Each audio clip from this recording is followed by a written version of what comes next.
My Days of Adventure, The Fall of France, 1870–71. By Ernest Alfred Vizetelly. Le Petit Homme Rouge. Author of The Court of the Tuileries, 1852–70, etc. With a frontispiece. London, 1914. The People's War. O husbandmen of hill and dale, O dressers of the vines, O sea-tossed fighters of the gale, O hewers of the mines, O wealthy ones who need not strive, O sons of learning, art, O craftsmen of the city's hive, O traders of the man, hark to the cannon's thunder call appealing to the brave. Your France is wounded, and may fall beneath the foreign grave.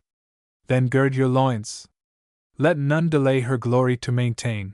Drive out the foe, throw off his sway, win back your land again. 1870, E.V. Preface.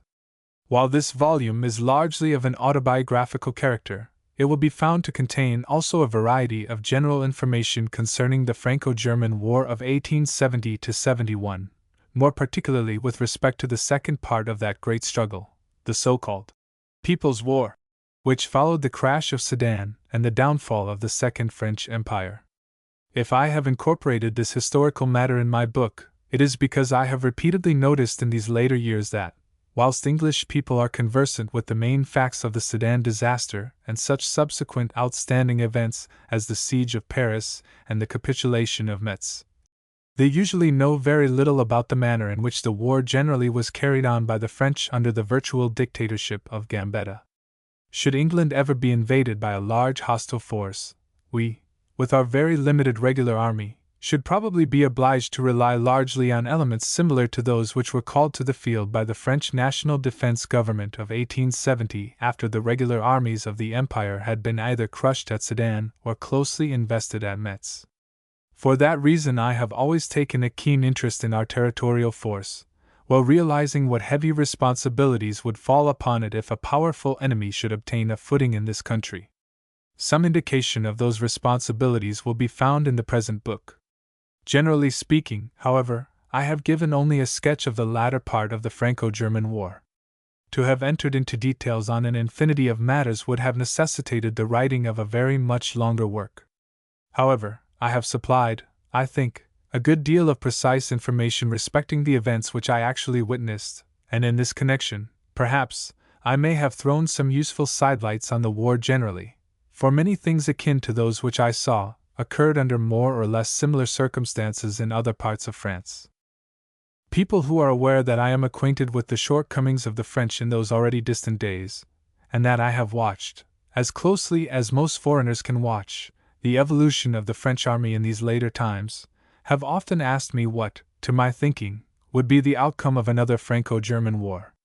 For many years I fully anticipated another struggle between the two powers, and held myself in readiness to do duty as a war correspondent. I long thought, also, that the signal for that struggle would be given by France. But I am no longer of that opinion. I fully believe that all French statesmen worthy of the name realize that it would be suicidal for France to provoke a war with her formidable neighbor. And at the same time I candidly confess that I do not know what some journalists mean by what they call the New France. To my thinking there is no New France at all. There was as much spirit, as much patriotism, in the days of MacMahon, in the days of Boulanger, and at other periods as there is now. The only real novelty that I notice in the France of today is the cultivation of many branches of sport and athletic exercise. Of that kind of thing there was very little indeed when I was a stripling.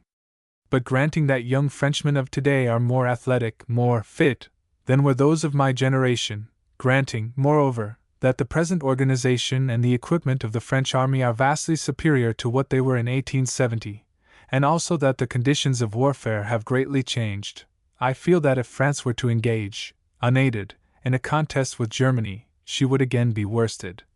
And worsted by her own fault. She fully knows that she cannot bring into the field anything like as many men as Germany, and it is in a vain hope of supplying the deficiency that she has lately reverted from a 2 to a 3 years system of military service. The latter certainly gives her a larger effective for the first contingencies of a campaign, but in all other respects it is merely a piece of jugglery, for it does not add a single unit to the total number of Frenchmen capable of bearing arms. The truth is, that during 40 years of prosperity France has been intent on racial suicide. In the whole of that period only some 3,500,000 inhabitants have been added to her population, which is now still under 40 millions, whereas that of Germany has increased by leaps and bounds, and stands at about 66 millions. At the present time the German birth rate is certainly falling, but the numerical superiority which Germany has acquired over France since the War of 1870 is so great that I feel it would be impossible for the latter to triumph in an encounter unless she should be assisted by powerful allies. Bismarck said in 1870 that God was on the side of the big battalions, and those big battalions Germany can again supply. I hold, then, that no such Franco-German war as the last one can again occur. Europe is now virtually divided into two camps, each composed of three powers, all of which would be more or less involved in a Franco-German struggle. The allies and friends on either side are well aware of it, and in their own interests are bound to exert a restraining influence which makes for the maintenance of peace. We have had evidence of this in the limitations imposed on the recent Balkan War. On the other hand, it is, of course, the unexpected which usually happens, and whilst Europe generally remains armed to the teeth, and so many jealousies are still rife, no one power can in prudence desist from her armaments. We who are the wealthiest nation in Europe spend on our armaments, in proportion to our wealth and our population, less than any other great power. Yet some among us would have us curtail our expenditure, and thereby incur the vulnerability which would tempt a foe. Undoubtedly the armaments of the present day are great and grievous burdens on the nations, terrible impediments to social progress, but they constitute, unfortunately, our only real insurance against war, justifying yet today, after so many long centuries, the truth of the ancient Latin adage, "Si vis pacem, para bellum." It is, I think, unnecessary for me to comment here on the autobiographical part of my book. It will, I feel, speak for itself. It treats of days long past, and on a few points, perhaps, my memory may be slightly defective. In preparing my narrative, however, I have constantly referred to my old diaries, notebooks, and early newspaper articles, and have done my best to abstain from all exaggeration. Whether this story of some of my youthful experiences and impressions of men and things was worth telling or not is a point which I must leave my readers to decide. E.A.V. London, January 1914. Introductory, some early recollections too. The outbreak of the Franco-German War 3. On the road to Revolution 4. From Revolution to Siege v. Besieged 6. More about the siege days 7. From Paris to Versailles 8. From Versailles to Brittany 9. The war in the provinces X. With the Army of Brittany 11. Before Le Mans 12. Le Mans and after 13. The bitter end my days of adventure. Introductory, some early recollections. The Vizetelly family, my mother and her kinsfolk, the Illustrated Times and its staff, my unpleasant disposition, Thackeray and my first half-crown, school days at Eastbourne, Queen Alexandra, Garibaldi, a few old plays and songs, Nadar and the Giant Balloon, my arrival in France, my tutor Brassard, Berezovsky's attempt on Alexander II, my apprenticeship to journalism, my first article. I see some French celebrities, visits to the Tuileries, at Compiègne, a few words with Napoleon III, a revolutionary beard. This is an age of reminiscences, and although I have never played any part in the world's affairs, I have witnessed so many notable things and met so many notable people during the 60 years which I have lately completed, that it is perhaps allowable for me to add yet another volume of personal recollections to the many which have already poured from the press. On starting on an undertaking of this kind, it is usual, I perceive by the many examples around me, to say something about one's family and upbringing.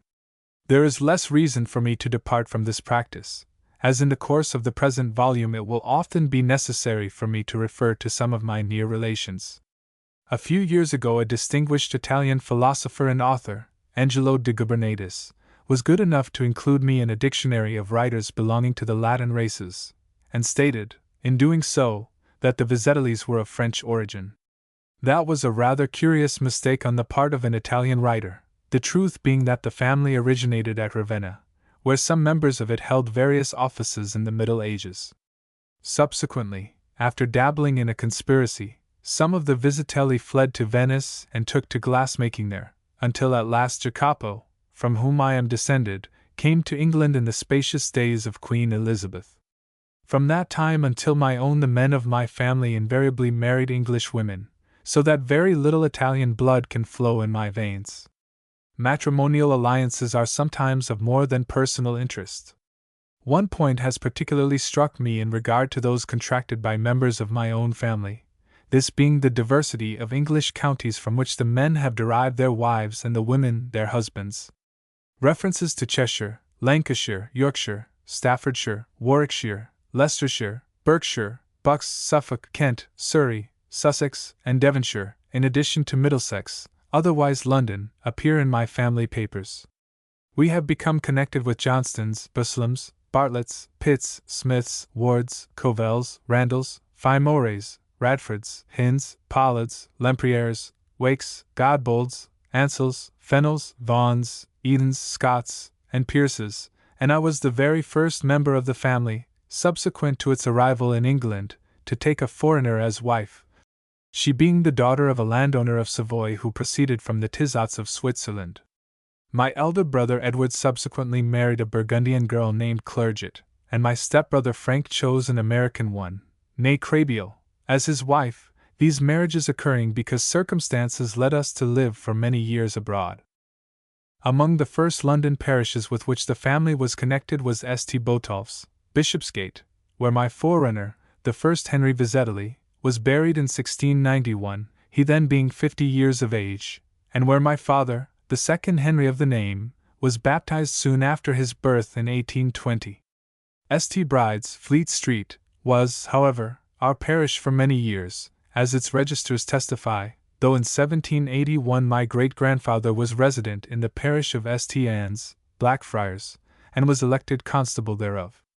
At that date the family name, which figures in Old English registers under a variety of forms, Vizeteller, Vizetelly, Vizetelly, Vizetelly, Vizetelly, etc., was by him spelled Vizetelly, as is shown by documents now in the Guildhall Library, but a few years later he dropped the second Z, with the idea, perhaps, of giving the name a more English appearance. This great-grandfather of mine was, like his father before him, a printer and a member of the Stationers' Company. He was twice married, having by his first wife 2 sons, George and William, either of whom left posterity. The former, I believe, died in the service of the Honourable East India Company.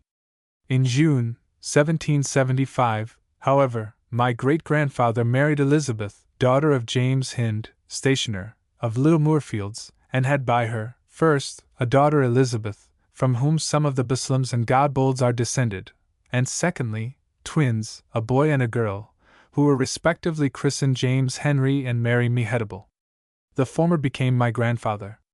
In August 1816, he married, at St. Bride's, Martha Jane Vaughan, daughter of a stagecoach proprietor of Chester, and had by her a daughter, who died unmarried, and 4 sons, my father, Henry Richard, and my uncles James, Frank, and Frederick Whitehead Vizetelly. Some account of my grandfather is given in my father's Glances Back Through 70 Years, and I need not add to it here. I will only say that, like his immediate forerunners, James Henry Vizetelly was a printer and freeman of the city, a clever versifier, and so able as an amateur actor that on certain occasions he replaced Edmund Kean on the boards when the latter was hopelessly drunk. He died in 1840, leaving his 2 elder sons, James and Henry, to carry on the printing business, which was then established in premises occupying the site of the Daily Telegraph building in Fleet Street. In 1844 my father married Ellen Elizabeth, only child of John Pollard, M.D., a member of the ancient Yorkshire family of the Pollards of Bearley and Brunton, now chiefly represented, I believe, by the Pollards of Scarhall. John Pollard's wife, Charlotte Maria Fennel, belonged to a family which gave officers to the British Navy, one of them serving directly under Nelson, and clergy to the Church of England. The Fennels were related to the Bronte sisters through the latter's mother, and one was closely connected with the Shackle who founded the original John Bull newspaper. Those, then, were my kinsfolk on the maternal side. My mother presented my father with 7 children, of whom I was the 6th, being also the fourth son. I was born on November 29, 1853, at a house called Chalfont Lodge in Campden House Road, Kensington, and well do I remember the great conflagration which destroyed the fine old historical mansion built by Baptist Hicks, sometime a mercer in Cheapside and ultimately Viscount Campden. But another scene which has more particularly haunted me all through my life was that of my mother's sudden death in a saloon carriage of an express train on the London and Brighton line. Though she was in failing health, nobody thought her end so near, but in the very midst of a journey to London, whilst the train was rushing on at full speed, and no help could be procured, a sudden weakness came over her, and in a few minutes she passed away. I was very young at the time, barely 5 years old, yet everything still rises before me with all the vividness of an imperishable memory. Again, too, I see that beautiful intellectual brow and those lustrous eyes, and hear that musical voice, and feel the gentle touch of that loving motherly hand.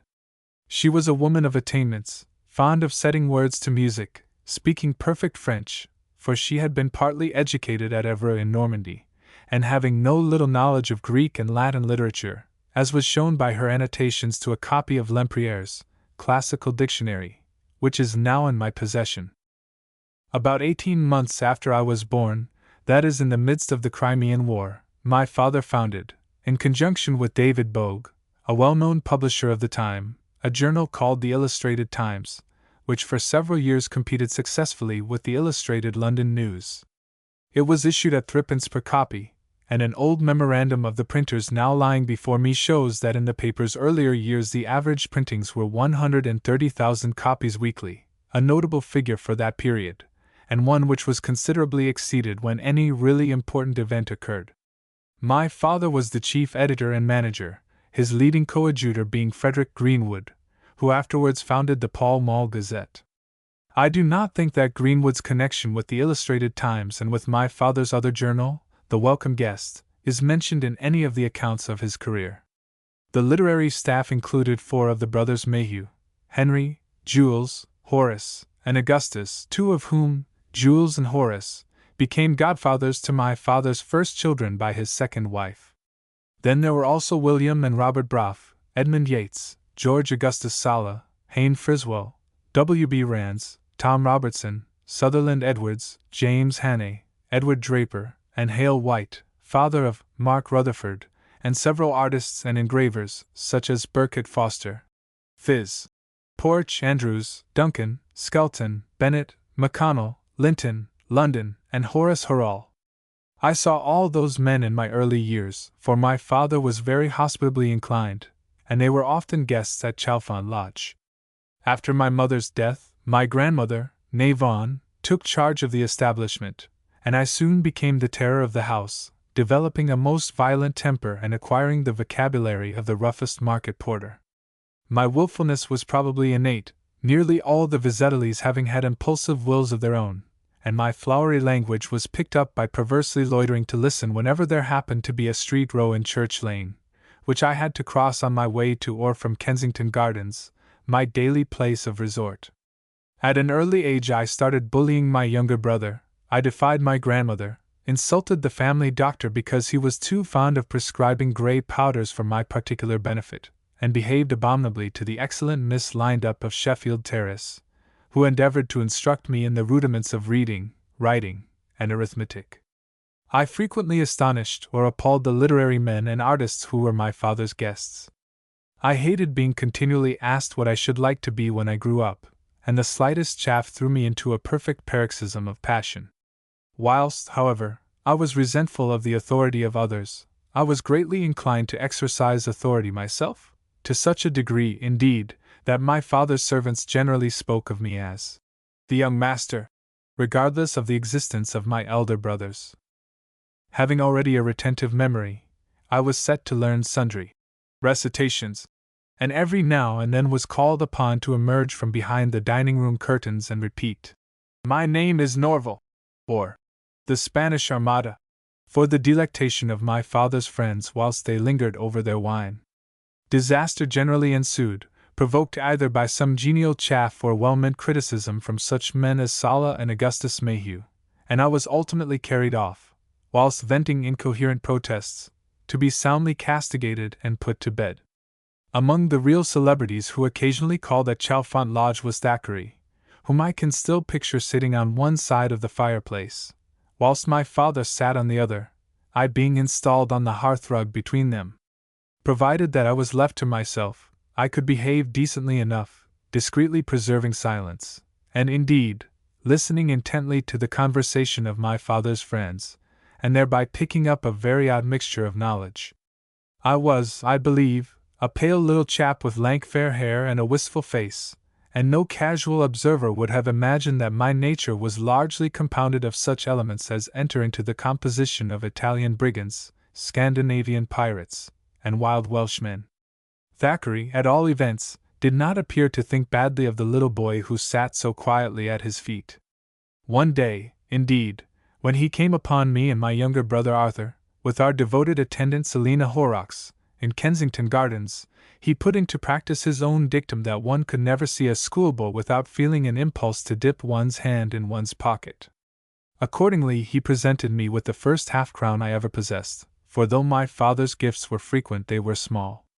It was understood, I believe, that I was to share the aforesaid half-crown with my brother Arthur, but in spite of the many remonstrances of the faithful Selina, a worthy West Country woman, who had largely taken my mother's place, I appropriated the gift in its entirety, and became extremely ill by reason of my many indiscreet purchases at a tuckstall which stood, if I remember rightly, at a corner of the then renowned Kensington Flower Walk. This incident must have occurred late in Thackeray's life.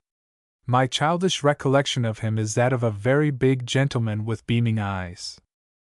My grandmother's reign in my father's house was not of great duration, as in February 1861, he contracted a second marriage, taking on this occasion as his wife a fair maid of Kent, Elizabeth Ann Ansell of Broadstairs, mother of my stepbrother, Dr. Frank H. Vizetelly, editor of the Standard Dictionary, New York, to whose entry into our home I was at first violently opposed, but who promptly won me over by her unremitting affection and kindness, eventually becoming the best and truest friend of my youth and early manhood. My circumstances changed, however, soon after that marriage, for as I was now nearly 8 years old, it was deemed appropriate that I should be sent to a boarding school, both by way of improving my mind and of having some nonsense knocked out of me, which, indeed, was promptly accomplished by the pugnacious kindness of my schoolfellows. Among the latter was one, my senior by a few years, who became a very distinguished journalist. I refer to the late Horace Vowles, so long associated with Labuchere's journal, Truth. My brother Edward was also at the same school, and my brother Arthur came there a little later. It was situated at Eastbourne, and a good deal has been written about it in recent works on the history of that well-known watering place, which, when I was first sent there, counted less than 6,000 inhabitants. Located in the old town or village, at a distance of a mile or more from the sea, the school occupied a building called the Gables, and was an offshoot of a former ancient school connected with the famous parish church.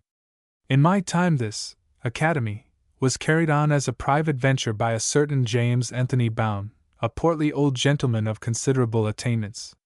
I was unusually precocious in some respects, and though I frequently got into scrapes by playing impish tricks, as, for instance, when I combined with others to secure an obnoxious French master to his chair by means of some cobbler's wax, thereby ruining a beautiful pair of peg-top trousers which he had just purchased, I did not neglect my lessons, but secured a number of prizes with considerable facility.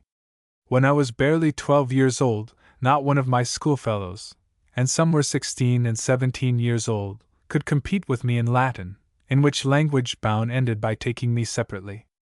I also won 3 or 4 prizes for excelling my successive classes in English grammar as prescribed by the celebrated Lindley Murray.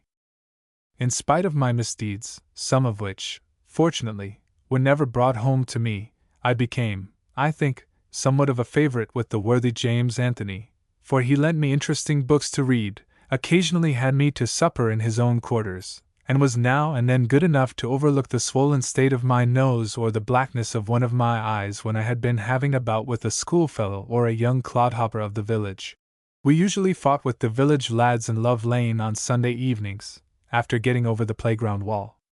I received firstly the nickname of Moses, through falling among some rushes whilst fielding a ball at cricket, and secondly, that of Noses, because my nasal organ, like that of Cyrano de Bergerac, suddenly grew to huge proportions, in such wise that it embodied sufficient material for 2 noses of ordinary dimensions. Its size was largely responsible for my defeats when fighting, for I found it difficult to keep guard over such a prominent organ and prevent my claret from being tapped. Having generations of printer's ink mingled with my blood, I could not escape the unkind fate which made me a writer of articles and books. In conjunction with a chum named Clement Ireland, I ran a manuscript school journal, which included stories of pirates and highwaymen, illustrated with lurid designs in which red ink was plentifully employed in order to picture the gore which flowed so freely through the various tales. My grandmother Vaughan was an inveterate reader of the London Journal and the Family Herald, and whenever I went home for my holidays I used to pounce upon those journals and devour some of the stories of the author of Minigree, as well as Miss Braddon's Aurora Floyd, and Henry Dunbar. The perusal of books by Ainsworth, Scott, Lever, Marriott, James Grant, G. P. R., James Dumas, and White Melville gave me additional material for storytelling, and so, concocting wonderful blends of all sorts of fiction, I spun many a yarn to my schoolfellows in the dormitory in which I slept, yarns which were sometimes supplied in installments, being kept up for a week or longer. My summer holidays were usually spent in the country, but at other times I went to London, and was treated to interesting sights. At Kensington, in my earlier years, I often saw Queen Victoria and the Prince Consort with their children, notably the Princess Royal, Empress Frederick, and the Prince of Wales, Edward VII. When the last named married the Sea King's daughter from over the sea. Since then our admired and gracious Queen Alexandra, and they drove together through the crowded streets of London on their way to Windsor. I came specially from Eastbourne to witness that triumphal progress, and even now I can picture the young prince with his round chubby face and little side whiskers, and the vision of almost tearfully smiling beauty, in blue and white, which swept past my eager boyish eyes. During the Easter holidays of 1864 Garibaldi came to England. My uncle, Frank Vizetelly, was the chief war artist of that period, the predecessor, in fact, of the late Melton Prior. He knew Garibaldi well, having first met him during the War of 1859, and having subsequently accompanied him during his campaign through Sicily, and then on to Naples, afterwards, moreover, staying with him at Caprera. And so my uncle carried me and his son, my cousin Albert, to Stafford House, where he had the entree, and the grave-looking Liberator patted us on the head, called us his children, and at Frank Vizetelly's request gave us photographs of himself. I then little imagined that I should next see him in France, at the close of the war with Germany, during a part of which my brother Edward acted as one of his orderly officers. My father, being at the head of a prominent London newspaper, often received tickets for one and another theatre. Thus, during my winter holidays, I saw many of the old pantomimes at Drury Lane and elsewhere. I also well remember Southern's Lord Dundreary, and a play called The Duke's Motto, which was based on Paul Fievel's novel Le Bossu. I frequently witnessed the entertainments given by the German Reeds, Corny Grain, and Wooden, the clever quick-change artist. I likewise remember Leotard the acrobat at the Alhambra, and sundry performances at the Old Pantheon, where I heard such popular songs as The Captain with the Whiskers, and The Charming Young Widow I Met in the Train. Nigger ditties were often the rage during my boyhood, and some of them, like Dixieland and So Early in the Morning, still linger in my memory. Then, too, there were such songs as Billy Taylor, I'm Afloat, I'll Hang My Harp on a Willow Tree, and an inane composition which contained the lines When a lady elopes down a ladder of ropes, she may go, she may go, she may go to Hong Kong, for me. In those schoolboy days of mine, however, the Song of Songs, to my thinking, was one which we invariably sang on breaking up for the holidays. Whether it was peculiar to Eastbourne or had been derived from some other school I cannot say. I only know that the last verse ran, approximately, as follows. Magistrorum is arborum, hic haec hoc has made his bow. Let us cry, O cockalorum, that's the Latin for us now. Alpha, beta, gamma, delta, off to Greece, for we are free. Helter, skelter, melter, pelter, we're the lads for mirth and spree. 4. Cockalorum. Be it noted, we frequently substituted the name of some particularly obnoxious master. To return to the interesting sights of my boyhood, I have some recollection of the exhibition of 1862, but can recall more vividly a visit to the Crystal Palace towards the end of the following year, when I there saw the strange house-like or of the giant balloon in which Nadar, the photographer and aeronaut, had lately made, with his wife and others, a memorable and disastrous aerial voyage. Readers of Jules Verne will remember that Nadar figures conspicuously in his Journey to the Moon. Quite a party of us went to the palace to see the giant's car, and Nadar, standing over 6 feet high, with a great tangled mane of frizzy flaxen hair, a ruddy mustache, and a red shirt a la Garibaldi, took us inside it, and showed us all the accommodation it contained for eating, sleeping, and photographic purposes. I could not follow what he said, for I then knew only a few French words, and I certainly had no idea that I should one day ascend into the air with him in a car of a very different type, that of the captive balloon which, for purposes of military observation, he installed on the Place Saint-Pierre at Montmartre, during the German siege of Paris. A time came when my father disposed of his interest in the Illustrated Times and repaired to Paris to take up the position of continental representative of the Illustrated London News. My brother Edward, at that time a student at the École des Beaux-Arts, then became his assistant, and a little later I was taken across the Channel with my brother Arthur to join the rest of the family. We lived, first, at Auteuil, and then at Passy, where I was placed in a day school called the Institution Noisel, where lads were prepared for admission to the state or municipal colleges. There had been some attempt to teach me French at Eastbourne, but it had met with little success, partly, I think, because I was prejudiced against the French generally, regarding them as a mere race of frog-eaters whom we had deservedly whacked at Waterloo. Eventually my prejudices were in a measure overcome by what I heard from our drill master, a retired non-commissioned officer, who had served in the Crimea, and who told us some rousing anecdotes about the gallantry of our allies at the Alma and elsewhere. In the result, the old sergeant's converse gave me furiously to think that there might be some good in the French after all.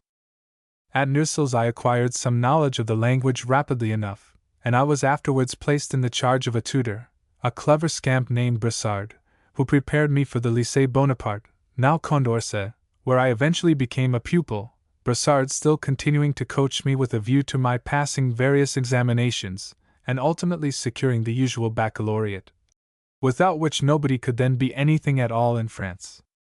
In the same way he coached Evelyn Gerald, son of Blanchard and grandson of Douglas Gerald, both of whom were on terms of close friendship with the Vizetellys. But while Bressard was a clever man, he was also an unprincipled one, and although I was afterwards indebted to him for an introduction to old General Changarnier, to whom he was related, it would doubtless have been all the better if he had not introduced me to some other people with whom he was connected. He lived for a while with a woman who was not his wife, and deserted her for a girl of 18, whom he also abandoned, in order to devote himself to a creature in fleshings who rode a bare-backed steed at the Cirque de l'Impératrice.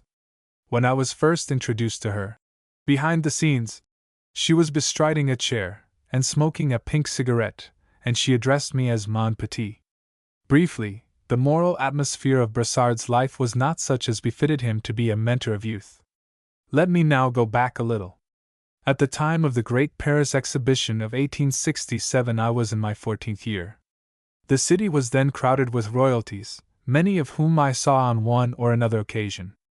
I was in the Bois de Boulogne with my father when, after a great review, a shot was fired at the carriage in which Napoleon III and his guest, Alexander II of Russia, were seated side by side. I saw equerry rainbows gallop forward to screen the two monarchs, and I saw the culprit seized by a sergeant of our Royal Engineers, attached to the British section of the exhibition. Both sovereigns stood up in the carriage to show that they were uninjured, and it was afterwards reported that the Emperor Napoleon said to the Emperor Alexander, "If that shot was fired by an Italian it was meant for me, If by a Pole, it was meant for your Majesty. Whether those words were really spoken, or were afterwards invented, as such things often are, by some clever journalist, I cannot say, but the man proved to be a Pole named Berezowski, who was subsequently sentenced to transportation for life. It was in connection with this attempt on the Tsar that I did my first little bit of journalistic work. By my father's directions, I took a few notes and made a hasty little sketch of the surroundings. This and my explanations enabled M. Jules Pelcock, an artist of Belgian birth, whom my father largely employed on behalf of the Illustrated London News, to make a drawing which appeared on the first page of that journal's next issue. I do not think that any other paper in the world was able to supply a pictorial representation of Berezowski's attempt.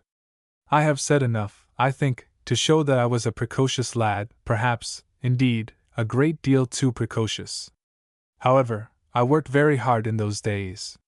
My hours at Bonaparte were from 10 to 12 and from 2 to 4. I had also to prepare home lessons for the lycée, take special lessons from Brossard, and again lessons in German from a tutor named With. Then, too, my brother Edward ceasing to act as my father's assistant in order to devote himself to journalism on his own account, I had to take over a part of his duties. One of my cousins, Montague Vizetelly, son of my Uncle James, who was the head of our family, came from England, however, to assist my father in the more serious work, such as I, by reason of my youth, could not yet perform. My spare time was spent largely in taking instructions to artists or fetching drawings from them. At one moment I might be at Montmartre, and at another in the Quartier Latin, calling on Pelcock, Anastasie, Janet Lang, Gustave Janet, Pauquet, Thorigny, Gaildrow, Dera Beaucourt, Darju, Lix, Moulin, Fischet, Blanchard, or other artists who worked for the Illustrated London News. Occasionally a sketch was posted to England, but more frequently I had to dispatch some drawing on wood by rail. Though I have never been anything but an amateurish draftsman myself, I certainly developed a critical faculty, and acquired a knowledge of different artistic methods, during my intercourse with so many of the dessinateurs of the last years of the Second Empire. By and by more serious duties were allotted to me.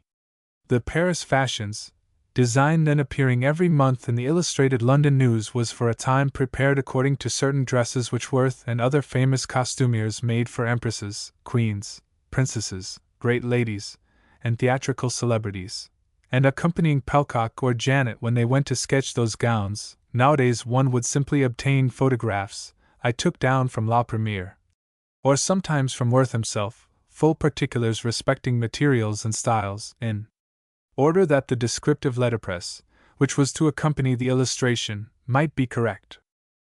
In this wise I served my apprenticeship to journalism. My father naturally revised my work. The first article, all my own, which appeared in print was one on that notorious theatrical institution, the Claque. I sent it to Once a Week, which E.S.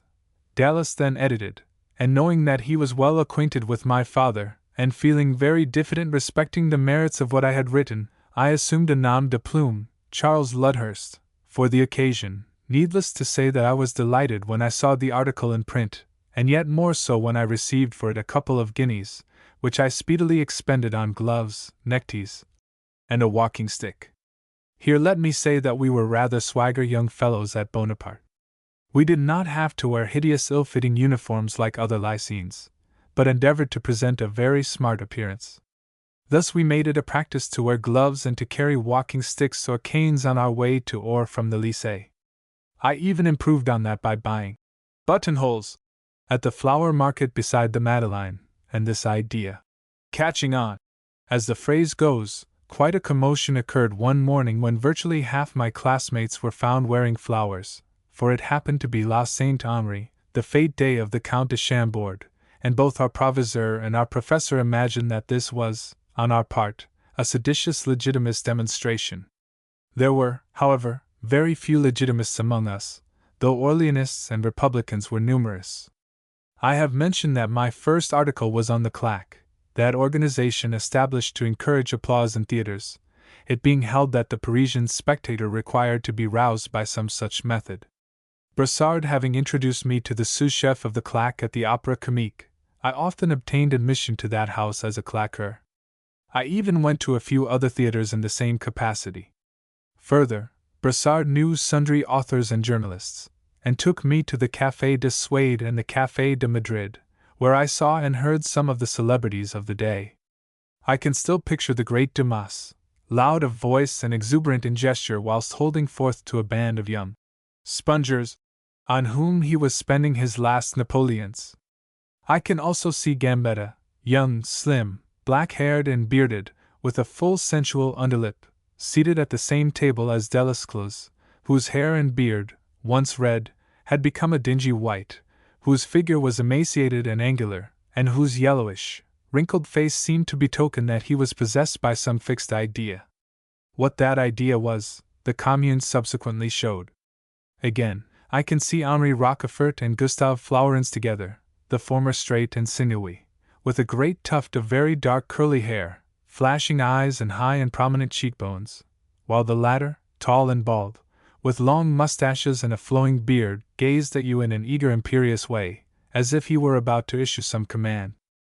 Other men who helped to overthrow the empire also became known to me. My father, whilst engaged in some costly litigation respecting a large castellated house which he had leased at Le Vésinet, secured Jules Favre as his advocate, and on various occasions I went with him to Favre's residence. Here let me say that my father, in spite of all his interest in French literature, did not know the language. He could scarcely express himself in it, and thus he always made it a practice to have one of his sons with him, we having inherited our mother's linguistic gifts. Favre's command of language was great, but his eloquence was by no means rousing, and I well remember that when he pleaded for my father, the 3 judges of the appeal court composed themselves to sleep, and did not awaken until the counsel opposed to us started banging his fist and shouting in thunderous tones. Naturally enough, as the judges never heard our side of the case, but only our adversaries', they decided against us. Some retrenchment then became necessary on my father's part, and he sent my stepmother, her children and my brother Arthur, to Saint-Servan in Brittany, where he rented a house which was called La Petite Amelia, after George II's daughter of that name, who during some interval of peace between France and Great Britain, went to stay at Saint-Servan for the benefit of her health. The majority of our family having repaired there and my cousin Monty returning to England sometime in 1869, I remained alone with my father in Paris. We resided in what I may call a bachelor's flat at number 16, Rue de Miromesnil, near the Élysée Palace. The principal part of the house was occupied by the Count and Countess de Chateaubriand and their daughters. The Countess was good enough to take some notice of me, and subsequently, when she departed for Combourg at the approach of the German siege, she gave me full permission to make use, if necessary, of the coals and wood left in the Chateaubriand cellars. In 1869, the date I have now reached, I was in my 16th year, still studying, and at the same time giving more and more assistance to my father in connection with his journalistic work. He has included in his Glances Back some account of the facilities which enabled him to secure adequate pictorial delineation of the court life of the empire. He has told the story of Moulin, the police agent, who frequently watched over the emperor's personal safety, and who also supplied sketches of court functions for the use of the Illustrated London News. Napoleon III resembled his great-uncle in at least one respect. He fully understood the art of advertisement, and in his desire to be thought well of in England, he was always ready to favor English journalists. Whilst a certain part of the London press preserved throughout the reign a very critical attitude towards the imperial policy, it is certain that some of the Paris correspondents were in close touch with the emperor's government, and that some of them were actually subsidized by it. The best informed man with respect to court and social events was undoubtedly Mr. Felix Whiteburst of the Daily Telegraph, whom I well remember. He had the entree at the Tuileries and elsewhere, and there were occasions when very important information was imparted to him with a view to its early publication in London. For the most part, however, Whitehurst confined himself to chronicling events or incidents occurring at court or in Bonapartist high society. Anxious to avoid giving offense, he usually glossed over any scandal that occurred, or dismissed it airily, with the decent vulture of a roué of the Regency. Withal, He was an extremely amiable man, very condescending towards me when we met, as sometimes happened at the Tuileries itself. I had to go there on several occasions to meet Moulin, the detective artist, by appointment, and a few years ago this helped me to write a book which has been more than once reprinted. Note: I utilized in it many notes made by me in 1869 to 70, notably with respect to the Emperor and Empress's private apartments, the kitchens, and the arrangements made for balls and banquets. I am not aware at what age a young fellow is usually provided with his first dress suit, but I know that mine was made about the time I speak of. I was then, I suppose, about 5 feet 5 inches in height, and my face led people to suppose that I was 18 or 19 years of age. Note: the work in question was entitled The Court of the Tuileries, 1852 to 1870, by Le Petit Homme Rouge, a pseudonym which I have since used when producing other books. The Court of the Tuileries was founded in part on previously published works, on a quantity of notes and memoranda made by my father, other relatives, and myself, and on some of the private papers of one of my wife's kinsmen, General Mollard, who, after greatly distinguishing himself at the Chernaya and Magenta, became for a time an aide-de-camp to Napoleon III. In the autumn of 1869, I fell rather ill from overstudy. I had already begun to read up Roman law, and on securing a holiday, I accompanied my father to Compiègne, where the imperial court was then staying. We were not among the invited guests, but it had been arranged that every facility should be given to the Illustrated London News representatives in order that the court villeggiatura might be fully depicted in that journal. I need not recapitulate my experiences on this occasion.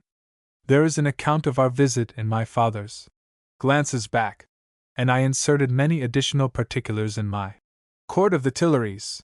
I may mention, however, that it was at Compiègne that I first exchanged a few words with Napoleon III. One day, my father being unwell, the weather was intensely cold, I proceeded to the chateau. We slept at the Hôtel de la Cloche, but had the entrée to the chateau at virtually any time, accompanied only by our artist, young M. Montbard, who was currently known as Apollo in the Quartier Latin, where he delighted the habitués of the Bal Bullier by a style of choreography in comparison with which the achievements subsequently witnessed at the notorious Moulin Rouge would have sunk into insignificance. Montbard had to make a couple of drawings on the day I have mentioned, and it so happened that, whilst we were going about with M. de la Ferrière, the chamberlain on duty, Napoleon III suddenly appeared before us. Directly I was presented to him, he spoke to me in English, telling me that he often saw the Illustrated London News, and that the illustrations of French life and Paris improvements, in which he took so keen an interest, were very ably executed. He asked me also how long I had been in France, and where I had learnt the language. Then, remarking that it was near the déjeuner hour, he told M. de la Ferrière to see that Montbard and myself were suitably entertained.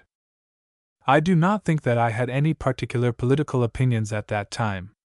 Montbard, however, was a Republican, in fact, a future communard, and I know that he did not appreciate his virtually enforced introduction to the so-called Bedinguet.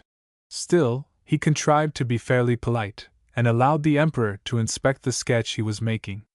There was to be a theatrical performance at the chateau that evening, and it had already been arranged that Montbard should witness it. On hearing, however, that it had been impossible to provide my father and myself with seats, on account of the great demand for admission on the part of local magnates and the officers of the garrison, the Emperor was good enough to say, after I had explained that my father's indisposition would prevent him from attending, Voyons, vous pourrez bien trouver une petite place pour ce jeune homme. Il n'est pas assez grand, et je suis sûr que cela lui fera plaisir. M. de la Ferrière bowed, and thus it came to pass that I witnessed the performance after all, being seated on a stool behind some extremely beautiful women whose white shoulders repeatedly distracted my attention from the stage. In regard to Montbard there was some little trouble, as M.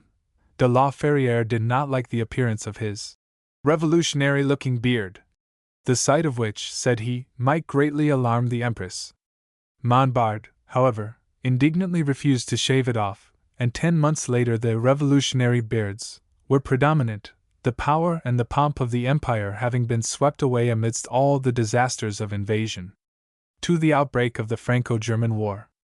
Napoleon's plans for a war with Prussia, the Garde Mobile and the French army generally, its armament, the white blouses, and the Paris riots, the Emperor and the elections of 1869, the Troppmann and Pierre Bonaparte affairs, Captain Nahon, Denis Bingham, the Olivier ministry, French campaigning plans, Frossard and Bazaine, the negotiations with Archduke Albert and Count Wimerodi. The war forced on by Bismarck, I shout. A Berlin! The Imperial Guard and General Bourbaki, my dream of seeing a war, my uncle Frank Vizetelly and his campaigns. The siege of Pekin, organization of the French forces, the information service. I witnessed the departure of Napoleon III and the Imperial Prince from St. Cloud. There was no little agitation in France during the years 1868 and 1869. The outcome first of the Schleswig-Holstein War, and secondly of the war between Prussia and Austria in 1866, had alarmed many French politicians. Napoleon III had expected some territorial compensation in return for his neutrality at those periods, and it is certain that Bismarck, as chief Prussian minister, had allowed him to suppose that he would be able to indemnify himself for his non-intervention in the aforementioned contests.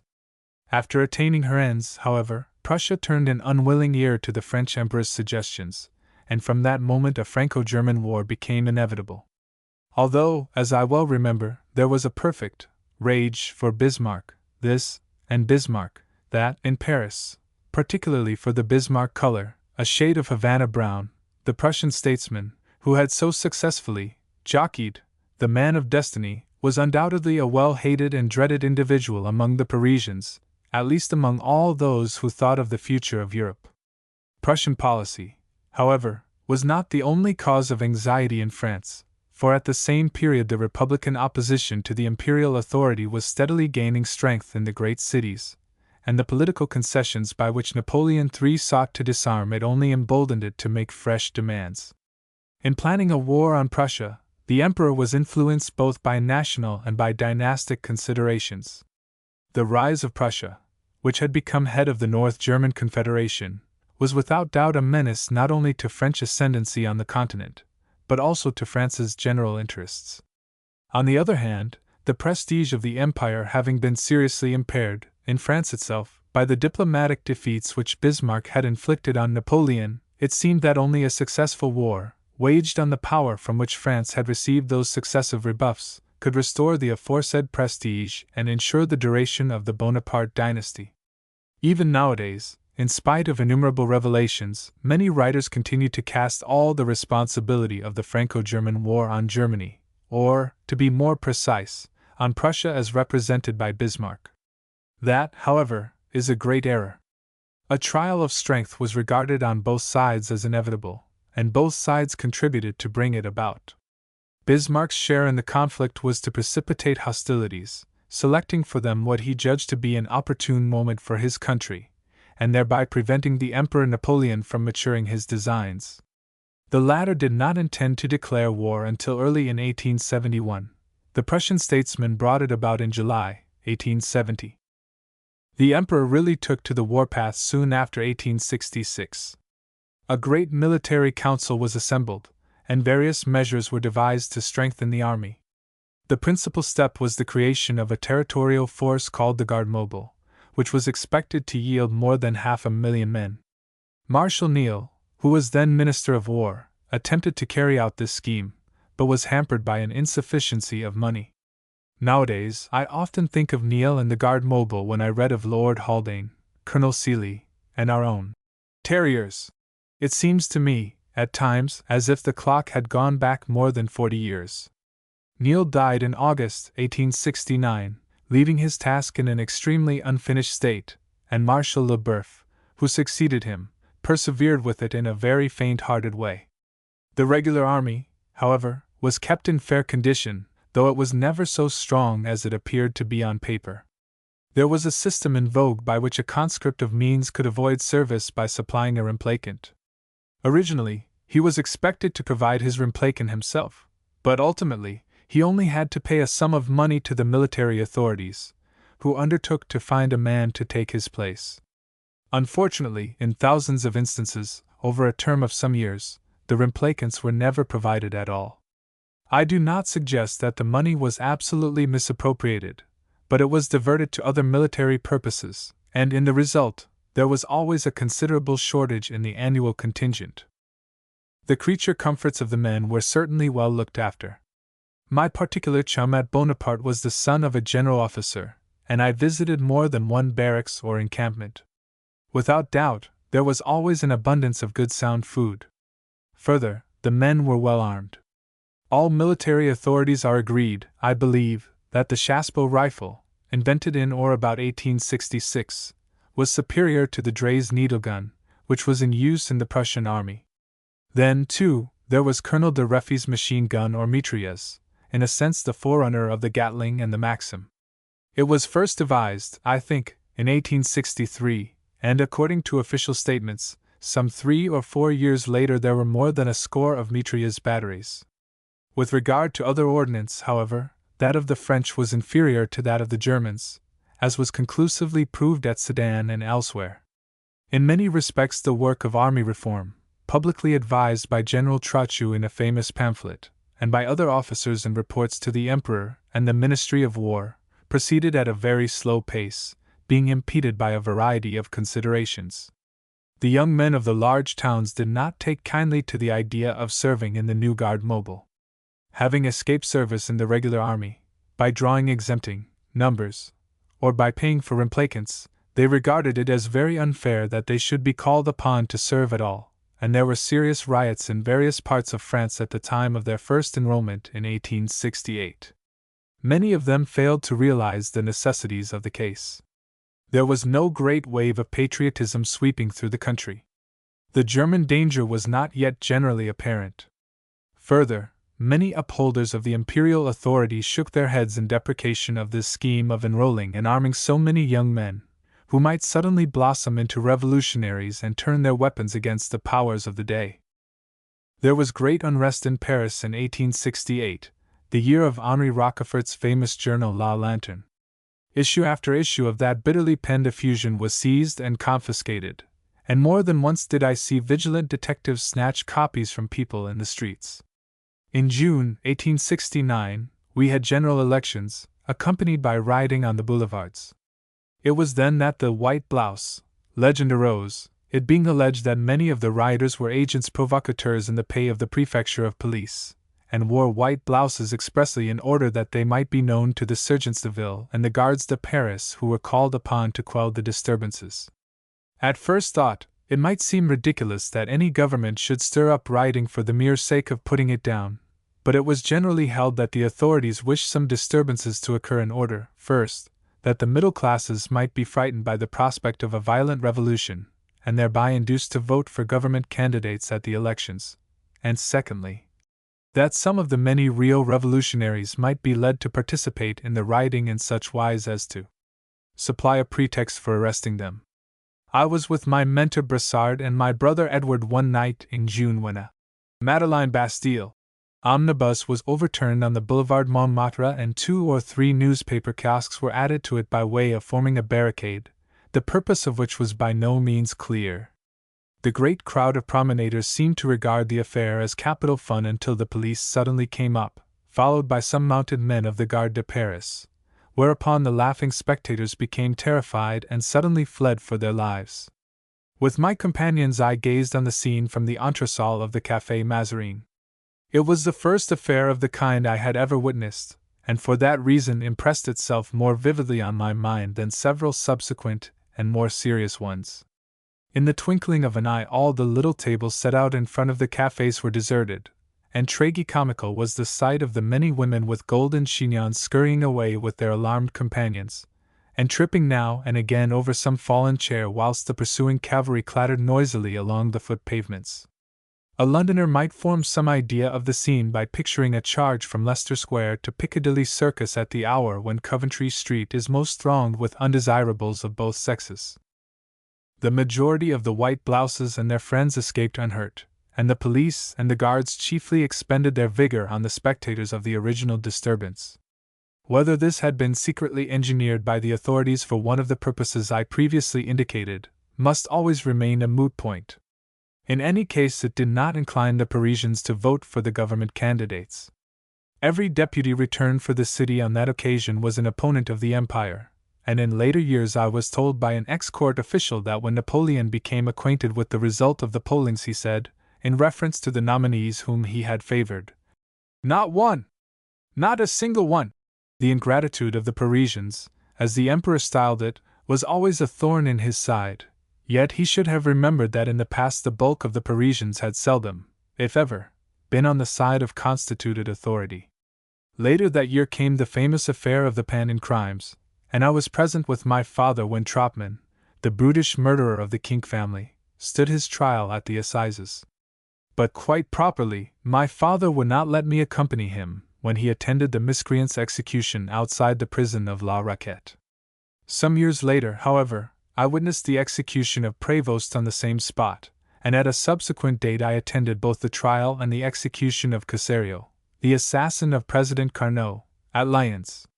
Following Troppmann's case, in the early days of 1870 came the crime of the so-called wild boar of Corsica, Prince Pierre Bonaparte, grandfather of the present Princess George of Greece, who shot the young journalist Victor Noir, when the latter went with Ulrich de Fondiel, aeronaut as well as journalist, to call him out on behalf of the irrepressible Henri Rochefort. I remember accompanying one of our artists, Gaildrow, when a sketch was made of the scene of the crime, the prince's drawing-room at Auteuil, a peculiar semicircular, panelled and white-painted apartment furnished in what we should call in England a tawdry mid-Victorian style. On the occasion of Noir's funeral my father and myself were in the Champs-Élysées when the tumultuous revolutionary procession, in which Rochefort figured conspicuously, swept down the famous avenue along which the victorious Germans were to march little more than a year afterwards. Near the Rond Point the cortege was broken up and scattered by the police, whose violence was extreme. Rochefort, brave enough on the dueling ground, fainted away, and was carried off in a vehicle, his position as a member of the legislative body momentarily rendering him immune from arrest. Within a month, however, he was under lock and key, and some fierce rioting ensued in the north of Paris. During the spring, my father went to Ireland as special commissioner of the Illustrated London News and the Pall Mall Gazette, in order to investigate the condition of the tenantry and the agrarian crimes which were then so prevalent there. Meantime, I was left in Paris, virtually on my own, though I was often with my elder brother Edward. About this time, moreover, a friend of my father's began to take a good deal of interest in me. This was Captain Nahan, Denis Bingham, a member of the Clamorous family, and the regular correspondent of the Pall Mall Gazette in Paris. He subsequently became known as the author of various works on the Bonapartes and the Bourbons, and of a volume of recollections of Paris life, in which I am once or twice mentioned. Bingham was married to a very charming lady of the Lairetel family, which gave a couple of historians to France, and I was always received most kindly at their home near the Arc de Triomphe. Moreover, Bingham often took me about with him in my spare time, and introduced me to several prominent people. Later, during the street fighting at the close of the Commune in 1871, we had some dramatic adventures together, and on one occasion Bingham saved my life. The earlier months of 1870 went by very swiftly amidst a multiplicity of interesting events. Émile Ollivier had now become chief minister, and an era of liberal reforms appeared to have begun. It seemed, moreover, as if the minister's charming wife were for her part intent on reforming the practices of her sex in regard to dress, for she resolutely set her face against the extravagant toilettes of the ladies of the court, repeatedly appearing at the Tuileries in the most unassuming attire, which, however, by sheer force of contrast, rendered her very conspicuous there. The patronesses of the great couturiers were quite irate at receiving such a lesson from a petite bourgeoise, but all who shared the views expressed by President Dupin a few years previously respecting the unbridled luxury of women were naturally delighted. Her husband's attempts at political reform were certainly well meant, but the Republicans regarded him as a renegade and the older imperialists as an intruder, and nothing that he did gave satisfaction. The concession of the right of public meeting led to frequent disorders at Belleville and Montmartre, and the increased freedom of the press only acted as an incentive to violence of language. Nevertheless, when there came a plebiscitum, the last of the reign, to ascertain the country's opinion respecting the reforms devised by the Emperor and Olivier, a huge majority signified approval of them, and thus the liberal empire seemed to be firmly established. If, however, the nation at large had known what was going on behind the scenes, both in diplomatic and in military spheres, the result of the plebiscitum would probably have been very different.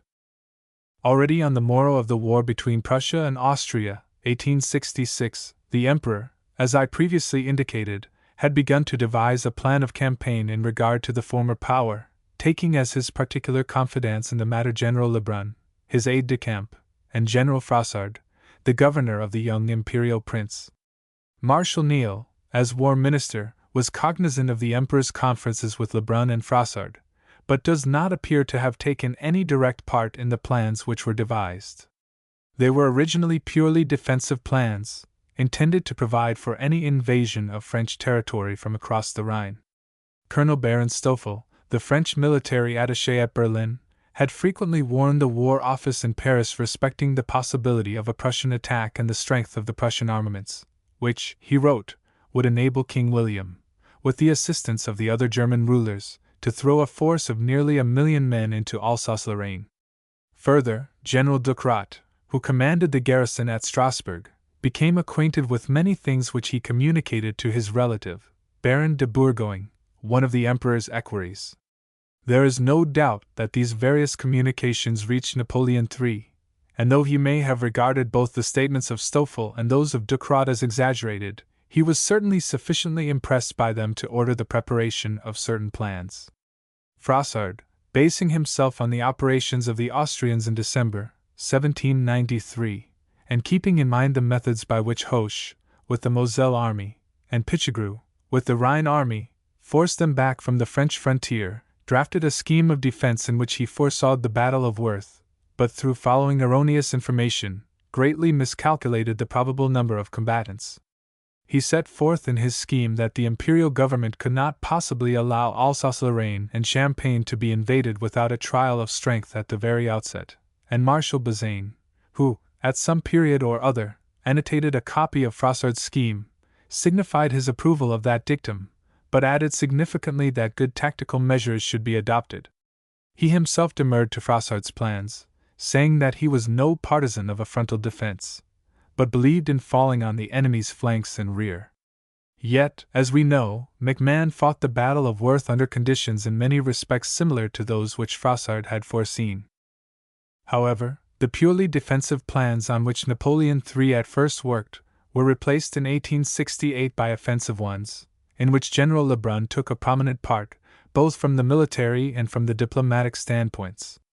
It was not, however, until March 1870 that the Archduke Albert of Austria came to Paris to confer with the French Emperor. Lebrun's plan of campaign was discussed by them, and Marshal Leboeuf and Generals Frossard and Jarras were privy to the negotiations. It was proposed that France, Austria, and Italy should invade Germany conjointly, and according to Leboeuf, the first-named power could place 400,000 men on the frontier in a fortnight's time. Both Austria and Italy, however, required 42 days to mobilize their forces, though the former offered to provide 2 army corps during the interval.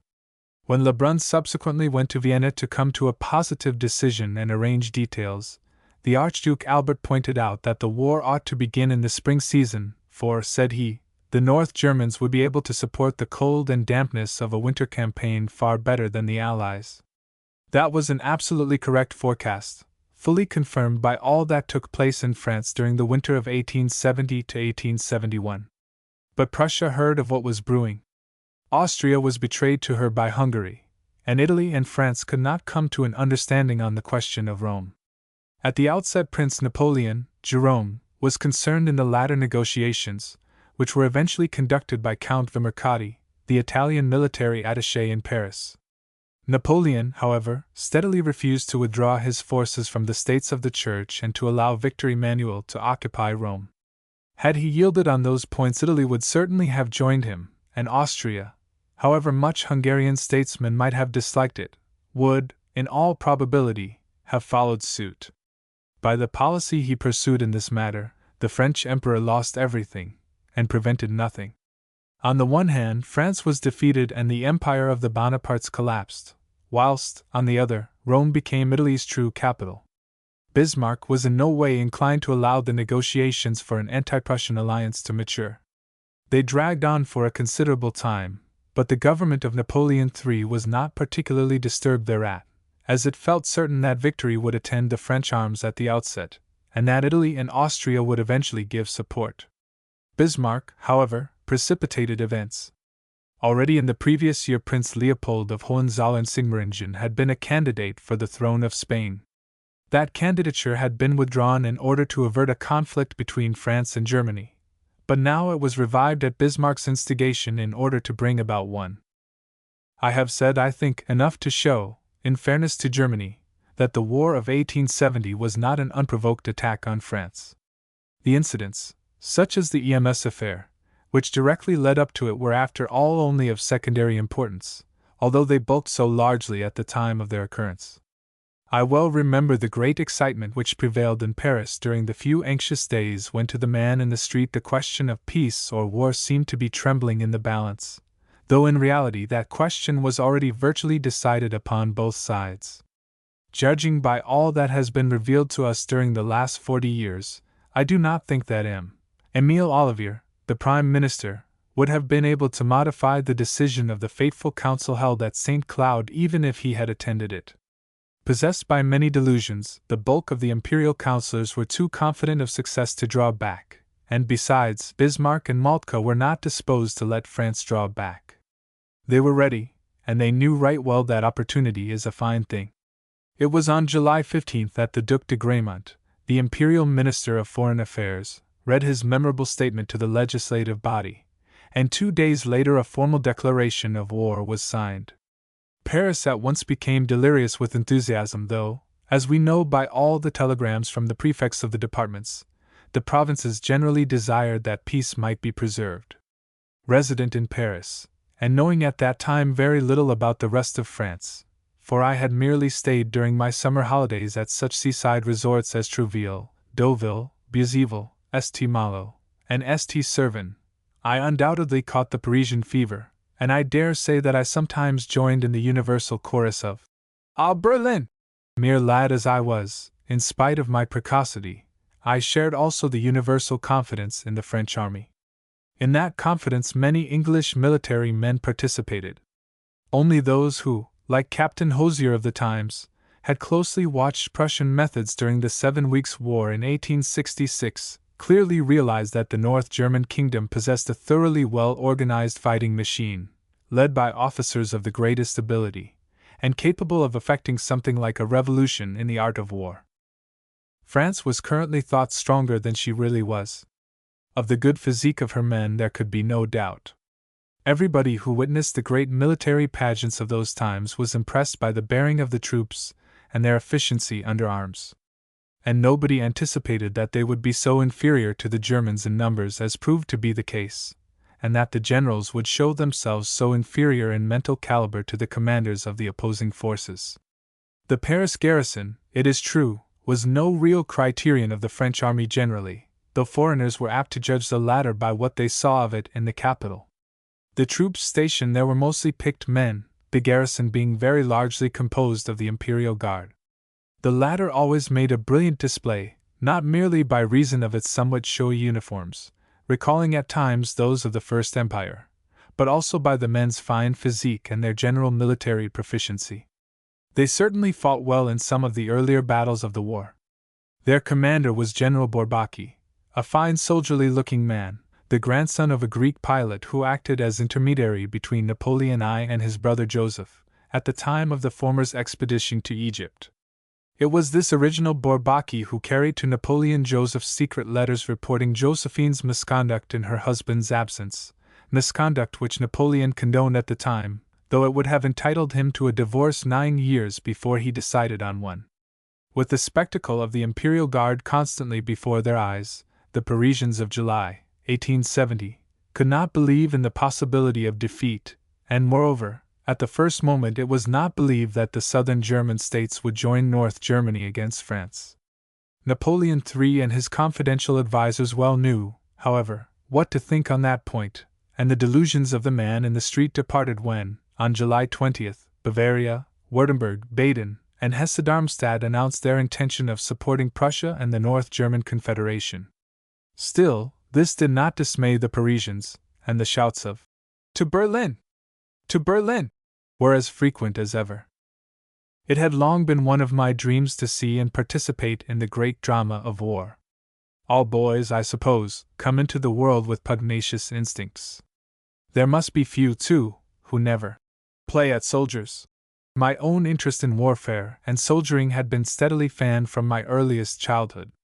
In the first place, I had been incessantly confronted by all the scenes of war depicted in the Illustrated Times and the Illustrated London News, those journals being posted to me regularly every week whilst I was still only a little chap at Eastbourne. Further, the career of my uncle, Frank Vizetelly, exercised a strange fascination over me. Born in Fleet Street in September 1830, he was the youngest of my father's 3 brothers. Educated with Gustave Doré, he became an artist for the Illustrated Press, and in 1850 represented the Illustrated Times as war artist in Italy, being a part of the time with the French and at other moments with the Sardinian forces. That was the first of his many campaigns. His services being afterwards secured by the Illustrated London News, he next accompanied Garibaldi from Palermo to Naples. Then, at the outbreak of the Civil War in the United States, he repaired thither with Howard Russell, and on finding obstacles placed in his way on the Federal side, traveled, underground, to Richmond and joined the Confederates. The late Duke of Devonshire, the late Lord Wolseley, and Francis Lawley were among his successive companions. At one time he and the first named shared the same tent and lent socks and shirts to one another. Now and again, however, Frank Vizetelly came to England after running the blockade, stayed a few weeks in London, and then departed for America once more, yet again running the blockade on his way. This he did on at least 3 occasions. His next campaign was the War of 1866, when he was with the Austrian commander Benedek. For a few years afterwards he remained in London assisting his eldest brother James to run what was probably the first of the society journals, Echoes of the Clubs, to which Mortimer Collins and the late Sir Edmund Monson largely contributed.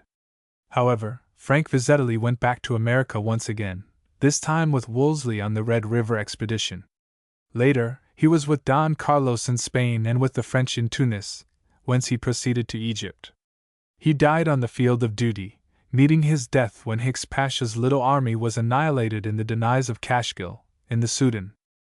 Now, in the earlier years, when Frank Vizetelly returned from Italy or America, he was often at my father's house at Kensington, and I heard him talk of Napoleon III, MacMahon, Garibaldi, Victor Emmanuel, Cialdini, Robert Lee, Longstreet, Stonewall Jackson, and Captain Semmes. Between times I saw all the engravings prepared after his sketches, and I regarded him and them with a kind of childish reverence. I can picture him still, a hale, bluff, tall, and burly-looking man, with short dark hair, blue eyes and a big ruddy mustache. He was far away the best-known member of our family in my younger days, when anonymity in journalism was an almost universal rule. In the same way, however, as everybody had heard of Howard Russell, the war correspondent of the Times, so most people had heard of Frank Vizetelly, the war artist of the Illustrated. He was, by the by, in the service of the Graphic when he was killed. I well remember being alternately amused and disgusted by a French theatrical delineation of an English war correspondent, given in a spectacular military piece which I witnessed a short time after my first arrival in Paris. It was called The Siege of Pekin, and had been concocted by Mockerd, the Emperor Napoleon's secretary. All the comic business in the affair was supplied by a so-called war correspondent of the Times, who strutted about in a tropical helmet embellished with a green derby veil, and was provided with a portable desk and a huge umbrella. This red-nosed and red-whiskered individual was forever talking of having to do this and that for the first paper of the first country in the world, and in order to obtain a better view of an engagement, he deliberately planted himself between the French and Chinese combatants. I should doubtless have derived more amusement from his tomfoolery had I not already known that English war correspondents did not behave in any such idiotic manner, and I came away from the performance with strong feelings of resentment respecting so outrageous a caricature of a profession counting among its members the uncle whom I so much admired. Whatever my dreams may have been, I hardly anticipated that I should join that profession myself during the Franco-German War. The lycées broke up, in confusion, and my father decided to send me to join my stepmother and the younger members of the family at St. Servan, it being his intention to go to the front with my elder brother Edward. But Simpson, the veteran Crimean War artist, came over to join the so-called Army of the Rhine, and my brother, securing an engagement from the New York Times, set out on his own account. Thus I was promptly recalled to Paris, where my father had decided to remain. In those days the journey from Brittany to the capital took many long and wearisome hours, and I made it in a third-class carriage of a train crowded with soldiers of all arms, cavalry, infantry, and artillery. Most of them were intoxicated, and the grossness of their language and manners was almost beyond belief. That dreadful night spent on the boards of a slowly moving and jolting train, there were then no cushioned seats in French third-class carriages, amidst drunken and foul-mouthed companions, gave me, as it were, a glimpse of the other side of the picture, that is, of several things which lie behind the glamour of war. It must have been about July 25th when I returned to Paris. A decree had just been issued appointing the Empress as regent in the absence of the Emperor, who was to take command of the Army of the Rhine. It had originally been intended that there should be 3 French armies, but during the conferences with Archduke Albert in the spring, that plan was abandoned in favor of one sole army under the command of Napoleon III. The idea underlying the change was to avoid a superfluity of staff officers, and to augment the number of actual combatants. Both Leboeuf and Lebrun approved of the alteration, and this would seem to indicate that there were already misgivings on the French side in regard to the inferior strength of their effectives. The army was divided into 8 sections, that is, 7 army corps, and the Imperial Guard. Bourbaki, as already mentioned, commanded the Guard, and at the head of the army corps were 1. MacMahon, 2. Frossard, 3. Bazaine, 4. Ladmirault, 5. Fairlie, 6. Canrobert, and 7. Félix Douay. Both Frossard and Fairlie, however, were at first made subordinate to Bazaine. The head of the information service was Colonel Lowell, who rose to be a general and minister of war under the Republic, and who wrote some commendable works on tactics, and immediately under him were Lieutenant Colonel Fay, also subsequently a well-known general, and Captain Young, who is best remembered perhaps by his inquiries into the mystery of the man with the iron mask. I give those names because, however distinguished those 3 men may have become in later years, the French intelligence service at the outset of the war was without doubt extremely faulty, and responsible for some of the disasters which occurred. On returning to Paris, one of my first duties was to go in search of Moulin, the detective artist whom I mentioned in my first chapter. I found him in his somewhat squalid home in the Quartier Malfatard, surrounded by a tribe of children, and he immediately informed me that he was one of the agents appointed to attend the Emperor on the campaign. The somewhat lavish imperial equipage, on which Zola so frequently dilated in The Downfall, had, I think, already been dispatched to Metz, where the Emperor proposed to fix his headquarters, and the escort of sent guards was about to proceed thither. Moulin told me, however, that he and 2 of his colleagues were to travel in the same train as Napoleon, and it was agreed that he should forward either to Paris or to London, as might prove most convenient, such sketches as he might from time to time contrive to make. He suggested that there should be one of the Emperor's departure from St. Cloud, and that in order to avoid delay I should accompany him on the occasion and take it from him. We therefore went down together on July 28th, promptly obtained admittance to the chateau, where Moulin took certain instructions, and then repaired to the railway siding in the park, whence the imperial train was to start.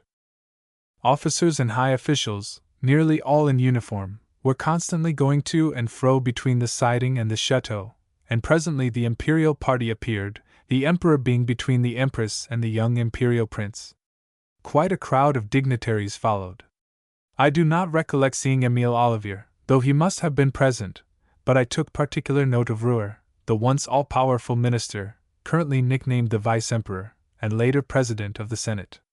In spite of his portliness, he walked with a most determined stride, held his head very erect, and spoke in his customary loud voice. The Emperor, who wore the undress uniform of a general, looked very grave and sallow. The disease which eventually ended in his death had already become serious. I have given many particulars of it in my 2 books. The Court of the Tuileries, 1862 to 1870. Chatto and Windus, and Republican France, 1870 to 1912. Holden and Hardingham, and only a few days later, that is, during the Saarbrücken affair, August 2nd, he was painfully affected by it. Nevertheless, he had undertaken to command the army of France.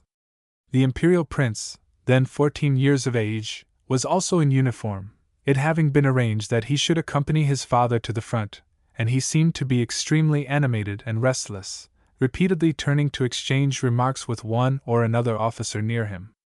The Empress, who was very simply gowned, smiled once or twice in response to some words which fell from her husband, but for the most part she looked as serious as he did. Whatever Émile Ollivier may have said about beginning this war with a light heart, it is certain that these 2 sovereigns of France realized, at that hour of parting, the magnitude of the issues at stake. After they had exchanged a farewell kiss, the Empress took her eager young son in her arms and embraced him fondly, and when we next saw her face we could perceive the tears standing in her eyes. The Emperor was already taking his seat, and the boy speedily sprang after him. Did the Empress at that moment wonder when, where, and how she would next see them again? Perchance she did. Everything, however, was speedily in readiness for departure. As the train began to move, both the Emperor and the Prince waved their hands from the windows, whilst all the enthusiastic imperial dignitaries flourished their hats and raised a prolonged cry of "Vive l'Empereur!" It was not, perhaps, so loud as it might have been, but then, they were mostly elderly men. Moulin, during the interval, had contrived to make something in the nature of a thumbnail sketch. I had also taken a few notes myself, and thus provided I hastened back to Paris. 3 on the road to revolution. First French defeats, a great victory rumored, the Marseillaise, Capole and Marie Sass. Edward Vizetelly brings news of Forbach to Paris. Émile Ollivier again, his fall from power. Cousin Montauban, Comte de Palacio, English war correspondence in Paris. Gambetta calls me a little spy. More French defeats. Palacio and the defense of Paris. Feats of a siege. Wounded returning from the front. Wild reports of French victories. The quarries of Jaumont. The Anglo-American ambulance. The news of Sedan. Salas. Unpleasant adventure. The fall of the Empire. It was, I think, 2 days after the Emperor's arrival at Metz that the first Germans, a detachment of Badiners, entered French territory. Then, on the 2nd of August came the successful French attack on Saarbrücken, a petty affair but a well-remembered one, as it was on this occasion that the young imperial prince received the baptism of fire. Appropriately enough, the troops, whose success he witnessed, were commanded by his late governor, General Frossard. More important was the engagement at Weissenberg 2 days later, when a division of the French under General Abel Douay was surprised by much superior forces, and utterly overwhelmed, Douay himself being killed during the fighting. Yet another 2 days elapsed, and then the Crown Prince of Prussia, later the Emperor Frederick, routed MacMahon at Worth, in spite of a vigorous resistance, carried on the part of the French cuirassiers, under General the Vicomte de Bonmains, to the point of heroism. In later days the general's son married a handsome and wealthy young lady of the bourgeoisie named Marguerite Crozet, whom, however, he had to divorce, and who afterwards became notorious as the mistress of General Boulanger. Curiously enough, on the very day of the disaster of Worth a rumor of a great French victory spread through Paris. My father had occasion to send me to his bankers in the Rue Vivienne, and on making my way to the boulevards, which I proposed to follow, I was amazed to see the shopkeepers eagerly setting up the tricolor flags which they habitually displayed on the Emperor's fête day, August 15th. Nobody knew exactly how the rumors of victory had originated, nobody could give any precise details respecting the alleged great success, but everybody believed in it, and the enthusiasm was universal. It was about the middle of the day when I repaired to the Rue Vivienne, and after transacting my business there, I turned into the Place de la Bourse, where a huge crowd was assembled.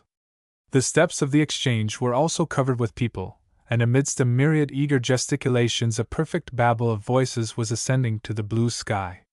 One of the green omnibuses, which in those days ran from the Bourse to Passy, was waiting on the square, unable to depart owing to the density of the crowd, and all at once, amidst a scene of great excitement and repeated shouts of La Marseillaise!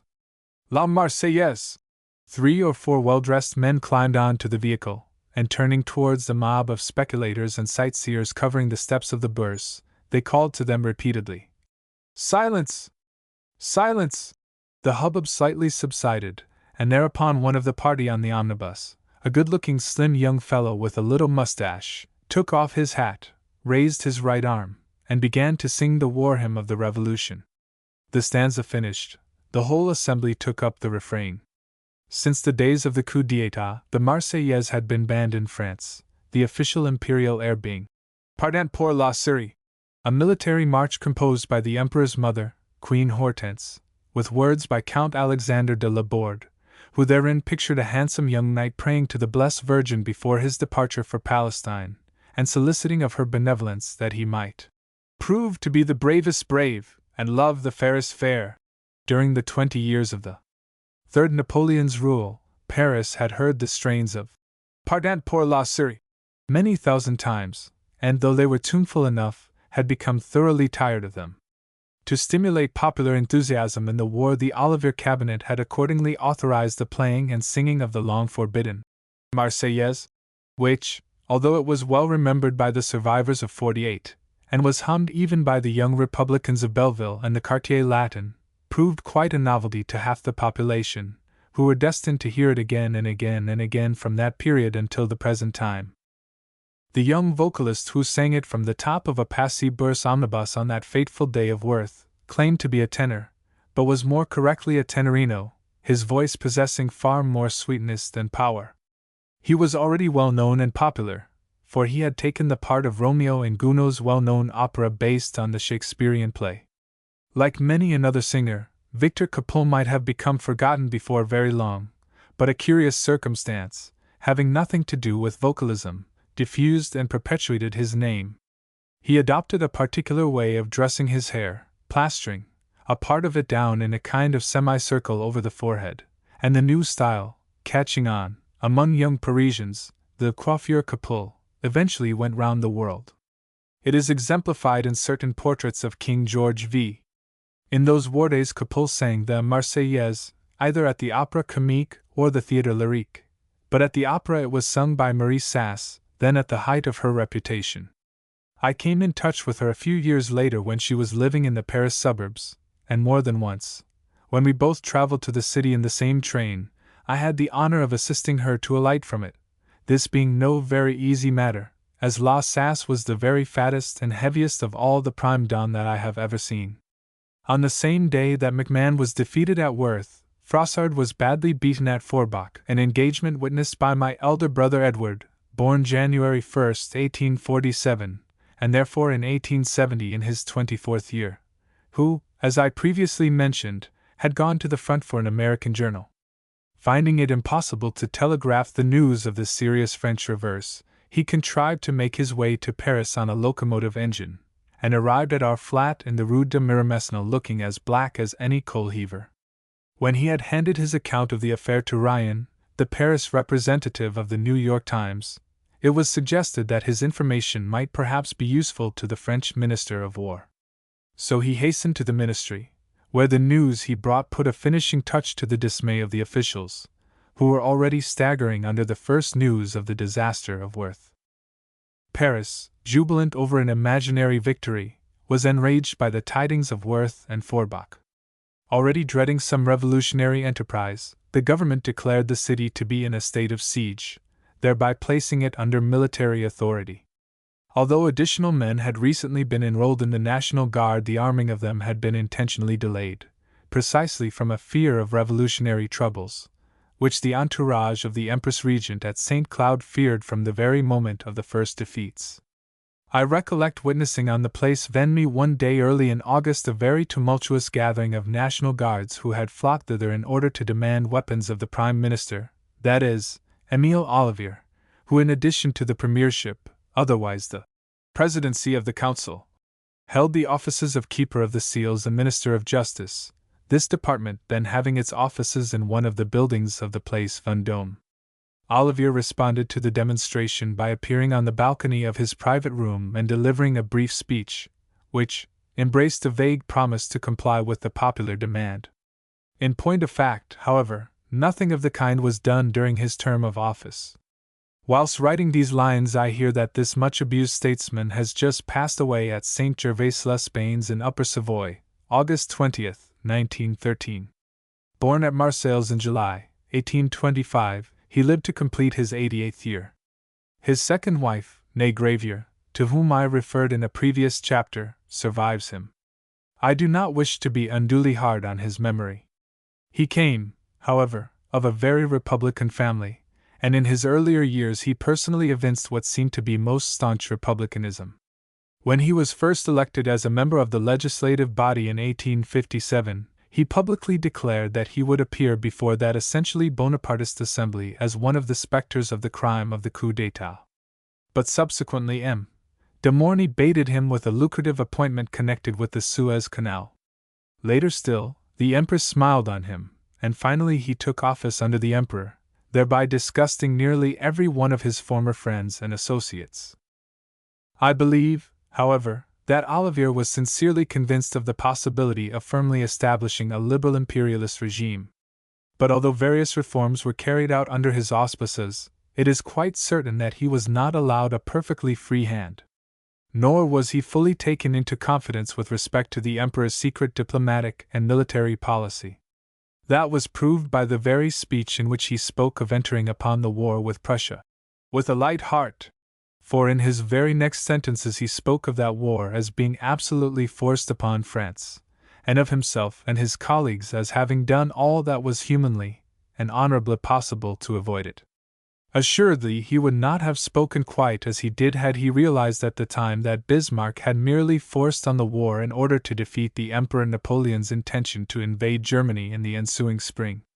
The public provocation on Prussia's part was, as I previously showed, merely her reply to the secret provocation offered by France, as evidenced by all the negotiations with Archduke Albert on behalf of Austria, and with Count Vimercati on behalf of Italy. On all those matters Olivier was at the utmost but very imperfectly informed. Finally, be it remembered that he was absent from the council at St. Cloud at which war was finally decided upon. At a very early hour on the morning of Sunday, August 7th, the day following Worth and Forbach, the Empress Eugenie came in all haste and sore distress from St. Cloud to the Tuileries. The position was very serious, and anxious conferences were held by the ministers. When the legislative body met on the morrow, a number of deputies roundly denounced the manner in which the military operations were being conducted. One deputy, a certain Guillaume Périx, who was well known for the outspokenness of his language, horrified the more devoted imperialists by describing the French forces as an army of lions led by jackasses. On the following day Olivier and his colleagues resigned office. Their position had become untenable, though little if any responsibility attached to them respecting the military operations. The Minister of War, General Dejean, had been merely a stopgap, appointed to carry out the measures agreed upon before his predecessor, Marshal Lebeuf, had gone to the front as Major General of the army. It was felt, however, among the Empress's entourage that the new Prime Minister ought to be a military man of energy, devoted, moreover, to the imperial regime. As the marshals and most of the conspicuous generals of the time were already serving in the field, it was difficult to find any prominent individual possessed of the desired qualifications. Finally, however, the Empress was prevailed upon to telegraph to an officer whom she personally disliked, this being General Cousin-Montauban, Comte de Palacio. He was certainly, and with good reason, devoted to the Empire, and in the past he had undoubtedly proved himself to be a man of energy. But he was at this date in his 75th year, a fact often overlooked by historians of the Franco-German War, and for that very reason, Although he had solicited a command in the field at the first outbreak of hostilities, it had been decided to decline his application, and to leave him at Lyons, where he had commanded the garrison for 5 years past. 30 years of Palacao's life had been spent in Algeria, contending, during most of that time, against the Arabs. But in 1860 he had been appointed commander of the French expedition to China, where with a small force he had conducted hostilities with the greatest vigor, repeatedly decimating or scattering the hordes of Chinamen who were opposed to him, and, in conjunction with the English, victoriously taking Pekin. A kind of stain rested on the expedition by reason of the looting of the Chinese emperor's summer palace, but the entire responsibility of that affair could not be cast on the French commander, as he only continued and completed what the English began. On his return to France, Napoleon III created him Comte de Palacao, the name being taken from one of his Chinese victories, and in addition wished the legislative body to grant him a dotation. However, the summer palace looting scandal prevented this, much to the emperor's annoyance, and subsequent to the fall of the empire it was discovered that, by Napoleon's express orders, the War Ministry had paid Palacao a sum of about £60,000, diverting that amount of money, in accordance with the practices of the time, from the purpose originally assigned to it in the estimates. This was not generally known when Palacao became chief minister. He was then what might be called a very well-preserved old officer, but his lungs had been somewhat affected by a bullet wound of long standing, and this he more than once gave as a reason for replying with the greatest brevity to interpellations in the chamber. Moreover, as matters went from bad to worse, this same lung trouble became a good excuse for preserving absolute silence on certain inconvenient occasions. When, however, Palacao was willing to speak, he often did so untruthfully, repeatedly adding the suggestio falsi to the suppressio veri. As a matter of fact, he, like other fervent partisans of the dynasty, was afraid to let the Parisians know the true state of affairs. Besides, he himself was often ignorant of it. He took office, he was the third war minister in 50 days, without any knowledge whatever of the imperial plan of campaign, or the steps to be adopted in the event of further French reverses, and a Herculean task lay before this septuagenarian officer, who by experience knew right well how to deal with Arabs and Chinamen, but had never had to contend with European troops.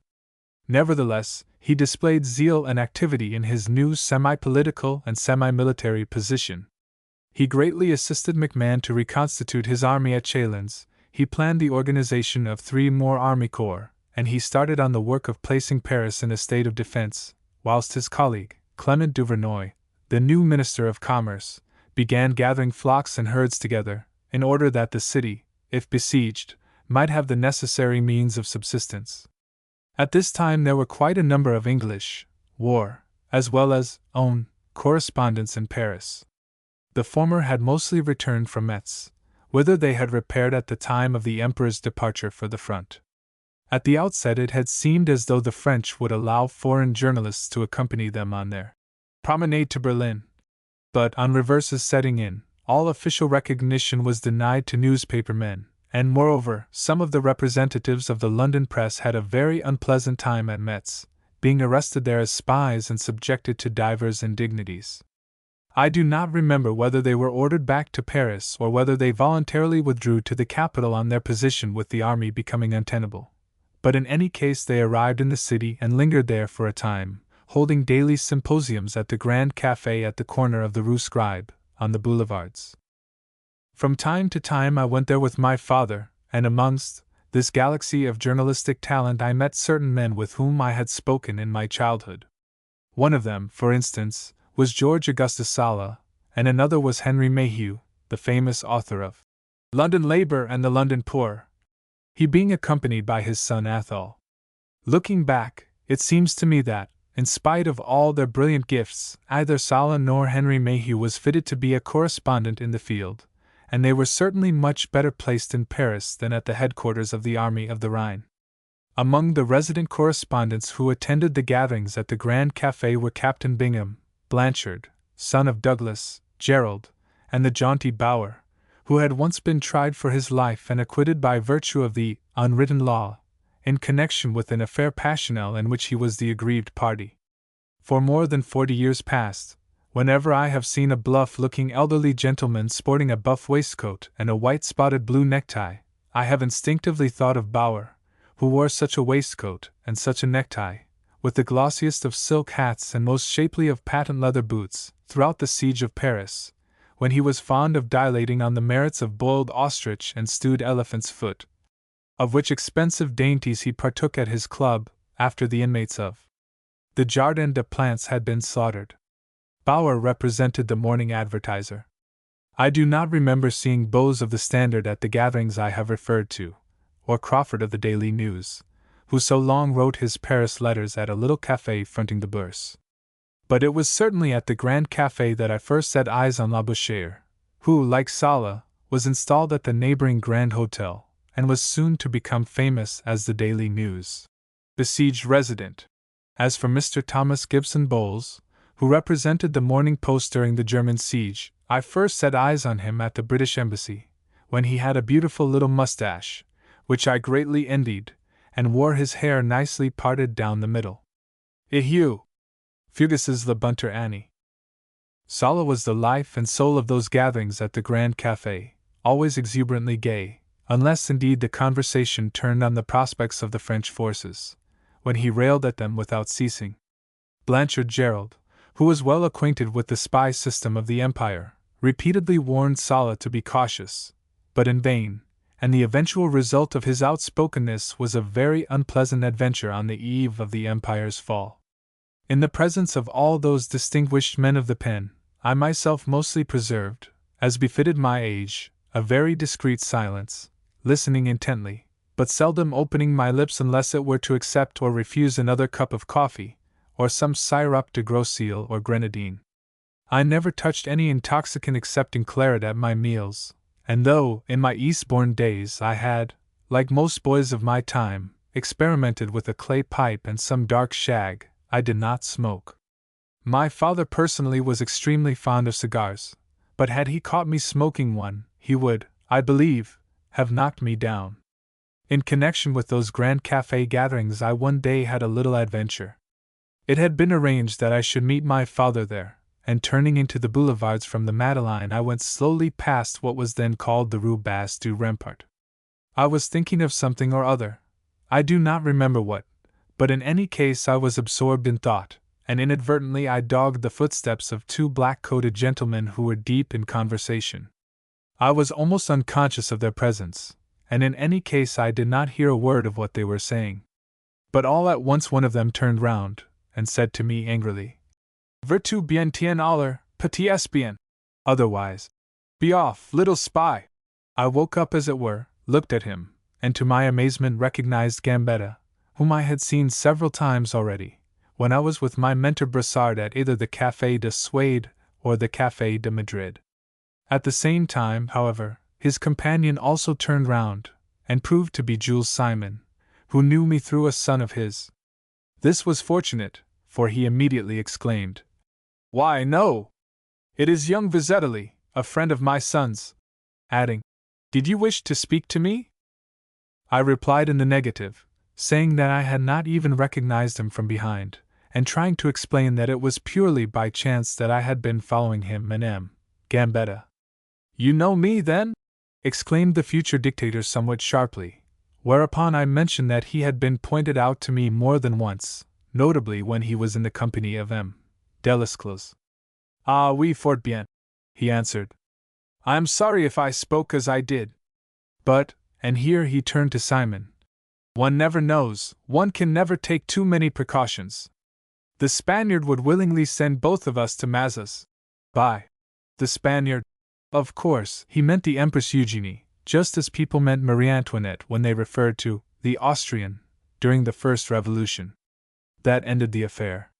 They both shook hands with me, I raised my hat, and hurried on to the Grand Café, leaving them to their private conversation. This was the first time that I ever exchanged words with Gambetta.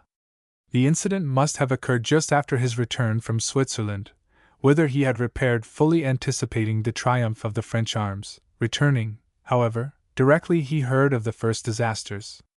Simon and he were naturally drawn together by their opposition to the Empire, but they were men of very different characters, and some 6 months later they were at daggers drawn. Events moved rapidly during Palacao's ministry. Reviving a former proposition of Jules Favre's, Gambetta proposed to the legislative body the formation of a Committee of National Defense, and one was ultimately appointed, but the only member of the opposition included in it was Thiers. In the middle of August there were some revolutionary disturbances at La Valette. Then, after the famous conference at Chalons, where Ruhr, Prince Napoleon, and others discussed the situation with the Emperor and MacMahon, Trochu was appointed military governor of Paris, where he soon found himself at loggerheads with Palacao. Meantime, the French under Bazaine, to whom the Emperor was obliged to relinquish the supreme command, the opposition deputies particularly insisting on Bazaine's appointment in his stead, were experiencing reverse after reverse. The Battle of Courcelles-sur-Pange, on August 14th, was followed 2 days later by that of Vionville or Mars-la-Tour, and, after yet another 2 days, came the great struggle of Grave-Latte, and Bazaine was thrown back on Metz. At the Chalons conference it had been decided that the Emperor should return to Paris, and that MacMahon's army also should retreat towards the capital. But Palacao telegraphed to Napoleon, "If you abandon Bazaine there will be revolution in Paris, and you yourself will be attacked by all the enemy's forces. Paris will defend herself from all assault from outside. The fortifications are completed." It has been argued that the plan to save Bazaine might have succeeded had it been immediately carried into effect, and in accordance, too, with Palacao's ideas. But the original scheme was modified, delay ensued, and the French were outmarched by the Germans, who came up with them at Sedan. As for Palacao's statement that the Paris fortifications were completed at the time when he dispatched his telegram, that was absolutely untrue. The armament of the outlying forts had scarcely begun, and not a single gun was in position on any one of the 95 bastions of the ramparts. On the other hand, Palacao was certainly doing all he could for the city. He had formed the aforementioned Committee of Defense, and under his auspices the fosse or ditch in front of the ramparts was carried across the 69 roads leading into Paris, whilst drawbridges were installed on all these points, with armed lunettes in front of them. Again, redoubts were thrown up in advance of some of the outlying forts, or on spots where breaks occurred in the chain of defensive works. At the same time, ships' guns were ordered up from Cherbourg, Brest, Lorient, and Toulon, together with naval gunners to serve them. Sailors, custom-house officers, and provincial gendarmes were also conveyed to Paris in considerable numbers. Guards mobiles, francs-tireurs, and even firemen likewise came from the provinces, whilst the work of provisioning the city proceeded briskly, the Chamber never hesitating to vote all the money asked of it. At the same time, whilst there were many new arrivals in Paris, there were also many departures from the city. The general fear of a siege spread rapidly.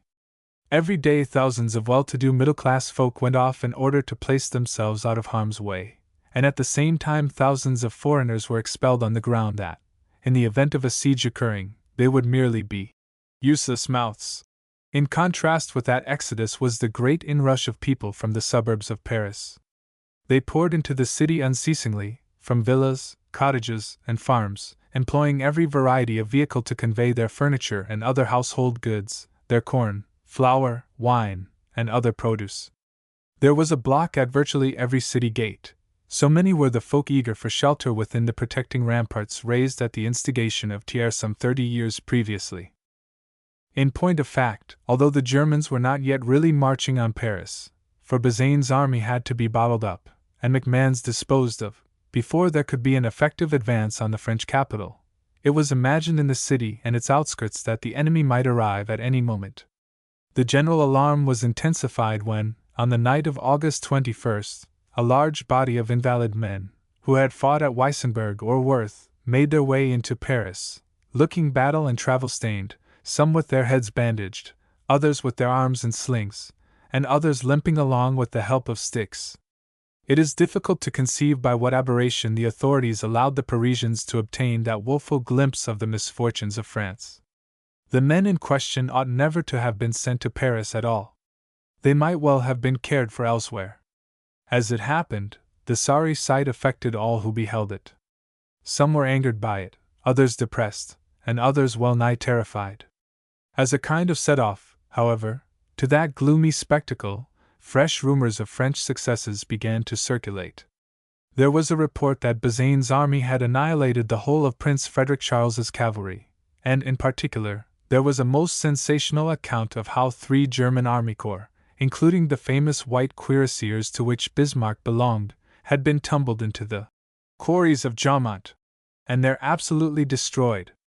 I will not say that there is no locality named Jaumont, but I cannot find any such place mentioned in Joanne's elaborate dictionary of the communes of France, and possibly it was as mythical as was the alleged German disaster, the rumors of which momentarily revived the spirits of the deluded Parisians, who were particularly pleased to think that the hated Bismarck's regiment had been annihilated.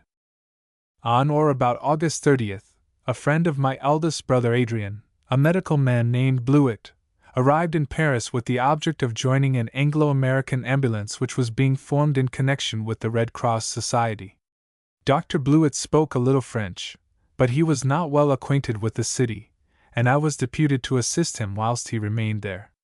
An interesting account of the doings of the ambulance in question was written some 16 or 17 years ago by Dr. Charles Edward Ryan, of Glenlara, Tipperary, who belonged to it. Its head men were Dr. Marion Sims and Dr. Frank, others being Dr. Ryan, as already mentioned, and Drs. Blewett, Webb, May, Nichol, Hayden, Howett, Tilghman, and last but not least, the future Sir William McCormick. Dr. Blewett had a variety of business to transact with the officials of the French Red Cross Society, and I was with him at his interviews with its venerable-looking president, the Count of Flavigny, and others. It is of interest to recall that at the outbreak of the war the Society's only means was an income of £5 6_s_3_d_, but that by August 28 its receipts had risen to nearly £112,000. By October it had expended more than £100,000 in organizing 32 field ambulances. Its total outlay during the war exceeded £500,000, and in its various field, town, and village ambulances no fewer than 110,000 men were succored and nursed.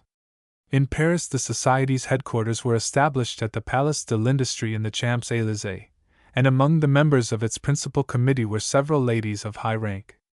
I well remember seeing there that great leader of fashion, the Marquise de Galifet, whose elaborate ball gowns I had more than once admired at Worth's, but who, now that misfortune had fallen upon France, was, like all her friends, very plainly garbed in black.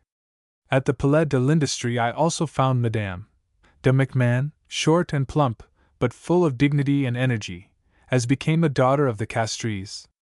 I remember a brief address which she delivered to the Anglo-American ambulance on the day when it quitted Paris, and in which she thanked its members for their courage and devotion in coming forward, and expressed her confidence, and that of all her friends, in the kindly services which they would undoubtedly bestow upon every sufferer who came under their care.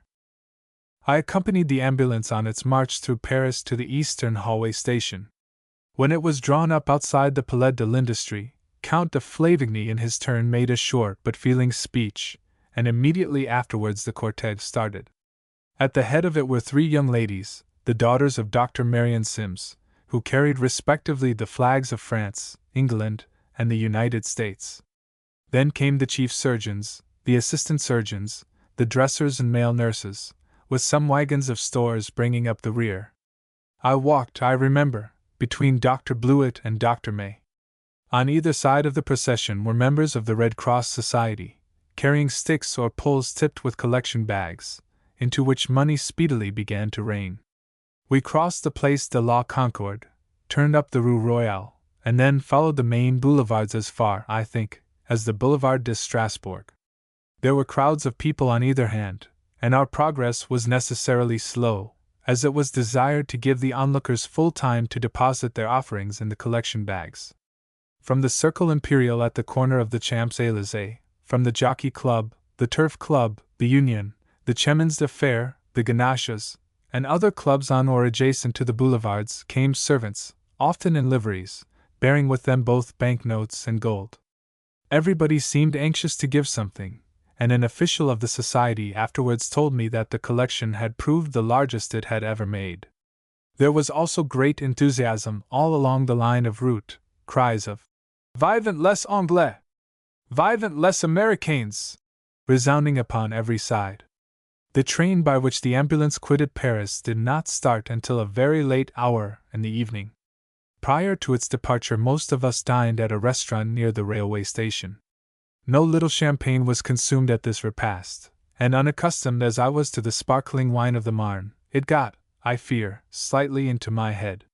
However, my services as interpreter were requisitioned more than once by some members of the ambulance in connection with certain inquiries which they wished to make of the railway officials, and I recollect that when some question arose of going in and out of the station, and reaching the platform again without let or hindrance, the departure of the train being long delayed, the sous-chef de gare made me a most courteous bow, and responded, "A vous, messieurs, tout est permis. There are no regulations for you." At last the train started, proceeding on its way to Soissons, where it arrived at daybreak on August 29th, the ambulance then hastening to join McMahon, and reaching him just in time to be of good service at Sedan. I will only add here that my friend Dr. Blewett was with Dr. Frank at Ballon and Bazille's, where the slaughter was so terrible. The rest of the ambulance's dramatic story must be read in Dr. Ryan's deeply interesting pages. Whilst the Parisians were being beguiled with stories of how the Prince of Saxe-Meiningen had written to his wife telling her that the German troops were suffering terribly from sore feet, the said troops were in point of fact lustily outmarching McMahon's forces. On August 30th, General de Failly was badly worsted at Beaumont, and on the following day McMahon was forced to move on Sedan. The first reports which reached Paris indicated, as usual, very favorable results respecting the contest there. My friend Captain Bingham, however, obtained some correct information from, I believe, the British Embassy, and I have always understood that it was he who first made the terrible truth known to one of the deputies of the opposition party, who hastened to convey it to Thiers. The Battle of Sedan was fought on Thursday, September 1st, but it was only on Saturday, September 3rd, that Palacio shadowed forth the disaster in the chamber, stating that McMahon had failed to effect a junction with Bazaine, and that, after alternate reverses and successes, that is, driving a part of the German army into the Meuse, he had been obliged to retreat on Sedan and Mézières, some portion of his forces. Moreover, having been compelled to cross the Belgian frontier, that tissue of inaccuracies, devised perhaps to palliate the effect of the German telegrams of victory which were now becoming known to the incredulous Parisians, was torn to shreds a few hours later when the legislative body assembled for a night sitting. Palacio was then obliged to admit that the French army and the Emperor Napoleon had surrendered to the victorious German force. Jules Favre, who was the recognized leader of the Republican opposition, thereupon brought forward a motion of dethronement, proposing that the executive authority should be vested in a parliamentary committee. In accordance with the practice of the Chamber, Favre's motion had to be referred to its bureaus, or ordinary committees, and thus no decision was arrived at that night, it being agreed that the Chamber should reassemble on the morrow at noon. The deputies separated at a very late hour. My father and myself were among all the anxious people who had assembled on the Place de la Concorde to await the issue of the debate. Wild talk was heard on every side, imprecations were leveled at the Empire, and it was already suggested that the country had been sold to the foreigner. At last, as the crowd became extremely restless, the authorities, who had taken their precautions in consequence of the revolutionary spirit which was abroad, decided to disperse it. During the evening a considerable body of mounted guards de Paris had been stationed in or near the Palais de l'Industrie, and now, on instructions being conveyed to their commander, they suddenly cantered down the Champs-Élysées and cleared the square, chasing people round and round the fountains and the seated statues of the cities of France, until they fled by way either of the quays, the Rue de Rivoli, or the Rue Royale. The vigor which the troops displayed did not seem of good augury for the adversaries of the Empire. Without a doubt revolution was already in the air, but everything indicated that the authorities were quite prepared to contend with it, and in all probability successfully. It was with difficulty that my father and myself contrived to avoid the troopers and reach the Avenue Gabriel, whence we made our way home. Meantime there had been disturbances in other parts of Paris. On the Boulevard Bonne Nouvelle a band of demonstrators had come into collision with the police, who had arrested several of them. Thus, as I have already mentioned, the authorities seemed to be as vigilant and as energetic as ever. But without doubt, on that night of Saturday, September 3rd, the secret Republican associations were very active, sending the MOTD order from one to another part of the city, so that all might be ready for revolution when the legislative body assembled on the morrow. It was on this same last night of the Empire that George Augustus Sala met with the very unpleasant adventure to which I previously referred. During the evening he went as usual to the Grand Café, and meeting Blanchard Gerald there, he endeavored to induce him to go to supper at the Café du Helder. Sala being in an even more talkative mood than usual, and, now that he had heard of the disaster of Sedan, more than ever inclined to express his contempt of the French in regard to military matters, Gerald declined the invitation, fearing, as he afterwards said to my father in my presence, that some unpleasantness might well ensue, as Sala, in spite of all remonstrances, would not cease gassing. Apropos of that expression, it is somewhat amusing to recall that Sala at one time designed for himself an illuminated visiting card, on which appeared his initials G. A. S. in letters of gold, the A being intersected by a gas lamp diffusing many vivid rays of light, whilst underneath it was a scroll bearing the appropriate motto, Dux est lux. But to return to my story, Gerald having refused the invitation, Sala repaired alone to the Café du Helder, an establishment which in those imperial times was particularly patronized by officers of the Paris garrison and officers from the provinces on leave. It was the height of folly for anybody to run down the French army in such a place, unless, indeed, he wished to have a number of duels on his hands. It is true that on the night of September 3rd, there may have been few, if any, military men at the Helder. Certain it is, however, that while Sala was supping in the principal room upstairs, he entered into conversation with other people, spoke incautiously, as he had been doing for a week past, and on departing from the establishment was summarily arrested and conveyed to the poste de police on the boulevard Bonne Nouvelle. The cells there were already more or less crowded with roughs who had been arrested during the disturbance earlier in the evening, and when a police official thrust Sala into their midst, at the same time calling him a vile Prussian spy, the patriotism of the other prisoners was immediately aroused, though, for the most part, they were utter scamps who had only created a disturbance for the purpose of filling their pockets. Sala was subjected not merely to much ill treatment, but also to indignities which only Rabelais or Zola could have, in different ways, adequately described, and it was not until the morning that he was able to communicate with the manager of the Grand Hotel, where he had his quarters. The manager acquainted the British Embassy with his predicament, and it was, I think, Mr. Sheffield who repaired to the Prefecture de Police to obtain an order for Sala's liberation. The story told me at the time was that Lord Lyons's representative found matters already in great confusion at the prefecture. There had been a stampede of officials, scarcely any being at their posts, in such wise that he made his way to the prefect's sanctum unannounced. There he found M. Pietri engaged with a confidential acolyte in destroying a large number of compromising papers, emptying boxes and pigeonholes in swift succession, and piling their contents on an already huge fire, which was stirred incessantly in order that it might burn more swiftly. Pietri only paused in his task in order to write an order for Sala's release, and I have always understood that this was the last official order that emanated from the famous prefect of the Second Empire. It is true that he presented himself at the Tuileries before he fled to Belgium, but the Empress, as we know, was averse from any armed conflict with the population of Paris. As a matter of fact, the prefecture had spent its last strength during the night of September 3rd. Disorganized as it was on the morning of the 4th, it could not have fought the revolution. As will presently appear, those police who on the night of the 3rd were chosen to assist in guarding the approaches to the Palais Bourbon on the morrow, were quite unable to do so. Disorder, indeed, prevailed in many places. My father had recently found himself in a dilemma in regard to the requirements of the Illustrated London News. In those days the universal snapshotting hand camera was unknown. Every scene that it was desired to depict in the paper had to be sketched, and in presence of all the defensive preparations which were being made, a question arose as to what might and what might not be sketched. General Trochu was governor of Paris, and applications were made to him on the subject. A reply came requiring a reference from the British Embassy before any permission whatever was granted.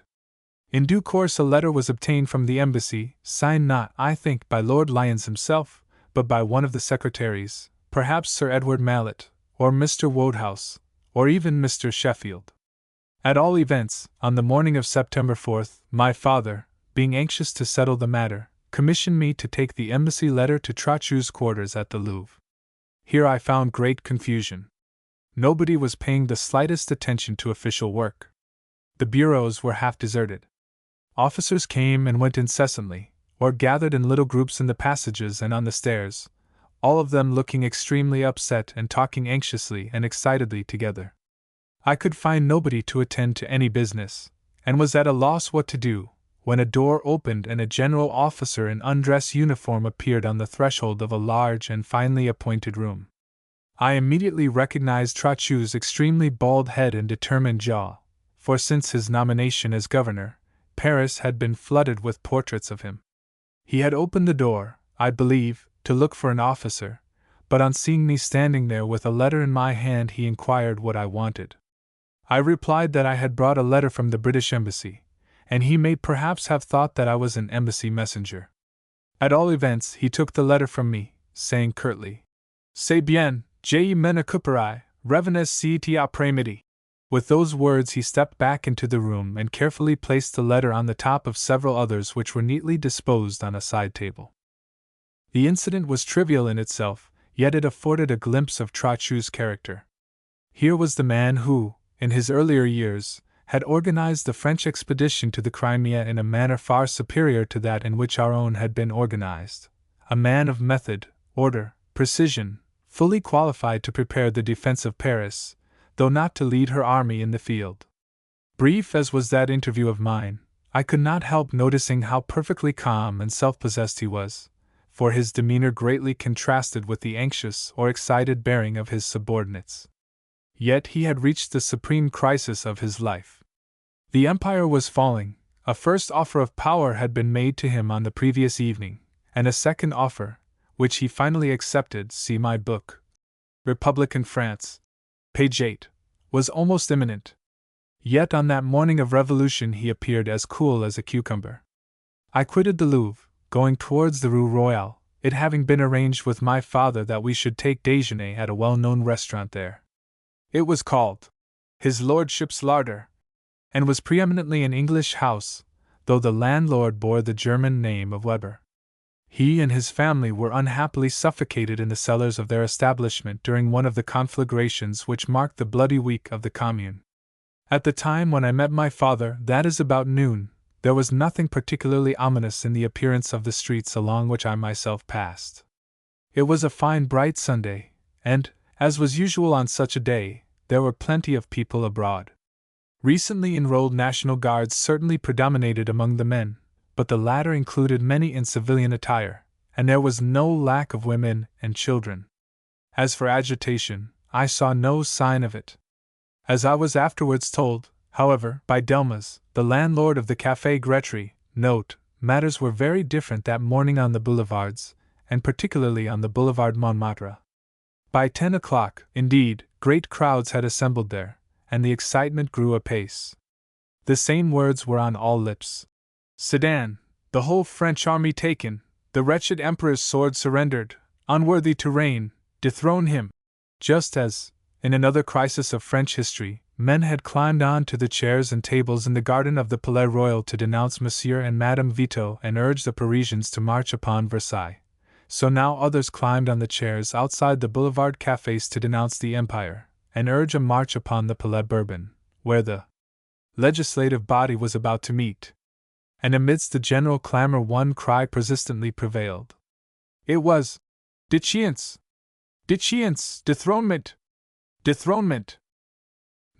This was a little café on the Boulevard des Italiens, and was noted for its quietude during the afternoon, though in the evening it was, by reason of its proximity to the Petite Bourse, held on the sidewalk in front of it, invaded by noisy speculators. Captain Bingham, my father, and myself long frequented the Café Grétry, often writing our Paris letters there. Subsequent to the war, Bingham and I removed to the Café Cardinal, where, However, the everlasting rattle of dominoes proved very disturbing. In the end, on that account, and in order to be nearer to a club to which we both belonged, we emigrated to the Café Napolitain. One reason for writing one's copy at a café instead of at one's club was that, at the former, one could at any moment receive messengers bringing late news, in addition to which, afternoon newspapers were instantly available. At every moment the numbers of the crowd increased. Newcomers continually arrived from the eastern districts by way of the boulevards, and from the north by way of the Faubourg Montmartre and the Rue Drouot, whilst from the south, the Quartier Latin and its neighborhood, contingents made their way across the Pont St. Michel and the Pont Notre Dame, and thence, past the Halles, along the Boulevard de Sebastopol and the Rue Montmartre. Why the Quartier Latin element did not advance direct on the Palais Bourbon from its own side of the river I cannot exactly say. But it was, I believe, thought desirable to join hands, in the first instance, with the revolutionary elements of northern Paris. All this took place whilst my father and myself were partaking of our meal.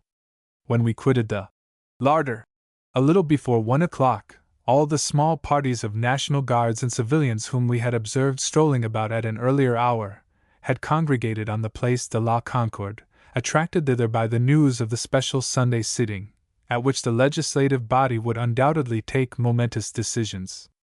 It should be added that nearly all the National Guards who assembled on the Place de la Concorde before 1 o'clock were absolutely unarmed.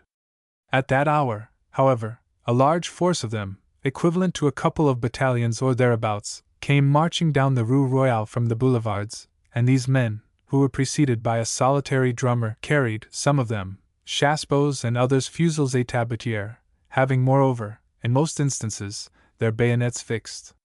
They belonged to the north of Paris, though I cannot say precisely to what particular districts, nor do I know exactly by whose orders they had been assembled and instructed to march on the Palais Bourbon, as they speedily did. But it is certain that all the fermentation of the morning and all that occurred afterwards was the outcome of the night work of the secret Republican committees. As the guards marched on, loud cries of "Déchéance! Déchéance!" arose among them, and were at once taken up by the spectators. Perfect unanimity, indeed, appeared to prevail on the question of dethroning the emperor. Even the soldiers who were scattered here and there, a few linesmen, a few zouaves, a few turcos, some of them invalid from MacMahon's forces, eagerly joined in the universal cry, and began to follow the guards on to the Place de la Concorde. Never, I believe, had that square been more crowded, not even in the days when it was known as the Place Louis Quinze, and when hundreds of people were crushed to death there whilst witnessing a display of fireworks in connection with the espousals of the future Louis XVI and Marie Antoinette. Not even when it had become the Place de la Révolution, and was thronged by all who wished to witness the successive executions of the last king and queen of the old French monarchy. From the end of the Rue Royale to the bridge conducting across the Seine to the Palais Bourbon, from the gate of the Tuileries garden to the horses of Marly at the entrance of the Champs-Élysées, around the obelisk of Luxor, and the fountains which were playing as usual in the bright sunshine which fell from the blue sky, along all the balustrades connecting the seated statues of the cities of France, here, there, and everywhere, indeed, you saw human heads. And the clamor was universal. The great square had again become one of revolution, and yet it remained one of concord also, for there was absolute agreement among the 100,000 or 150,000 people who had chosen it as their meeting place, an agreement attested by that universal and never-ceasing cry of dethronement. As the armed National Guards debouched from the Rue Royale, their solitary drummer plied his sticks. But the roll of the drum was scarcely heard in the general uproar, and so dense was the crowd that the men could advance but very slowly. For a while it took some minutes to make only a few steps. Meantime the ranks of the men were broken here and there, other people got among them, and at last my father and myself were caught in the stream and carried with it, still somewhat slowly, in the direction of the Pont de la Concorde. I read recently that the bridge was defended by mounted men of the Garde de Paris, the forerunner of the Garde Républicaine of today. A French writer, in recalling the scene, referring to the men's helmets glistening in the sunshine. But that is pure imagination. The bridge was defended by a cordon of police ranged in front of a large body of gendarmerie mobile, wearing the familiar dark blue-white braided kepis and the dark blue tunics with white aiguillettes. At first, as I have already said, we advanced but slowly towards that defending force, but all at once, we were swept onward by other men who had come from the boulevards, in our wake. A minute later an abrupt halt ensued, whereupon it was only with great difficulty that we were able to resist the pressure from behind. I at last contrived to raise myself on tiptoes. Our first ranks had effected a breach in those of the sergeants de ville, but before us were the mounted gendarmes, whose officer suddenly gave a command and drew his sword. For an instant I saw him plainly. His face was intensely pale. But a sudden rattle succeeded his command, for his men responded to it by drawing their sabers, which flashed ominously. A minute, perhaps 2 minutes, elapsed, the pressure in our rear still and ever increasing. I do not know what happened exactly at the head of our column. The uproar was greater than ever, and it seemed as if, in another moment, we should be charged, ridden over, cut down, or dispersed. I believe, however, that in presence of that great concourse of people, in presence too of the universal reprobation of the empire which had brought defeat, invasion, humiliation upon France, the officer commanding the gendarmes shrank from carrying out his orders. There must have been a brief parley with the leaders of our column.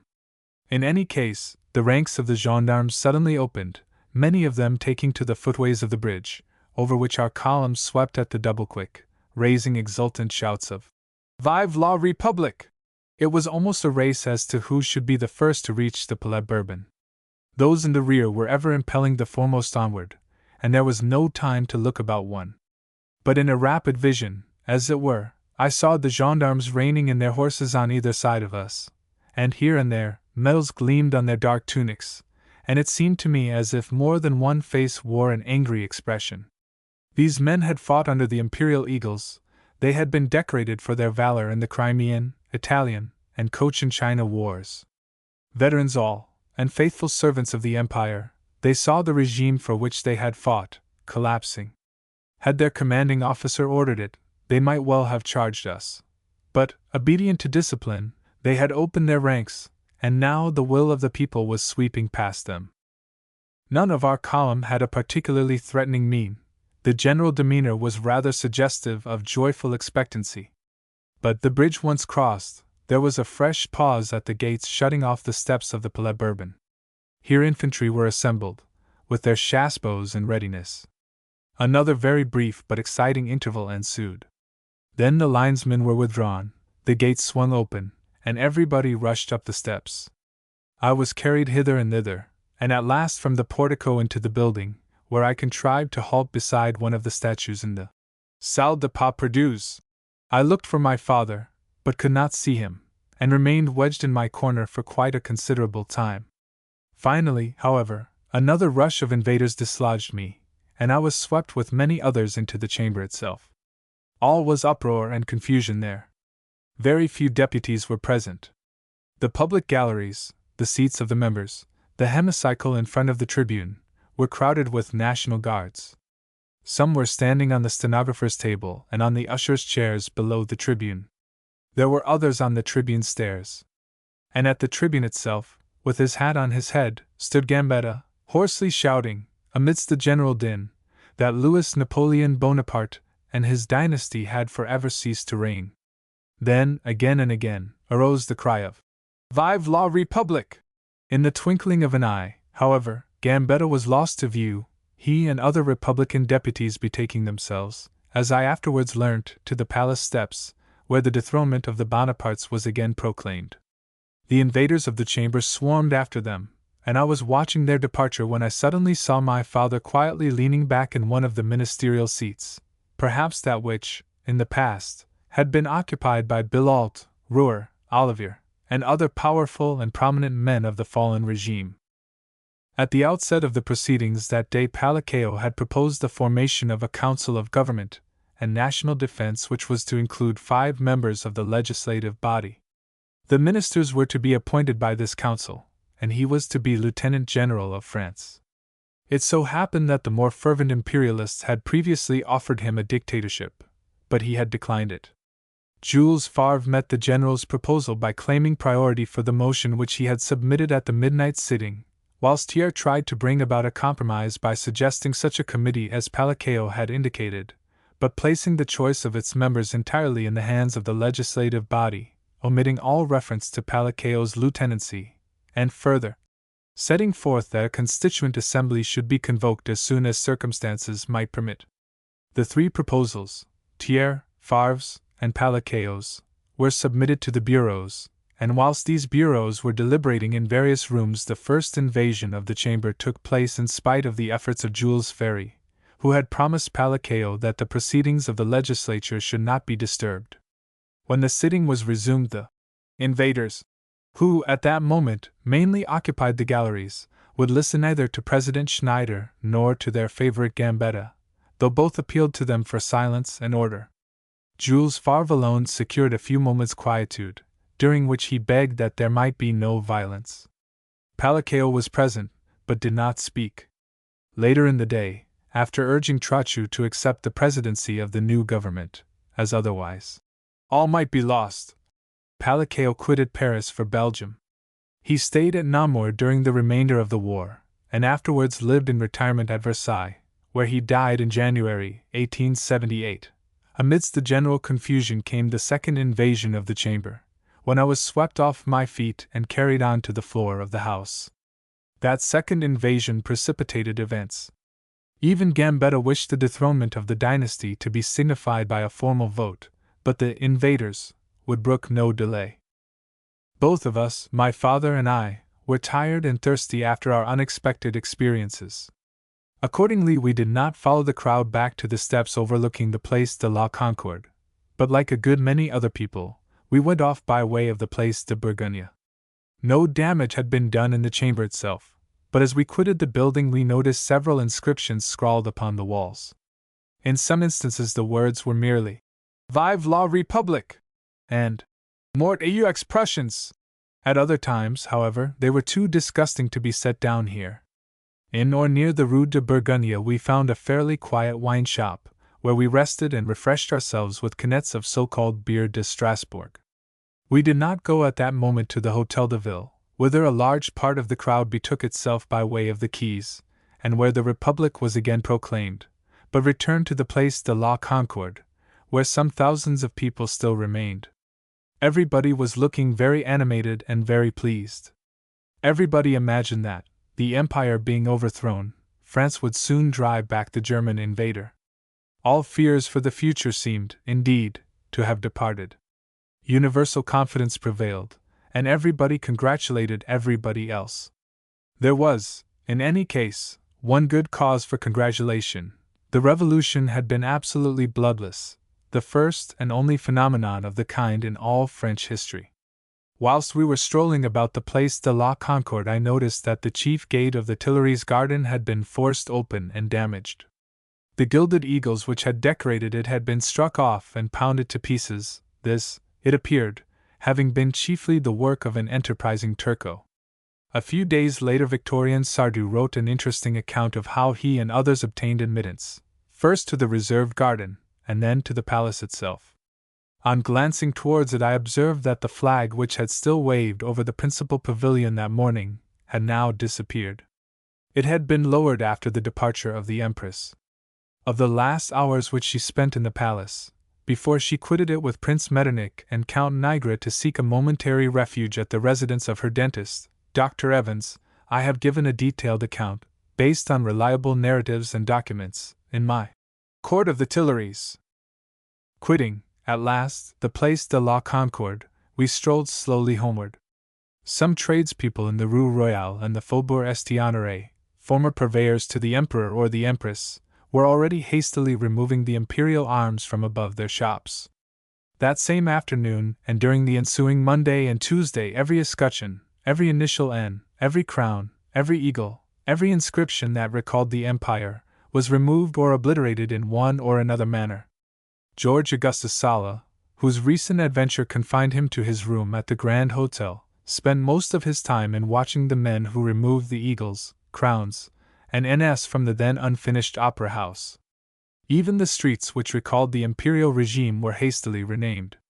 The Avenue de l'Impératrice at once became the Avenue du Bois de Boulogne, and the Rue du Dix Décembre, so called in memory of Napoleon's assumption of the imperial dignity, was rechristened Rue du 4 Septembre, this being the happy thought of Vizetelly, who, mounted on a ladder, set the new name above the old one, whilst the plate bearing the latter was struck off with a hammer by a young workman. As we went home on the afternoon of that memorable 4th, we noticed that all the cafes and wine shops were doing a brisk trade. Neither then nor during the evening, however, did I perceive much actual drunkenness. It was rather a universal jollity, as though some great victory had been gained. Truth to tell, the increase of drunkenness in Paris was an effect of the German siege of the city, when drink was so plentiful and food so scarce. My father and I had reached the corner of our street when we witnessed an incident which I have related in detail in the first pages of my book. Republic in France. It was the arrival of Gambetta at the Ministry of the Interior, by way of the Avenue de Marigny, with an escort of red-shirt franksterers de la Presse. The future dictator had 7 companions with him, all huddled inside or on the roof of a 4-wheel cab, which was drawn by 2 Breton nags. I can still picture him alighting from the vehicle and, in the name of the Republic, ordering a chubby little linesman, who was mounting guard at the gate of the ministry, to have the said gate opened, and I can see the sleek and elderly concierge, who had bowed to many an imperial minister, complying with the said injunction, and respectfully doffing his tasseled smoking cap and bending double whilst he admitted his new master. Then the gate is closed, and from behind the finely wrought ornamental ironwork Gambetta briefly addresses the little throng which has recognized him, saying that the Empire is dead, but that France is wounded, and that her very wounds will inflame her with fresh courage, promising, too, that the whole nation shall be armed, and asking one and all to place confidence in the new government, even as the latter will place confidence in the people. In the evening I strolled with my father to the Place de l'Hôtel de Ville, where many people were congregated. A fairly large body of National Guards was posted in front of the building, most of whose windows were lighted up. The members of the new government of national defense were deliberating there. Trochu had become its president, and Jules Favre its vice-president and minister for foreign affairs. Henri Rochefort, released that afternoon by his admirers from the prison of Saint-Pélagie, was included in the administration, this being in the main composed of the deputies for Paris. Only one of the latter, the cautious Thiers, refused to join it. He presided, however, that same evening over a gathering of some 200 members of the moribund legislative body, which then made a forlorn attempt to retain some measure of authority, by coming to some agreement with the new government. But Jules Favre and Jules Simon, who attended the meeting on the latter's behalf, would not entertain the suggestion. It was politely signified to the deputies that their support in Paris was not required, and that if they desired to serve their country in any way, they had better betake themselves to their former constituencies in the provinces. So far as the legislative body and the Senate, note, also, were concerned, everything ended in a delightful bit of comedy. Not only were the doors of their respective meeting halls locked, but they were secured with strips of tape and seals of red wax. The awe with which red sealing wax inspires Frenchmen is distinctly a trait of the national character. Had there been, however, a real Bonaparte in Paris at that time, he would probably have cut off the aforesaid seals with his sword. Note, the Senate, over which Ruhr presided, dispensed quietly on hearing of the invasion of the chamber. The proposal that it should adjourn till more fortunate times emanated from Ruhr himself. A few cries of "Vive l'Empereur!" were raised as the assembly dispersed. Almost immediately afterwards, however, most of the senators, including Ruhr, who knew that he was very obnoxious to the Parisians, quitted the city and even France. On the morning of September 5th, the Chivre, otherwise the Daily Parisian Punch, came out with a cartoon designed to sum up the whole period covered by the imperial rule. It depicted France bound hand and foot and placed between the mouths of 2 cannons, one inscribed Paris 1851, and the other Sedan 1870, those names and dates representing the Alpha and Omega of the Second Empire. For from revolution to siege, the government of national defense, the army of Paris, the return of Victor Hugo, the German advance on Paris, the National Guard reviewed, hospitable preparations for the Germans, they draw nearer still, departure of Lord Lyons, Our last day of liberty, on the fortifications, the Bois de Boulogne and our livestock, Mass before the statue of Strasbourg, devout Breton mobiles. Evening on the boulevards and in the clubs, Trochu and Ducrot, the fight and panic of Chatillon, the siege begins. As I shall have occasion in these pages to mention a good many members of the self-constituted government which succeeded the empire, it may be as well for me to set down here their names and the offices they held. I have already mentioned that Trochu was president, and Jules Favre vice-president, of the new administration.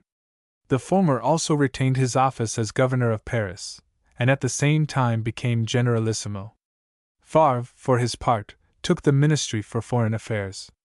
With him and Trochu were Gambetta, minister of the interior, Jules Simon, minister of public instruction, Adolphe Cremuse, minister of justice, Ernest Picard, minister of finance, Jules Ferry, secretary general to the government, and later mayor of Paris, and Henri Rochefort, president of the Committee of Barricades.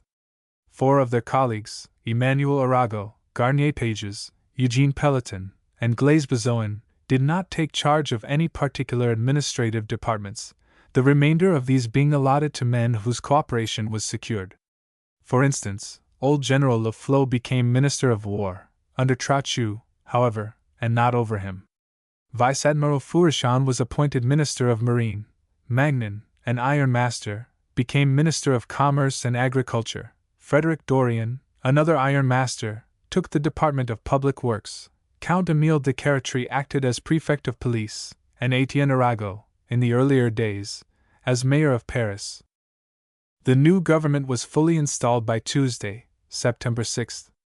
It had already issued several more or less stirring proclamations, which were followed by a dispatch which Jules Favre addressed to the French diplomatic representatives abroad. As a set-off to the arrival of a number of dejected travel-stained fugitives from MacMahon's army, whose appearance was by no means of a nature to exhilarate the Parisians, the defense was reinforced by a large number of guards mobiles, who poured into the city, particularly from Brittany, Trochu's native province, and by a considerable force of regulars, infantry, cavalry, and artillery, commanded by the veteran General Vinoy, then 70 years of age, who had originally been dispatched to assist MacMahon, but, having failed to reach him before the disaster of Sedan, retreated in good order on the capital. At the time when the siege actually commenced there were in Paris about 90,000 regulars, including all arms and categories, 110,000 mobile guards, and a naval contingent of 13,500 men, that is a force of 213,000, in addition to the National Guards, who were about 280,000 in number. Thus, altogether, nearly 500,000 armed men were assembled in Paris for the purpose of defending it. As all authorities afterwards admitted, this was a very great blunder, as fully 100,000 regulars and mobiles might have been spared to advantage for service in the provinces.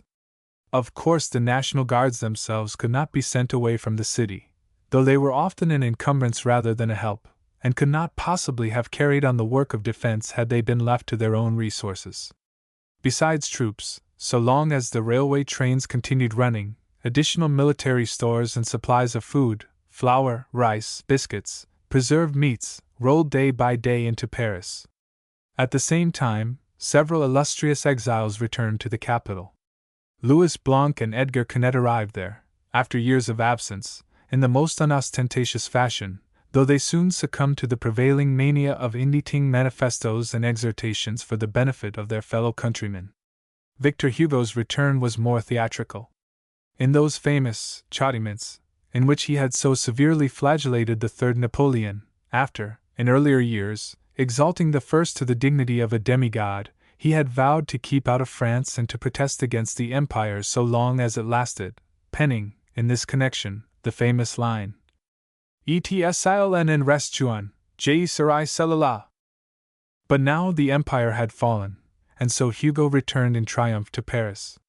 When he alighted from the train which brought him, he said to those who had assembled to give him a fitting greeting, that he had come to do his duty in the hour of danger, that duty being to save Paris, which meant more than saving France, for it implied saving the world itself, Paris being the capital of civilization, the center of mankind. Naturally enough, Those fine sentiments were fervently applauded by the great poet's admirers, and when he had installed himself with his companions in an open carriage, 2,000 or 3,000 people escorted him processionally along the boulevards. It was night time, and the cafes were crowded and the footways covered with promenaders as the cortege went by, the escort singing now the Marseillaise, and now the Chant du Depart, whilst on every side shouts of Vive Victor Hugo rang out as enthusiastically as if the appointed Savior of Paris were indeed actually passing. More than once I saw the illustrious poet stand up, uncover, and wave his hat in response to the acclamations, and I then particularly noticed the loftiness of his forehead, and the splendid crop of white hair with which it was crowned. Hugo, at that time 68 years old, still looked vigorous, but it was beyond the power of any such man as himself to save the city from what was impending.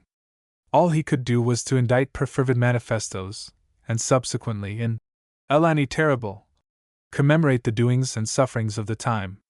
For the rest, he certainly enrolled himself as a National Guard, and I more than once caught sight of him wearing kepi and varouse. I am not sure, however, whether he ever did a sentry go. It must have been on the day following Victor Hugo's arrival that I momentarily quitted Paris for reasons in which my youthful but precocious heart was deeply concerned. I was absent for 4 days or so, and on returning to the capital I was accompanied by my stepmother, who, knowing that my father intended to remain in the city during the impending siege, wished to be with him for a while before the investment began. I recollect that she even desired to remain with us, though that was impossible, as she had young children, whom she had left at Saint Servan, and besides, as I one day jocularly remarked to her, she would, by staying in Paris, have added to the useless mouths, whose numbers the Republican, like the Imperial, government was, with very indifferent success, striving to diminish. However, she only quitted us at the last extremity, departing on the evening of September 17th, by the western line, which, on the morrow, the enemy out at Conflans, some 14 miles from Paris. Day by day the Parisians had received news of the gradual approach of the German forces. On the 8th they heard that the Crown Prince of Prussia's army was advancing from Montmirail to Coulommiers, whereupon the city became very restless, whilst on the 9th there came word that the black and white pennons of the ubiquitous Uhlans had been seen at La Ferté-sous-Jouarre.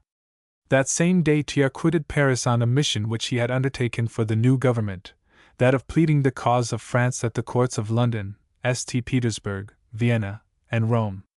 Then, on the 11th, there were tidings that Laon had capitulated, though not without its defenders blowing up a powder magazine and thereby injuring some German officers of exalted rank, for which reason the deed was enthusiastically commended by the Parisian press, though it would seem to have been a somewhat treacherous one, contrary to the ordinary usages of war. On the 12th some German scouts reached Meaux, and a larger force leisurely occupied Melun. The French, on their part, were busy after a fashion. They offered no armed resistance to the German advance, but they tried to impede it in sundry ways. With the idea of depriving the enemy of cover, various attempts were made to fire some of the woods in the vicinity of Paris, whilst in order to cheat him of supplies, stacks and standing crops were here and there destroyed. Then, too, several railway and other bridges were blown up, including the railway bridge at Creil, so that direct communication with Boulogne and Calais ceased on September 12th. The 13th was a great day for the National Guards, who were then reviewed by General Trochu. With my father and my young stepmother, I went to see the sight, which was in many respects an interesting one. 136 battalions, or approximately 180,000 men, of the so-called citizen soldiery, were under arms, their lines extending, first, along the boulevards from the Bastille to the Madeleine, then down the Rue Royale, across the Place de la Concorde and up the Champs-Élysées as far as the Rond Point. In addition, 100,000 men of the Garde Mobile were assembled along the quays of the Seine and up the Champs-Élysées from the Rond Point to the Arc de Triomphe. I have never since set eyes on so large a force of armed men. They were of all sorts. Some of the mobiles, notably the Breton ones, who afterwards gave a good account of themselves, looked really soldierly, but the National Guards were a strangely mixed lot. They all wore kepis, but quite half of them as yet had no uniforms, and were attired in blouses and trousers of various hues. Only here and there could one see a man of military bearing. Most of them struck happy-go-lucky attitudes, and were quite unable to keep step in marching. A particular feature of the display was the number of flowers and sprigs of evergreen with which the men had decorated the muzzles of the fusils et tabatières which they mostly carried. Here and there, moreover, one and another fellow displayed on his bayonet point some colored caricature of the ex-emperor or the ex-empress. What things they were, those innumerable caricatures of the months which followed the Revolution! Now and again there appeared one which was really clever, which embodied a smart, a witty idea. But how many of them were simply the outcome of a depraved, a lewd, a bestial imagination? The most offensive caricatures of Marie Antoinette were as nothing beside those leveled at that unfortunate woman, the Empress Eugenie. Our last days of liberty were now slipping by. Some of the poorest folk of the environs of Paris were at last coming into the city, bringing their chattels with them. Strange ideas, however, had taken hold of some of the more simple-minded suburban bourgeois. Departing hastily into the provinces, so as to place their skins out of harm's reach, they had not troubled to store their household goods in the city, but had left them in their coquettish villas and pavilions, the doors of which were barely looked. The German soldiers would very likely occupy the houses, but assuredly they would do no harm to them. Perhaps, however, it might be as well to propitiate the foreign soldiers. "Let us leave something for them," said worthy Monsieur Durand to Madame Durand, his wife. "They will be hungry when they get here, and if they find something ready for them they will be grateful and do no damage." So, although the honest Durands carefully barred, at times even walled up, their cellars of choice wines, they arranged that plenty of bottles, at times even a cask, of vin ordinaire should be within easy access, and ham, cheese, sardines, saucissons de lion, and pates de foie gras were deposited in the pantry cupboards, which were considerately left unlocked in order that the good, mild-mannered, honest Germans, who, according to a proclamation issued by Unser Fritz, at an earlier stage of the hostilities, made war on the Emperor Napoleon and not on the French nation, might regale themselves without let or hindrance. Moreover, the nights were drawing in, the evenings becoming chilly, so why not lay the fires, and place matches and candles in convenient places for the benefit of the unbidden guests who would so soon arrive? All those things being done, M. and Madame Durand departed to seek the quietude of Folies-les-Oies, never dreaming that on their return to Montfermeil, Palais, or Sartreville, they would find their salon converted into a pigsty, their furniture smashed, and their clocks and chimney ornaments abstracted. Of course the M. Durand of today knows what happened to his respected parents. He knows what to think of the good, honest, considerate German soldiery, and if he can help it, he will not in any similar case leave so much as a wooden spoon to be carried off to the fatherland, and added as yet another trophy to the 100,000 French clocks and the million French knickknacks which are still preserved there as mementos of the gross sight. On September 15th, we heard of some petty skirmishes between Uhlans and Franksterers in the vicinity of Montereau and Melun. On the morrow the enemy captured a train at Senlis, and fired on another near Chantilly, fortunately without wounding any of the passengers, whilst on the same day his presence was signaled at Villeneuve-Saint-Georges, only 10 miles south of Paris. That evening, moreover, he attempted to ford the Seine at Juvisy. On the 16th some of his forces appeared between Créteil and Neuilly-sur-Marne, on the eastern side of the city, and only some 5 miles from the fort of Vincennes. Then we again heard of him on the south, of his presence at Bruneuil, Ablon, and Athos, and of the pontoons by which he was crossing the Seine at Villeneuve and Choisy-le-Roi. Thus the advance steadily continued, quite unchecked by force of arms, save for just a few trifling skirmishes initiated by sundry Franksterers. Not a road, not a barricade, was defended by the authorities. Not once was the passage of a river contested. Here and there the Germans found obstructions.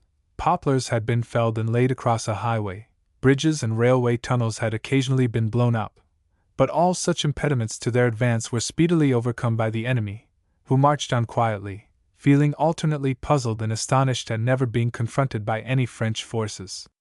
As the invaders drew nearer to Paris they found an abundance of vegetables and fruit at their disposal, but most of the peasantry had fled, taking their livestock with them, and, as a German officer told me in after years, eggs, cheese, butter, and milk could seldom be procured.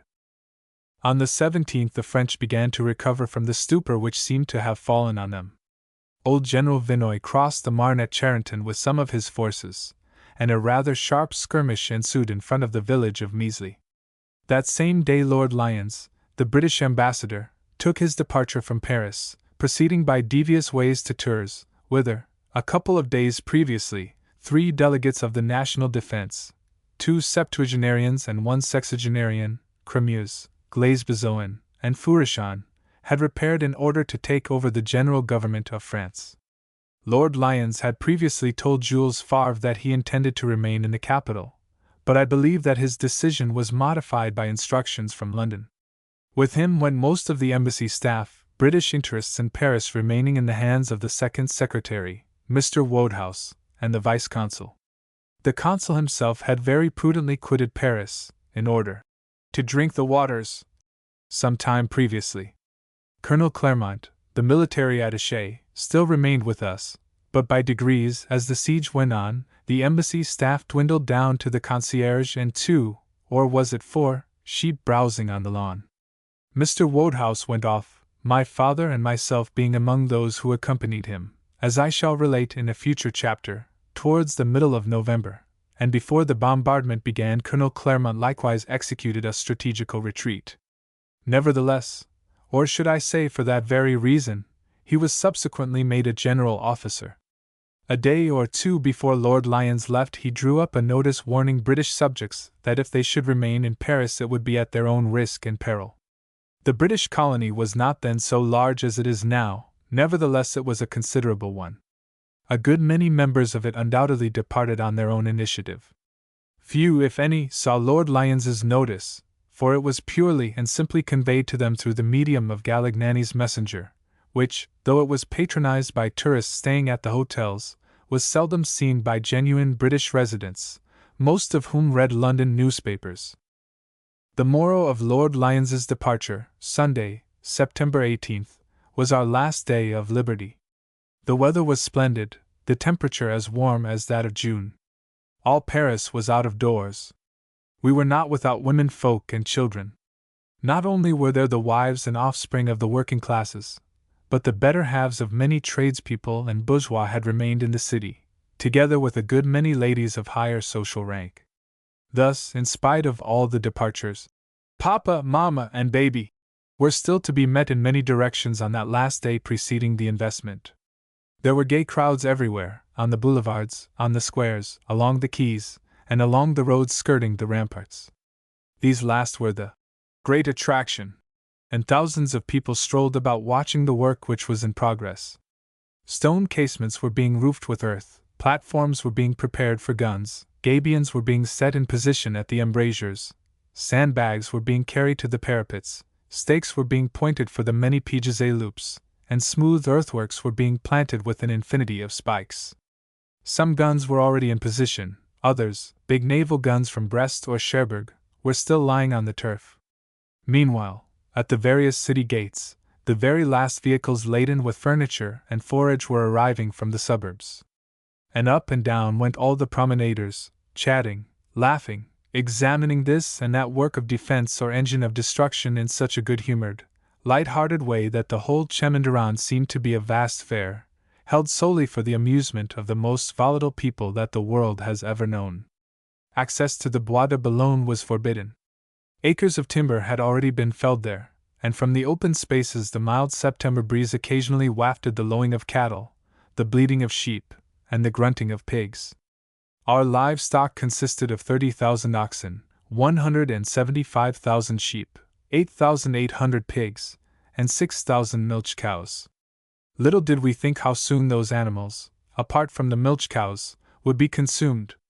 Few of us were aware that, according to Maxime Duchamp's great work on Paris, we had hitherto consumed, on an average, every day of the year, 935 oxen, 4680 sheep, 570 pigs, and 600 calves, to say nothing of 46,000 head of poultry, game, etc., 50 tons of fish, and 670,000 eggs. turning from the Bois de Boulogne, which had become our principal ranch and sheep walk, one found companies of National Guards learning the goose step in the Champs-Élysées and the Cours la Reine. Regulars were appropriately encamped both in the Avenue de la Grande Armée and on the Champ de Mars. Field guns and caissons filled the Tuileries garden, whilst in the grounds of the Luxembourg Palace one again found cattle and sheep, yet other members of the bovine and ovine species being installed, singularly enough, almost cheek by jowl with the hungry wild beasts of the Jardin des Plantes, whose mouths fairly watered at the sight of their natural prey. If you followed the quays of the Seine, you there found sightseers gazing at the little gunboats and floating batteries on the water, and if you climbed to Montmartre, you there came upon people watching the Neptune, the captive balloon which Nadar, the aeronaut and photographer, had already provided for purposes of military observation. I shall have occasion to speak of him and his balloons again. Among all that I myself saw on that memorable Sunday, I was perhaps most struck by the solemn celebration of Mass in front of the statue of Strasbourg on the Place de la Concorde. The capital of Alsace had been besieged since the middle of August, but was still offering a firm resistance to the enemy. Its chief defenders, General Uric and Edmond Valentin, were the most popular heroes of the hour. The latter had been appointed prefect of the city by the Government of National Defense, and resolving to reach his post in spite of the siege which was being actively prosecuted, had disguised himself and passed successfully through the German lines, escaping the shots which were fired at him. In Paris, the statue of Strasbourg had become a place of pilgrimage, a sacred shrine, as it were, adorned with banners and with wreaths innumerable. Yet I certainly had not expected to see an altar set up and Mass celebrated in front of it, as if it had been, indeed, a statue of the Blessed Virgin. At this stage of affairs there was no general hostility to the Church in Paris. The bourgeoisie, I speak of its masculine element, was as skeptical then as it is now, but it knew that General Trochu, in whom it placed its trust, was a practicing and fervent Catholic, and that in taking the presidency of the government he had made it one of his conditions that religion should be respected. Such animosity as was shown against the priesthood emanated from some of the public clubs where the future communards perorated. It was only as time went on, and the defense grew more and more hopeless, that Trochu himself was denounced as a cagot and a souteneur de soutans, and not until the Commune did the extremists give full rein to their hatred of the Church and its ministers. In connection with religion, there was another sight which impressed me on that same Sunday. I was on the point of leaving the Place de la Concorde when a large body of mobiles debouched either from the Rue Royale or the Rue de Rivoli, and I noticed, with some astonishment, that not only were they accompanied by their chaplains, but that they bore aloft several processional religious banners. They were Bretons, and had been to Mass, I ascertained, at the church of Notre Dame des Victoires, the favorite church of the Empress Eugénie, who often attended early Mass there, and were now returning to their quarters in the arches of the railway viaduct of the Point du Jour.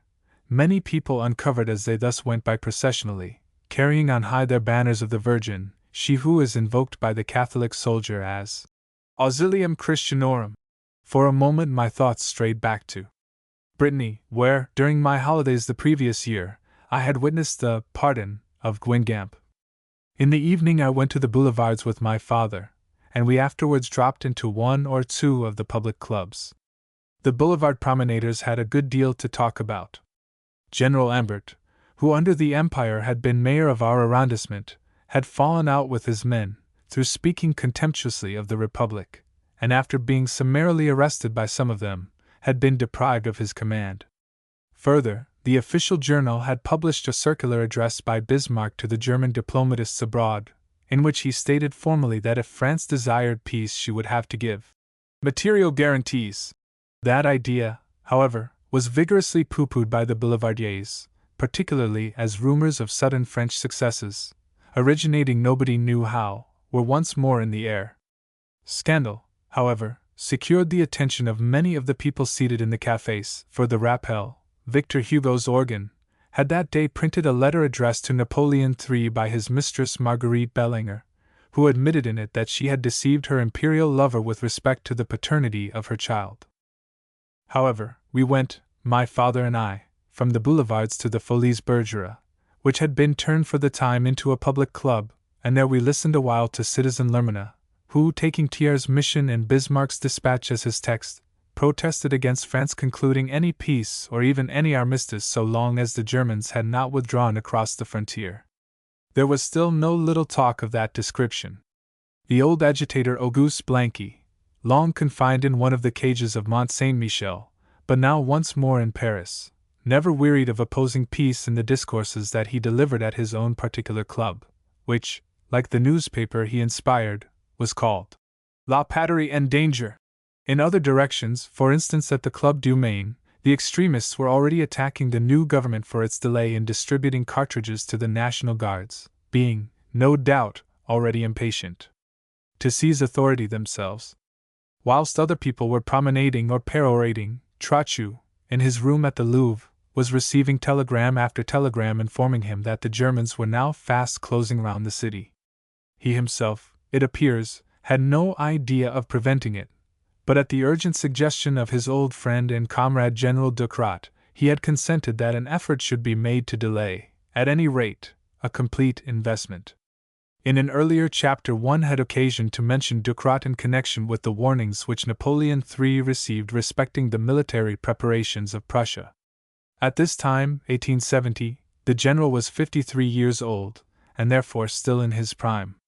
As commander of a part of MacMahon's forces he had distinguished himself at the Battle of Worth, and when the Marshal was wounded at Sedan, it was he who, by right of seniority, at first assumed command of the army, being afterwards compelled, however, to relinquish the port to Wimpfen, in accordance with an order from Palacio which Wimpfen produced. Included at the capitulation, among the prisoners taken by the Germans, Ducrot subsequently escaped, the Germans contending that he had broken his parole in doing so, though this does not appear to have been the case. Immediately afterwards he repaired to Paris to place himself at Trochu's disposal. At Worth he had suggested certain tactics which might have benefited the French army. At Sedan he had wished to make a supreme effort to cut through the German lines, and now in Paris he proposed to Trochu a plan which if successful might, he thought, retard the investment and momentarily cut the German forces in halves. In attempting to carry out this scheme, September 19th, Ducrot took with him most of Vinoy's corps, that is 4 divisions of infantry, some cavalry, and no little artillery, having indeed, according to his own account, 72 guns with him.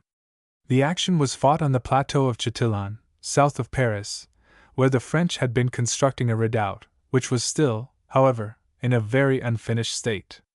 At daybreak that morning all the districts of Paris lying on the left bank of the Seine were roused by the loud booming of guns.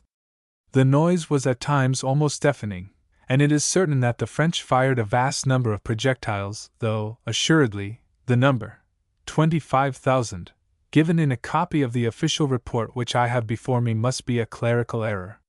In any case, the Germans replied with an even more terrific fire than that of the French, and, as had previously happened at Sedan and elsewhere, the French ordnance proved to be no match for that emanating from Krupp's renowned workshops.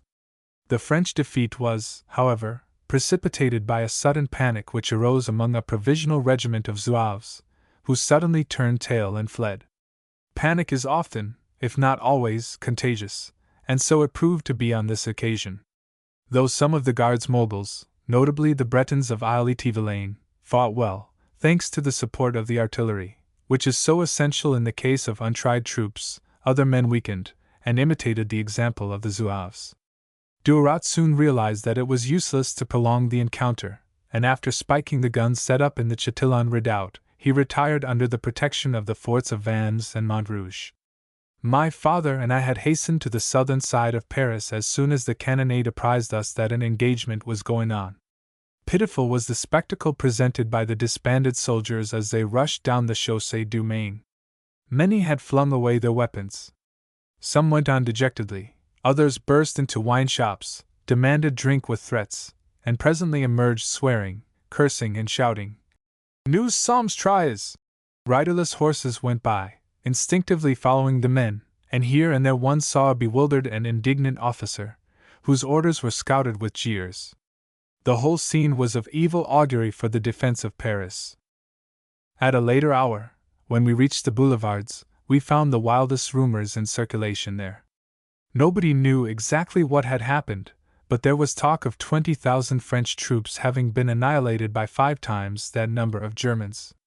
At last a proclamation emanating from Gambetta was posted up and eagerly perused. It supplied no details of the fighting, but urged the Parisians to give way neither to excitement nor to despondency, and reminded them that a court-martial had been instituted to deal with cowards and deserters. Thereupon the excitement seemed to subside, and people went to dinner. An hour afterwards the boulevards were as gay as ever, thronged once more with promenaders, among whom were many officers of the Garde Mobile and the usual regiment of painted women. Cynicism and frivolity were once more the order of the day. But in the midst of it there came an unexpected incident. Some of the National Guards of the district were not unnaturally disgusted by the spectacle which the boulevards presented only a few hours after misfortune had fallen on the French arms. Forming, therefore, into a body, they marched along, loudly calling upon the cafés to close. Particularly were they indignant when, on reaching Brabant's restaurant at the corner of the Faubourg Montmartre, they heard somebody playing a lively Offenbachian air on a piano there. A party of heedless viveurs and demoiselles of the half-world were enjoying themselves together, as in the palmy imperial days. But the piano was soon silenced, the cafés and restaurants were compelled to close, and the boulevardian world went home in a slightly chastened mood. The siege of Paris had begun. We besieged. The surrender of Versailles, Captain Johnson, Queen's messenger, no more Paris fashions, Prussians versus Germans, Bismarck's hard terms for peace, attempts to pass through the German lines, chartreuse verte as an explosive, Tommy Webb's party and the Germans, couriers and early balloons, our arrangements with Nadar, Gambetta's departure and balloon journey, the amusing verses of Albert Millard, siege jokes and satire, the spy and signal craze, Amazons to the rescue.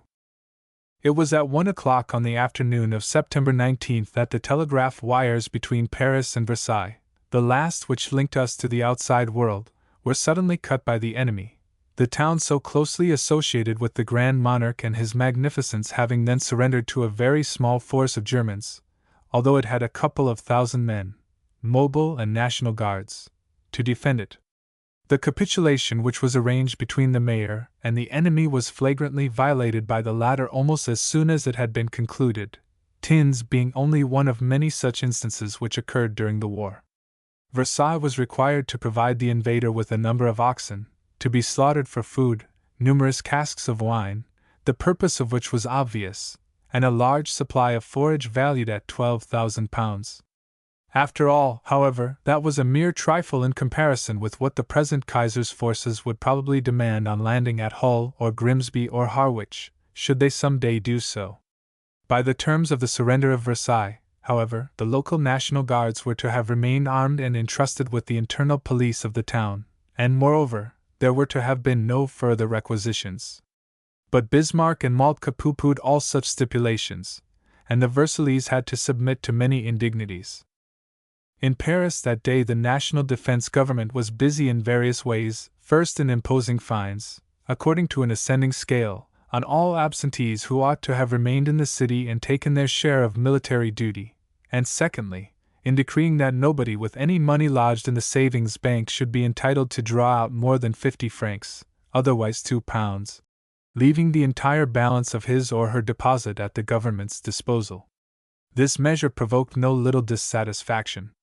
It was also on September 19th, the first day of the siege, that the last diplomatic courier entered Paris.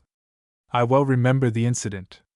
Whilst I was walking along the Faubourg Saint-Honoré I suddenly perceived an open calèche, drawn by a pair of horses, bestriding one of which was a postilion arrayed in the traditional costume, hair à la Cato gone, jacket with scarlet facings, gold-banded hat, huge boots, and all the other appurtenances which one saw during long years on the stage in Adolphe Adams' sprightly but impossible opera comique, Le Postillon de Longjumeau.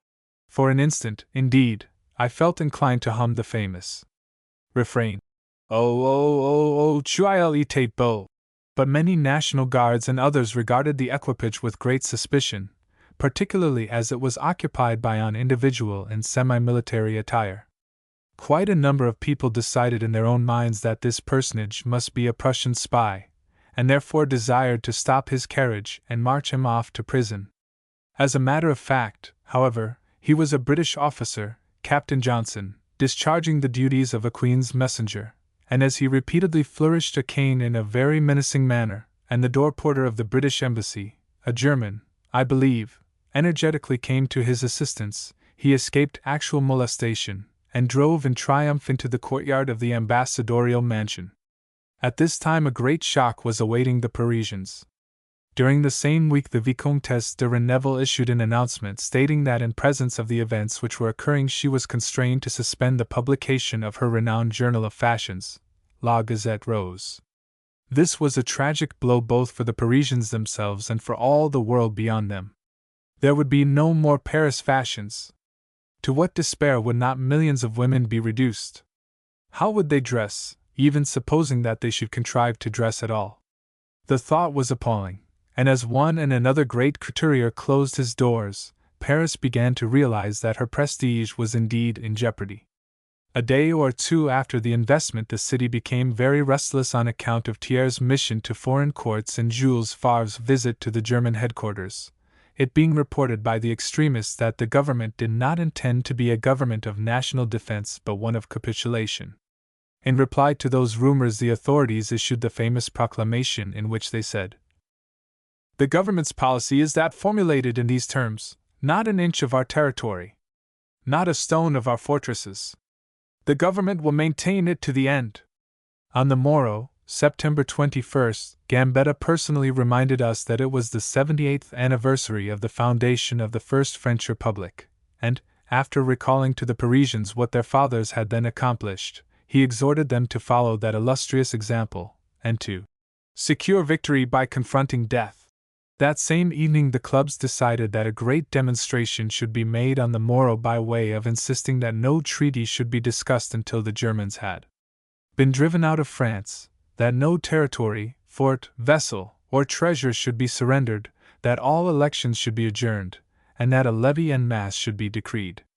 Jules Favre responded that he and his colleagues personified defense and not surrender, and Rochefort, poor Rochefort, solemnly promised that the barricades of Paris should be begun that very night. That undertaking mightily pleased the agitators, though the use of the said barricades was not apparent, and the demonstrators dispersed with the usual shouts of "Vive la République! Mort aux Prussians!" In connection with that last cry, it was a curious circumstance that from the beginning to the end of the war the French persistently ignored the presence of Saxons, Württembergers, Hessians, Badeners, and so forth in the invading armies. Moreover, on only one or two occasions, such as the Bazille's episode of the Battle of Sedan, did they evince any particular animosity against the Bavarians. I must have heard "Death to the Prussians!" shouted at least 1,000 times, but most certainly I never once heard a single cry of "Death to the Germans!" Still in the same connection, let me mention that it was in Paris, during the siege, that the eminent naturalist and biologist Cataphages de Bro wrote that curious little book of his, La Race Prussienne, in which he contended that the Prussians were not Germans at all. There was at least some measure of truth in the views which he enunciated. As I previously indicated, Jules Favre, the foreign minister of the national defense, had gone to the German headquarters in order to discuss the position with Prince, then Count Bismarck. He met him twice, first at the Comte de Rillic's Château de la Haute Maison, and secondly at Baron de Rothschild's Château de Ferrières, the German staff usually installing itself in the lordly pleasure houses of the French noble or financial aristocracy, and leaving them as dirty as possible, and naturally bereft of their timepieces. Baron Alphonse de Rothschild told me in later years that 16 clocks were carried off from Ferrières whilst King, afterwards the Emperor, William and Bismarck were staying there.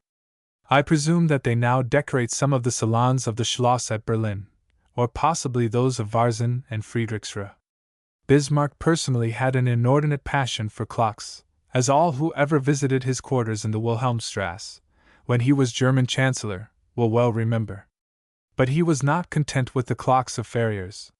He told Jules Favre that if France desired peace she must surrender the 2 departments of the Upper and the Lower Rhine, a part of the department of the Moselle, together with Metz, Château Salins, and Soissons, and he would only grant an armistice, to allow of the election of a French National Assembly to decide the question of war or peace, on condition that the Germans should occupy Strasbourg, Toul, and Phalsbourg, together with a fortress, such as Mont Valérien, commanding the city of Paris. Such conditions naturally stiffened the backs of the French, and for a time there was no more talk of negotiating. During the earlier days of the siege of Paris I came into contact with various English people who, having delayed their departure until it was too late, found themselves shut up in the city, and were particularly anxious to depart from it. The British Embassy gave them no help in the matter. Having issued its paltry notice in Galignani's messenger, it considered that there was no occasion for it to do anything further. Moreover, Great Britain had not recognized the French Republic, so that the position of Mr. Wodehouse was a somewhat difficult one.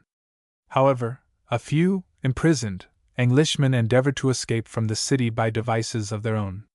2 of them who set out together, fully expecting to get through the German lines and then reach a convenient railway station, followed the course of the Seine for several miles without being able to cross it, and in spite of their waving pocket handkerchiefs, otherwise flags of truce, and their constant shouts of English friends, and so forth, were repeatedly fired at by both French and German outposts.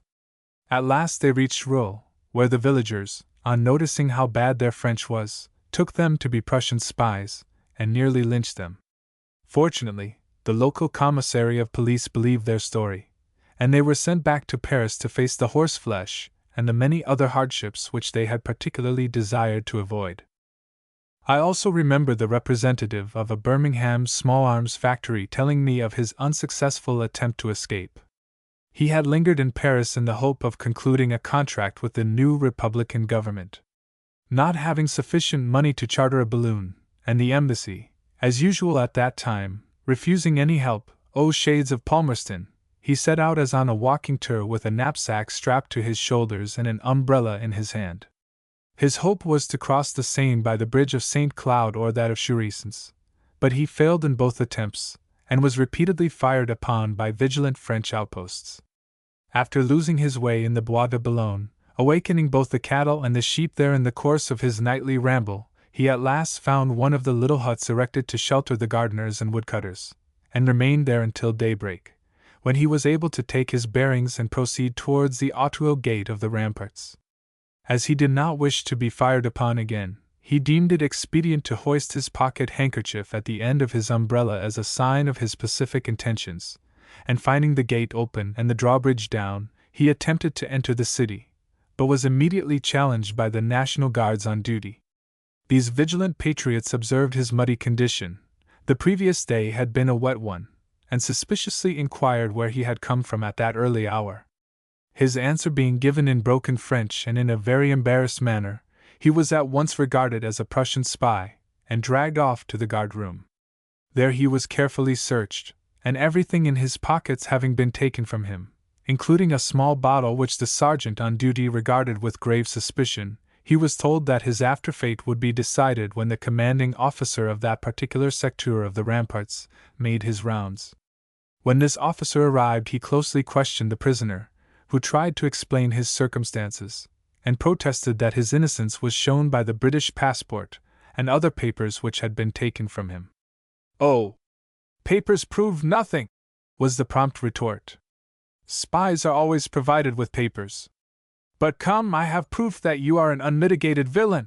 So saying, the officer produced the small bottle which had been taken from the unfortunate traveler, and added, "You see this? You had it in your pocket. Now, don't attempt to deceive me, for I know very well what is the nature of the green liquid which it contains. It is a combustible fluid with which you wanted to set fire to our chevaux de frise." Denials and protests were in vain. The officer refused to listen to his prisoner until the latter at last offered to drink some of the terrible fluid in order to prove that it was not at all what it was supposed to be. With a little difficulty the tight-fitting cork was removed from the flask, and on the latter being handed to the prisoner he proceeded to imbibe some of its contents, the officer, meanwhile, retiring to a short distance, as if he imagined that the alleged spy, would suddenly explode. Nothing of that kind happened, however. Indeed, the prisoner drank the terrible stuff with relish, smacked his lips, and even prepared to take a second draught, when the officer, feeling reassured, again drew near to him and expressed his willingness to sample the suspected fluid himself. He did so, and at once discovered that it was purely and simply some authentic chartreuse verte. It did not take the pair of them long to exhaust this supply of the liqueur of St. Bruno, and as soon as this was done, the prisoner was set at liberty with profuse apologies. Now and again some of those who attempted to leave the beleaguered city succeeded in their attempt. In one instance a party of 4 or 5 Englishmen ran the blockade in the traditional carriage and pair. They had been staying at the Grand Hotel, where another 7 or 8 visitors, including Labouchere, still remained, together with about the same number of servants to wait upon them, the famous caravanserai, then undoubtedly the largest in Paris, being otherwise quite untenanted. The carriage in which the party I have mentioned took their departure was driven by an old English jockey named Tommy Webb, who had been in France for nearly half a century, and had ridden the winners of some of the very first races started by the French Jockey Club. Misfortune had overtaken him, however, in his declining years, and he had become a mere Parisian cabby. The party sallied forth from the courtyard of the Grand Hotel, taking with it several huge hampers of provisions and a quantity of other luggage, and all the participants in the attempt seemed to be quite confident of success. But a few hours later they returned in sore disappointment, having been stopped near Neuilly by the French outposts, as they were unprovided with any official laissez-passer. A document of that description having been obtained, however, from General Trochu on the morrow, a second attempt was made, and this time the party speedily passed through the French lines. But in trying to penetrate those of the enemy, some melodramatic adventures occurred. It became necessary, indeed, to dodge both the bullets of the Germans and those of the French franctireurs, who paid not the slightest respect either to the Union Jack or to the large white flag which were displayed on either side of Tommy Webb's box seat. At last, after a variety of mishaps, the party succeeded in parleying with a German cavalry officer, and after they had addressed a written appeal to the Crown Prince of Prussia, who was pleased to grant it, they were taken, blindfolded, to Versailles, where Blumenthal, the Crown Prince's chief of staff, asked them for information respecting the actual state of Paris, and then allowed them to proceed on their way. Captain Johnson, the Queen's messenger of whom I have already spoken, also contrived to quit Paris again, but the Germans placed him under strict surveillance, and Blumenthal told him that no more Queen's messengers would be allowed to pass through the German lines. About this same time, however, the English manservant of one of Trochu's aides-de-camp contrived, not only to reach Saint-Germain-en-Laye, where his master's family was residing, but also to return to Paris with messages. This young fellow had cleverly disguised himself as a French peasant, and on the prefect of police hearing of his adventures, he sent out several detectives in similar disguises, with instructions to ascertain all they could about the enemy, and report the same to him. Meantime, the Paris post office was endeavoring to send out couriers. One of them, named Latoile, managed to get as far as Evreux, in Normandy, and to return to the beleaguered city with a couple of 100 letters. Success also repeatedly attended the efforts of 2 shrewd fellows named Gime and Brere, who made several journeys to Saint-Germain, Triel, and even Orleans. On one occasion they brought as many as 700 letters with them on their return to Paris, but between 20 and 30 other couriers failed to get through the German lines, while several others fell into the hands of the enemy, who at once confiscated the correspondence they carried, but did not otherwise molest them. The difficulty in sending letters out of Paris and in obtaining news from relatives and friends in other parts of France led to all sorts of schemes. The founder and editor of that well-known journal Le Figaro, Hippolyte de Villemessant, as he called himself, though I believe that his real Christian name was Auguste, declared in his paper that he would willingly allow his veins to be opened in return for a few lines from his beloved and absent wife. Conjugal affection could scarcely have gone further. Villemessant, however, followed up his touching declaration by announcing that 1,000 francs, £40, a week was to be earned by a capable man willing to act as letter-carrier between Paris and the provinces. All who felt qualified for the post were invited to present themselves at the office of Le Figaro, which in those days was appropriately located in the Rue Rossini, named, of course, after the illustrious composer who wrote such sprightly music round the theme of Beaumarchais comedy. As a result of Villemessant's announcement, the street was blocked during the next 48 hours by men of all classes, who were all the more eager to earn the aforesaid £40 a week, as nearly every kind of work was at a standstill, and the daily stipend of a National Guard amounted only to 1_s_2-1/2_d_. It was difficult to choose from among so many candidates, but we were eventually assured that the right man had been found in the person of a retired poacher who knew so well how to circumvent both rural guards and forest guards, that during a career of 20 years or so he had never once been caught in flagranti delicto. Expert, moreover, in tracking game, he would also well know how to detect, and to avoid, the tracks of the Prussians. We were therefore invited to confide our correspondence to this sagacious individual, who would undertake to carry it through the German lines and to return with the answers in a week or 10 days. The charge for each letter, which was to be of very small weight and dimensions, was fixed at 5 francs, and it was estimated that the ex-poacher would be able to carry about 200 letters on each journey. Many people were anxious to try the scheme, but rival newspapers denounced it as being a means of acquainting the Prussians with everything which was occurring in Paris. Villemessant, who they declared had taken bribes from the fallen empire, being probably one of Bismarck's paid agents. Thus the enterprise speedily collapsed without even being put to the proof. However, the public was successfully exploited by various individuals who attempted to improve on Villemessant's idea, undertaking to send letters out of Paris for a fixed charge, half of which was to be returned to the sender if his letter were not delivered. As none of the letters handed in on these conditions was even entrusted to a messenger, the ingenious authors of this scheme made a handsome profit, politely returning half of the money which they received, but retaining the balance without making the slightest effort to carry out their contract. Dr. Rampont, a very clever man, who was now our Postmaster General, had already issued a circular bidding us to use the very thinnest paper and the smallest envelopes procurable. There being so many failures among the messengers whom he sent out of Paris with correspondence, the idea of a balloon postal service occurred to him. Although 90 years or so had elapsed since the days of the brothers Montgolfier, aeronautics had really made very little progress. There were no dirigible balloons at all. Dupuy de Lomé's first experiments only dated from the siege days, and Renard's dirigible was not devised until the early 80s. We only had the ordinary type of balloon at our disposal, and at the outset of the investment there were certainly not more than half a dozen balloons within our lines. A great city like Paris, however, is not without resources. Everything needed for the construction of balloons could be found there. Gas also was procurable, and we had amongst us quite a number of men expert in the science of ballooning, such as it then was. There was Nadar, there was Tissandier, there were the Goddard brothers, Jan, Dardois, and a good many others. Both the Goddards and Nadar established balloon factories, which were generally located in our large disused railway stations, such as the Gare du Nord, the Gare d'Orléans, and the Gare Montparnasse. But I also remember visiting one which Nadar installed in the dancing hall called the Élysée Montmartre. Each of these factories provided work for a good many people, and I recollect being particularly struck by the number of women who were employed in balloon making.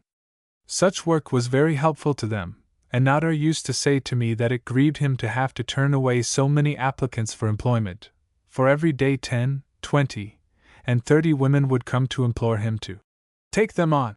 Nearly all their usual workrooms were closed, some were reduced to live on charity, and only very small allowances, from 5 pence to 7 pence a day, were made to the wives and families of National Guards.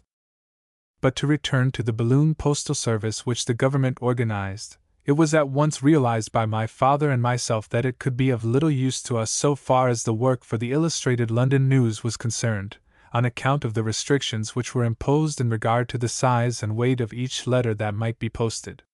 The weight, indeed, was fixed at no more than 3 grams. Now, there were a number of artists working for the Illustrated in Paris, first and foremost among them being M. Jules Pellecoq, who must personally have supplied 2/3 of the sketches by which the British public was kept acquainted with the many incidents of Parisian siege life. The weekly diary which I helped my father to compile could be drawn up in small handwriting on very thin, almost transparent paper, and dispatched in the ordinary way. But how were we to circumvent the authorities in regard to our sketches, which were often of considerable size, and were always made on fairly substantial paper, the great majority of them being wash drawings? Further, though I could prepare 2 or 3 drafts of our diary or our other copy, for dispatch by successive balloons, to provide for the contingency of one of the latter falling into the hands of the enemy, it seemed absurd that our artists should have to recopy every sketch they made.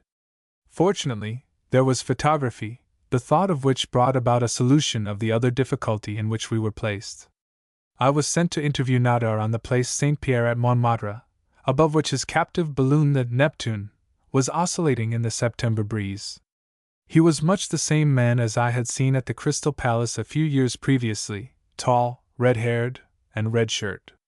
He had begun life as a caricaturist and humorous writer, but by way of buttering his bread had set up in business as a photographer, his establishment on the Boulevard de la Madeleine soon becoming very favorably known. There was still a little portrait-taking in Paris during those early siege days. Photographs of the celebrities or notorieties of the hour sold fairly well, and every now and again some National Guard with means was anxious to be photographed in his uniform. But naturally enough, the business generally had declined. Thus, Nadar was only too pleased to entertain the proposal which I made to him on my father's behalf, this being that every sketch for the Illustrated should be taken to his establishment, and there photographed, so that we might be able to send out copies in at least 3 successive balloons. When I broached to Nadar the subject of the postal regulations in regard to the weight and size of letters, he genially replied, "Leave that to me. Your packets need not go through the ordinary post at all, at least here in Paris. Have them stamped, however, bring them whenever a balloon is about to sail, and I will see that the aeronaut takes them in his pocket. Wherever he alights they will be posted, like the letters in the official bags." That plan was carried out, and although several balloons were lost or fell within the German lines, only one small packet of sketches, which, on account of urgency, had not been photographed, remained subsequently unaccounted for. In all other instances either the original drawing or one of the photographic copies of it reached London safely. The very first balloon to leave Paris, in the early days of October, was precisely Nadar's Neptune, which had originally been intended for purposes of military observation. One day when I was with Nadar on the Place Saint-Pierre, he took me up in it. I found the experience a novel but not a pleasing one, for all my life I have had a tendency to vertigo when ascending to any unusual height. I remember that it was a clear day, and that we had a fine bird's-eye view of Paris on the one hand and of the plain of Saint Denis on the other, but I confess that I felt out of my element, and was glad to set foot on terra firma once more. From that day I was quite content to view the ascent of one and another balloon, without feeling any desire to get out of Paris by its aerial transport service. I must have witnessed the departure of practically all the balloons which left Paris until I myself quitted the city in November. The arrangements made with Nadar were perfected, and something very similar was contrived with the Goddard brothers, the upshot being that we were always forewarned whenever it was proposed to send off a balloon. Sometimes we received by messenger, in the evening, an intimation that a balloon would start at daybreak on the morrow. Sometimes we were roused in the small hours of the morning, when everything intended for dispatch had to be hastily got together and carried at once to the starting place, such, for instance, as the Northern or the Orleans Railway terminus, both being at a considerable distance from our flat in the Rue de Miromesnil. Those were by no means agreeable walks, especially when the cold weather had set in, as it did early that autumn, and every now and again at the end of the journey one found that it had been made in vain, for, the wind having shifted at the last moment, the departure of the balloon had been postponed. Of course, the only thing to be done was to trudge back home again. There was no omnibus service, all the horses having been requisitioned, and in the latter part of October there were not more than a couple of dozen cabs, drawn by decrepit animals, still plying for hire in all Paris. Thus Shanks's pony was the only means of locomotion. In the earlier days my father accompanied me on a few of those expeditions, but he soon grew tired of them, particularly as his health became affected by the siege diet. We were together, however, when Gambetta took his departure on October 7th, ascending from the place St. Pierre in a balloon constructed by Nadar. It had been arranged that he should leave for the provinces, in order to reinforce the 3 government delegates who had been dispatched thither prior to the investment. Jules Favre, the foreign minister, had been previously urged to join those delegates, but would not trust himself to a balloon, and it was thereupon proposed to Gambetta that he should do so. He willingly assented to the suggestion, particularly as he feared that the rest of the country was being overlooked, owing to the prevailing opinion that Paris would suffice to deliver both herself and all the rest of France from the presence of the enemy. Born in April 1838, he was at this time in his 33rd year, and full of vigor, as the sequels showed. The delegates whom he was going to join were, as I previously mentioned, very old men, well-meaning, no doubt, but incapable of making the great effort which was made by Gambetta in conjunction with Charles de Freycinet, who was just in his prime, being the young dictator's senior by some 10 years. I can still picture Gambetta's departure, and particularly his appearance on the occasion, his fur cap and his fur coat, which made him look somewhat like a polished Jew. He had with him his secretary, the devoted Spooler. I cannot recall the name of the aeronaut who was in charge of the balloon, but if my memory serves me rightly, it was precisely to him that Nadar handed the packet of sketches which failed to reach the Illustrated London News. They must have been lost in the confusion of the aerial voyage, which was marked by several dramatic incidents. Some accounts say that Gambetta evinced no little anxiety during the preparations for the ascent, but to me he appeared to be in a remarkably good humor, as if, indeed, in pleasurable anticipation of what he was about to experience. When, in response to the call of "Latches taut," the seamen released the last cables which had hitherto prevented the balloon from rising, and the crowd burst into shouts of "Vive la République!" and "Vive Gambetta!" The youthful statesman, as he was then called, leaned over the side of the car and waved his cap in response to the plaudits. Another balloon, the George Sand, ascended at the same time, having in its car various officials who were to negotiate the purchase of firearms in the United States. The journey was eventful, for the Germans repeatedly fired at the balloon. A first attempt at descent had to be abandoned when the car was at an altitude of no more than 200 feet, for at that moment some German soldiers were seen almost immediately beneath it. They fired, and before the balloon could rise again a bullet grazed Gambetta's head. At 4 o'clock in the afternoon, however, the descent was renewed near Roye-in-the-Somme, when the balloon was caught in an oak tree, Gambetta at one moment hanging on to the ropes of the car, with his head downward. Some country folk came up in great anger, taking the party to be Prussians, but on learning the truth, they rendered all possible assistance, and Gambetta and his companions repaired to the house of the mayor of the neighboring village of Tricot. Alluding in after days to his experiences on this journey, the great man said that the earth, as seen by him from the car of the balloon, looked like a huge carpet woven chancewise with different colored wools. It did not impress him at all, he added, as it was really nothing but un vilain chinoiserie. It was from Rouen, where he arrived on the following day, that he issued the famous proclamation in which he called on France to make a compact with victory or death. On October 9th, he joined the other delegates at Tours and took over the post of Minister of War as well as that of Minister of the Interior. His departure from the capital was celebrated by that clever versifier of the period, Albert Millaud, who contributed to Le Figaro an amusing effusion, the first verse of which was to this effect: Gambetta, pale and gloomy, much wished to go to Tours, but 200,000 Prussians in his project made him pause. To aid the youthful statesman came the aeronaut Nadar, who sent up the Armand barbs with Gambetta in its car. Further on came the following lines, supposed to be spoken by Gambetta himself whilst he was gazing at the German lines beneath him. See how the plain is glistening with their helmets in a mass. Impalement would be dreadful on those spikes of polished brass. Millaud, who was a Jew, the son, I think, or, at all events, a near relation, of the famous founder of Le Petit Journal, the advent of which constituted a great landmark in the history of the French press, set himself, during several years of his career, to prove the truth of the axiom that in France, tout finit par de chansons. During those anxious siege days he was forever striving to sound a gay note, something which, for a moment, at all events, might drive dull care away. Here is an English version of some verses which he wrote on Nadar. What a strange fellow is Nadar, photographer and aeronaut! He is as clever as Goddard. What a strange fellow is Nadar, although, between ourselves, as far as art's concerned he knoweth not. What a strange fellow is Nadar, photographer and aeronaut! To guide the course of a balloon his mind conceived the wondrous screw. Some day he hopes unto the moon to guide the course of a balloon.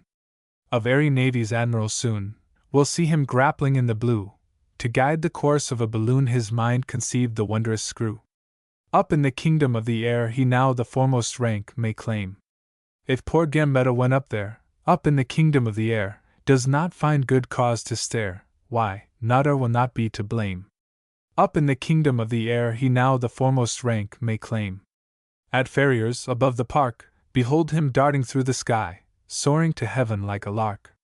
At Ferriers above the park, whilst William whispers to Bismarck, silence, see Nadar there on high, at Ferriers above the park behold him darting through the sky. Oh, thou more hairy than King Clodion, bearer on high of this report, thou yellower than a pure Cambodian, and far more daring than King Clodion, will cast thy statue in collodion and mount it on a gas retort. Oh, thou more hairy than King Clodion, bearer on high of this report. Perhaps it may not be thought too pedantic on my part if I explain that the King Clodion referred to in Milhaud's last verse was the legendary Clodion the Hairy, a supposed 5th century leader of the Franks, reputed to be a forerunner of the founder of the Merovingian dynasty. Nadar's hair, however, was not long like that of Les Roy's Chevalier, for it was simply a huge curly and somewhat reddish mop. As for his complexion, Milhaud's phrase, yellow as a pure Cambodian, was a happy thought. These allusions to Milhaud's sprightly verse remind me that throughout the siege of Paris the so-called mot pour rire was never once lost sight of. At all times and in respect to everything there was a superabundance of jests on the Germans, the National and the Mobile Guard, the fallen dynasty, and the new republic, the fruitless sorties, the wretched rations, the failing gas, and many other people and things. One of the enemy's generals was said to have remarked one day, I don't know how to satisfy my men. They complain of hunger, and yet I lead them every morning to the slaughterhouse. At another time a French colonel, of conservative ideas, was said to have replaced the inscription, Liberty, Equality, Fraternity, which he found painted on the walls of his barracks, by the words, Infantry, Cavalry, Artillery, declaring that the latter were far more likely to free the country of the presence of the hated enemy. As for the treason mania, which was very prevalent at this time, it was related that a soldier remarked one day to a comrade, I am sure that the captain is a traitor. Indeed! How's that? Was the prompt rejoinder. Well, said the suspicious private, have you not noticed that every time he orders us to march forward we invariably encounter the enemy? When Trochu issued a decree incorporating all National Guards, under 45 years of age, in the marching battalions for duty outside the city, one of these guards, on being asked how old he was, replied, 46. How is that? He was asked. A few weeks ago, you told everybody that you were only 36. Quite true, rejoined the other. But what with rampart duty, demonstrating at the Hotel de Ville, short rations, and the cold weather, I feel quite 10 years older than I formerly did. When horseflesh became more or less our daily provender, many Parisian bourgeois found their health failing. What is the matter, my dearest? Madame du Bois-Dupont inquired of her husband, when he had collapsed one evening after dinner. Oh, it is nothing, mon ami, he replied. I dare say I shall soon feel well again, but I used to think myself a better horseman. Directly our supply of gas began to fail, the wags insinuated that Henri Rochefort was jubilant, and if you inquired the reason thereof, you were told that owing to the scarcity of gas everybody would be obliged to buy hundreds of lanterns. We had, of course, plenty of sensations in those days. but if you wished to cap every one of them, you merely had to walk into a cafe and ask the waiter for a railway timetable. Once before I referred to the caricatures of the period, notably to those libeling the Emperor Napoleon III and the Empress Eugenie, the latter being currently personified as Messalina, or even as something worse, and this, of course, without the faintest shadow of justification. But the caricaturists were not merely concerned with the fallen dynasty. One of the principal cartoonists of the Chivray at that moment was Cham, otherwise the Vicomte Amédée Deneau, an old friend of my family's. It was he, by the way, who before the war insisted on my going to a fencing school, saying, "Look here, if you mean to live in France and be a journalist, you must know how to hold a sword. Come with me to Rozes. I taught your Uncle Frank and his friend Gustave Dore how to fence many years ago, and now I am going to have you taught." Well, in one of his cartoons issued during the siege, Cham, disgusted, like most Frenchmen, at the seeming indifference of Great Britain to the plight in which France found herself, summed up the situation, as he conceived it, by depicting the British lion licking the boots of Bismarck, who was disguised as Davy Crockett. When my father remonstrated with Cham on the subject, reminding him of his own connection with England, the indignant caricaturist replied, "Don't speak of it. I have renounced England and all her works." He, like other Frenchmen of the time, contended that we had placed ourselves under great obligations to France at the period of the Crimean War. Among the best caricatures of the siege days was one by Domé, which showed Death appearing to Bismarck in his sleep, and murmuring softly, "Thanks, many thanks."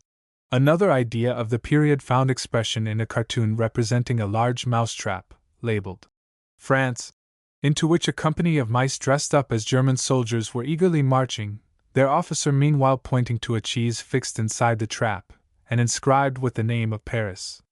Below the design ran the legend, "Ah, if we could only catch them all in it!" Many, indeed most, of the caricatures of the time did not appear in the so-called humorous journals, but were issued separately at a penny apiece, and were usually colored by the stenciling process. In one of them, I remember, Bismarck was seen wearing 7-league boots and making ineffectual attempts to step from Versailles to Paris. Another depicted the King of Prussia as Butcher William, knife in hand and attired in the orthodox slaughterhouse costume, whilst in yet another design the same monarch was shown urging poor Death, who had fallen exhausted in the snow, with his scythe lying broken beside him, to continue on the march until the last of the French nation should be exterminated. Of caricatures representing cooks in connection with cats there was no end, the Lapin de Gautier being in great demand for the dinner table, and after Gambetta had left us, there were designs showing the armies of succor, which were to be raised in the provinces, endeavoring to pass ribs of beef, fat geese, legs of mutton, and strings of sausages over several rows of German helmets, gathered round a bastion labeled Paris, whence a famished National Guard, eager for the proffered provisions, was trying to spring, but could not do so owing to the restraining arm of General Trochu. Before the investment began, Paris was already afflicted with the spy mania. Sala's adventure, which I recounted in an earlier chapter, was in a way connected with this delusion, which originated with the cry, "We are betrayed!" immediately after the first French reverses. The instances of so-called spyophobia were innumerable, and often curious and amusing. There was a slight abatement of the mania when, shortly before the siege, 188,000 Germans were expelled from Paris, leaving behind them only some 700 old folk, invalids, and children, who were unable to obey the government's decree. But the disease soon revived, and we heard of ragpickers having their baskets ransacked by zealous National Guards, who imagined that these receptacles might contain secret dispatches or contraband ammunition. On another occasion, Le Figaro wickedly suggested that all the blind beggars in Paris were spies, with the result that several poor infirm old creatures were abominably ill-treated. Again, a fugitive sheet called Les Nouvelles denounced all the English residents as spies. Labouchere was one of those pounced upon by a Parisian mob in consequence of that idiotic denunciation, but as he had the presence of mind to invite those who assailed him to go with him to the nearest police station, he was speedily released. On 2 occasions my father and myself were arrested and carried to guard-houses, and in the course of those experiences we discovered that the beautifully engraved but essentially ridiculous British passport, which recited all the honors and dignities of the Secretary of State, or the ambassador delivering it, but gave not the slightest information respecting the person to whom it had been delivered, apart, that is, from his or her name, was of infinitely less value in the eyes of a French officer than a receipt for rent or a Parisian tradesman's bill. That was 43 years ago. The British passport, however, remains today as unsatisfactory as it was then. But let me pass to other instances. One day an unfortunate individual, working in the Paris sewers, was espied by a zealous National Guard, who at once gave the alarm, declaring that there was a German spy in the aforesaid sewers, and that he was depositing bombs there with the intention of blowing up the city.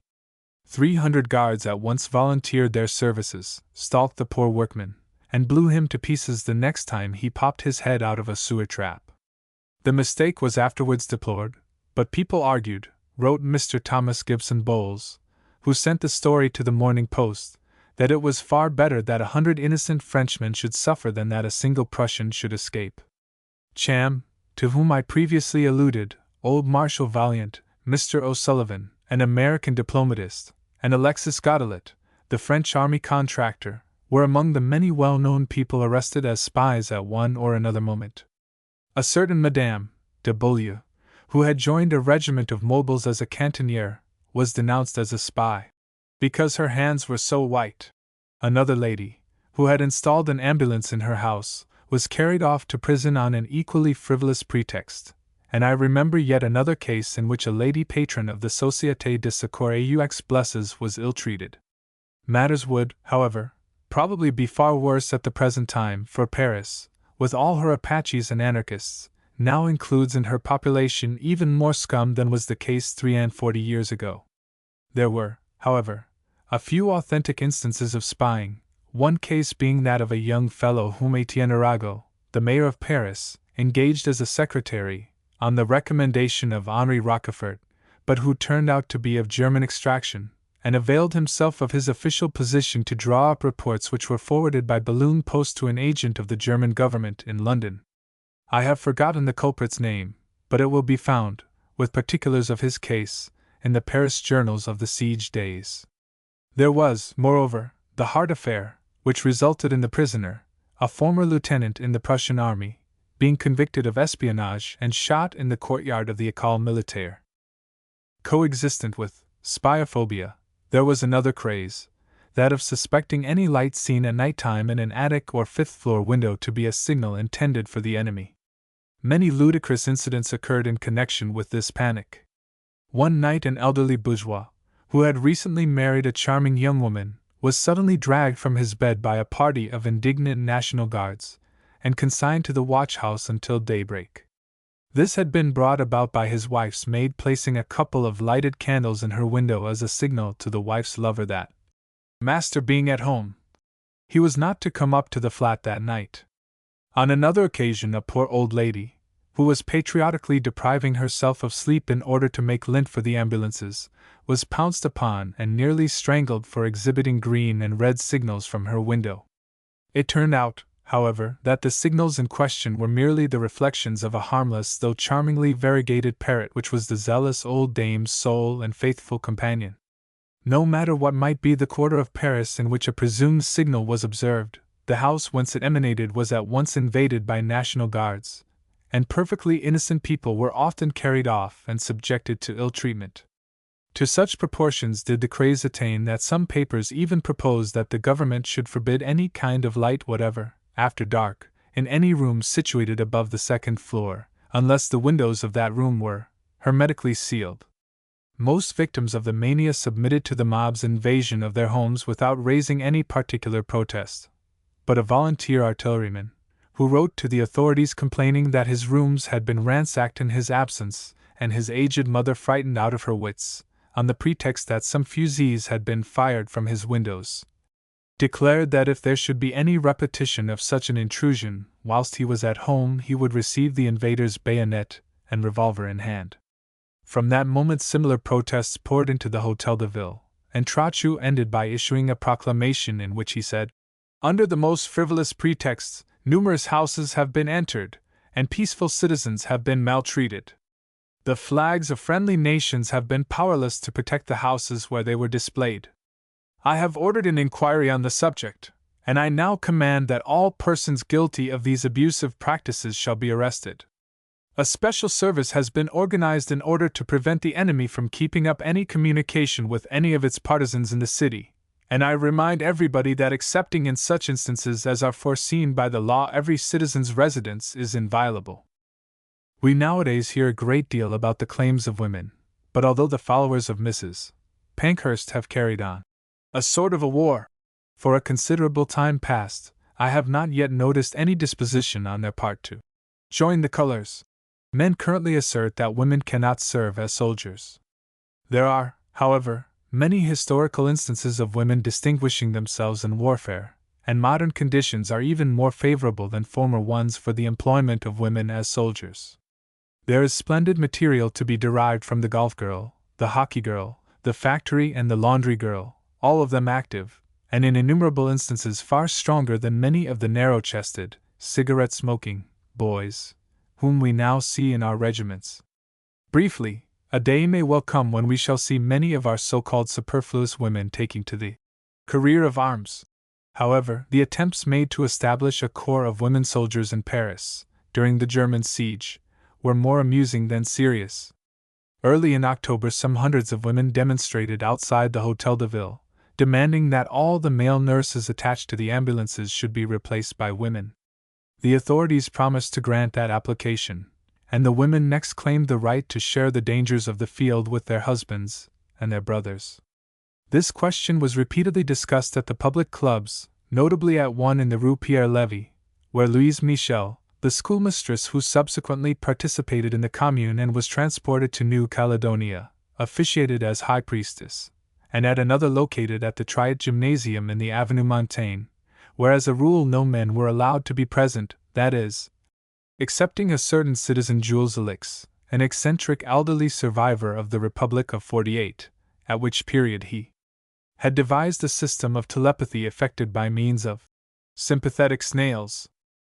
One Sunday afternoon in October, the lady members of this club, being in urgent need of funds, decided to admit men among their audience at the small charge of 2d per head, and on hearing this, my father and myself strolled round to witness the proceedings. They were remarkably lively. Elix, while reading a report respecting the club's progress, began to libel some of the Paris convents, whereupon a National Guard in the audience flatly called him a liar. A terrific hubbub arose, all the women gesticulating and protesting, whilst their Presidente energetically rang her bell, and the interrupter strode towards the platform. He proved to be none other than the Duc de Fitzjames, a lineal descendant of our last Stuart king by Marlborough's sister, Arabella Churchill. He tried to speak, but the many loud screams prevented him from doing so. Some of the women threatened him with violence, whilst a few others thanked him for defending the church. At last, however, he leapt on the platform, and in doing so overturned both a long table covered with green baize, and the members of the committee who were seated behind it. Jules Elix thereupon sprang at the Duke's throat. They struggled and fell together from the platform, and rolled in the dust below it. It was long before order was restored, but this was finally effected by a good-looking young woman who, addressing the male portion of the audience, exclaimed, "Citizens, if you say another word we will fling what you have paid for admission in your faces, and order you out of doors." Business then began, the discussion turning chiefly upon 2 points, the first being that all women should be armed and do duty on the ramparts, and the second that the women should defend their honor from the attacks of the Germans by means of prussic acid. Elix remarked that it would be very appropriate to employ prussic acid in killing Prussians, and explained to us that this might be effected by means of little india-rubber thimbles which the women would place on their fingers, each thimble being tipped with a small pointed tube containing some of the acid in question. If an amorous Prussian should venture too close to a fair Parisienne, the latter would merely have to hold out her hand and prick him. In another instant he would fall dead.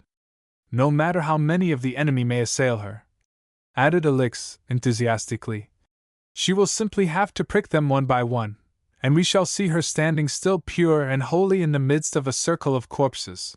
At these words many of the women in the audience were moved to tears, but the men laughed hilariously. Such disorderly scenes occurred at this women's club, that the landlord of the Triad Gymnasium at last took possession of the premises again, and the ejected members vainly endeavored to find accommodation elsewhere. Nevertheless, another scheme for organizing an armed force of women was started, and one day, on observing on the walls of Paris a green placard which announced the formation of a Legion of Amazons of the Seine, I repaired to the Rue Turbigo, where this legion's enlistment office had been opened. After making my way up a staircase crowded with recruits, who were mostly muscular women from 25 to 40 years of age, the older ones sometimes being unduly stout, and not one of them, in my youthful opinion, at all good-looking, I managed to squeeze my way into the private office of the projector of the Legion, or, as he called himself, its provisional chef de bataillon. He was a wiry little man, with a grey mustache and a military bearing, and answered to the name of Felix Belly. A year or two previously he had unjustly incurred a great deal of ridicule in Paris, owing to his attempts to float a Panama Canal scheme. Only 5 years after the war, however, the same idea was taken up by Ferdinand de Lesseps, and French folk, who had laughed it to scorn in Belly's time, proved only too ready to fling their hard-earned savings into the bottomless gulf of Lesseps' enterprise.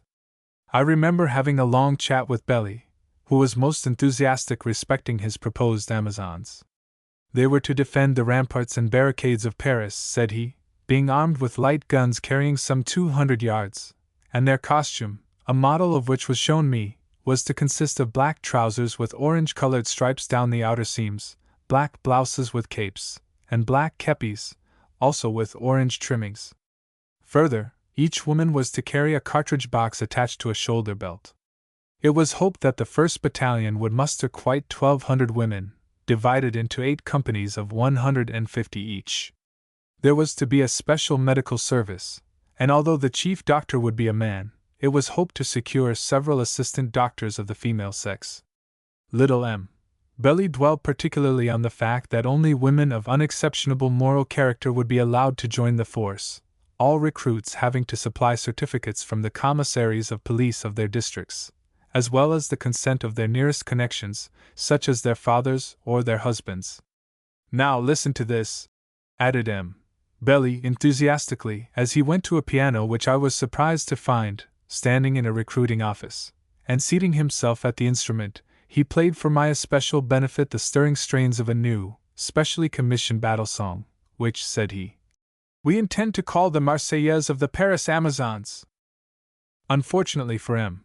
Belly, all his fine projects and preparations collapsed a few days afterwards, owing to the intervention of the police, who raided the premises in the Rue Turbigo, and carried off all the papers they found there.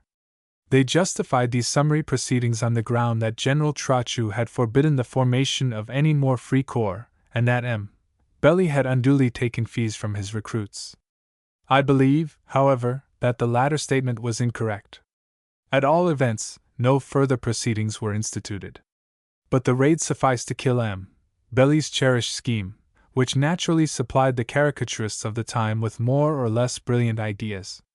One cartoon represented the German army surrendering en masse to a mere battalion of the beauties of Paris. 6 more about the siege days.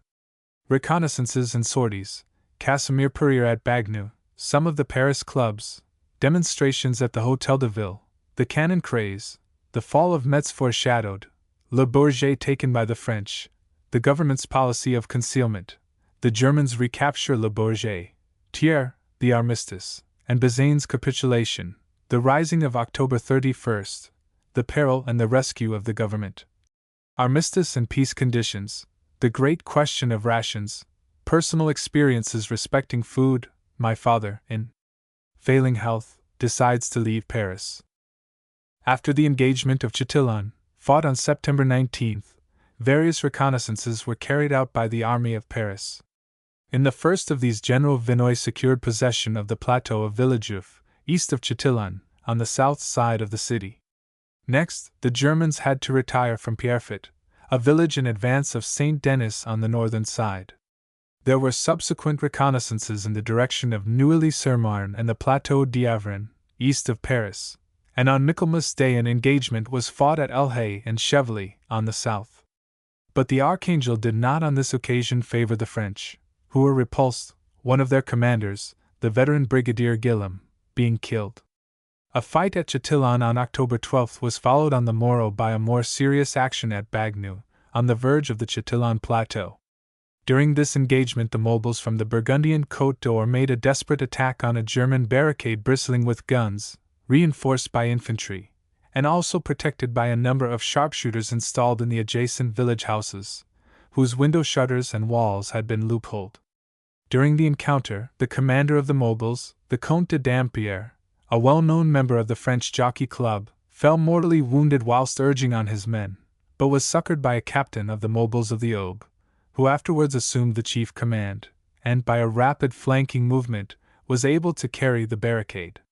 This captain was Jean Casimir Périer, who, in later years, became President of the Republic. He was rewarded for his gallantry with the Cross of the Legion of Honor. Nevertheless, the French success was only momentary. That same night the sky westward of Paris was illumined by a great ruddy glare. The famous Chateau of St. Cloud, associated with many memories of the old regime and both the empires, was seen to be on fire. The cause of the conflagration has never been precisely ascertained. Present-day French reference books still declare that the destruction of the chateau was the willful act of the Germans, who undoubtedly occupied St. Cloud, but German authorities invariably maintain that the fire was caused by a shell from the French fortress of Mont Valérien. Many of the sumptuous contents of the chateau of St. Cloud, the fatal spot where that same war had been decided on, were consumed by the flames, while the remainder were appropriated by the Germans as plunder. Many very valuable paintings of the period of Louis XIV were undoubtedly destroyed. By this time the word reconnaissance, as applied to the engagements fought in the environs of the city, had become odious to the Parisians, who began to clamor for a real sortie. Trochu, it may be said, had at this period no idea of being able to break out of Paris. In fact, he had no desire to do so.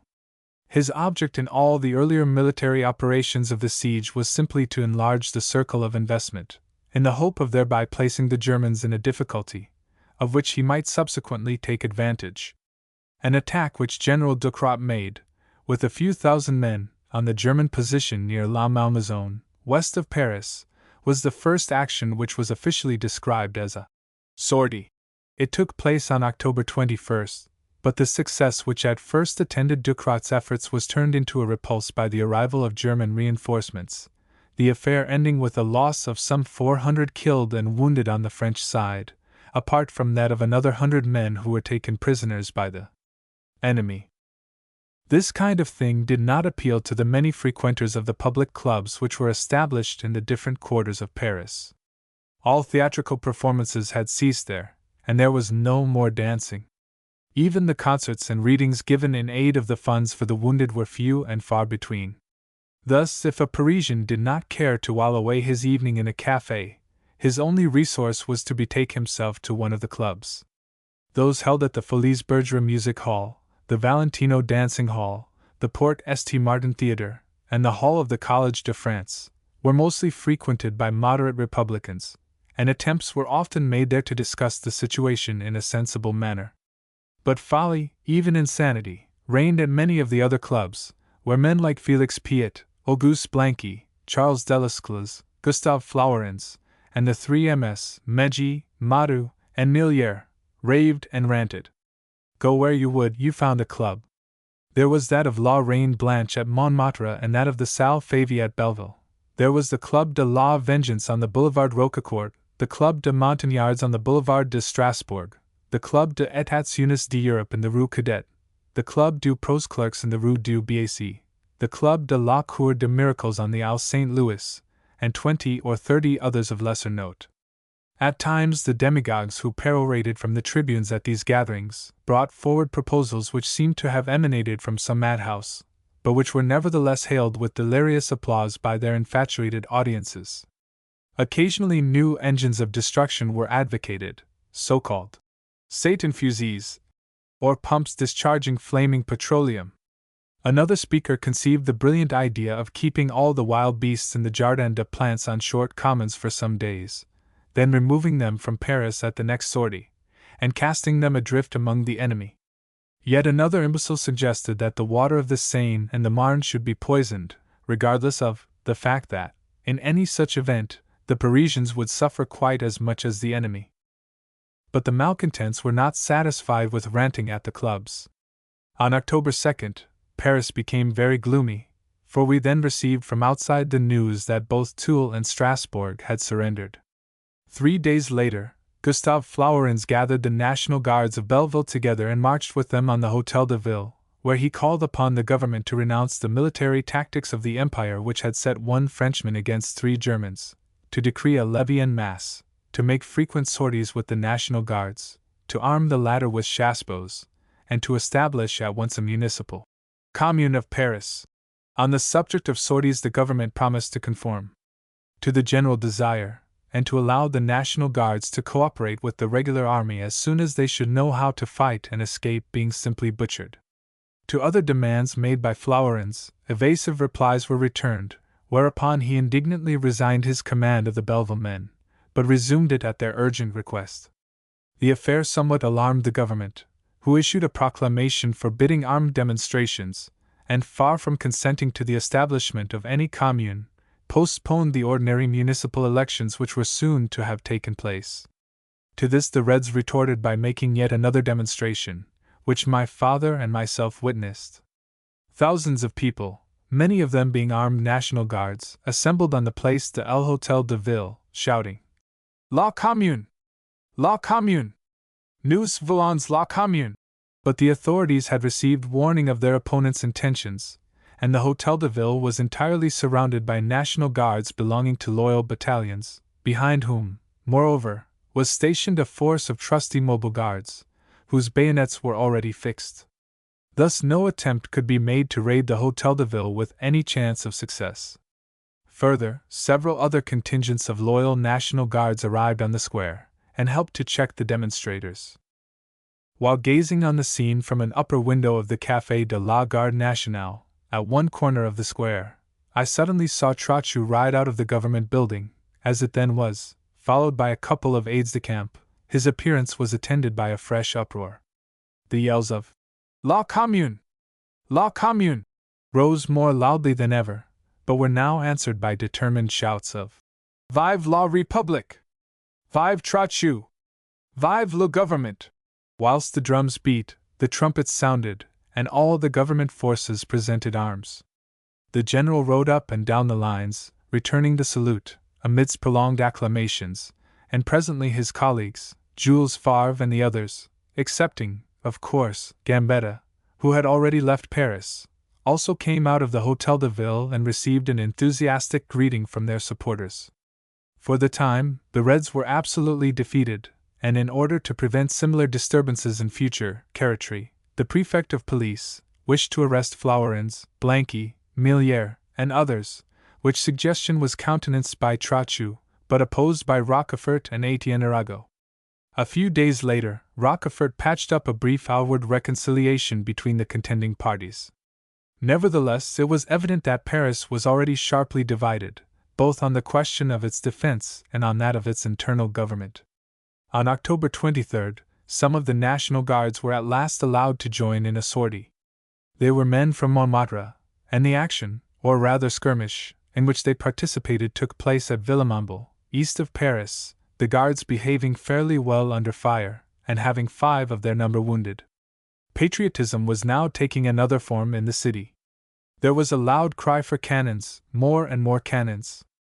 The government replied that 227 mitrailleuses with over 800,000 cartridges, 50 mortars, 400 carriages for siege guns, several of the latter ordnance, and 307 centimeter guns carrying 8,600 yards, together with 500,000 shells of different sizes, had already been ordered, and in part delivered. Nevertheless, public subscriptions were started in order to provide another 1,500 cannon, large sums being contributed to the fund by public bodies and business firms. Not only did the newspapers offer to collect small subscriptions, but stalls were set up for that purpose in different parts of Paris, as in the time of the First Revolution, and people there tendered their contributions, the women often offering jewelry in lieu of money. Trochu, however, deprecated the movement. There were already plenty of guns, said he, what he required was gunners to serve them. On October 25 we heard of the fall of the little town of Châteaudun in Eure-et-Loir, after a gallant resistance offered by 1,200 National Guards and Franksterers against 6,000 German infantry, a regiment of cavalry, and 4 field batteries. Von Wittich, the German general, punished that resistance by setting fire to Châteaudun and a couple of adjacent villages, and his men, moreover, massacred a number of non-combatant civilians. Nevertheless, the courage shown by the people of Châteaudun revived the hopes of the Parisians, and strengthened their resolution to brave every hardship rather than surrender. 2 days later, however, Félix Piet's journal Le Combat published, within a morning border, the following announcement. It is a sure and certain fact that the government of national defense retains in its possession a state secret, which we denounce to an indignant country as high treason. Marshal Bazaine has sent a colonel to the camp of the King of Prussia to treat for the surrender of Metz, and for peace in the name of Napoleon III. The news seemed incredible, and, indeed, at the first moment, very few people believed it. If it were true, however, Prince Frederick Charles's forces, released from the siege of Metz, would evidently be able to march against D'Aurelle de Paladin's army of the Loire just when it was hoped that the latter would overthrow the Bavarians under von der Tann and hasten to the relief of Paris. But people argued that Bazaine was surely as good a patriot as Bourbaki, who, it was already known, had escaped from Metz and offered his sword to the national defense in the provinces. A number of indignant citizens hastened to the office of Le Combat in order to seize Piet and consign him to durance, but he was an adept in the art of escaping arrest, and contrived to get away by a back door. At the Hotel de Ville Rochefort, on being interviewed, described Piet as a cur, and declared that there was no truth whatever in his story. Public confidence completely revived on the following morning, when the official journal formally declared that Metz had not capitulated, and in the evening, Paris became quite jubilant at the news that General Kerr de Belmar, who commanded on the north side of the city, had wrested from the Germans the position of Le Bourget, lying to the east of Saint Denis. Piet, however, though he remained in hiding, clung to his story respecting Metz, stating in Le Combat, on October 29, that the news had been communicated to him by Gustave Flourens, who had derived it from Rochefort, by whom it was now impudently denied. It subsequently became known, moreover, that another member of the government, Eugene Pelletan, had confided the same intelligence to Commander Longuet, of the National Guard. It appears that it had originally been derived from certain members of the Red Cross Society, who, when it became necessary to bury the dead and tend the wounded after an encounter in the environs of Paris, often came in contact with the Germans. The report was, of course, limited to the statement that Bazaine was negotiating a surrender, not that he had actually capitulated. The government's denial of it can only be described as a quibble, of the kind to which at times even British governments stoop when faced by inconvenient questions in the House of Commons, and, as we shall soon see, the gentlemen of the national defense spent a très mauvaise quart d'heure as a result of the suppressio veri of which they were guilty. Similar bad quarters of an hour have fallen upon politicians in other countries, including our own, under somewhat similar circumstances. On October 30th, Thiers, after traveling all over Europe, pleading his country's cause at every great court, arrived in Paris with a safe conduct from Bismarck, in order to lay before the government certain proposals for an armistice, which Russia, Great Britain, Austria, and Italy were prepared to support. And alas! He also brought with him the news that Metz had actually fallen, having capitulated, indeed, on October 27th, the very day on which Piet had issued his announcement. There was consternation at the Hotel de Ville when this became known, and the gentlemen of the government deeply but vainly regretted the futile tactics to which they had so foolishly stooped. To make matters worse, we received in the evening intelligence that the Germans had driven Kerr de Belmar's men out of Le Bourget after some brief but desperate fighting. Trochu declared that he had no need of the Bourget position, that it had never entered into his scheme of defense, and that Belmar had been unduly zealous in attacking and taking it from the Germans. If that were the case, however, why had not the governor of Paris ordered Le Bourget to be evacuated immediately after its capture, without waiting for the Germans to retake it at the bayonet's point? Under the circumstances, the Parisians were naturally exasperated. Tumultuous were the scenes on the boulevards that evening, and vehement and threatening were the speeches at the clubs. When the Parisians quitted their homes on the morning of Monday, the 31st, they found the city placarded with two official notices, one respecting the arrival of Thiers and the proposals for an armistice, and the second acknowledging the disaster of Metz. A hurricane of indignation at once swept through the city. Le Bourget lost. Metz taken. Proposals for an armistice with the detested Prussians entertained. Could Trochu's plan and Bazaine's plan be synonymous, then? The one word, treachery, was on every lip. When noon arrived, the Place de l'Hôtel de Ville was crowded with indignant people. Deputations, composed chiefly of officers of the National Guard, interviewed the government, and were by no means satisfied with the replies which they received from Jules Ferry and others. Meantime, the crowd on the square was increasing in numbers. Several members of the government attempted to prevail on it to disperse, but no heed was paid to them. At last a free corps commanded by Tibaldi, an Italian conspirator of imperial days, effected an entrance into the Hôtel de Ville, followed by a good many of the mob. In the throne room they were met by Jules Favre, whose attempts to address them failed, the shouts of La Commune! La Commune! Speedily drowning his voice. Meantime, 2 shots were fired by somebody on the square, a window was broken, and the cry of the invaders became, "To arms! To arms! Our brothers are being butchered!" In vain did Trochu and Rochefort endeavor to stem the tide of invasion. In vain, also, did the government, assembled in the council room, offer to submit itself to the suffrages of the citizens, to grant the election of municipal councillors, and to promise that no armistice should be signed without consulting the population. The mob pressed on through one room after another, smashing tables, desks, and windows on their way, and all at once the very apartment where the government were deliberating was, in its turn, invaded. Several officers of the National Guard, subsequently prominent at the time of the Commune, heading the intruders and demanding the election of a Commune and the appointment of a new administration under the presidency of Dorian, the popular Minister of Public Works.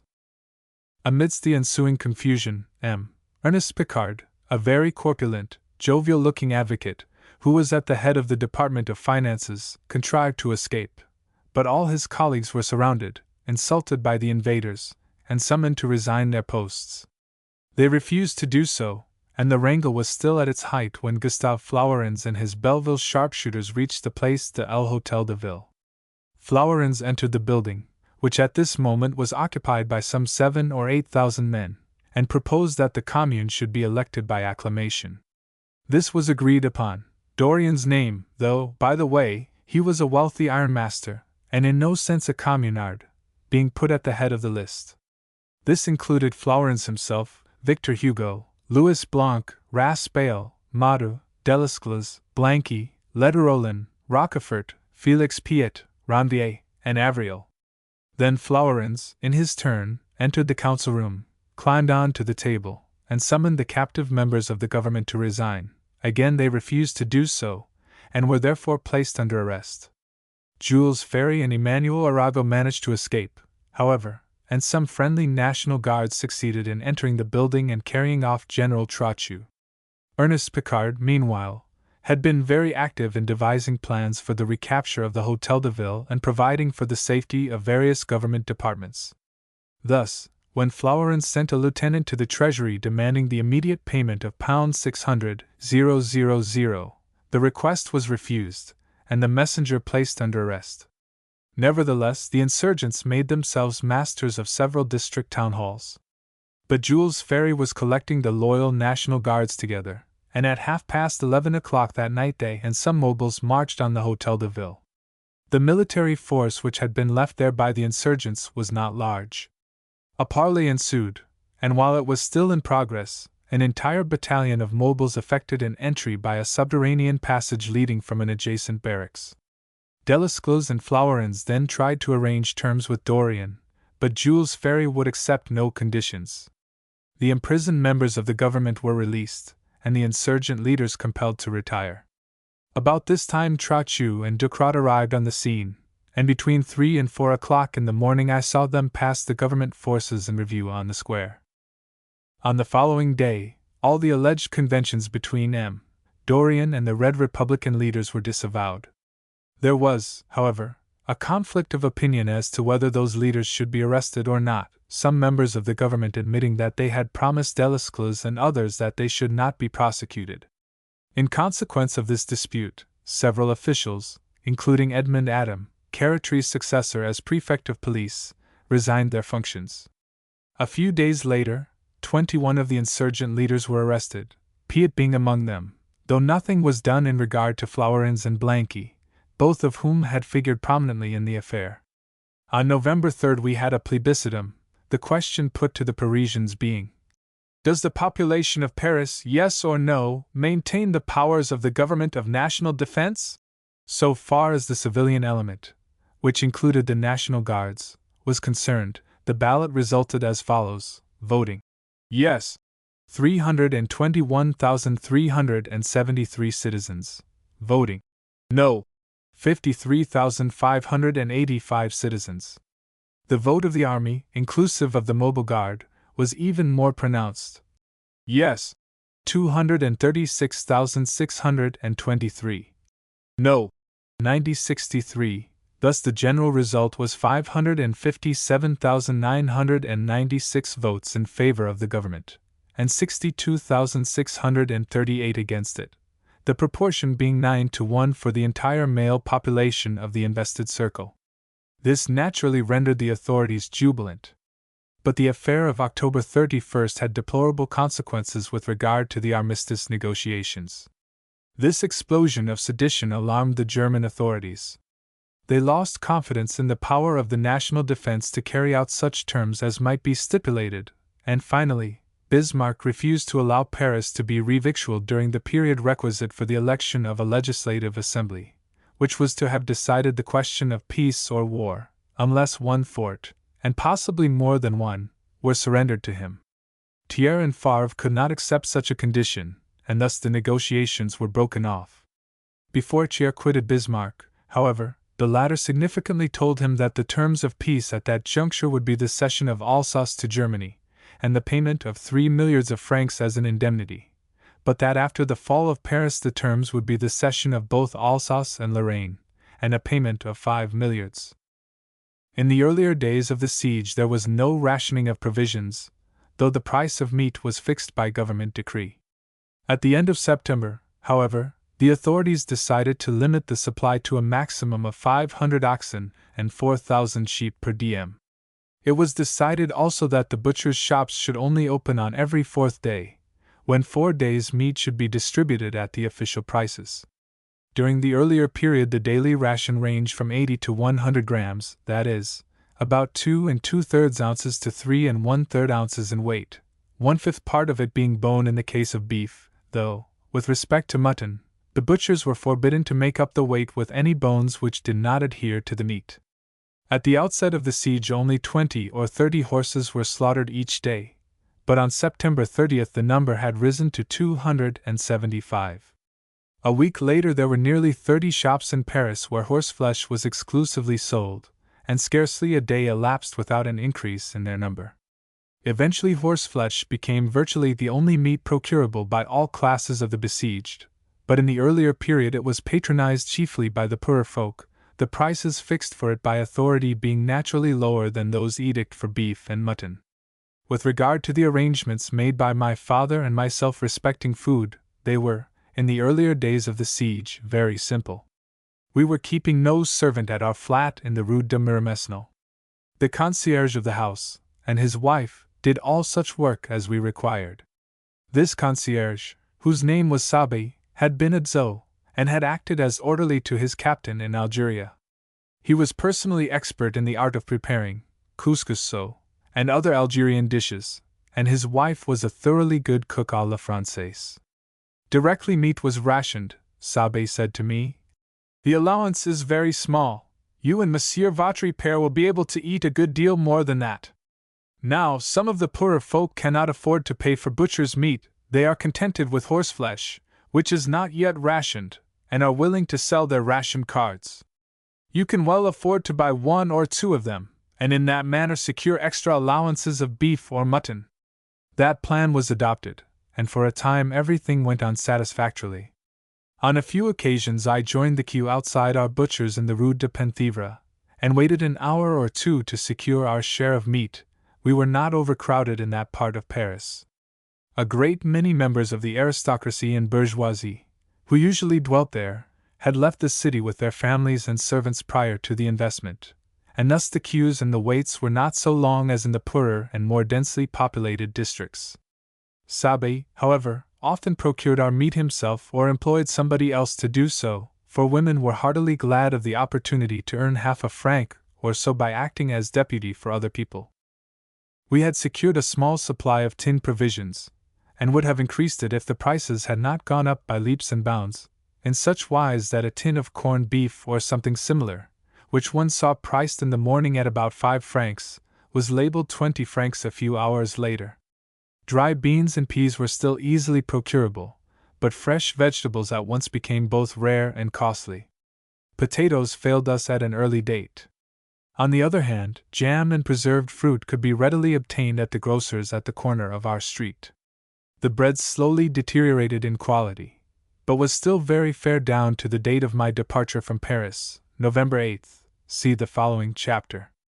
Milk and butter, however, became rare, the former being reserved for the hospitals, the ambulances, the mothers of infants, and so forth, whilst one sighed in vain for a bit of Gruyère, Roquefort, port salad, Brie, or indeed any other cheese. Sabé, who was a very shrewd fellow, had conceived a brilliant idea before the siege actually began. The Chateaubriands having quitted the house and removed their horses from the stables, he took possession of the latter, purchased some rabbits, several does and a couple of bucks, laid in a supply of food for them, and resolved to make his fortune by rabbit breeding. He did not quite effect his purpose, but rabbits are so prolific that he was repaid many times over for the trouble which he took in rearing them. For some time he kept the affair quite secret. More than once I saw him going in and out of the stables, without guessing the reason, but one morning, having occasion to speak to him, I followed him and discovered the truth. He certainly bred several scores of rabbits during the course of the siege, merely ceasing to do so when he found it impossible to continue feeding the animals. On 2 or 3 occasions we paid him 10 francs or so for a rabbit, and that was certainly most favored nation treatment. For, at the same period, he was charging 20 and 25 francs to other people. Cooks, with whom he communicated, came to him from mansions both near and far. He sold quite a number of rabbits to Baron Alphonse de Rothschild's chef at the rate of £2 apiece, and others to Count Pilotwell at about the same price, so that, so far as his pockets were concerned, he in no wise suffered by the siege of Paris. We were blessed with an abundance of charcoal for cooking purposes, and of coals and wood for ordinary fires, having at our disposal not only the store in our own cellars, but that which the Chateaubriand family had left behind. The cold weather set in very soon, and firing was speedily in great demand. Our artist Jules Pellecoq, who lived in the Rue Lepic at Montmartre, found himself reduced to great straits in this respect, nothing being procurable at the dealers excepting virtually green wood which had been felled a short time previously in the Bois de Boulogne and Bois de Vincennes. On a couple of occasions Pellecoq and I carried some coals in bags to his flat, and my father, being anxious for his comfort, wished to provide him with a larger supply. Sabé was therefore requisitioned to procure a man who would undertake to convey some coals in a handcart to Montmartre. The man was found, and paid for his services in advance. But alas! The coals never reached poor Pellecoq. When we next saw the man who had been engaged, he told us that he had been intercepted on his way by some National Guards, who had asked him what his load was, and on discovering that it consisted of coals, had promptly confiscated them and the barrow also, dragging the latter to some bivouac on the ramparts. I have always doubted that story, however, and inclined to the opinion that our improvised porter had simply sold the coals and pocketed the proceeds. One day, early in November, when our allowance of beef or mutton was growing small by degrees and beautifully less and infrequent, horseflesh becoming more and more in evidence at the butcher's shops, only 1½ ounces of beef or mutton was now allowed per diem, but in lieu thereof you could obtain a £1/4 of horseflesh. I had occasion to call on one of our artists, Blanchard, who lived in the Faubourg Saint-Germain. When we had finished our business, he said to me, "Ernest, it is my fête day. I am going to have a superb dinner.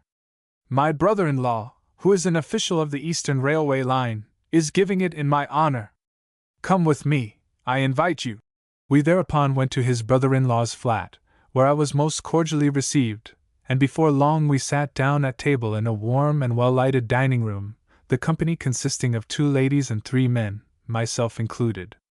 The soup, I think, had been prepared from horseflesh with the addition of a little Liebig's extract of meat, but it was followed by a beautiful leg of mutton, with beans à la Bretonne and potatoes. I had not tasted a potato for weeks past, for in vain had the ingenious Sabe endeavored to procure some. But the crowning triumph of the evening was the appearance of a huge piece of Gruyère cheese, which at that time was not to be seen in a single shop in Paris. Even Chevet, that renowned purveyor of dainties, had declared that he had none. My surprise in presence of the cheese and the potatoes being evident, Blanchard's brother-in-law blandly informed me that he had stolen them. "There is no doubt," said he, "that many tradespeople hold secret stores of one thing and another, but wish prices to rise still higher than they are before they produce them. I did not, however, take those potatoes or that cheese from any shopkeeper's cellar. But in the store places of the railway company to which I belong, there are tons and tons of provisions, including both cheese and potatoes, for which the consignees never apply, preferring, as they do, to leave them there until famine prices are reached. Well, I have helped myself to just a few things, so as to give Blanchard a good dinner this evening. As for the leg of mutton, I bribed the butcher, not with money, he might have refused it, but with cheese and potatoes, and it was fair exchange. When I returned home that evening I carried in my pockets more than ½ pound of Gruyère and 2 or 3 pounds of potatoes, which my father heartily welcomed. The truth about the provisions which were still stored at some of the railway depots was soon afterwards revealed to the authorities. Although my father was then only 50 years of age and had plenty of nervous energy, his health was at least momentarily failing him. He had led an extremely strenuous life ever since his 20th year, when my grandfather's death had cast great responsibilities on him. He had also suffered from illnesses which required that he should have an ample supply of nourishing food. So long as a fair amount of ordinary butcher's meat could be procured, he did not complain. But when it came to eating horseflesh 2 or 3 times a week he could not undertake it, although, only a year or 2 previously, he had attended a great banquet hippophagique given in Paris, and had then even written favorably of viande de cheval in an article he prepared on the subject. For my own part, being a mere lad, I had a lad's appetite and stomach, and I did not find horseflesh so much amiss, particularly as prepared with garlic and other savories by Madame Sabe's expert hands. But, after a day or 2, my father refused to touch it. For 3 days, I remember, he tried to live on bread, jam, and preserved fruit, but the sweetness of such a diet became nauseous to him, even as it became nauseous to our soldiers when the authorities bombarded them with jam in South Africa. It was very difficult to provide something to my father's taste. There was no poultry, and there were no eggs. It was at this time that Sabe sold us a few rabbits, but again, toujours lapin was not satisfactory. People were now beginning to partake of sundry strange things.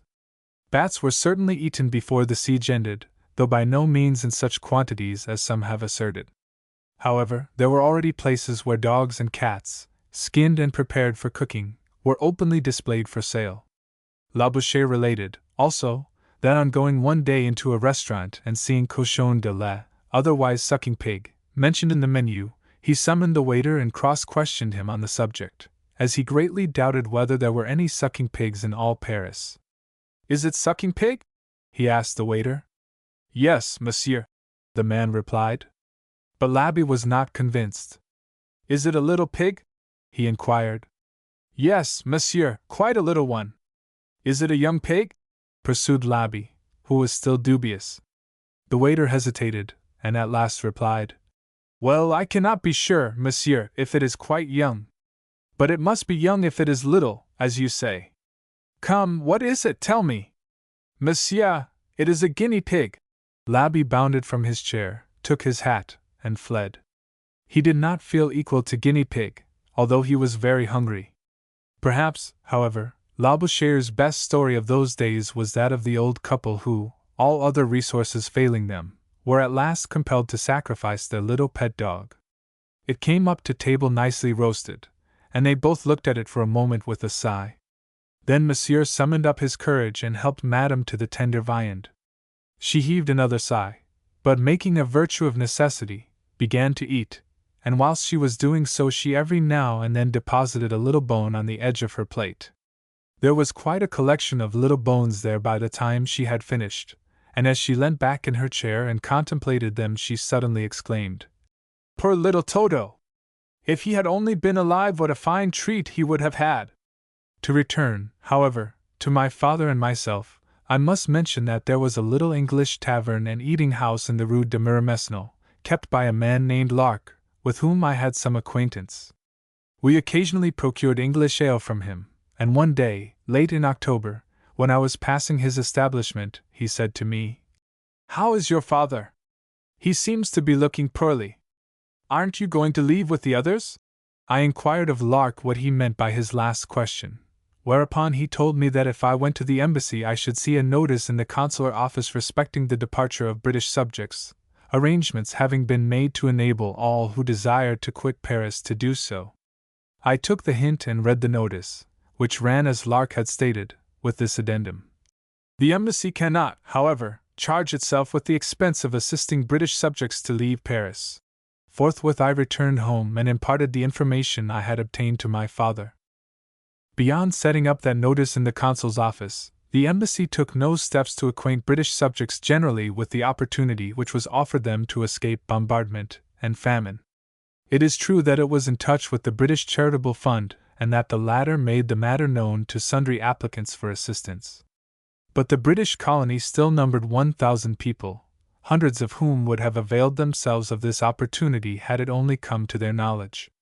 My father speedily made up his mind to quit the city, and during the next few days arrangements were made with our artists and others so that the interests of the Illustrated London News might in no degree suffer by his absence. Our system had long been perfected, and everything worked well after our departure. I may add here, because it will explain something which follows, that my father distributed all the money he could possibly spare among those whom he left behind, in such wise that on quitting Paris we had comparatively little, and, as the sequel showed, insufficient money with us. But it was thought that we should be able to secure whatever we might require on arriving at Versailles. 7 From Paris to Versailles.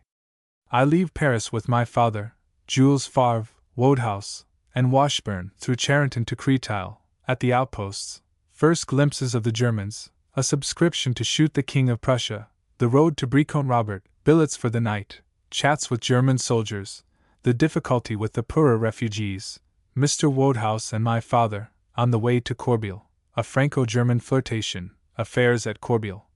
On the road in the rain, Longjumeau, a snowstorm, the peasant of Champlain, arrival at Versailles.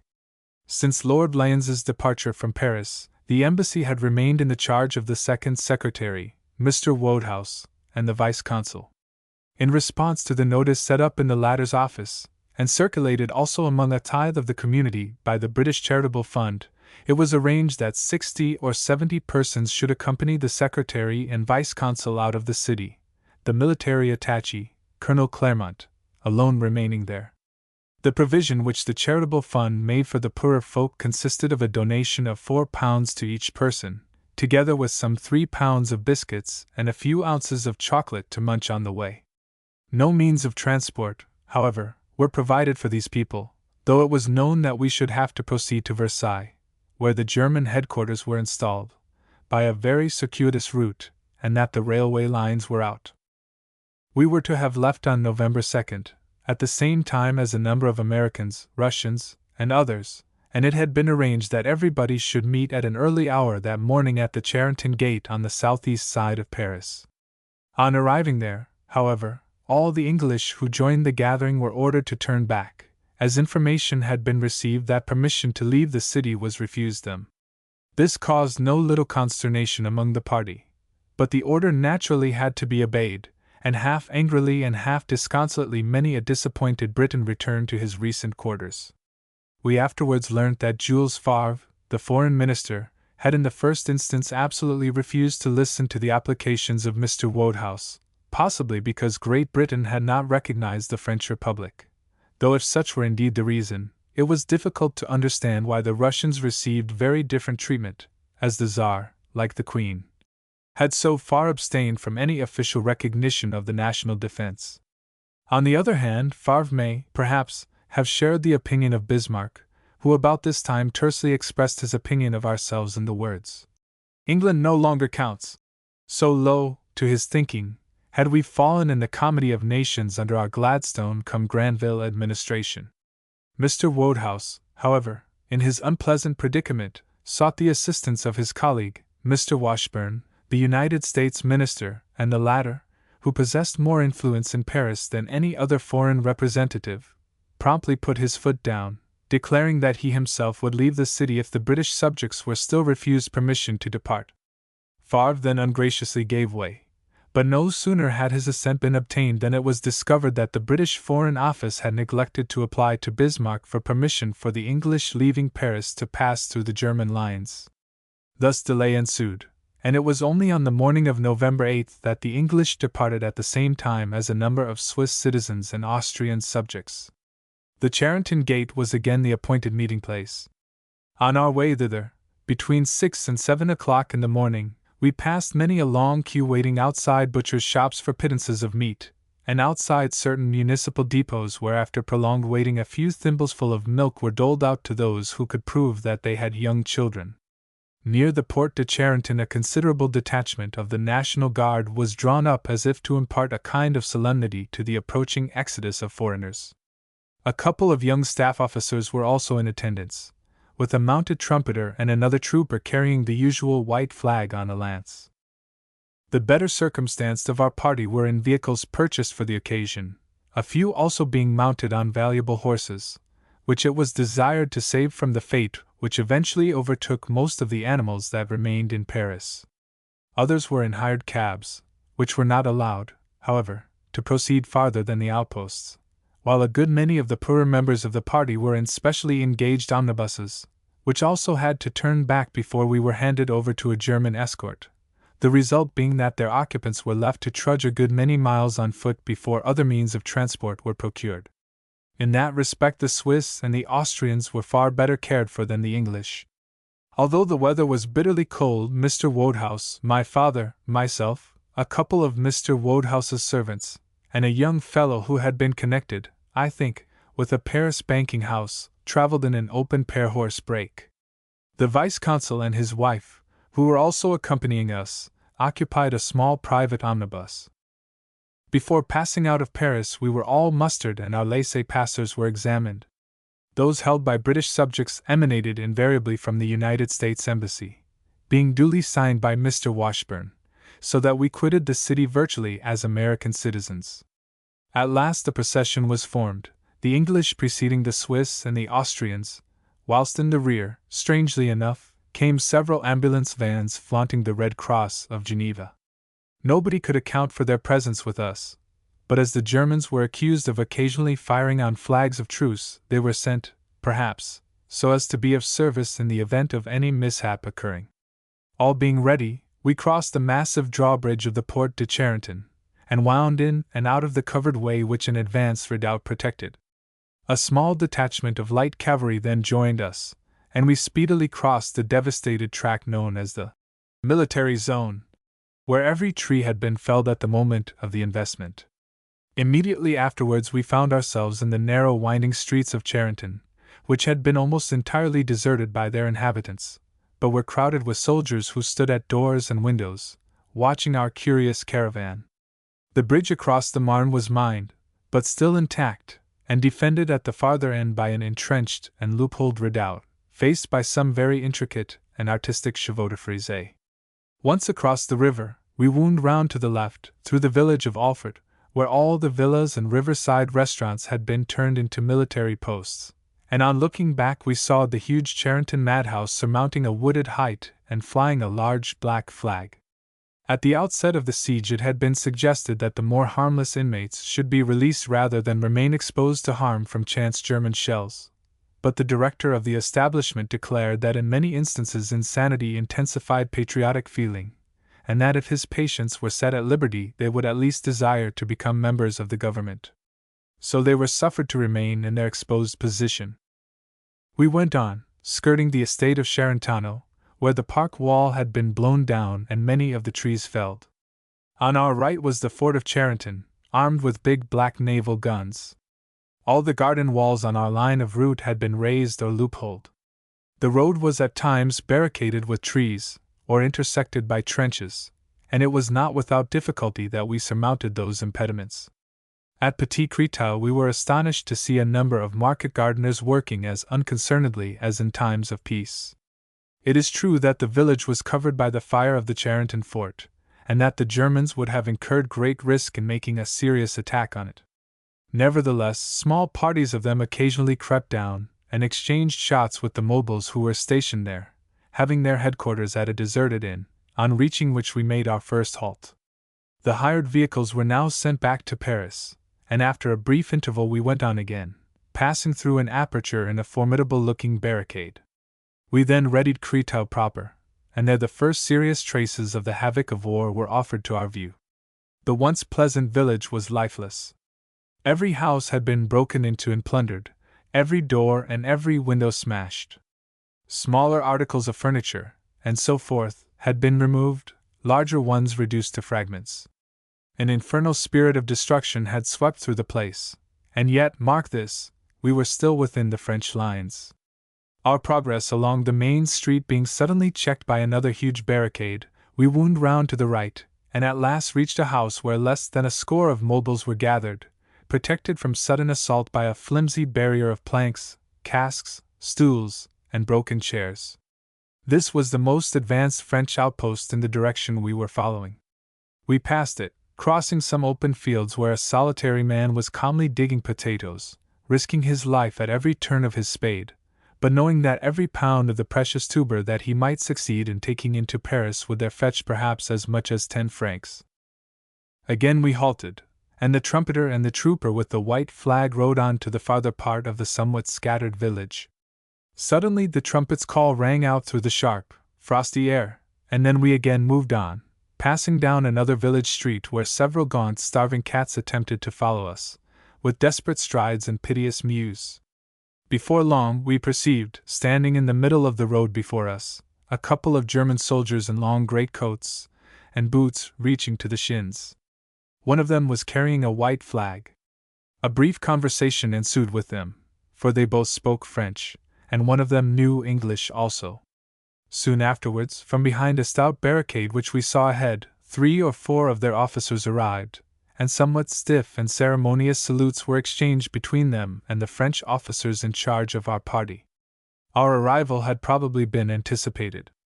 At all events, a big and very welcome fire of logs and branches was blazing nearby, and whilst 1 or 2 officers on either side, together with Colonel Claremont and some officials of the British Charitable Fund, were attending to the safe conducts of Her then Majesty's subjects, the other French and German officers engaged in conversation round the fire I have mentioned.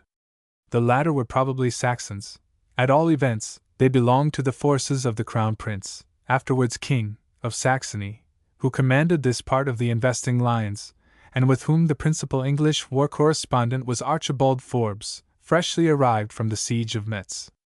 The recent fall of that stronghold and the conduct of Marshal Bazaine supplied the chief subject of the conversation carried on at the Créteil outposts between the officers of the contending nations. Now and then, too, came a reference to Sedan and the overthrow of the Bonapartist Empire. The entire conversation was in French. I doubt, indeed, if our French custodians could speak German, and the greatest courtesy prevailed, though the French steadily declined the Hamburg cigars which their adversaries offered them. I listened a while to the conversation, But when the safe conduct for my father and myself had been examined, I crossed to the other side of the road in order to scan the expanse of fields lying in that direction. All at once I saw a German officer, mounted on a powerful-looking horse, galloping over the rough ground in our direction. He came straight towards me. He was a well-built, middle-aged man of some rank, possibly a colonel. Reining in his mount, he addressed me in French, asking several questions. When, however, I had told him who we were, he continued the conversation in English and inquired if I had brought any newspapers out of Paris. Now, we were all pledged not to give any information of value to the enemy, but I had in my pockets copies of two of the most violent prints then appearing in the city, that is to say, La Patrie and Danger, inspired by Blanqui, and Le Combat, edited by Félix Piet. The first named was all sound and fury, and the second contained a subscription list for a pecuniary reward and rifle of honor to be presented to the Frenchman who might fortunately succeed in killing the King of Prussia. As the German officer was so anxious to ascertain what the popular feeling in Paris might be, and whether it favored further resistance, it occurred to me, in a spirit of devilment as it were, to present him with the aforesaid journals, for which he expressed his heartfelt thanks, and then galloped away. As I never met him again, I cannot say how he took the invectives and the murder subscription. Perhaps it was not quite right of me to foist on him, as examples of genuine Parisian opinion, two such papers as those I gave him. But then, all is fair not merely in love but in war also, and in regard to the contentions of France and Germany, my sympathies were entirely on the side of France. We had not yet been transferred to the German escort which was waiting for us, when all at once we heard several shots fired from the bank of the Marne, whereupon a couple of German dragoons galloped off in that direction. The firing ceased as abruptly as it had begun, and then, everything being in readiness so far as we were concerned, Colonel Clermont, the charitable fund people, the French officers and cavalry, and the ambulance wagons retraced their way to Paris, whilst our caravan went on in the charge of a detachment of German dragoons. Not for long, however, for the instructions received respecting us were evidently imperfect. The reader will have noticed that we left Paris on its southeastern side, although our destination was Versailles, which lies southwest of the capital, being in that direction only some 11 miles distant. Further, on quitting Créteil, instead of taking a direct route to the city of Louis Quatorze, we made, as the reader will presently see, an immense detour, so that our journey to Versailles lasted 3 full days. This occurred because the Germans wished to prevent us from seeing anything of the nearer lines of investment, and the preparations which had already begun for the bombardment of Paris.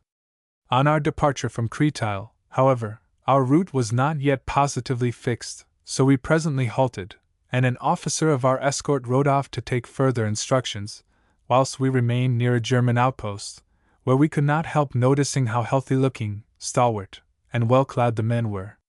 Orders respecting our movements having arrived, we set out again at a walking pace, perhaps because so many of our party were on foot. Troops were posted near every side road that we passed.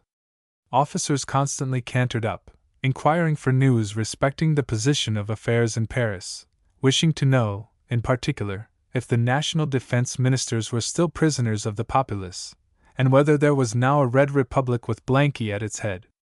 What astounded them most was to hear that, although Paris was taking more and more to horseflesh, it was, as yet, by no means starving, and that, so far as famine might be concerned, it would be able to continue resisting for some months longer.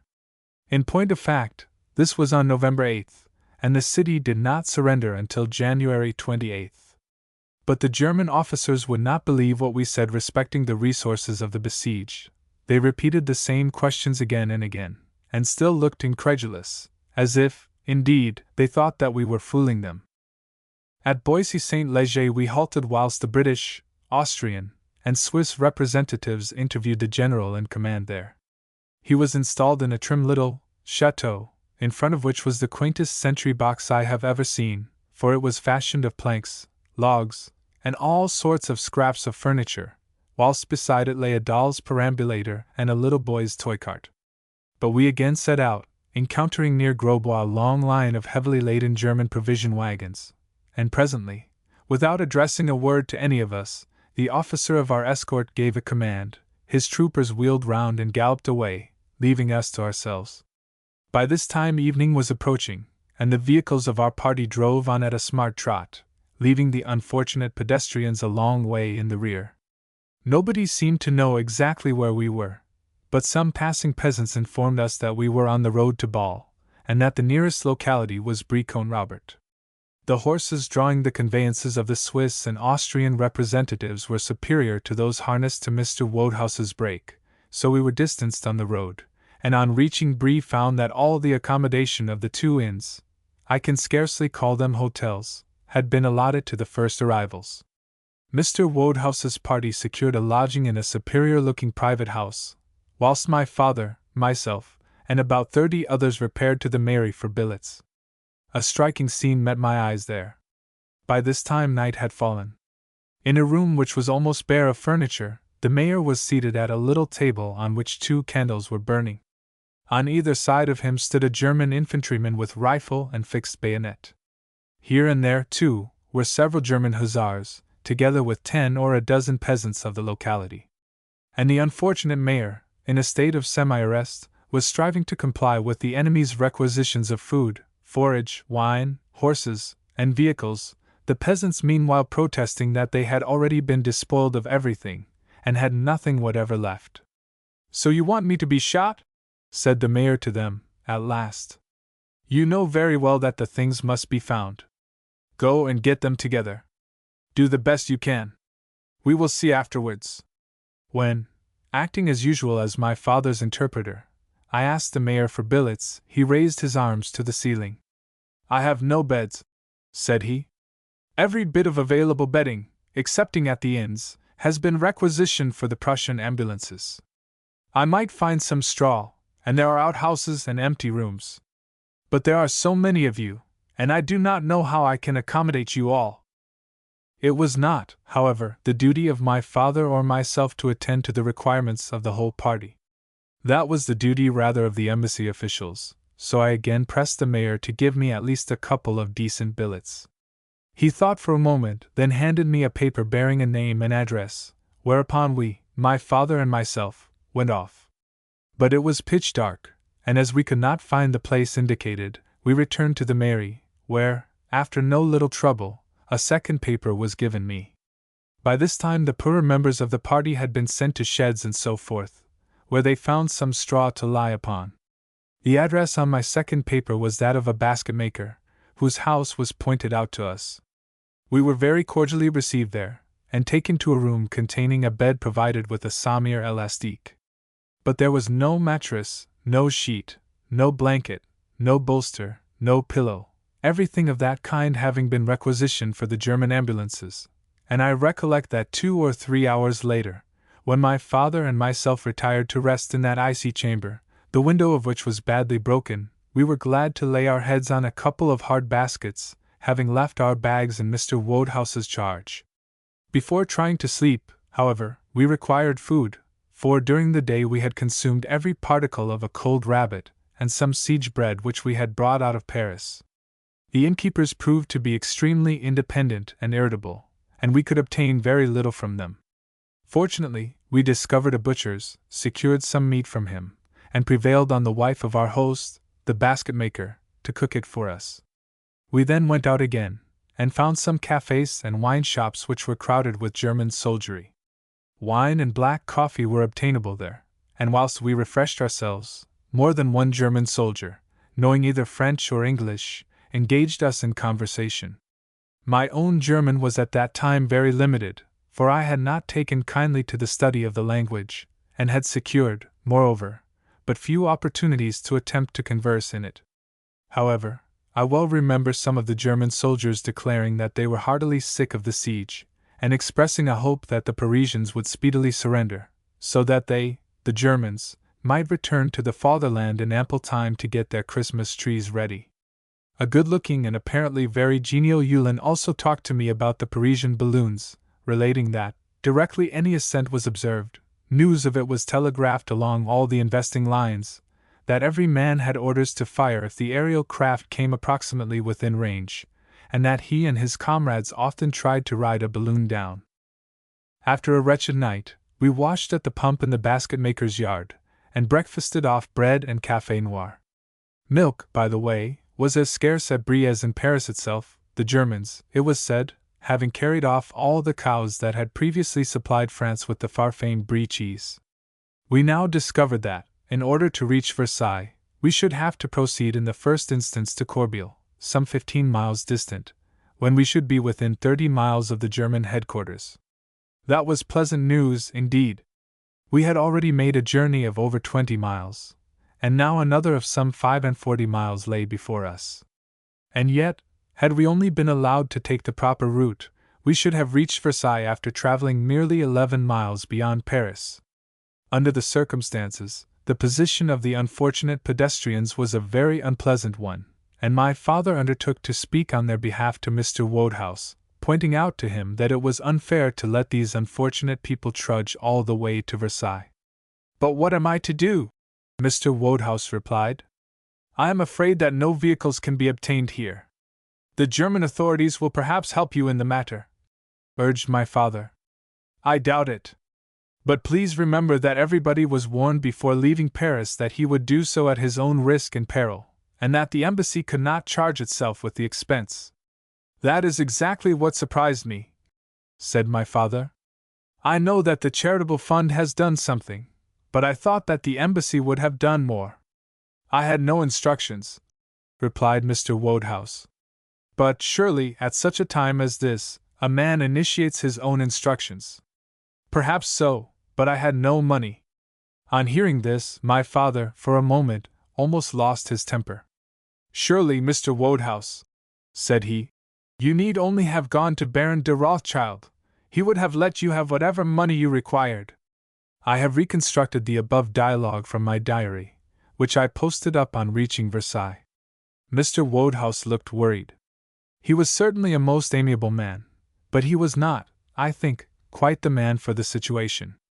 Moreover, like my father, he was in very poor health at this time.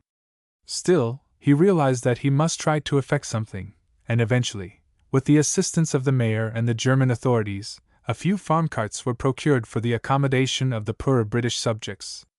During the long interval which had elapsed, however, a good many men had gone off of their own accord, tired of waiting, and resolving to try their luck in one and another direction. Thus our procession was a somewhat smaller one when we at last quitted Brie-Comte-Robert for Corbeil.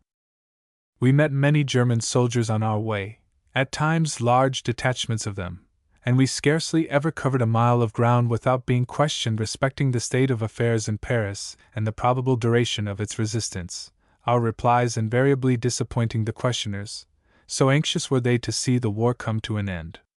This was particularly the case with a young non-commissioned officer who jumped on the step of Mr. Wodehouse's brake, and engaged us in conversation whilst we continued on our way. Before leaving us he remarked, I remember, that he would very much like to pay a visit to England, whereupon my father answered that he would be very much pleased to see him there, provided, however, that he would come by himself and not with 500,000 of armed comrades. While the German soldiers were numerous, the peasants whom we met on the road were few and far between. On reaching the little village of Lusaint, however, a number of people rushed to the doors of their houses and gazed at us in bewilderment, for during the past 2 months the only strangers they had seen had been German soldiers, and they could not understand the meaning of our civilian caravan of carriages and carts. At last we entered Corbeil, and followed the main street towards the old stone bridge by which we hoped to cross the Seine, but we speedily discovered that it had been blown up, and that we could only get to the other side of the river by a pontoon bridge lower down. This having been effected, we drove to the principal hotel, intending to put up there for the night, as it had become evident that we should be unable to reach Versailles at a reasonable hour. However, the entire hotel was in the possession of German officers, several of whom we found flirting with the landlady's good-looking daughter, who, as she wore a wedding ring, was, I presume, married. I well recollect that she made some reference to the ladies of Berlin, whereupon one of the lieutenants who were ogling her gallantly replied that they were not half so charming as the ladies of Corbeil. The young woman appeared to appreciate the compliment, for, on the lieutenant rising to take leave of her, she graciously gave him her hand, and said to him with a smile, Au plaisir de vous revoir, monsieur. But matters were very different with the old lady, her mother, who, directly the coast was clear, began to inveigh against the Germans in good set terms, describing them, I remember, as semi-savages who destroyed whatever they did not steal. She was particularly irate with them for not allowing M. D'Arblay, the wealthy magnate of the grain and flour trade, and at the same time mayor of Corbeil, to retain a single carriage or a single horse for his own use. Yet he had already surrendered 4 carriages and 8 horses to them, and only wished to keep a little gig and a cob. We obtained a meal at the hotel, but found it impossible to secure a bed there, so we sallied forth into the town on an exploring expedition. On all sides we observed notices indicating the rate of exchange of French and German money, and the place seemed to be full of tobacconist shops, which were invariably occupied by German Jews trading in Hamburg cigars. On inquiring at a café respecting accommodation, we were told that we should only obtain it with difficulty, as the town was full of troops, including more than 1,000 sick and wounded, 15 or 20 of whom died every day. At last we crossed the river again, and found quarters at an inferior hotel, the top floor of which had been badly damaged by some falling blocks of stone at the time when the French blew up the town bridge. However, our beds were fairly comfortable, and we had a good night's rest. Black coffee was again the only available beverage in the morning. No milk was to be had, nor was there even a scrap of sugar. In these respects Corbeil was even worse off than Paris. The weather had now changed, and rain was falling steadily. We plainly had a nasty day before us. Nevertheless, another set of carts was obtained for the poorer folk of our party, on mustering which one man was found to be missing. He had fallen ill, we were told, and could not continue the journey. Presently, moreover, the case was discovered to be one of smallpox, which disease had lately broken out in Paris. Leaving the sufferer to be treated at the already crowded local hospital, we set out, and on emerging from the town, passed a drove of a couple of 100 oxen, and some 300 sheep, in the charge of German soldiers.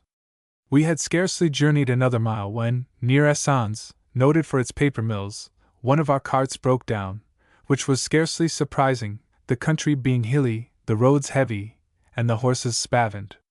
Again, the rain was now pouring in torrents, to the very great discomfort of the occupants of the carts, as well as that of Mr. Woodhouse's party in the brake. But there was no help for it, and so on we drove mile after mile, until we were at last absolutely soaked. The rain had turned to sleet by the time we reached Longjumeau, famous for its handsome and amorous postilion.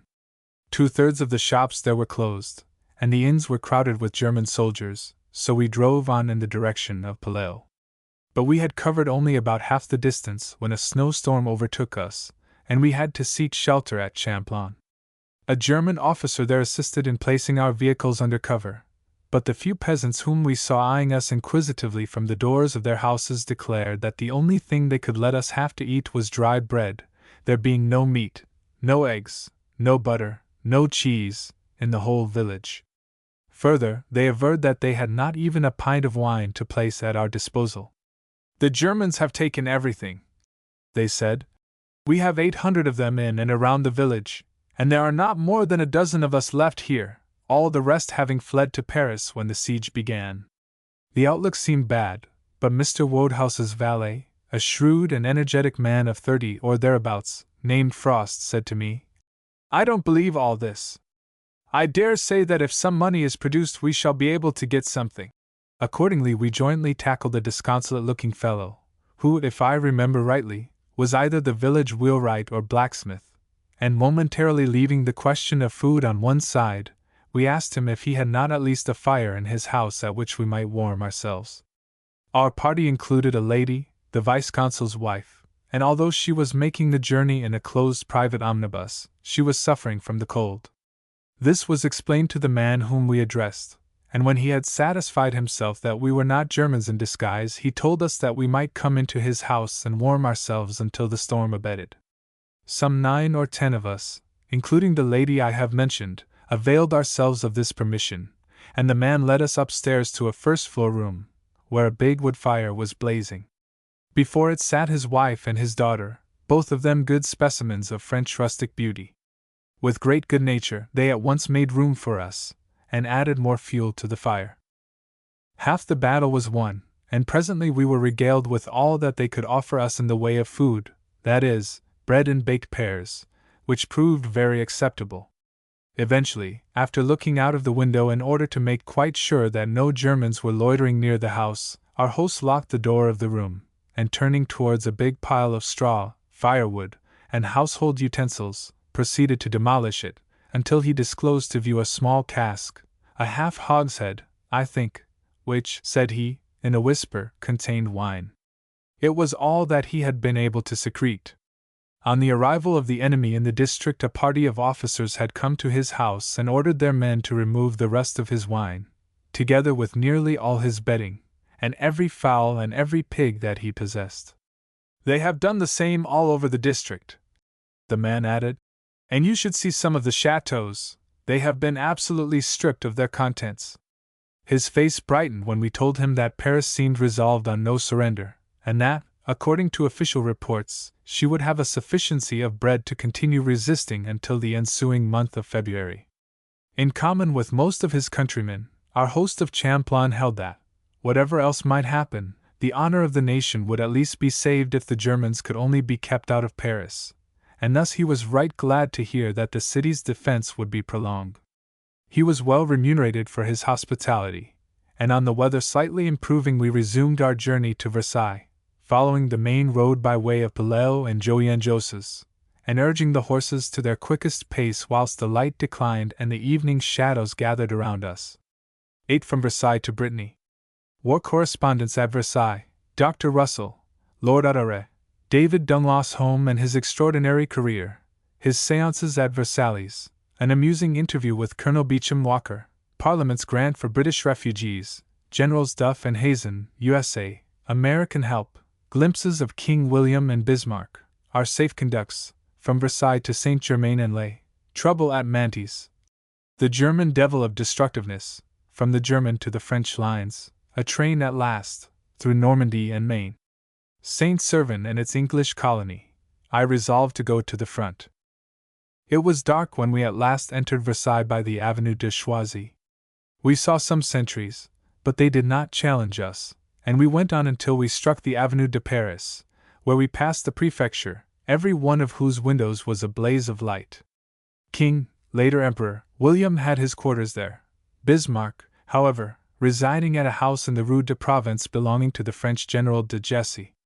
Winding round the Place d'Armes, we noticed that one wing of Louis XIV's famous palace had its windows lighted, being appropriated to hospital purposes, and that 4 batteries of artillery were drawn up on the square, perhaps as a hint to the Versaillese to be on their best behavior. However, we drove on, and a few moments later we pulled up outside the famous Hôtel de Réservoirs. There was no possibility of obtaining accommodation there. From its ground floor to its garrets the hotel was packed with German princes, dukes, dukelets, and their suites, together with a certain number of English, American, and other war correspondents. Close by, however, indeed, if I remember rightly, on the other side of the way, there was a café, whither my father and myself directed our steps. We found it crowded with officers and newspaper men, and through one or other of the latter we succeeded in obtaining comfortable lodgings in a private house. The Illustrated London News artist with the German staff was Landels, son of the engraver of that name, and we speedily discovered his whereabouts. He was sharing rooms with Hilary Skinner, the Daily News representative at Versailles, and they both gave us a cordial greeting. The chief correspondent at the German headquarters was William Howard Russell of the Times, respecting whom, perhaps because he kept himself somewhat aloof from his colleagues, a variety of scarcely good-natured stories were related, mostly designed to show that he somewhat overestimated his own importance. One yarn was to the effect that whenever the doctor mounted his horse, it was customary for the Crown Prince of Prussia, afterwards the Emperor Frederick, to hold his stirrup leather for him. Personally, I can only say that, on my father calling with me on Russell, he received us very cordially indeed. He had previously met my father, and had well known my Uncle Frank, and that when we quitted Versailles, as I shall presently relate, he placed his courier and his private omnibus at our disposal. In after years one of my cousins, the late Montague Vizetelly, accompanied Russell to South America. I still have some letters which the latter wrote me respecting Zola's novel. law debacle, in which he took a great interest. Another war correspondent at Versailles was the present Earl of Dunraven, then not quite 30 years of age, and known by the courtesy title of Lord Autoré. He had previously acted as the Daily Telegraph's representative with Napier's expedition against Theodore of Abyssinia, and was now staying at Versailles, on behalf, I think, of the same journal. His rooms at the Hôtel de Reservoirs were shared by Daniel Dunlas Home, the medium, with whom my father and myself speedily became acquainted. Very tall and slim, with blue eyes and an abundance of yellowish hair, Home, at this time about 37 years of age, came of the old stock of the Earls of Home, whose name figures so often in Scottish history. His father was an illegitimate son of the 10th Earl, and his mother belonged to a family which claimed to possess the gift of second sight. Home himself, according to his own account, began to see visions and receive mysterious warnings at the period of his mother's death, and as time elapsed his many visitations from the other world so greatly upset the aunt with whom he was living, a Mrs. McNeill Cook of Greenville, Connecticut. He had been taken from Scotland to America when he was about 9 years old, that she ended by turning him out of doors. Other people, however, took an unhealthy delight in seeing their furniture move about without human agency, and in receiving more or less ridiculous messages from Spiritland, and in folk of this description Home found some useful friends. He came to London in the spring of 1855, and on giving a séance at Cox's Hotel, in Jermyn Street, he contrived to deceive Sir David Brewster, then 74 years old, but was less successful with another septuagenarian, Lord Brougham. Later, he captured the imaginative Sir Edward Bulwer, subsequently Lord Lytton, who as author of Zanoni, was perhaps fated to believe in him, and he also impressed Mrs. Browning, but not Browning himself. The latter, indeed, depicted Home as Sludge the medium. Going to Italy for a time, the already notorious adventurer gave séances in a haunted villa near Florence, but on becoming converted to the Catholic faith in 1856 he was received in private audience by that handsome, urbane, but by no means satisfactory pontiff, Pio IX, who, however, 8 years later caused him to be summarily expelled from Rome as a sorcerer in league with the devil. Meantime, Home had ingratiated himself with a number of crowned heads, Napoleon III and the Empress Eugenie, in whose presence he gave séances at the Tuileries, Fontainebleau, and Biarritz, the King of Prussia, by whom he was received at Baden-Baden, and Queen Sophia of Holland, who gave him hospitality at The Hague. On marrying a Russian lady, the daughter of General Count de Crozes, he was favored with presents by the Tsar Alexander II, and after returning to England became one of the attractions of Milner Gibson's drawing-room. Mrs. Gibson, a daughter of the Rev. Sir Thomas Jerry Cullum, being one of the early English patronesses of so-called spiritualism, to a faith in which she was converted by Home, whom she first met whilst travelling on the continent. I remember hearing no little talk about him in my younger days. Thackeray's friend, Robert Bell, wrote an article about him in the Cornhill, which was the subject of considerable discussion. Bell, I think, was also mixed up in the affair of the Davenport brothers, one of whose performances I remember witnessing. They were afterwards effectively shown up in Paris by Vicomte Alfred de Castan. Home, for his part, was scarcely taken seriously by the Parisians, and when, at a séance given in presence of the Empress Eugenie, he blundered grossly and repeatedly about her father, the Count of Montijo, he received an intimation that his presence at court could be dispensed with. He then consoled himself by going to Peterhof and exhibiting his powers to the Tsar. Certain Scotch and English scientists, such as Dr. Lockhart Robertson, Dr. Robert Chambers, and Dr. James Manby Gully, the apostle of hydropathy, who came to grief in the notorious Bravo case, warmly supported Home. So did Samuel Carter Hall and his wife, William Howitt, and Gerald Massey, and he ended by establishing a so-called spiritual Athenaeum in Sloane Street. A wealthy widow of advanced years, a Mrs. Jane Lyon, became a subscriber to that institution, and growing infatuated with Home, made him a present of some £30,000, and settled on him a similar amount to be paid at her death. But after a year or two she repented of her infatuation, and took legal proceedings to recover her money. She failed to substantiate some of her charges, but Vice-Chancellor Giffard, who heard the case, decided it in her favor, in his judgment describing Home as a needy and designing man.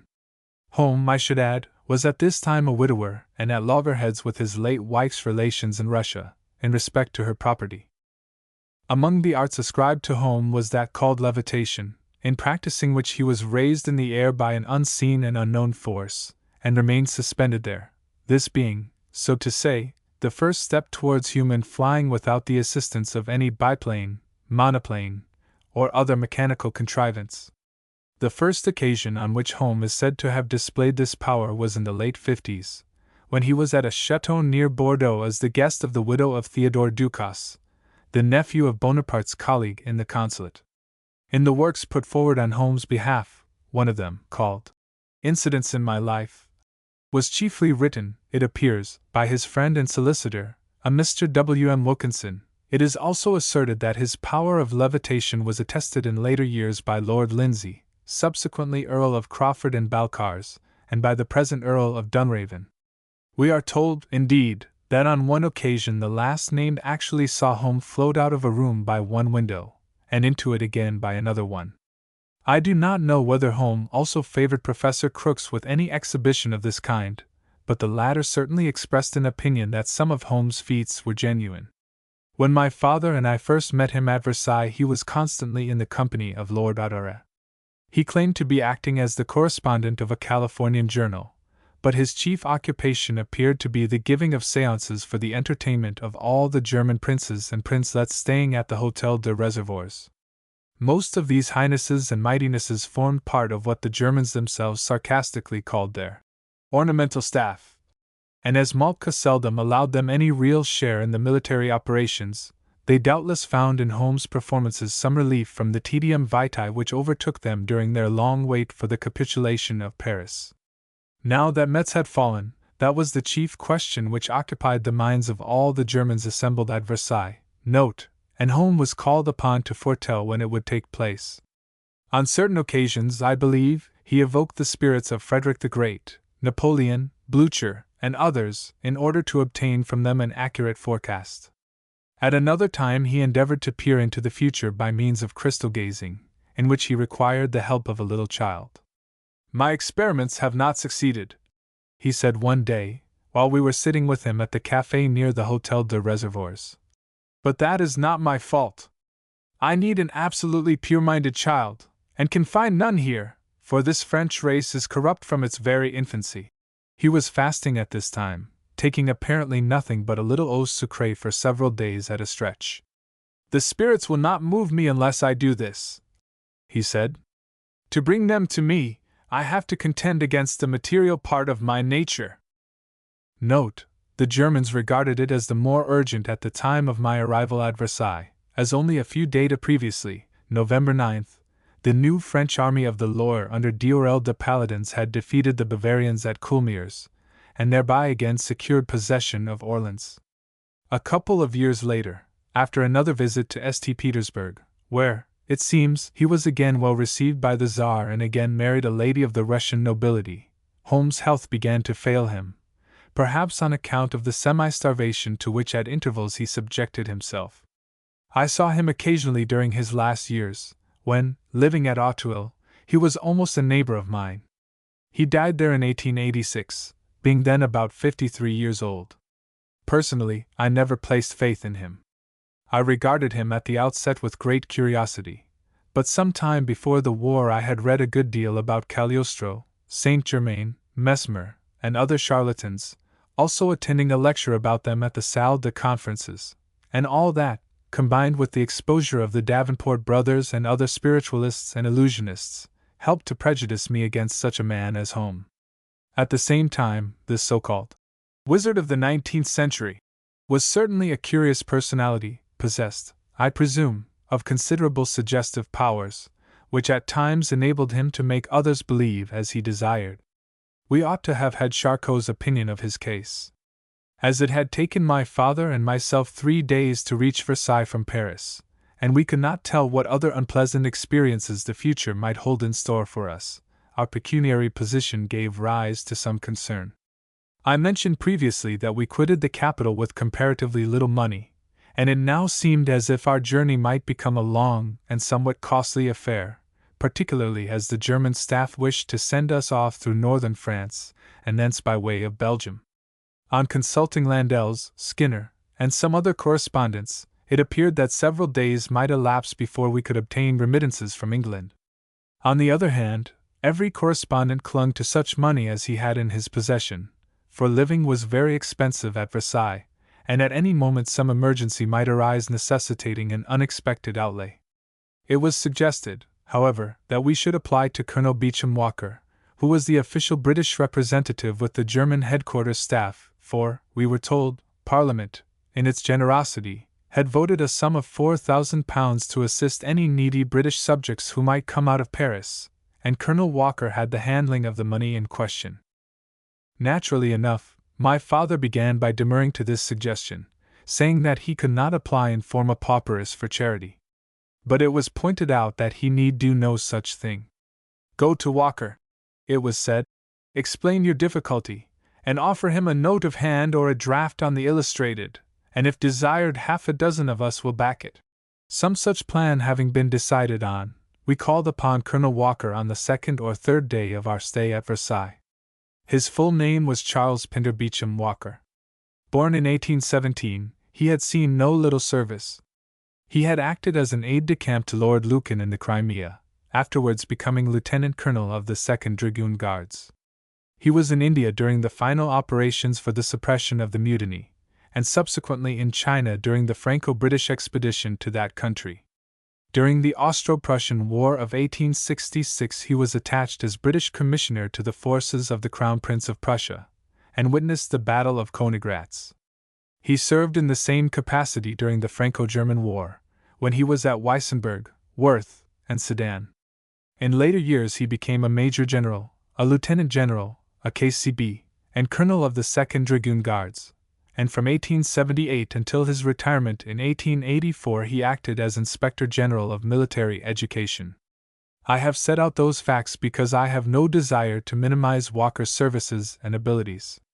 But I cannot help smiling at a sentence which I found in the account of him given in the Dictionary of National Biography. It refers to his duties during the Franco-German War, and runs as follows.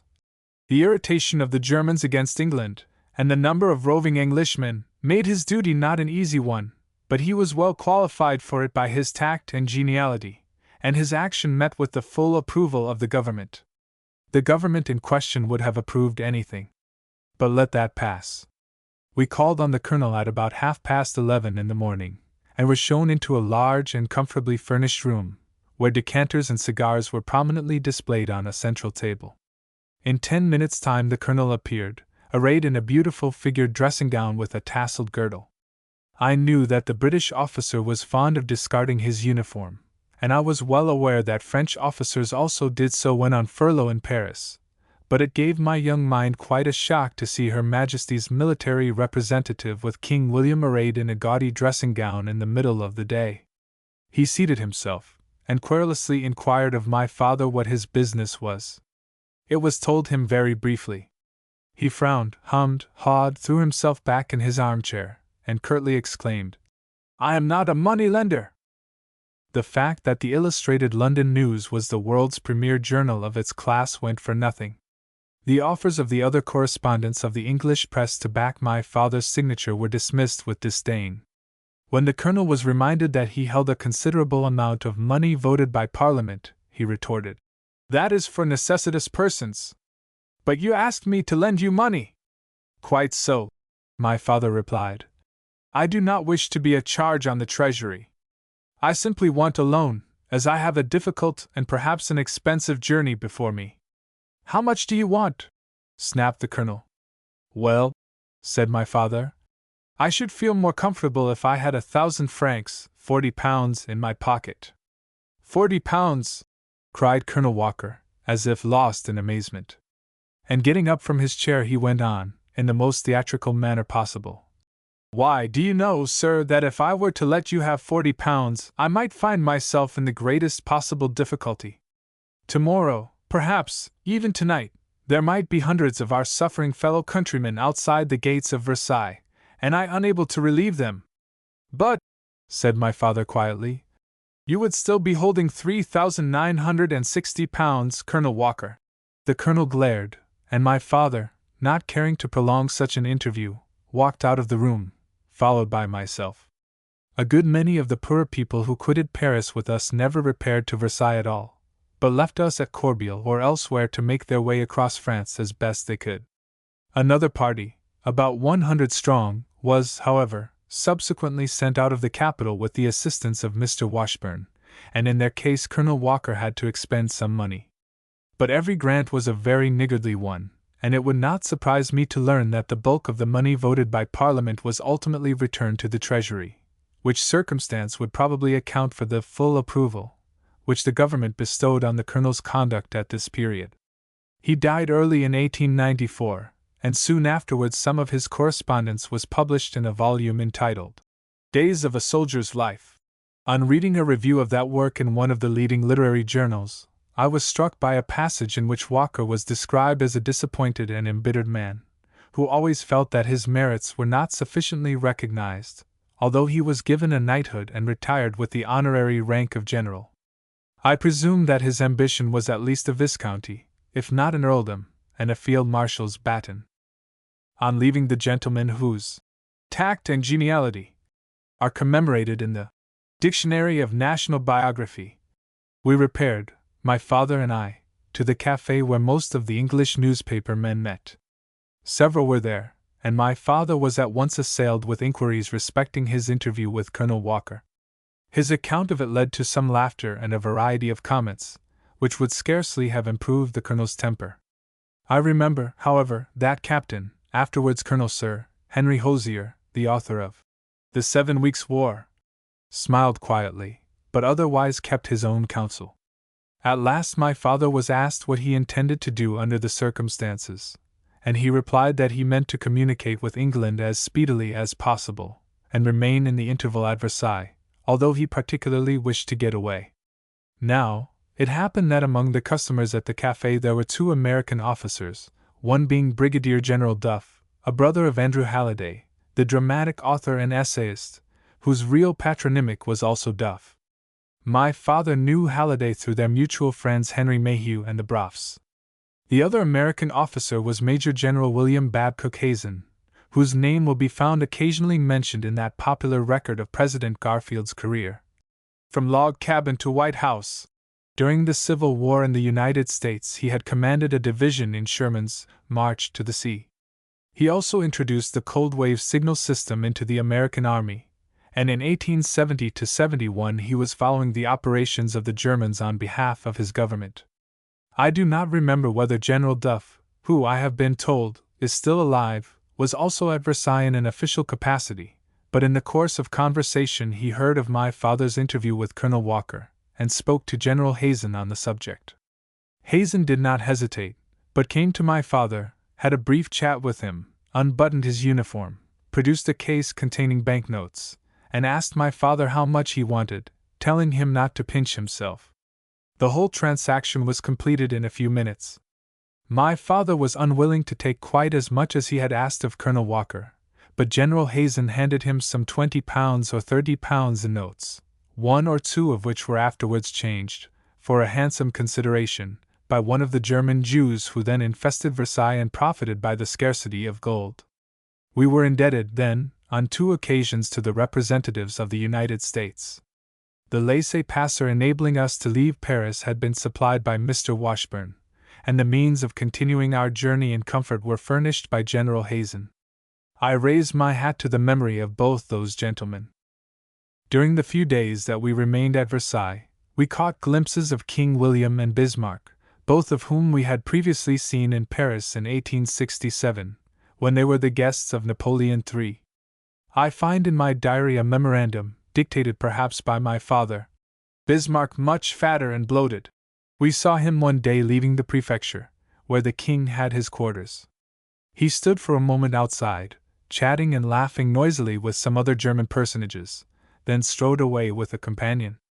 He was only 55 years old, and was full of vigor at that time, even though he might have put on flesh during recent years, and therefore have renounced dancing, his last partner in the waltz having been Madame Carrette, the Empress Eugenie's reader, whom he led out at one of the 67 balls at the Tuileries.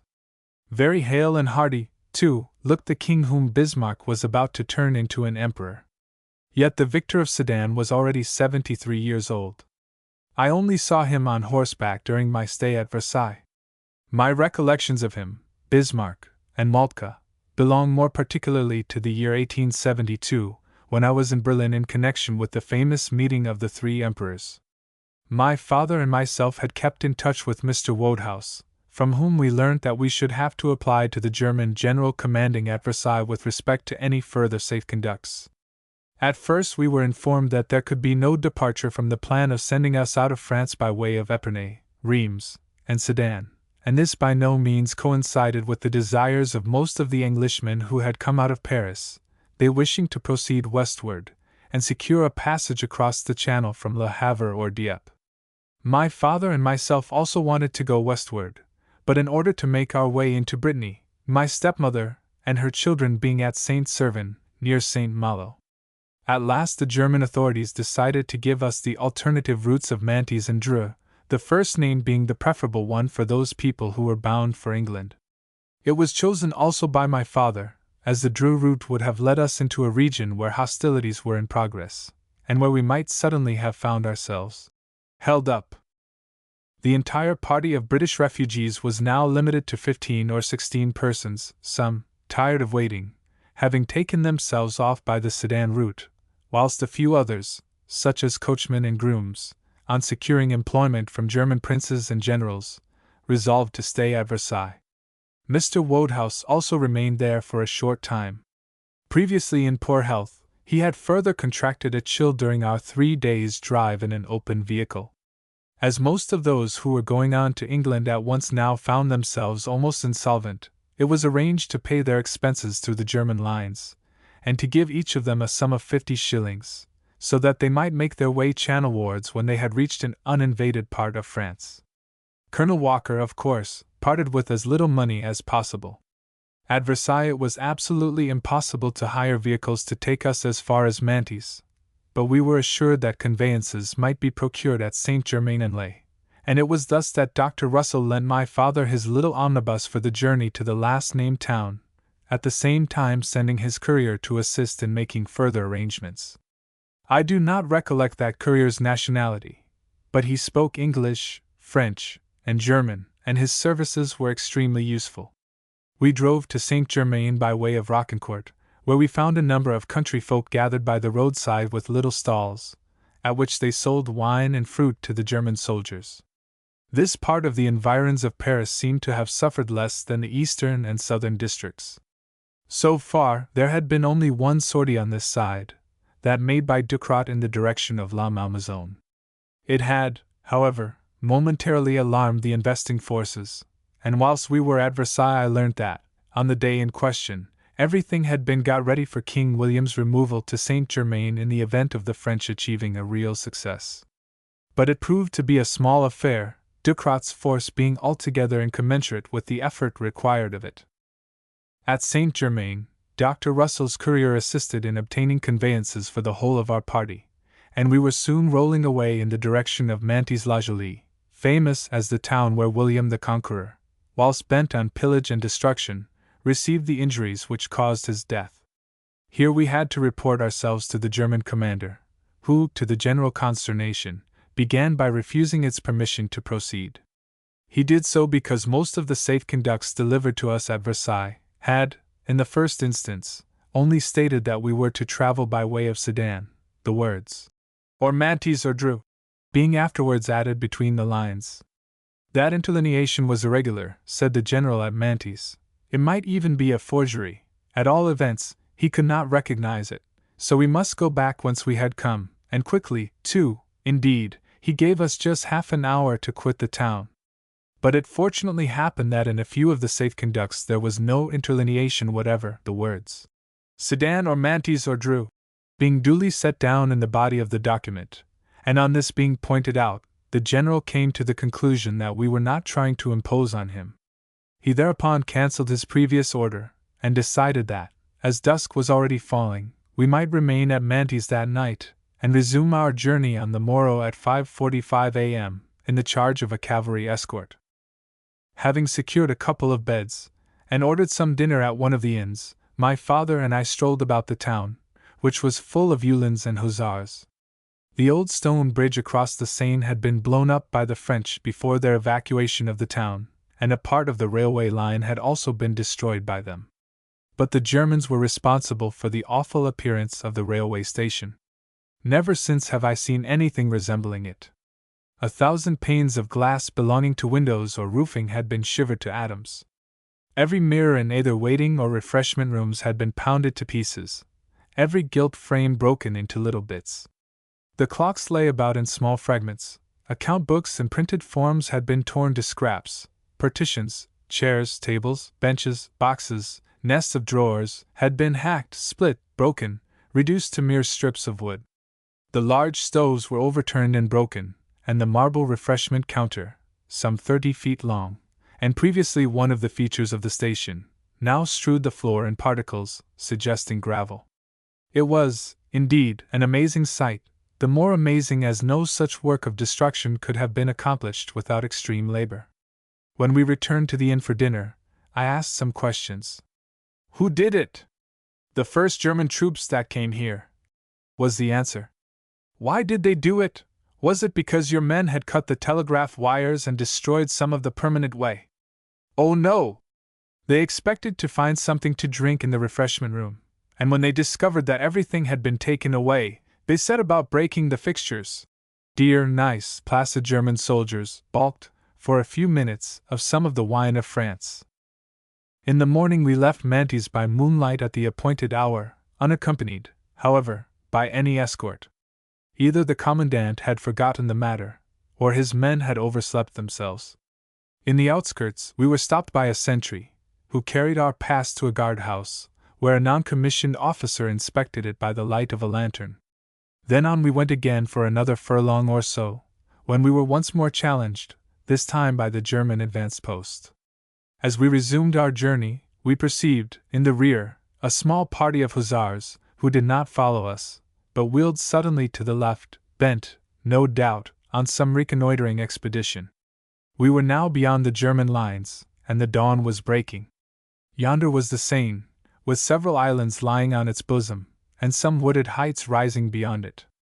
Drawing nearer to the river, we passed through the village of Ralboise, which gives its name to the chief tunnel on the western line, and drove across the debatable ground where French franctireurs were constantly on the prowl for venturesome Uhlans.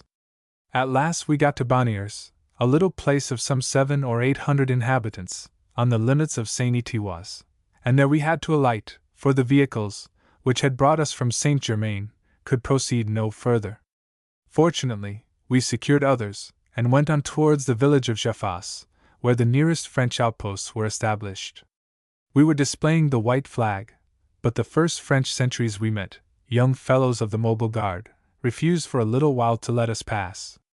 Eventually they referred the matter to an officer, who, on discovering that we were English and had come from Paris, began to chat with us in a very friendly manner, asking all the usual questions about the state of affairs in the capital, and expressing the usual satisfaction that the city could still hold out.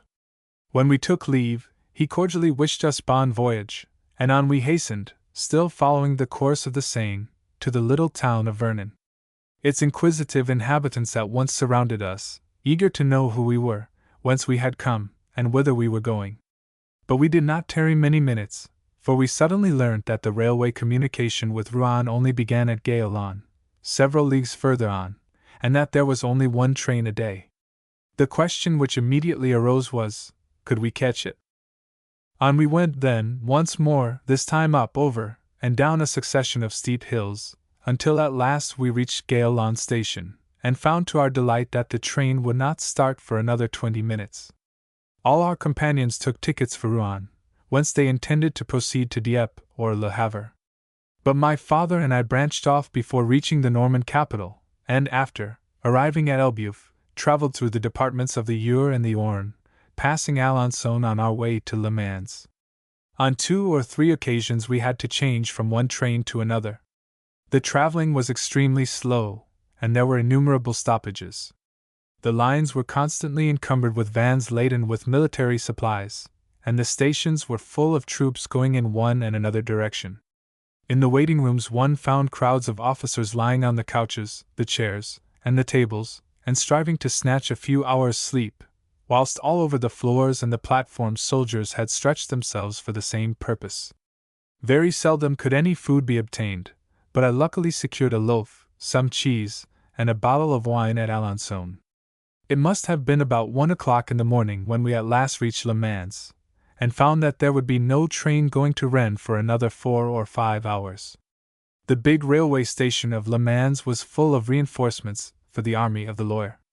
After strolling about for a few minutes, my father and I sat down on the platform with our backs against the wall, for not a bench or a stool was available. Every now and again some train prepared to start, men were hastily mustered, and then climbed into all sorts of carriages and vans. A belated general rushed along, accompanied by eager aides-de-camp. Now and again a rifle slipped from the hand of some mobile guard who had been imbibing too freely, and fell with a clatter on the platform. Then stores were bundled into trucks, whistles sounded, engines puffed, and meanwhile, although men were constantly departing, the station seemed to be as crowded as ever. When at last I got up to stretch myself, I noticed, affixed to the wall against which I had been leaning, a proclamation of Gambetta's respecting Diorel de Paladin's victory over Von der Tan at Orleans. In another part of the station were lithographed notices emanating from the prefect of the department, and reciting a variety of recent government decrees and items of war news, skirmishes, reconnaissances, and so forth. At last, however, our train came in. It was composed almost entirely of third-class carriages with wooden seats, and we had to be content with that accommodation. Another long and wearisome journey then began. Again we traveled slowly, again there were innumerable stoppages, again we passed trains crowded with soldiers, or crammed full of military stores. At some place where we stopped there was a train conveying some scores of horses, mostly poor, miserable old creatures. I looked and wondered at the sight of them. "They have come from England," said a fellow passenger. "Every boat from Southampton to St. Malo brings over quite a number." It was unpleasant to think that such sorry-looking beasts had been shipped by one's own countrymen. However, we reached Rennes at last, and were there able to get a good square meal, and also to send a telegram to my stepmother, notifying her of our early arrival. It was, however, at a late hour that we arrived at St. Malo, whence we drove to La Petite Amelia at St. Servan. The latter town then contained a considerable colony of English people, among whom the military element predominated. Quite a number of half-pay or retired officers had come to live there with their families, finding Jersey overcrowded and desiring to practice economy. The colony also included several Irish landlords in reduced circumstances, who had quitted the restless isle to escape assassination at the hands of Rory of the Hills and folk of his stamp. In addition, there were several maiden ladies of divers ages, but all of slender means, 1 or 2 courtesy lords of high descent, but burdened with numerous offspring, together with a writing master who wrote novels, and an elderly clergyman appointed by the Bishop of Gibraltar. I dare say there may have been a few black sheep in the colony, but the picture which Mrs. Annie Edwards gave of it in her novel, Susan Fielding, was exaggerated, though there was truth in the incidents which she introduced into another of her works. Ought we to visit her? On the whole, the St. Servan colony was a very respectable one, even if it was not possessed of any great means. Going there during my holidays, I met many young fellows of my own age or thereabouts, and mostly belonging to military families. There were also several charming girls, both English and Irish. With the young fellows I boated, with the young ladies I played croquet. Now, whilst my father and I had been shut up in Paris, we had frequently written to my stepmother by balloon post, and on some of our letters being shown to the clergyman of the colony, he requested permission to read them to his congregation, which he frequently did, omitting, of course, the more private passages, but giving all the items of news and comments on the situation which the letters contained. As a matter of fact, this helped the reverend gentleman out of a difficulty. He was an excellent man, but, like many others of his cloth, he did not know how to preach. In fact, A year or two later, I myself wrote 1 or 2 sermons for him, working into them certain matters of interest to the colony. During the earlier part of the siege of Paris, however, the reading of my father's letters and my own from the pulpit at the close of the usual service saved the colony's pastor from the trouble of composing a bad sermon, or of picking out an indifferent one from some forgotten theological work. My father, on arriving at St. Servan, secluded himself as far as possible, so as to rest a while before proceeding to England, but I went about much as usual, and my letters read from the pulpit, and sundry other matters, having made me a kind of public character. I was at once pounced upon in the streets, carried off to the club and to private houses, and there questioned and cross-questioned by a dozen or 20 Crimean and Indian veteran officers who were following the progress of the war with a passionate interest. A year or 2 previously, moreover, my stepmother had formed a close friendship with one of the chief French families of the town. The father, a retired officer of the French naval service, was to have commanded a local marching battalion, but he unfortunately sickened and died, leaving his wife with 1 daughter, a beautiful girl who was of about my own age. Now, this family had been joined by the wife's parents, an elderly couple, who, on the approach of the Germans to Paris, had quitted the suburb where they resided. I was often with these friends at St. Servan, and on arriving there from Paris, our conversation naturally turned on the war.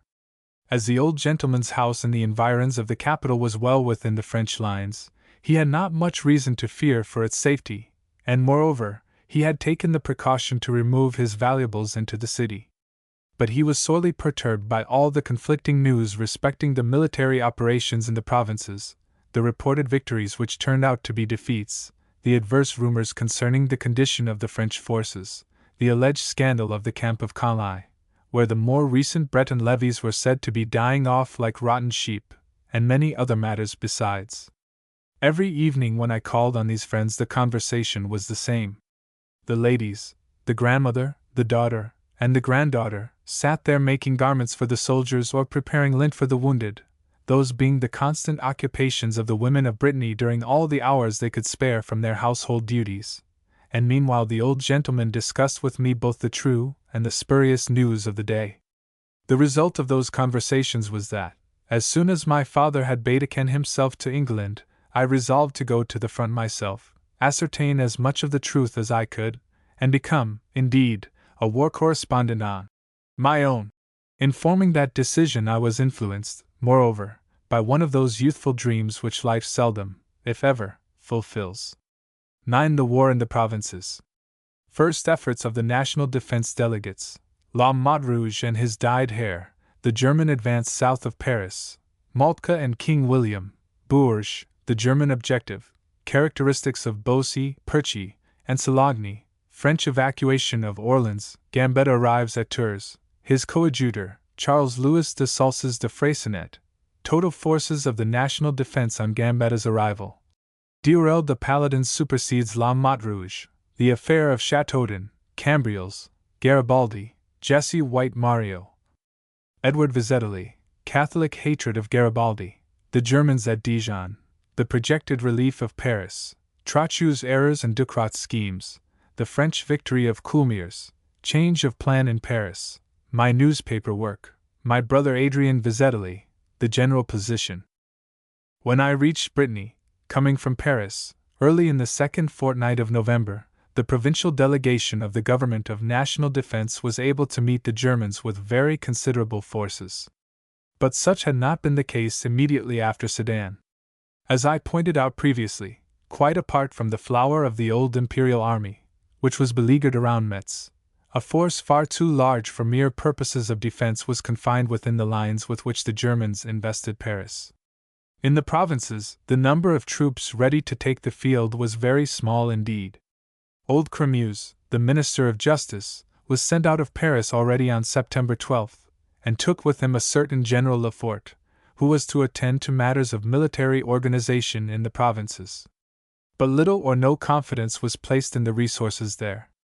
The military members of the National Defense Government, General Trochu, its president, and General Laflot, its Minister of War, had not the slightest idea that provincial France might be capable of a great effort. They relied chiefly on the imprisoned army of Paris, as is shown by all their dispatches and subsequent apologies. However, Glaise-Bezoin followed Crémieux to Tours, where it had been arranged that the government delegation should install itself, and he was accompanied by Admiral Fourichamp, the Minister of Marine. On reaching the Loire region, the new authorities found a few battalions of mobile guards, ill-armed and ill-equipped, a battalion of sharpshooters previously brought from Algeria, 1 or 2 batteries of artillery, and a cavalry division of 4 regiments commanded by General Rieux. This division had been gathered together in the final days of the Empire, and was to have been sent to Mézières, to assist MacMahon in his effort to succor Bazaine. But on failing to get there, it had made just a few vain attempts to check the Germans in their advance on Paris, and had then fallen back to the south of the capital. General Lefort's first task was to collect the necessary elements for an additional army corps, the 15th, and he summoned to his assistance the veteran General de la Motte-Rouge, previously a very capable officer, but now almost a septuagenarian, whose particular fad it was to dye his hair, and thereby endeavor to make himself look no more than 50. No doubt, high the 17th century, the famous Prince de Condé with the eagle glance took a score of wigs with him when he started on a campaign. But even such a practice as that is not suited to modern conditions of warfare, though be it admitted that it takes less time to change one's wig than to have one's hair dyed. The latter practice may, of course, help a man to cut a fine figure on parade, but it is of no utility in the field. In a controversy which arose after the publication of Zola's novel, La Déballe, there was a conflict of evidence as to whether the cheeks of Napoleon III were or were not rouged in order to conceal his ghastly pallor on the fatal day of Sedan. That may always remain a moot point, but it is, I think, certain that during the last 2 years of his rule his mustache and imperial were dyed. But let me return to the national defense. Paris, as I formerly mentioned, was invested on September 19th. On the 22nd a Bavarian force occupied the village of Longjumeau, referred to in my account of my journey to Versailles. A couple of days later, the 4th Division of German cavalry, commanded by Prince Albert, the Elder, of Prussia, started southward through the departments of Eure-et-Loir and Loiret, going towards Arthenay in the direction of Orleans. This division, which met at first with little opposition, belonged to a force which was detached from the main army of the Crown Prince of Prussia, and placed under the command of the Grand Duke Frederick Francis of Mecklenburg-Schwerin. Near this Armeeabteilung, as the Germans called it, was the 1st Bavarian Army Corps, which had fought at Bazilles on the day of Sedan. It was commanded by General von Uende zu der Tann Ratsamhausen, commonly called von der Tann, Tout Court. As Prince Albert of Prussia, on drawing near to Arthenay, found a good many French soldiers, both regulars and irregulars, that is Franctireurs, located in the district, he deemed it best to retire on Tourreilles and Pithiviers. But his appearance so far south had sufficed to alarm the French commander at Orleans, General de Polhees, who at once ordered his men to evacuate the city and retire, partly on Blois, and partly on La Motte-Beuvrin. This pusillanimity incensed the delegates of the national defense, and Polhees was momentarily superseded by General Rieux, and later, October 5, by La Motte-Rouge. It is known nowadays that the Germans were at first perplexed as to the best course to pursue after they had completed the investment of Paris. Moltke had not anticipated a long siege of the French capital. He had imagined that the city would speedily surrender, and that the war would then come to an end. Fully acquainted with the tract of country lying between the Rhine and Paris, he had much less knowledge of other parts of France, and moreover, although he had long known how many men could be placed in the field by the military organization of the Empire, he undoubtedly underestimated the further resources of the French, and did not anticipate any vigorous provincial resistance.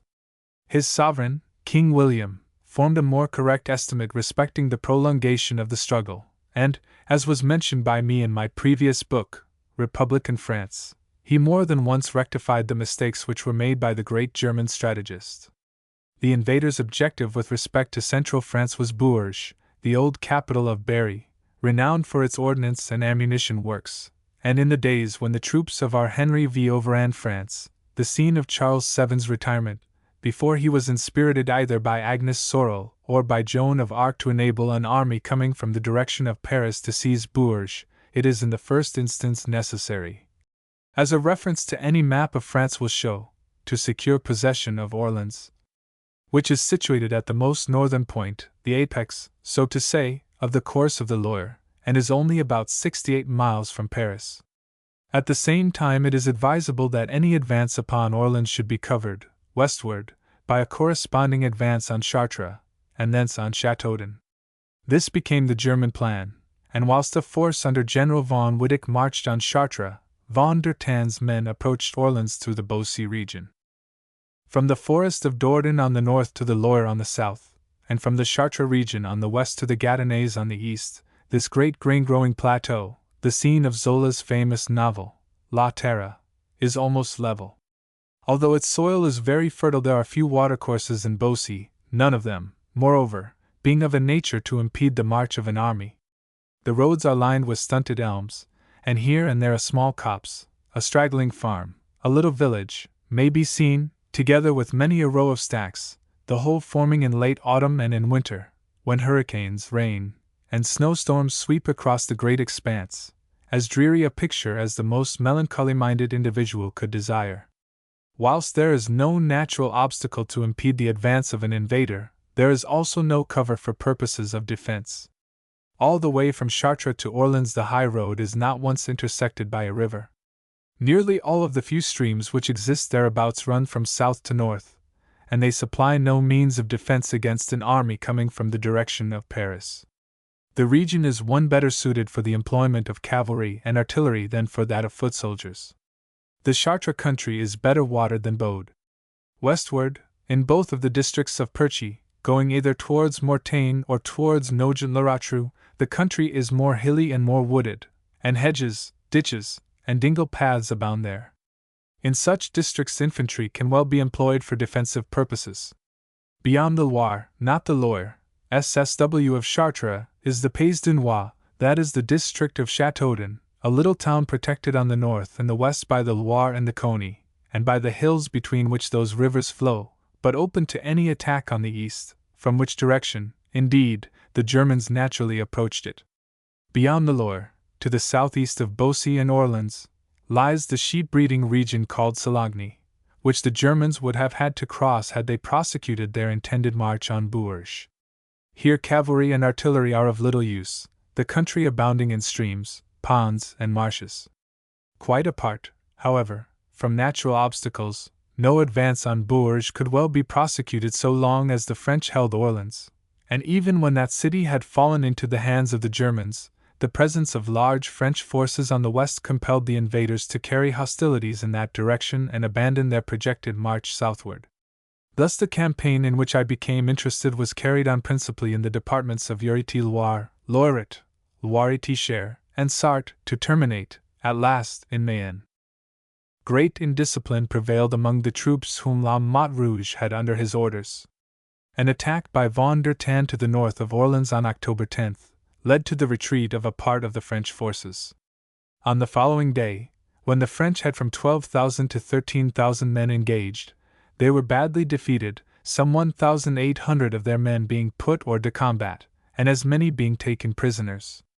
This reverse, which was due partly to some mistakes made by La Motte Rouge, and partly to the inferior quality of his troops, led to the immediate evacuation of Orleans. Now, it was precisely at this moment that Gambetta appeared upon the scene. He had left Paris, it will be remembered, on October 7th.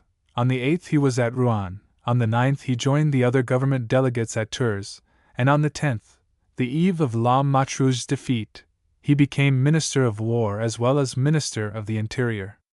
Previously the portfolio for war had been held in the provinces by Admiral Fourrichon, with General Lefort as his assistant, but Fourrichon had resigned in connection with a communalist rising which had taken place at Lyons towards the end of September, when the prefect, Chalamel-Lecour, was momentarily made a prisoner by the insurgents, but was afterwards released by some loyal National Guards.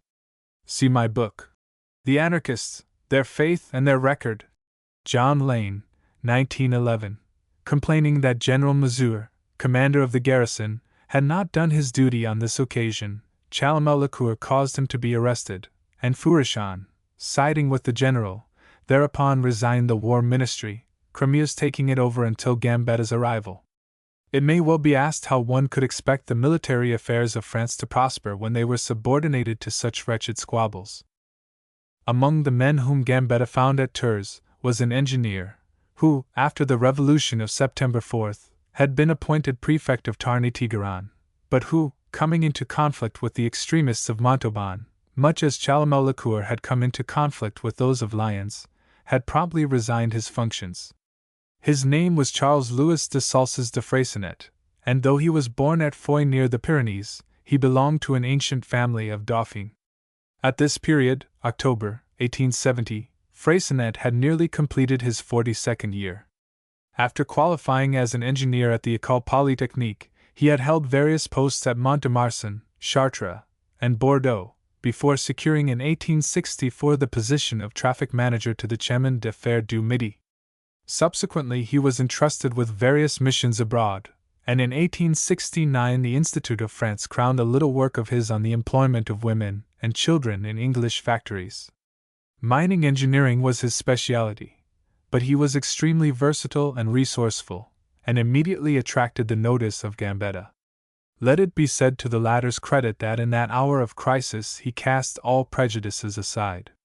He cared nothing for the antecedents of any man who was willing to cooperate in the defense of France, and thus, although Freycinet came of an ancient aristocratic house, and had made his way under the Empire, which had created him first a chevalier and then an officer of the Legion of Honor, Gambetta at once selected him to act as his chef de cabinet and delegate in military affairs. At this moment the national defense had in or ready for the field only 40,000 regular infantry, a like number of mobile guards, from 50,000 to 60,000 cavalry, and about 100 guns, some of antiquated models and with very few men to serve them. There were certainly a good many men at various regimental depots, together with mobile guards and national guards in all the uninvaded provinces of France. But all these had to be drilled, equipped, and armed. That was the first part of the great task which lay before Gambetta and Freycinet. Within a month, however, leaving aside what was done in other parts of the country, France had on the Loire alone an army of 100,000 men, who for a moment, at all events, turned the tide of war.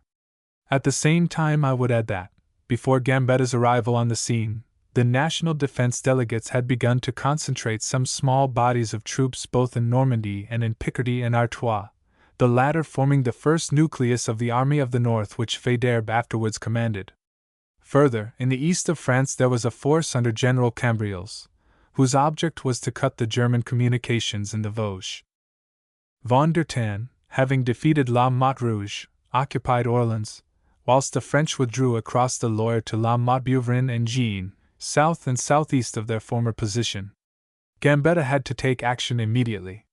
He did so by removing La Motte Rouge from his command, which he gave to Diorel de Paladins. The latter, a general on the reserve list, with a distinguished record, was in his 66th year, having been born at Languedoc in 1804. He had abilities as an organizer, and was known to be a disciplinarian, but he was growing old, and looked confidence both in himself and in his men. At the moment of Diorel's appointment, Von der Tan wished to advance on Bourges, in accordance with Moltke's instructions, and in doing so, he proposed to evacuate Orleans. But this was forbidden by King William and the Crown Prince, and in the result the Bavarian general suffered a repulse at Salbris, which checked his advance southward. Still covering Bourges and Vierzon, Diorel soon had 60,000 men under his orders, thanks to the efforts of Gambetta and Freycinet. But the enemy were now making progress to the west of Orleans, in which direction the tragic affair of Châteaudun occurred on October 18th. The German column operating on that side under General von Wittek consisted of 6,000 infantry, 4 batteries, and a cavalry regiment, which advanced on Châteaudun from the east, and on being resisted by the villagers of Veyriez and Civry, shot them down without mercy, and set all their houses, about 130 in number, on fire. Nevertheless, that punishment did not deter the National Guards of Châteaudun, and the Francs-Tireurs who had joined them, from offering the most strenuous opposition to the invaders, though the latter's numerical superiority alone was as 7-1. The fierce fight was followed by terrible scenes. Most of the Franksterers, who had not fallen in the engagement, effected a retreat, and on discovering this, the infuriated Germans, to whom the mere name of Frankterer was as a red rag to a bull, did not scruple to shoot down a number of non-combatants, including women and children. I remember the excitement which the news of the Chateaudun affair occasioned in besieged Paris, and when I left the capital a few weeks later I heard it constantly spoken of. In vain did the Germans strive to gloss over the truth. The proofs were too numerous and the reality was too dreadful. 235 of the devoted little town's houses were committed to the flames. For the first time in the whole course of the war women were deliberately assaulted, and a couple of German princes disgraced their exalted station in a drunken and incendiary orgy. Meantime, in the east of France, Cambriels had failed in his attempt to cut the German communications, and had been compelled to beat a retreat. It must be said for him that his troops were a very sorry lot, who could not be depended upon. Not only were they badly disciplined and addicted to drunkenness, but they took to marauding and pillage, and were in no degree a match for the men whom the German General von Werder led against them. Garibaldi, the Italian liberator, had offered his sword to France, soon after the fall of the Second Empire. On October 8th, that is, a day before Gambetta, he arrived at Tours, to arrange for a command, like that of Cambriels, in the east of France. The little army of the Vosges, which was eventually constituted under his orders, was made up of very heterogeneous elements. Italians, Switzers, Poles, Hungarians, Englishmen, as well as Frenchmen, were to be found in its ranks. The general could not be called a very old man, being indeed only 63 years of age, but he had led an eventful and arduous life, and, as will be remembered, ever since the affair of Aspremont in 1862, he had been lame, and had gradually become more and more infirm. He had with him, however, two of his sons, Menoudi and Ricoati, the second a more competent soldier than the first, and several able men, such as his compatriot Labia, and the Pole, Bozak-Hauke. His chief of staff, Bourdon, previously a navy doctor, was, however, a very fussy individual who imagined himself to be a military genius. Among the Englishmen with Garibaldi were Robert Middleton and my brother Edward Vizetelly, and there was an Englishwoman, Jessie White Mario, daughter of White the boat builder of Cowes, and widow of Mario, Garibaldi's companion in arms in the glorious liberation days. My brother often told me that Madame Mario was equally at home in an ambulance or in a charge, for she was an excellent nurse and an admirable horsewoman as well as a good shot. She is one of the women of whom I think when I hear or read that the members of the completing sex cannot fight. But that, of course, is merely the opinion of some medical and newspaper men. Madame Mario contributed a certain number of articles to the Daily News. So did my brother. It was indeed as Daily News correspondent that he first joined Garibaldi's forces, but he speedily became an orderly to the general, and later a captain on the staff. He was at the battles of Dijon and Autun, and served under Labia in the relief of Langres. Some French historians of these later days have written so slightingly of the little army of the Vosges, that I am sorry my brother did not leave any permanent record of his experiences. Garibaldi's task was no easy one. In the first instance, the national defense hesitated to employ him. Secondly, they wished to subordinate him to Cambriels, and he declined to take any such position, not that he objected to serve under any superior commander who would treat him fairly, but because he, Garibaldi, was a free-thinker, and knew that he was bitterly detested by the fervently Catholic generals, such as Cambriels. As it happened, he secured an independent command. But in exercising it he had to cooperate with Cambriels in various ways, and in later years my brother told me how shamefully Cambriels acted more than once towards the Garibaldian force. It was indeed a repetition of what had occurred at the very outset of the war, when such intense jealousy had existed among certain marshals and generals that one had preferred to let another be defeated rather than march, at the sound of the guns, to his assistance. I also remember my brother telling me that when Langres, which is in the Haute-Marne, west of the Aube and the Côte d'Or, was relieved by Labia's column, the commander of the garrison refused at first to let the Garibaldians enter the town. He was prepared to surrender to the Germans, if necessary, but the thought that he, a devout Catholic, should owe any assistance to such a band of unbelieving brigands as the Garibaldian enemies of the Pope was absolutely odious to him. Fortunately, this kind of feeling did not show itself in western France. There was, at one moment, some little difficulty respecting the position of Cathalino, the descendant of the famous Vendine leader, but, on the whole, Catholics, Royalists, and Republicans loyally supported one another, fired by a common patriotism. The failure of Cambriel's attempts to cut the German communications, and the relatively small importance of the Garibaldian force, inspired Gambetta with the idea of forming a large army of the East which, with Langres, Belfort, and Bisançon as its bases, would vigorously assume the offensive in that part of France. Moltke, however, had already sent General von Werder orders to pursue the retreating Cambriels. Various engagements, late in October, were followed by a German march on Dijon. There were at this time 12,000 or 13,000 mobile guards in the Côte d'Or, but no general in command of them. Authority was exercised by a civilian, Dr. Laval.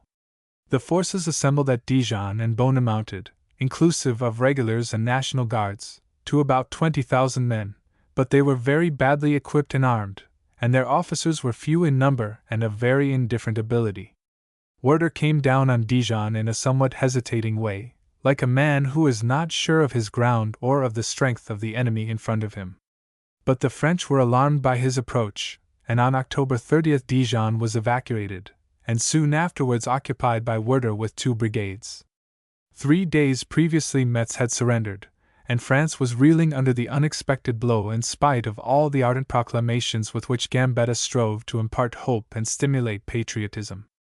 Bazaine's capitulation naturally implied the release of the forces under Prince Frederick Charles, by which he had been invested, and their transfer to other parts of France for a more vigorous prosecution of the invasion. Werder, after occupying Dijon, was to have gone westward through the Nivernais in order to assist other forces in the designs on Bourges. But some days before Metz actually fell, Moltke sent him different instructions, setting forth that he was to take no further account of Bourges, but to hold Dijon, and concentrate at Vesoul, keeping a watch on Langres and Bisançon. For a moment, however, 3,600 French under an officer named Fauconnet suddenly recaptured Dijon, though there were more than 10,000 Badeners installed there under General von Baer. Unfortunately, Fauconnet was killed in the affair. A fresh evacuation of the Burgundian capital ensued, and the Germans then remained in possession of the city for more than a couple of months.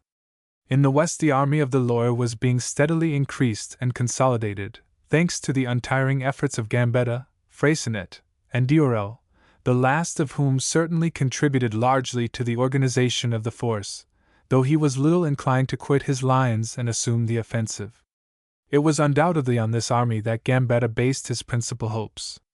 The task assigned to it was greater than those allotted to any of the other armies which were gradually assuming shape, being, indeed, the relief of beleaguered Paris. Trochu's own memoirs show that at the outset of the siege his one thought was to remain on the defensive. In this connection it is held, nowadays, that he misjudged the German temperament, that remembering the vigorous attempts of the Allies on Sebastopol, he was, as we know, in the Crimea, at the time, he imagined that the Germans would make similarly vigorous attempts on Paris. He did not expect a long, and so to say passive siege, a mere blockade during which the investing army would simply content itself with repulsing the efforts of the besieged to break through its lines. He knew that the Germans had behaved differently in the case of Strasbourg and some other eastern strongholds, and anticipated a similar line of action with respect to the French capital. But the Germans preferred to follow a waiting policy towards both Metz and Paris. It has been said that this was less the idea of Moltke than that of Bismarck, whose famous phrase about letting the Parisians stew in their own juice will be remembered. But one should also recollect that both Metz and Paris were defended by great forces, and that there was little likelihood of any coup de main succeeding, whilst, as for bombardment, though it might have some moral, it would probably have very little material effect. Metz was not really bombarded, and the attempt to bombard Paris was deferred for several months. When it at last took place, a certain number of buildings were damaged, 100 persons were killed and 200 persons wounded, a material effect which can only be described as absolutely trivial in the case of so great and so populous a city. Trochu's idea to remain merely on the defensive did not appeal to his coadjutor General Ducrot. The latter had wished to break through the German lines on the day of Sedan, and he now wished to break through them round Paris. Various schemes occurred to him. One was to make a sortie in the direction of Le Bourget and the plain of Saint Denis, but it seemed useless to attempt to break out on the north, as the Germans held Laon, Soissons, La Fère, and Amiens. There was also an idea of making an attempt on the south, in the direction of Villejuif, but everything seemed to indicate that the Germans were extremely strong on this side of the city and occupied no little of the surrounding country. The question of a sortie on the east, across the Marne, was also mooted and dismissed for various reasons, the idea finally adopted being to break out by way of the Gennevilliers Peninsula formed by the course of the Seine on the northwest, and then, the heights of Cormile having been secured, to cross the Oise, and afterwards march on Rouen, where it would be possible to victual the army.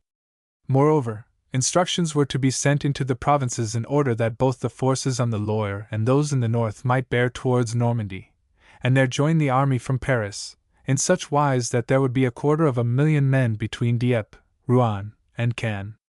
Trochu ended by agreeing to this scheme, and even entertained a hope that he might be able to revictual Paris by way of the Seine, for which purpose a flotilla of boats was prepared. Ducrot and he expected to be ready by November 15 or 20, but it is said that they were hampered in their preparations by the objections raised by Guyot and Chabod-Latour, the former an engineer, and the latter an artillery general. Moreover, the course of events in the provinces suddenly caused a complete reversal of Ducrot's plans. On November 9, Duerel the Paladins defeated Von der Tann at Coulmiers, west of Orleans.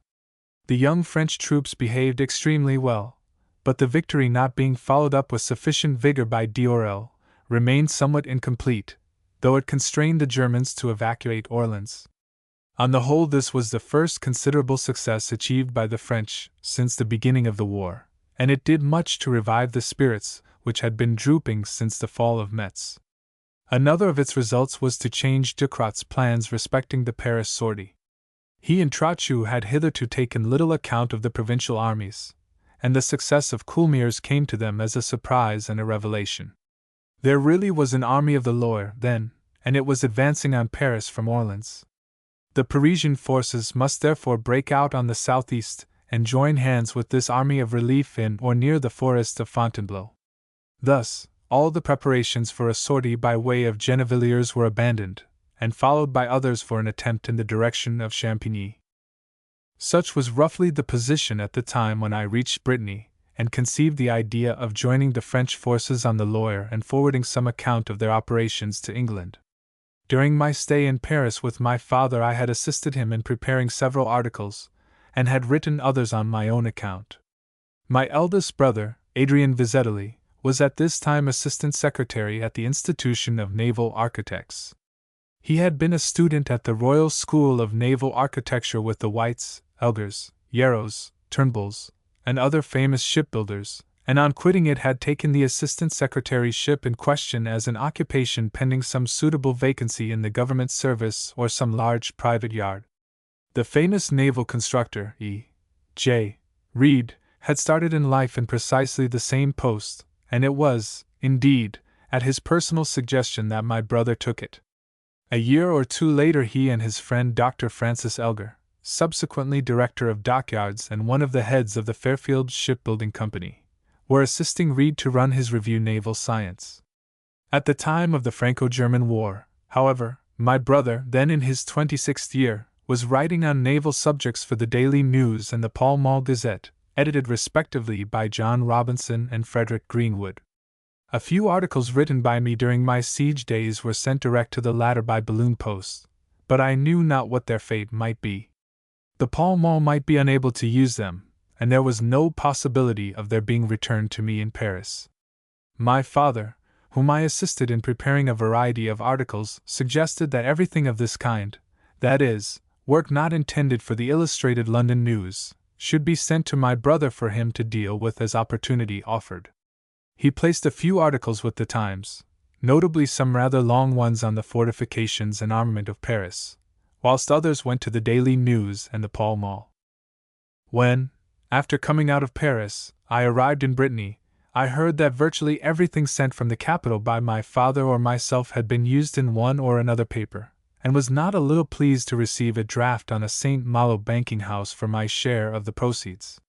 This money enabled me to proceed, in the first instance, in the direction of Le Mans, which the Germans were already threatening.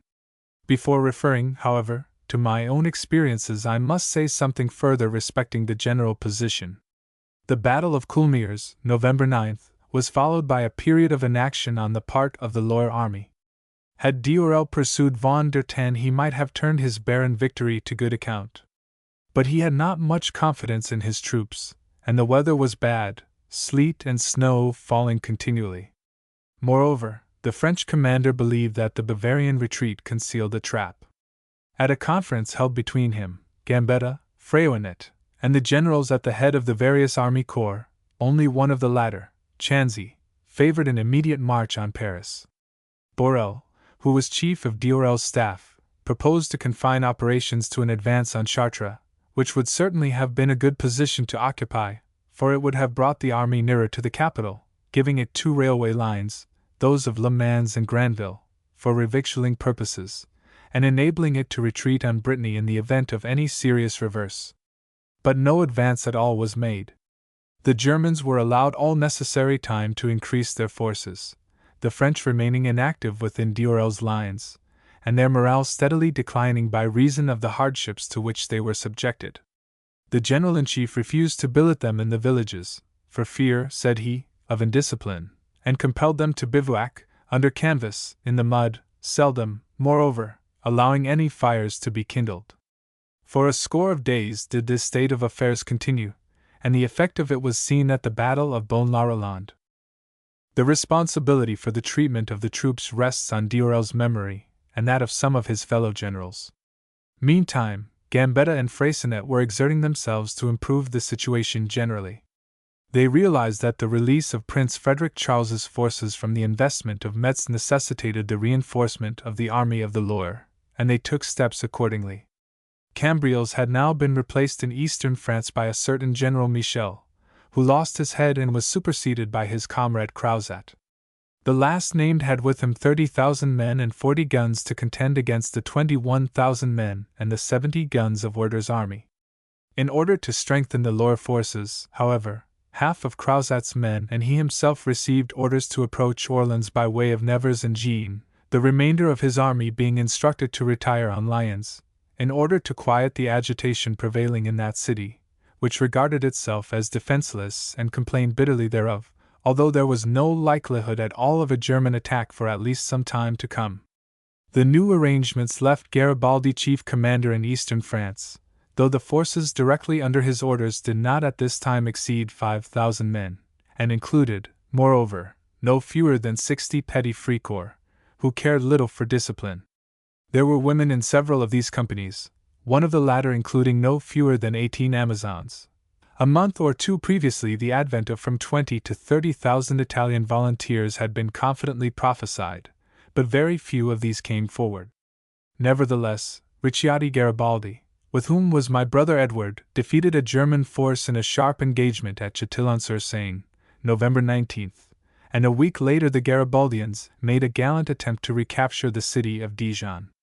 5,000 men, however, were of no avail against an army corps, and thus, even if the Garibaldian attack had momentarily succeeded, it would have been impossible to hold Dijon against Werder's troops. The attempt having failed, the German commander resolved to crush the army of the Vosges, which fled and scattered, swiftly pursued by a brigade under General von Keller. Great jealousy prevailed at this moment among the French generals in command of various corps which might have helped the Garibaldians. Bressels, Crevisier, and Kramer were at loggerheads. On November 30th the last named fought an indecisive action at Neutz, followed nearly 3 weeks later by another in which he claimed the victory. Meantime, Crozat's force, now known as the 20th Army Corps, had been moving on Nevers. To assist the loyal army yet further, General Bourbaki had been summoned from the northwest of France. At the fall of the Empire, the defense in that part of the country had been entrusted to Furian, whom Espinet de la Villebesnet succeeded. The resources at the disposal of both those generals were very limited, confined, indeed, to men of the regimental depots and some mobile guards. There was a deficiency both of officers and of weapons, and in the early skirmishes which took place with the enemy, the principal combatants were armed peasants, rural firemen, and the National Guards of various towns. It is true that for a while the German force consisted only of a battalion of infantry and some Saxon cavalry.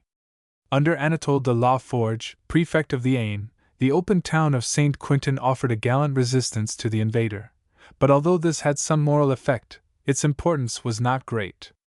Bourbaki, who succeeded La Villebesnet in command of the region, was as diffident respecting the value of his troops as was Diorel on the Loire. He had previously commanded the very pick of the French army, that is the Imperial Guard, and the men now placed under his orders were by no means of the same class. Bourbaki was at this time only 54 years of age, and when, after being sent out of Metz on a mission to the Empress Eugenie at Hastings, he had offered his services to the national defense, the latter had given him the best possible welcome. But he became one of the great military failures of the period. After the fall of Metz, the Germans dispatched larger forces under Manchoufel into northwest France. Altogether there were 35,000 infantry and 4,000 cavalry, with 174 guns, against a French force of 22,000 men who were distributed with 60 guns over a front of some 30 miles, their object being to protect both Amiens and Rouen. When Bourbaki was summoned to the Loire, he left Faure as chief commander in the north, with Faidherbe and Lecointe as his principal lieutenants. There was bad strategy on both sides, but La Fère capitulated to the Germans on November 26, and Amiens on the 29th. Meantime, the position in beleaguered Paris was becoming very bad. Some 10,000 men, either of the regular or the auxiliary forces, were laid up in hospital, less on account of wounds than of disease. Charcoal, for cooking purposes according to the orthodox French system, was being strictly rationed. On November 20th only a certain number of milch cows and a few hundred oxen, reserved for hospital and ambulance patients, remained of all the bovine livestock collected together before the siege. At the end of November, 500 horses were being slaughtered every day. On the other hand, the bread allowance had been raised from 750 grams to a kilogram per diem, and a great deal of bread was given to the horses as food. Somewhat uncertain communications had been opened with the provinces by means of pigeon posts, the first pigeon to bring dispatches into the city arriving there on November 15th. The dispatches, photographed on the smallest possible scale, were usually enclosed in quills fastened under one or another of the bird's wings. Each balloon that left the city now took with it a certain number of carrier pigeons for this service. Owing, however, to the bitter cold which prevailed that winter, many of the birds perished on the return journey, and thus the dispatches they carried did not reach Paris. Whenever any such communications arrived there, they had to be enlarged by means of a magic lantern contrivance, in order that they might be deciphered. Meantime, the aeronauts leaving the city conveyed government dispatches as well as private correspondence, and in this wise Trochu was able to inform Gambetta that the army of Paris intended to make a great effort on November 29th. With the Army of Brittany. The German advance westward, Gambetta at Le Mans, the Army of Brittany, and Count de Caratry, the camp of Calais, the Breton marching division, Caratry resigns, the Champigny sortie from Paris, the dilatory Diorel, the pitiable 20th Army Corps, battles of Bonne-la-Rolande and Loigny, loss of Orleans, Diorel superseded by Chanzy, Chanzy's slow retreat, the 21st Corps summoned to the front. I march with the Breton division, Marchenoir and Fritival, our retreat. Our rearguard action at Dreux. Behavior of the inhabitants. We fight our way from Fontenelle to Saint Angel, guns and quagmires. Our return to Le Mans. I proceed to Benny's and Saint Malo. After the Châteaudun affair, the Germans secured possession of Chartres, whence they proceeded to raid the department of the Eure. Going by way of Nogent-le-Roi and Châteauneuf-en-Thimerais, they seized the old ecclesiastical town of Evreux on November 19, whereupon the French hastily retreated into the Orne. Some minor engagements followed, all to the advantage of the Germans, who on the 22nd attacked and occupied the ancient and strategically important town of Nogent-le-Rotrou, the lordship of which, just prior to the Great Revolution, belonged to the family of the famous Count d'Orsay, the lover of Lady Blessington and the friend of Napoleon III. The occupation of Nogent brought the Germans to a favorable point on the direct railway line between Paris and Le Mans, the capital of Maine. The region had been occupied by a somewhat skeleton French army corps, the 21st, commanded by a certain General Ferrec. On the loss of Nogent, Gambetta immediately replaced him by one of the many naval officers who were now with the French armies, that is Post-Captain, later Admiral, Constant Jouars, uncle of the famous socialist leader of more recent times. Jouars at once decided to retreat on Le Mans, a distance of rather more than 100 miles, and this was effected within 2 days, but under lamentable circumstances. Thousands of starving men deserted, and others were only kept with the columns by the employment of cavalry and the threat of turning the artillery upon them. Directly Gambetta heard of the state of affairs, he hastened to Le Mans to provide for the defense of that extremely important point, where no fewer than 5 great railway lines converged, those of Paris, Alençon, Rennes, Angers, and Tours. The troops commanded by Jouars were in a very deplorable condition, and it was absolutely necessary to strengthen them. It so happened that a large body of men was assembled at Canlay, 16 or 17 miles away. They formed what was called the Army of Brittany, and were commanded by Count Émile de Caratry, the son of a distinguished politician and literary man who escaped the guillotine during the Reign of Terror. The Count himself had sat in the legislative body of the Second Empire, but had begun life as a soldier, serving both in the Crimea and in Mexico, in which latter country he had acted as one of Bazaine's orderly officers. At the Revolution Caratry was appointed prefect of police, but on October 14 he left Paris by balloon, being entrusted by Trochu and Jules Favre with a mission to Prim, in the hope that he might secure Spanish support for France. Prim and his colleagues refused to intervene, however, and Caratry then hastened to Tours, where he placed himself at the disposal of Gambetta, with whom he was on terms of close friendship. It was arranged between them that Caratry should gather together all the available men who were left in Brittany, and train and organize them, for which purposes a camp was established at Canlay, northwest of Le Mans. Canlay was the first place which I decided to visit on quitting Saint-Servan. The most appalling rumors were current throughout Brittany respecting the new camp. It was said to be grossly mismanaged and to be a hotbed of disease. I visited it, collected a quantity of information, and prepared an article which was printed by the Daily News and attracted considerable attention, being quoted by several other London papers and taken in 2 instances as the text for leading articles. So far as the camp's defenses and the arming of the men assembled within it were concerned, my strictures were fully justified, but certain official documents, subsequently published, indicate that I was in error on some points. The whole question having given rise to a good deal of controversy among writers on the Franco-German War, some of them regarding Canlay as a flagrant proof of Gambetta's mismanagement of military affairs, I will here set down what I believe to be strictly the truth respecting it. The camp was established near the site of an old Roman one, located between Canlay and Domfront, the principal part occupying some rising ground in the center of an extensive valley. It was intended to be a training camp rather than an entrenched and fortified one, though a redoubt was erected on the south, and some works were begun on the northern and the northeastern sides. When the Grand Duke of Mecklenburg reached Canlay after the Battle of Le Mans, he expressed his surprise that the French had not fortified so good a position more seriously, and defended it with vigor. Both the railway line and the high road between Laval and Le Mans were near at hand, and only a few miles away there was the old town of Ciel-le-Guillaume, one of the chief grain and cattle markets of the region. There was considerable forest land in the vicinity, and wood was abundant.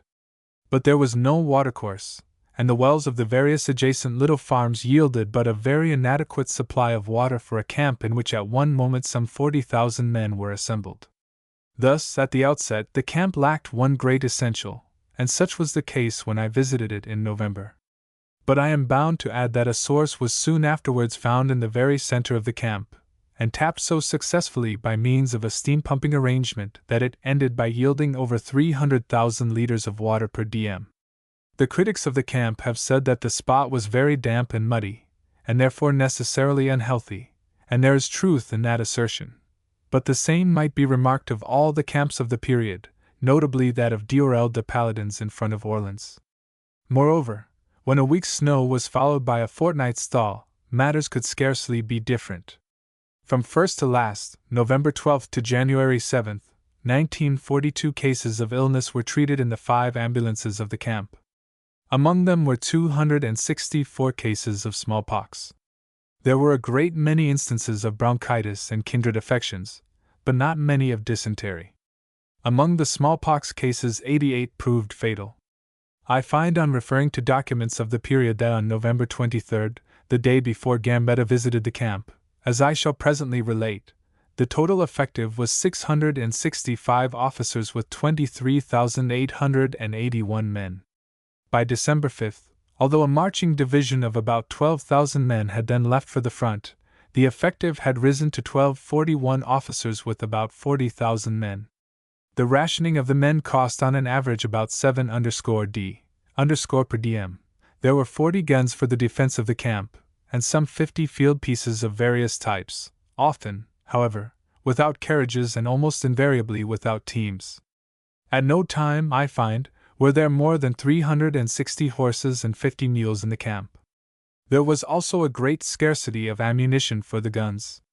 On November 23, the 24,000 men assembled in the camp had between them the following firearms and ammunition: weapons cartridges: Spencers, without bayonets, 5,900 and 12,080 Chassepôts, 2,080 100,000 Remingtons, 2,200 and 18,000 Snyders, 1,866 170,000 muskets of various types, 9,684 insufficient revolvers, 500 sufficient 21,130. Such things as guns, gun carriages, firearms, cartridges, bayonets, and so forth formed the subject of innumerable telegrams and letters exchanged between Carotry and the National Defense Delegation at Tours. The former was constantly receiving promises from Gambetta, which were seldom kept, supplies at first intended for him being at the last moment sent in other directions, according to the more pressing requirements of the hour. Moreover, a good many of the weapons which Carotry actually received were defective. In the early days of the camp, many of the men were given staves, broomsticks in some instances, for use at drill. When Gambetta arrived at Le Mans after Jouars had retreated thither, he learned that action had become the more urgent as the Germans were steadily prosecuting their advance. By orders of the Grand Duke of Mecklenburg, to whose army these forces belonged, the French were followed to La Ferté-Bernard, and whilst one German column then went west towards St. Cosme, another advanced southward to Vibré, thus seriously threatening Le Mans. Such was the position on November 23.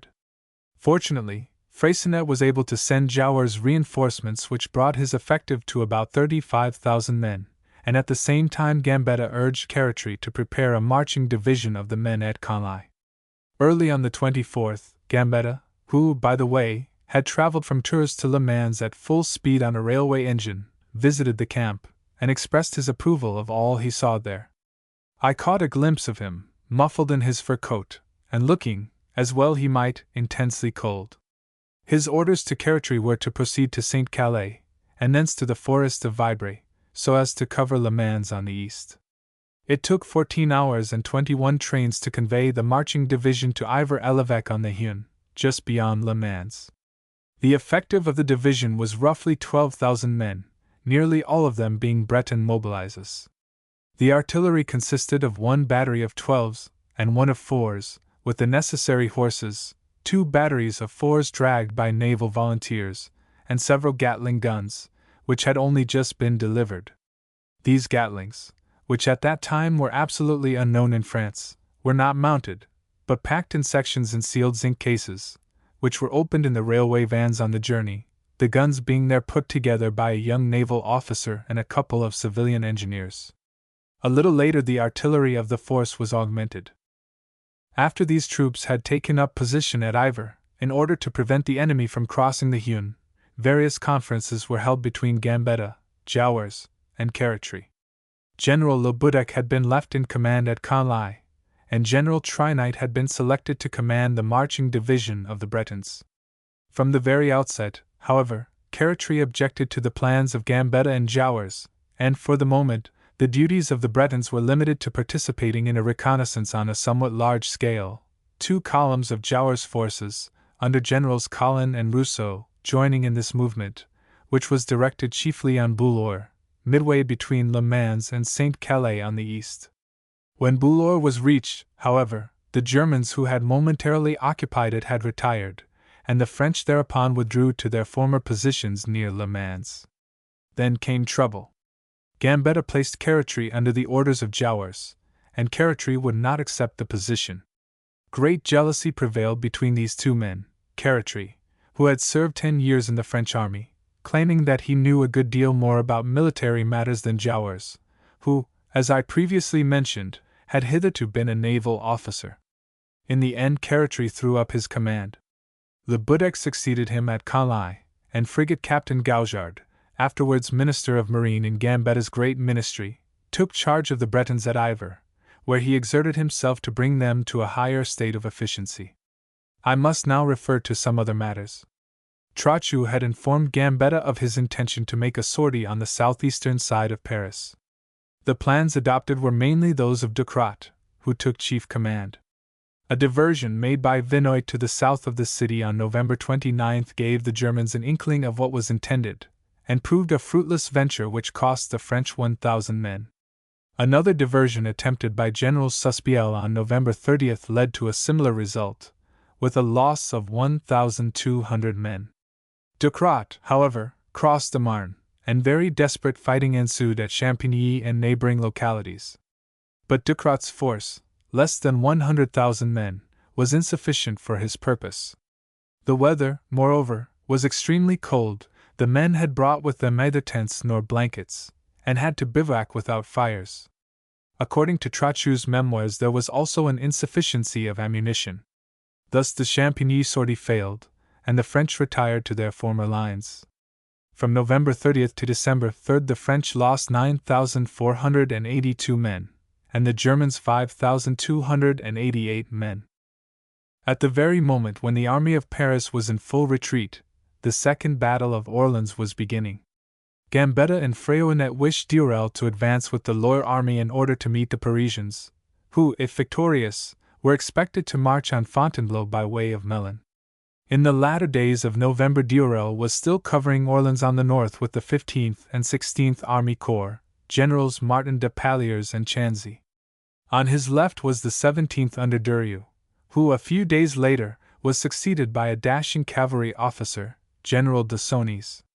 Near at hand, also, there was the 18th Army Corps, to command which Bourbaki had been summoned from northern France, his place being taken temporarily by young General Billot, who was appointed to be his chief of staff. The former army of the East under Crozat, this had now become the 20th Army Corps, was on the southern side of the Loire, somewhere between Gien and Nevers, and it was in a very deplorable condition. Boots were wanted for 10,000 men, tents for a like number, and knapsacks for 20,000. In some battalions there were only sufficient knapsacks for a quarter of the men, the others carrying their clothes, provisions, and cartridges all higgledy-piggledy in canvas bags. I once heard an eyewitness relate that many of Crozat's soldiers marched with their biscuits, for a day's supply, strung together like chaplets, which hung from their necks or shoulders. The Germans had heard of the removal of Crozat's force to the Loire country, and by way of creating a diversion the Grand Duke of Mecklenburg was ordered to march on Beaugenot, southwest of Orleans. Meantime, Gambetta and Frayonet were vainly imploring Durel to advance. He made all sorts of excuses. At one moment he offered to consider their plans, not to comply with them. At another he wished to wait for decisive news from Trochu and Ducrot.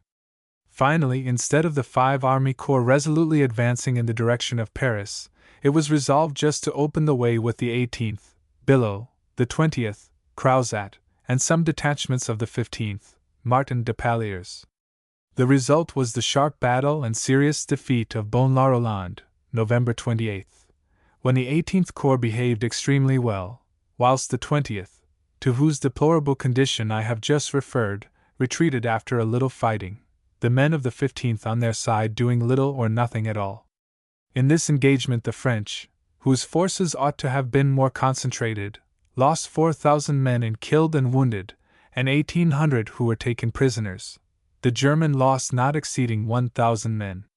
4 days later, December 2nd, came the very serious repulse of Loigny-Poupry, in which the 15th, 16th, and 17th Army Corps were engaged. The French then lost from 600 to 700 men, 2,500 of them being taken prisoners, and though the German losses exceeded 4,000, the engagement ended by quite demoralizing Diorel's army. Under those conditions came the Battle of Orleans on December 3rd and 4th, the Germans now being under the chief command of that able soldier, Prince Frederick Charles of Prussia, father of the Duchess of Connaught. On this occasion Diorel ordered the corps engaged at Loigny to retreat on his entrenched camp. The 18th and 20th could not cooperate in this movement, however, and on the 3 others being driven back, Diorel instructed Chanzy to retire on Beaugency and Marchenoir, but sent no orders to Bourbaki, who was now on the scene of action. Finally, the commander-in-chief decided to abandon his entrenched camp, the troops disbanded and scattered, and Orleans was evacuated, the flight being so precipitate that 2 of the 5 bridges across the Loire were left intact, at the enemy's disposal. Moreover, the French army was now dislocated, Bourbaki, with the 18th, and de Palliers, with the 15th Corps, being on the south of the river, whilst the other 3 corps were on the northern side. The former retired in the direction of Bourges and Nevers, whilst Chanzy, who was now placed in chief command of the others, Diorel being removed from his post, withdrew gradually towards the forest of Marchenoir. In that second battle of Orleans the French lost 20,000 men, but 18,000 of them were taken prisoners. On their side the Germans, who captured 74 guns, lost fewer than 1,800 men. For 3 days, December 8th to 10th, Chanzy contested the German advance at Villerceau, but on December 12th Blois had to be evacuated, and the army withdrew to the line of the Loire in the neighborhood of Vendôme.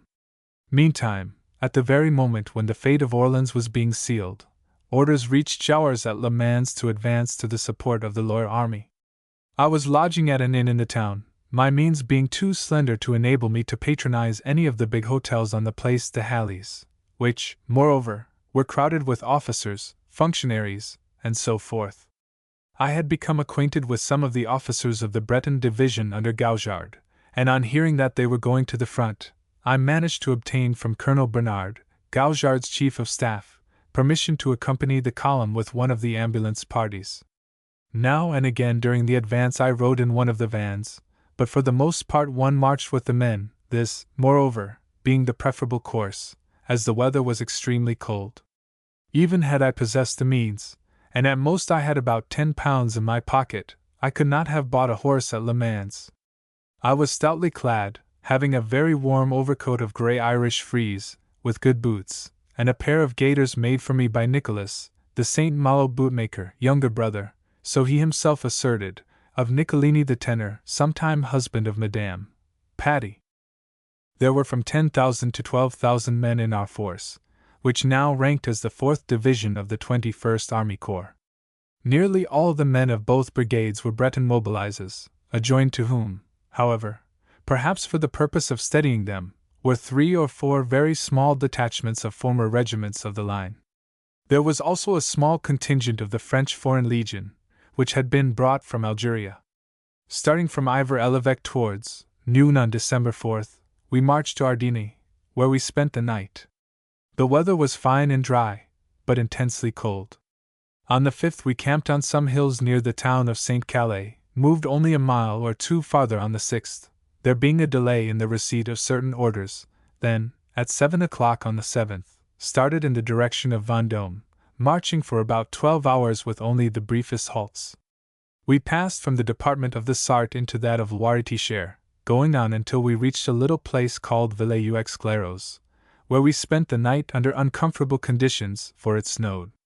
Early the following day we set out again, and leaving Vendôme a couple of miles or so away on our right, we passed Fritiville and camped on the outskirts of the forest of Marchenoir. The night proved bitterly cold, the temperature being some 14 degrees centigrade below freezing point. I slept huddled up in a van, but the men generally were under canvas, and there was very little straw for them to lie upon, in such wise that in the morning some of them actually found their garments frost-bound to the ground. Throughout the night of the 10th we heard guns booming in the distance. On the 11th, the 12th, and the December 13th we were continually marching, always going in the direction of the guns. We went from Ecoman to Mory, to Saint-Hilaire-la-Gravelle, and thence to the Château de Rougemont near Fritiville, a spot famous as the scene of a victory gained by our Richard Coeur de Lion over Philip Augustus. The more or less distant artillery fire was incessant both by day and by night, but we were only supporting other divisions of the corps, and did not find ourselves actually engaged. On the 15th, however, there was very sharp fighting both at Fritiville and Mory, and on the morning of the 16th our Gatlings went forward to support the 2nd Division of our Army Corps, which was being hard pressed by the Germans. All at once, however, orders for a general retreat arrived, Chanzy having at last decided to fall back on Le Mans. There was considerable confusion, but at last our men set out, taking a northwesterly direction. Fairly good order prevailed on the road, and the wiry little Bretons at least proved that their marching powers were unimpaired. We went on incessantly though slowly during the night, and did not make a real halt until about 7 o'clock on the following morning, when, almost dead beat, we reached a little town called Dreux. Jouwers, I should mention, had received the order to retreat at about 4 o'clock on the afternoon of December 16th, and had speedily selected 3 different routes for the withdrawal of the 21st Army Corps. Our division, however, was the last to quit its positions, it being about 8 o'clock at night when we set out. Thus our march lasted 9 hours. The country was a succession of sinuous valleys and stiff slopes, and banks often overlooked the roads, which were edged with oaks and bushes. There were several streams, a few woods, and a good many little copses. Farms often lay close together, and now and again attempts were made to buy food and drink of the peasantry, who, upon hearing our approach, came at times with lights to their thresholds. But they were a close-fisted breed, and demanded exorbitant prices. Half a franc was the lowest charge for a piece of bread. Considering how bad the men's boots were, the marching was very good, but a number of men deserted under cover of the night. Generally speaking, though there was a slight skirmish at Cloyes and an engagement at Dreux, as I shall presently relate, the retreat was not greatly hampered by the enemy. In point of fact, as the revelations of more recent years have shown, Moltke was more anxious about the forces of Bourbaki than about those of Chanzy, and both Prince Frederick Charles and the Grand Duke of Mecklenburg had instructions to keep a strict watch on the movements of Bourbaki's corps. Nevertheless, some of the Grand Duke's troops, notably a body of cavalry, attempted to cut off our retreat. When, however, late on the 16th, some of our men came in contact with a detachment of the enemy near Cloyes, they momentarily checked its progress, and, as I have indicated, we succeeded in reaching Dreux without loss. That morning, the 17th, the weather was again very cold, a fog following the rain and sleet of the previous days. Somewhat later, however, snow began to fall. At Dreux, a little place of about 1,000 inhabitants, with a ruined castle and an ancient church, we breakfasted as best we could. About 9 o'clock came marching orders, and an hour later, when a large number of our men were already on their way towards Saint-Agile, our next halting place, General Gaujard mounted and prepared to go off with his staff, immediately in advance of our rearguard. At that precise moment, however, we were attacked by the Germans, whose presence near us we had not suspected. It was, however, certainly known to some of the inhabitants of Dreux, who, terrified by all that they had heard of the harshness shown by the Germans towards the localities where they encountered any resistance, shrank from informing either Gaujard or any of his officers that the enemy was at hand. The artillery with which our rear was to be protected was at this moment on the little square of Dreux. It consisted of a mountain battery under Sub-Lieutenant Guess of the artillery, and 3 Gatlings under Sub-Lieutenant de la Forte of the Navy, with Naval Lieutenant Rodelec du Porzic in chief command. Whilst it was being brought into position, Colonel Bernard, Gouchard's chief of staff, galloped off to stop the retreat of the other part of our column. The enemy's force consisted of detachments of cavalry, artillery, and landwehr infantry. Before our little guns could be trained on them, the landwehr men had already seized several outlying houses, barns, and sheds, whence they strove to pick off our Guteners. For a moment our mobilizers hesitated to go forward, but Gouchard dashed amongst them, appealed to their courage, and then led them against the enemy. Not more than 300 yards separated the bulk of the contending forces. Indeed, there were some Germans in the houses less than 200 yards away. Our men at last forced these fellows to decamp, killing and wounding several of them, whilst, thanks to Colonel Bernard's prompt intervention, a battalion of the 19th Line Regiment and 2 companies of the Foreign Legion, whose retreat was hastily stopped, threatened the enemy's right flank. A squadron of the 2nd Lancers under a young lieutenant also came to our help, dismounting and supporting Gouchard's mobilizers with the carbines they carried. Realizing that we were in force, the enemy ended by retreating, but not until there had been a good deal of fighting in and around the outlying houses of Drow. Such, briefly, was the first action I ever witnessed. Like others, I was under fire for some time, being near the guns and helping to carry away the gunners whom the Germans shot from the windows of the houses in which they had installed themselves. We lost 4 or 5 artillerymen in that manner, including the chief officer, M. de Rodelio du Porzic, whom a bullet struck in the chest. He passed away in a little café whither we carried him. He was, I believe, the last of his family, 2 of his brothers having previously been killed in action. We lost 4 or 5 other officers in this same engagement, as well as a Breton chaplain of the mobilizers. Our total losses were certainly larger than Gouchard subsequently stated in his official report, amounting in killed and wounded, I think, to from 120 to 150 men. Though the officers as a rule behaved extremely well, some of them, indeed, splendidly, there were a few lamentable instances of cowardice. By Gouchard's orders, 4 were placed under arrest and court-martialed at the end of the retreat. Of these, 2 were acquitted, whilst a 3rd was shot, and a 4th sentenced to 2 years' imprisonment in a fortress. From the formation of the Army of Brittany until the armistice, the total number of executions was 11. They included 1 officer, mentioned above, for cowardice in presence of the enemy, 5 men of the Foreign Legion for murdering peasants, 1 Franc-tireur for armed robbery, and 4 men, line and mobile guards, for desertion in presence of the enemy. The number would have been larger had it been possible to identify and punish those who were most guilty in the stampede of La Tuileries during the Battle of Le Mans. The enemy's pursuit having been checked, we eventually quitted Drow, but when we had gone another 3 miles or so and reached a village called Fontenelle, the Germans came on again. It was then about 2 o'clock in the afternoon, and for a couple of hours or so, whilst we continued our retreat, the enemy kept up a running cannonade, repeatedly endeavoring to harass our rear. We constantly replied to their fire, however, and steadily kept them off, losing only a few men before the dusk fell, when the pursuit ceased. We afterwards plodded on slowly, the roads being in a terrible condition, until at about 6:30 o'clock we reached the village of Saint Agile, where the staff installed itself at Count de Saint Maxent's stately Renaissance chateau. The weather was better on December 18th, for though it was extremely cold, the snow ceased falling. But we still had a formidable task before us.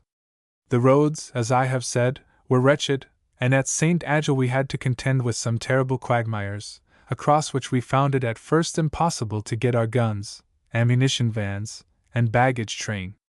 It became necessary to lop and fell trees, and form with them a kind of bed over which our impedimenta might travel. Hour after hour went by amidst incessant labor. An ammunition wagon containing only half its proper load required the efforts of a dozen horses to pull it over that morass, whilst, as for the guns, each of the 12s required even more horses. It was 3 o'clock on the afternoon of the 18th when the last gun was got across. 3 gun carriages were broken during those efforts, but our men managed to save the pieces.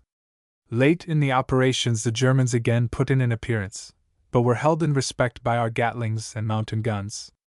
Half an hour, however, after our departure from St. Angel, they entered the village. In a very wretched condition, half famished and footsore, we went on, through the sudden thaw which had set in, towards Vibrae, whose forests, full in those days of wild boars and deer, stretched away on our left. We were now in the department of the Sarthe, and cutting across country in the direction of the Huon, we at last reached the ancient little Bourg of Canaire, on the high road running, left of the river, towards Le Mans. There I took leave of our column, and, after buying a shirt and some socks, hastened to the railway station, a mile and a half distant, hoping, from what was told me, that there might be some means of getting to Le Mans by train, instead of accompanying our men along the highway. At Canaire station I found a very good inn, where I at once partook of the best meal that I had eaten since leaving Le Mans, 16 days previously. I then washed, put on my new shirt and socks, and went to interview the station master. After a great deal of trouble, as I had a permit signed by Colonel Bernard, and wore an ambulance armlet, I was allowed to travel to Le Mans in a railway van. There was no regular service of trains, the only ones now running so far north being used for military purposes. I got to Le Mans a few hours before our column reached Ivry-l'Évêque on the night of December 20th, and at once sought a train which would convey me to Rennes, if not as far as St. Malo. Then came another long, slow, dreary journey in a villainous wooden-seated third-class carriage. It was between 10 and 11 o'clock in the morning when we reached Rennes. I still had about 25 francs in my pocket, and knowing that it would not cost me more than a quarter of that amount to get to St. Malo, I resolved to indulge in a good déjeuner at the Hôtel de France. There was nobody excepting a few waiters in the long dining-room, but the tables were already laid there. When, however, I seated myself at one of them, the head waiter came up declaring that I could not be accommodated, as the tables were reserved for C.S. Messrs. I was inquiring who C.S. Messrs. might be, when some of them entered the room in a very swaggering manner. All were arrayed in stylish and brand-new uniforms, with beautiful boots, and looked in the pink of condition. They belonged, I found, to a free corps called the Éclaireurs d'Élite Vilaine, and their principal occupations were to mess together copiously, and then stroll about the town, ogling all the good-looking girls they met. The corps never went to the front. 3 or 4 weeks afterwards, when I again passed through Rennes, this second time with my father, Messrs. Les Éclaireurs were still displaying their immaculate uniforms and highly polished boots amidst all the misery exhibited by the remnants of one of Chanzy's corps d'armée. Though I was little more than a boy, my blood fairly boiled when I was requested to give up my seat at table for these arrogant young fops. I went to complain at the hotel bureau, but being confronted there by the landlady instead of by the landlord, I did not express my feelings so strongly as I might have done. Madame sweetly informed me that the first déjeuner was entirely reserved for Messrs. Les Éclaireurs, but that, if I would wait till the second déjeuner at noon, I should find ample accommodation. However, I was not inclined to do any such thing. I thought of all the poor, famished, shivering men whom I had left less than 24 hours previously, and some of whom I had more than once helped to buy bread and cheese and wine during our long and painful marches. They, at all events, had done their duty as best they could, and I felt highly indignant with the swaggering young bloods of Rennes, who were content to remain in their native town displaying their uniforms and enjoying themselves. Fortunately, such instances were very rare. Returning to the railway station, I obtained something to eat at the refreshment room, where I presently heard somebody trying to make a waiter understand an order given in broken French. Recognizing a fellow countryman, I intervened and procured what he desired. I found that he was going to St. Malo like myself, so we made the journey together. He told me that, although he spoke very little French, he had come to France on behalf of an English boot-making firm in order to get a contract from some of the military authorities. Many such people were to be found in Brittany, at Le Mans, at Tours, and elsewhere, during the latter period of the war. An uncle of mine, Frederick Vizetelly, came over, I remember, and interviewed Frayanet and others on behalf of an English small-arm firm. I forget whether he secured a contract or not, but it is a lamentable and uncontrovertible fact that many of the weapons and many of the boots sold by English makers to the national defense were extremely defective. Some of the American weapons were even worse than ours. As for the boots, they often had mere composition soles, which were soon worn out. I saw, notably after the Battle of Le Mans, hundreds, I believe I might say, without exaggeration, thousands of men whose boots were mere remnants. Some hobbled through the snow with only rags wrapped round their bleeding feet. On the other hand, a few of our firms undoubtedly supplied satisfactory boots, and it may have been so in the case of the traveler whom I met at Rennes. A few days after my return to St. Malo, my cousin, Montague Vizetelly, arrived there with a commission from the Daily News to join Chanzy's forces at Le Mans. Mr. Robinson, I was afterwards told, had put some questions about me to my brother Adrian, and, on hearing how young I was, had thought that I might not be equal to the occasion if a decisive battle between Prince Frederick Charles and Chanzy should be fought. My cousin, then 24 years of age, was accordingly sent over. From that time nearly all my war letters were forwarded to the Pall Mall Gazette, and, as it happened, one of them was the first account of the great Battle of Le Mans, from the French side, to appear in an English paper. 11 Before Le Mans. The war in various regions of France. General Faidherbe, Battle of Pont-Neuf, unreliability of French official news, engagement of Neuts, Le Bourget sortie, battles of Bapaume and Villers-Sexel, Chanzy's plan of operations, the affair of St. Calais, wretched state of some of Chanzy's soldiers, Le Mans and its historical associations, the surrounding country, Chanzy's career, positions of his forces, advance of Prince Frederick Charles, the first fighting before Le Mans and its result. Whilst Chanzy was retreating on Le Mans, and there reorganizing and reinforcing his army, a variety of operations went on in other parts of France. After the German occupation of Amiens, Moltke instructed Manchefeld to advance on Rouen, which he did, afterwards dispatching a column to Dieppe, the result being that on December 9 the Germans, for the first time, reached the sea-coast. Since December 3 Faidherbe had taken the chief command of the Army of the North at Lille. He was distinctly a clever general, and was at that time only 52 years of age. But he had spent 11 years in Senegal, organizing and developing that colony, and his health had been impaired by the tropical West African climate. Nevertheless, he evinced no little energy, and never despaired, however slender might be the forces under him, and however cramped his position. As soon as he had reorganized the army entrusted to his charge, he moved towards Amiens, and on December 23 and 24 a battle was fought at Pont-Neuf, in the vicinity of that town. In some respects Faidherbe gained the advantage, but his success was a barren one, and his losses were far greater than those of the Germans, amounting, indeed, to 2,300 men, apart from many deserters, whereas the enemies were not more than 1,000. Gambetta, however, telegraphed to the prefects that a great victory had been gained, and I remember that when a notice to that effect was posted at the town hall of Saint Servan, everybody there became jubilant. Most of our war news, or, at least, the earliest intelligence of any important engagement, came to us in the fashion I have indicated, townsfolk constantly assembling outside the prefectures, sub-prefectures, and municipal buildings in order to read the day's news. At times it was entirely false, at others some slight success of the French arms was magnified into a victory, and a petty engagement became a pitched battle. The news in the French newspapers was usually very belated and often quite unreliable, though now and again telegrams from London were published, giving information which was as near to the truth as the many English war correspondents on both sides could ascertain.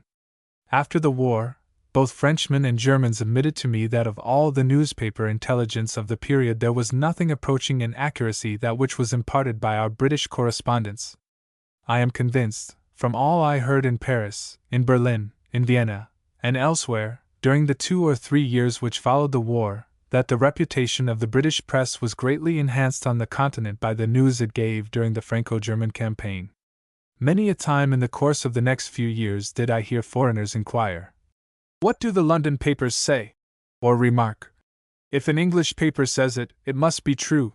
I do not wish to blow the trumpet too loudly on behalf of the profession to which I belonged for many years, but what I have here mentioned is strictly true, and now that my days of travel are over, I should be glad to know that foreigners still hold the British press in the same high esteem. But to return to my narrative, whilst the events I have mentioned were taking place in Normandy and northern France, Gambetta was vainly trying to persuade Bourbaki to advance in the direction of Montargis. He also wished to reinforce Garibaldi, but the enmity of many French officers towards the Italian liberator was so great that they would not serve with him. General von Werder was at this time covering the siege of Belfort and watching Langres. On December 18th there was an engagement at Neutz between some of his forces and those led by the French commander Kramer, who claimed the victory, but afterwards retreated towards Beaune. The French, however, were now able to reoccupy Dijon. On the 21st another sortie was made from Paris, this time on the north, in the direction of Le Bourget and Villaverde. Ducrot was again in command, and 200,000 men were got together, but only 5,000 were brought into action. There were a great many desertions, and no fewer than 6 officers of one brigade alone were court-martialed and punished for lack of courage. The affair appears to have been arranged in order to quiet the more reckless elements in Paris, who were forever demanding a torrential sortie. In this instance, however, there was merely much ado about nothing. The truth is, that ever since the Champigny affair both Trochu and Ducrot had lost all confidence. On January 2nd and 3rd, the French under Faidherbe, and the Germans under Goeben, fought a battle at Bapaume, south of Arras. The former were by far the more numerous force, being, indeed, as 3-1, and Faidherbe is credited with having gained a victory. But again, it was only a barren one, for although the Germans fell back, the French found it quite as necessary to do the same. About a week previously the 16th French Army Corps, with which Bourbaki had done little or nothing on the Loire, had been removed from Vierzon and Bourges to join the Army of the East, of which Bourbaki now assumed the chief command. The transport of the troops proved a very difficult affair, and there was great disorder and again, many desertions. Nevertheless, on January 9th, Bourbaki fought Werder at Villers-Sexel, in the vicinity of Vesoul, Montbéliard, and Belfort. In this engagement there appear to have been serious mistakes on both sides, and though Bourbaki claimed a success, his losses were numerically double those of the Germans. Meantime Chanzy, at Le Mans, was urging all sorts of plans on Gambetta and Frayanet. In the first place he desired to recruit and strengthen his forces, so sorely tried by their difficult retreat, and in order that he might have time to do so, he wished Bourbaki to execute a powerful diversion by marching in the direction of Troyes. But Gambetta and Frayanet had decided otherwise. Bourbaki's advance was to be towards the Vosges, after which he was to turn westward and march on Paris with 150,000 men. Chanzy was informed of this decision on and about January 5, 1871, and on the 6th he made a last attempt to modify the government plan in order that Bourbaki's march might be directed on a point nearer to Paris. In reply, he was informed that it was too late to modify the arrangements. With regard to his own operations, Chanzy's idea was to march towards the capital when his forces were reorganized. His bases were to be the river Sarthe, the town of Le Mans, and the railway line running northward to Alençon.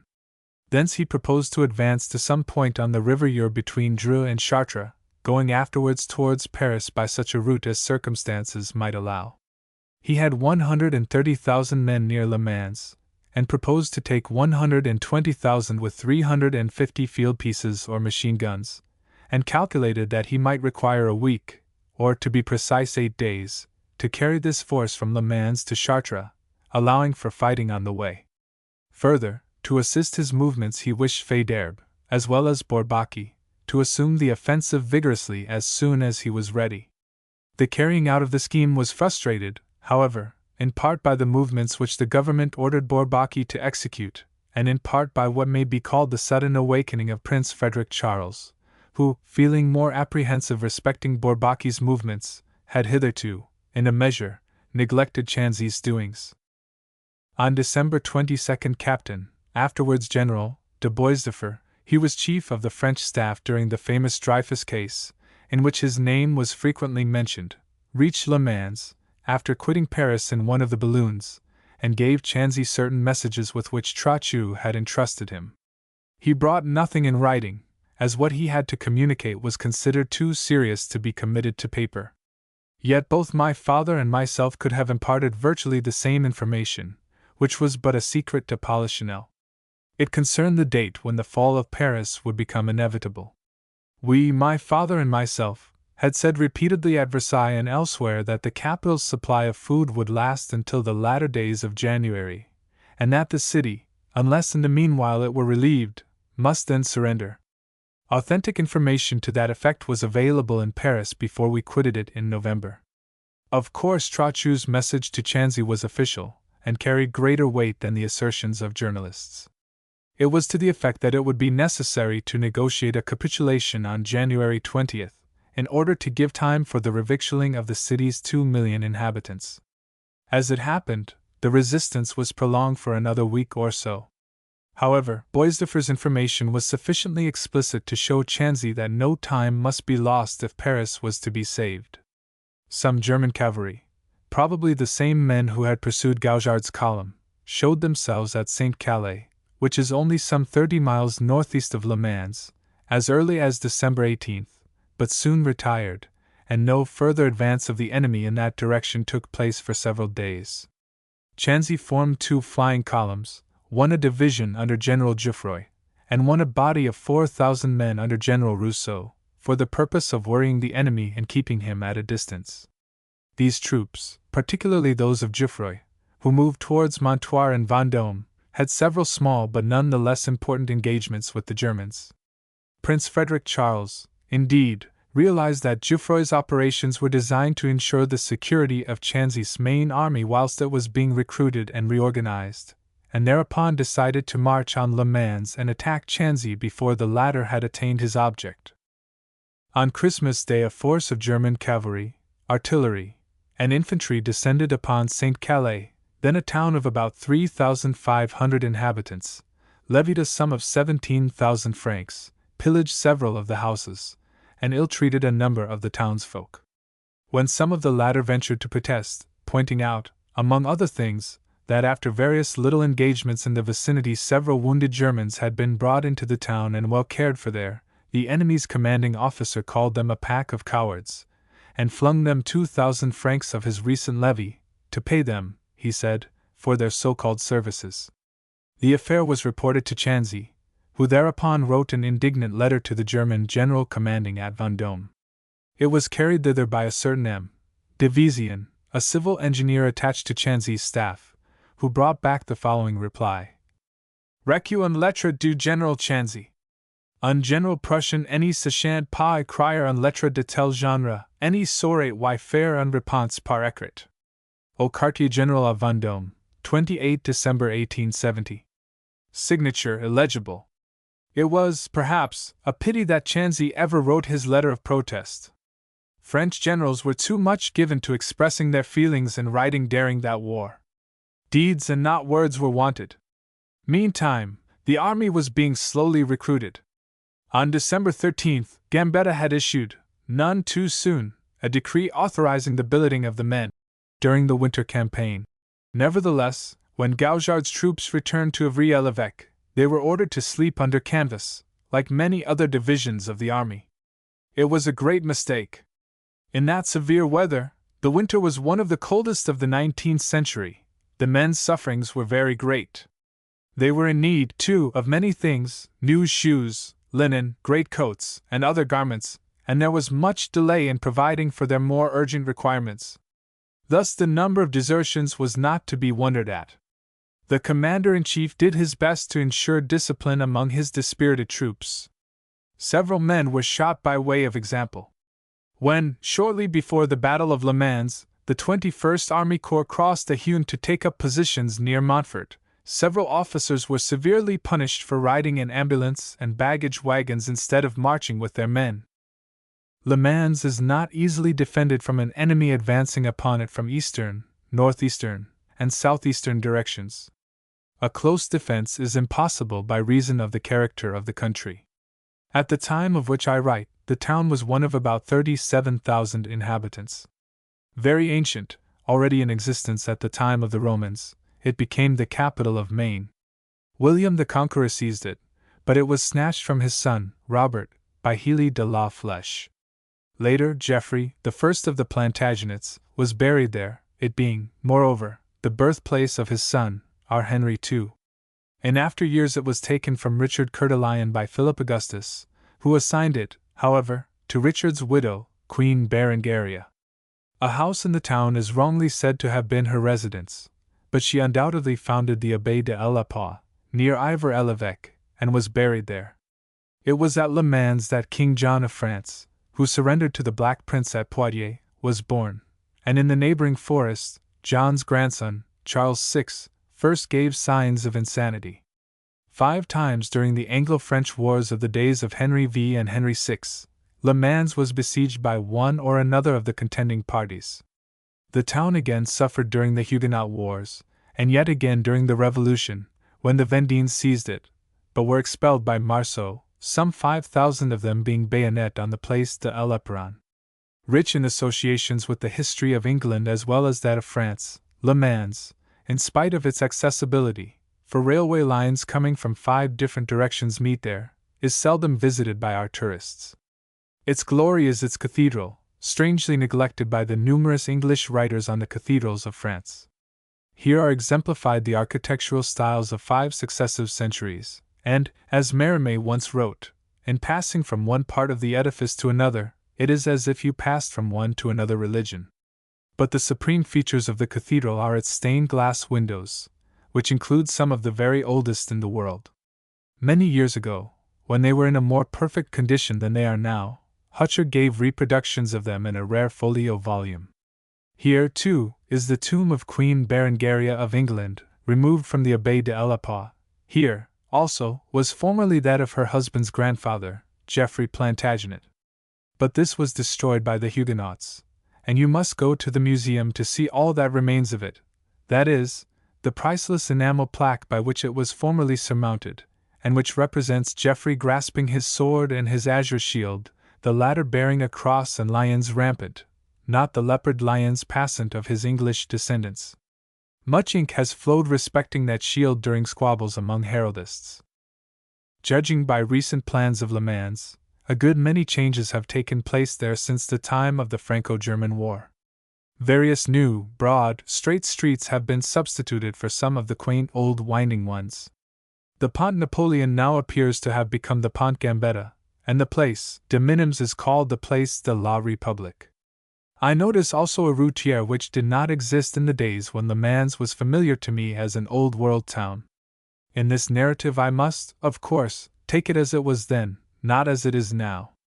The Sarthe, flowing from north to south, where it is joined by its tributary the Yonne, coming from the northeast, still divides the town into 2 unequal sections, the larger one, on the most elevated part of which stands the cathedral, being that on the river's left bank. At the time I write of, the Sarthe was spanned by 3 stone bridges, a suspension bridge, and a granite and marble railway viaduct, some 560 feet in length. The German advance was bound to come from the east and the south. On the east is a series of heights, below which flow the waters of the Yonne. The views range over an expanse of varying elevation, steep hills and deep valleys being frequent. There are numerous watercourses. The Yonne, which helps to feed the Sarthe, is itself fed by a number of little tributaries. The lowest ground, at the time I have in mind, was generally meadowland, intersected here and there with rows of poplars, whilst the higher ground was employed for the cultivation of crops. Every little field was circumscribed by ditches, banks, and thick hedges. The loftiest point of the eastern heights is at Ivry-l'Évêque, which was once crowned by a Renaissance chateau, where Henry of Navarre resided when he reduced Le Mans to submission. Northward from Ivry, in the direction of Savine, stretches the high plateau of Sarge, which on the west slopes down towards the river Sarthe, and forms one of the most important of the natural defenses of Le Mans. Eastward, from Ivry, you overlook first the Yonne, spanned at various neighboring points by 4 bridges, but having much of the meadowland in its valley cut up by little water channels for purposes of irrigation, these making the ground additionally difficult for an attacking force to traverse. Secondly, you see a long plateau called Auvers, the possession of which must necessarily facilitate an enemy's operations. Following the course of the railway line coming from the direction of Paris, you notice several pine woods, planted on former heaths. Still looking eastward is the village of Champagne, where the slopes are studded with vines, whilst the plain is arable land, dotted over with clumps of chestnut trees. Northeast of Champagne is Montfort, where Chanzy at first stationed the bulk of the 21st Army Corps under Jouwers, this, leaving his flying columns on one side, being the most eastern position of his forces at the time when the German advance began. The right of the 21st Corps here rested on the Huon. Its extreme left extended northward towards the Sarthe, but a division of the 17th Corps under General de Colomb guarded the Alençon and Calais NW railway lines. Confronted by the Huon, the heights of Ivre and the plateaus of Sarge and Auvers, having, for the most part, to keep to the highroads, for, bad as their state might be at that season, it was nothing compared with the condition of the many narrow and often deep lanes, whose high banks and hedges, moreover, offered opportunities for ambush. The Germans, it was obvious, would have a difficult task before them on the eastern side of Le Mans, even should they drive the 21st Corps from Montfort. The approach to the town is easier, however, on the southeast and the south. Here are numerous pine woods, but on going towards Le Mans, after passing Perrin-l'Evêque, Se and Mulsanne, S, the ground is generally much less hilly than on the east. There are, however, certain positions favorable for defense. There is high ground at Change, midway between the road from St. Calais to Le Mans, via Ivre, and the road from Grand-Luce to Le Mans via Perrin. Over a distance of 8 miles, moreover, there extends, or extended at the time I refer to, a track called the Chemin de Buffs, suitable for defensive purposes, with high ground at least 2 points, Le Tertre Rouge, southeast of Le Mans, and La Tuilerie, south of the town. The line of the Chemin de Buffs and the position of Change was at first entrusted by Chanzy to the 16th Corps, whose commander, Jorgaiberry, had his headquarters at the southern suburb of Pontloup, an important point affording direct access to Le Mans by a stone bridge over the Huon. When I returned to Le Mans from Saint-Servan in the very first days of January, Chanzy's forces numbered altogether about 130,000 men, but a very large proportion of them were dispersed in different directions, forming detached columns under Generals Berry, Quetin, Rousseau, and Jouffroy. The troops of the 2 first-named officers had been taken from the 16th Corps, Jorgaiberry. Those of Rousseau were really the 1st Division of the 21st Corps, Jouwers, and those of Jouffroy belonged to the 17th, commanded by General de Colomb. The 16th and 17th comprised 3 divisions each, the 21st including 4. The German corps were generally of only 2 divisions, with, however, far stronger forces of cavalry than Chanzy disposed of. It is a curious circumstance that, among the German troops which opposed the latter's forces at this stage of the war, there was a division commanded by a General von Colomb. Both these officers had sprung from the same ancient French family, but von Colomb came from a Huguenot branch which had quitted France when the Edict of Nantes was revoked. Chanzy's other chief coadjutors at Le Mans were Jouwers, of whom I have already spoken, and Rear Admiral Jorgaiberry, who, after the General-in-Chief, was perhaps the most able of all the commanders. Of Basque origin and born in 1815, he had distinguished himself as a naval officer in the Crimean, Chinese, and Cochin China expeditions, and on taking service in the army under the National Defense, he had contributed powerfully to Diorel's victory at Coulmiers. He became known among the lower forces as the man who was always the first to attack and the last to retreat. He looked somewhat older than his years warranted, being very bald, with just a fringe of white hair round the cranium. His upper lip and chin were shaven, but he wore white whiskers of the mutton chop variety. Slim and fairly tall, he was possessed of no little nervous strength and energy. In later years he became Minister of Marine in the Waddington, the 2nd Freycinet, and the Duclerc cabinets. Having referred to Chanzy's principal subordinates, it is fitting that I should give a brief account of Chanzy himself. The son of an officer of the First Empire, he was born at Nouart in the Argonne, and from his personal knowledge of that region it is certain that his services would have proved valuable during the disastrous march on Sedan, when, as Zola has rightly pointed out in La Debacle, so many French commanding officers were altogether ignorant of the nature and possibilities of the country through which they advanced. Chanzy, however, like many others who figured among the lower forces, had begun life in the Navy, enlisting in that service when 16 years of age. But after very brief experience afloat, he went to the military school of St. Cyr, passed out of it as a sub-lieutenant in 1843, when he was in his 21st year, was appointed to a regiment of Zouaves, and sent to Algeria. He served, however, in the Italian campaign of 1859, became lieutenant colonel of a line regiment, and as such took part in the Syrian expedition of 1860–61. Later, he was with the French forces garrisoning Rome, acquired a colonelcy in 1864, returned to Algeria, and in 1868 was promoted to the rank of general of brigade. At the outset of the Franco-German War, he applied for active service, but the imperial authorities would not employ him in France. In spite of the associations of his family with the First Empire, he was, like Trochu, accounted an Orleanist, and it was not desired that any Orleanist general should have an opportunity to distinguish himself in the contemplated march on Berlin. Marshal MacMahon, however, as governor of Algeria, had formed a high opinion of Chanzy's merits, and after Sedan, anxious as he was for his country in her predicament, the Marshal, then a prisoner of war, found a means of advising the national defense to make use of Chanzy's services. That patriotic intervention, which did infinite credit to MacMahon, procured for Chanzy an appointment at the head of the 16th Army Corps, and later the chief command of the 2nd Loire Army. When I first saw him in the latter days of 1870, he was in his 58th year, well built, and taller than the majority of French officers.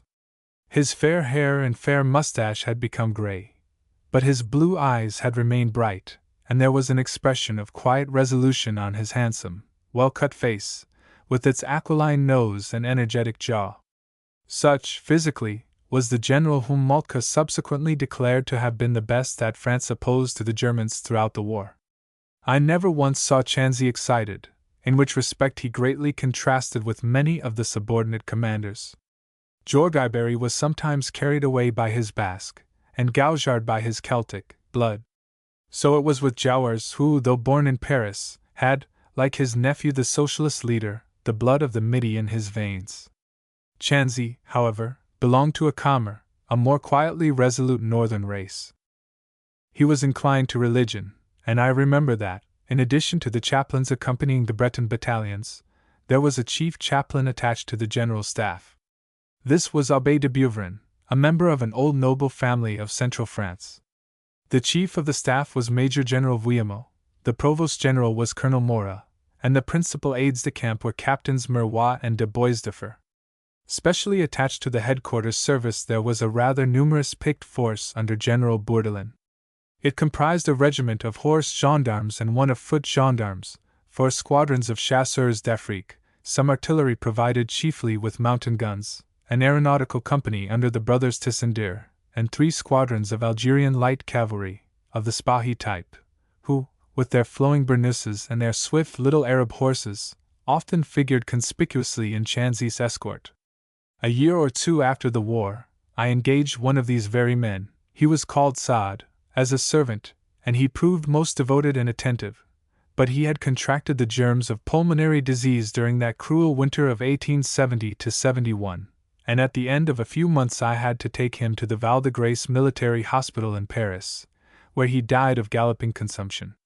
The German forces opposed to Chanzy consisted of a part of the so-called Armee Abteilung, under the Grand Duke of Mecklenburg, and his Second Army, under Prince Frederick Charles of Prussia, the latter including the 3rd, 9th, 10th, and 13th Army Corps, and disposing of numerous cavalry and nearly 400 guns. The prince ascertained that the French forces were, in part, extremely dispersed, and therefore resolved to act before they could be concentrated. At the outset the Germans came down on Nogent-le-Rotrou, where Rousseau's column was stationed, inflicted a reverse on him, and compelled him, January 7th, to fall back on Cannaire, a distance of 30 miles from Nogent, and of less than 16 from Le Mans. On the same day, sections of Jouffroy's forces were defeated at Epoisset and Poirier, midway between Le Mans and Vendôme, and also forced to retreat.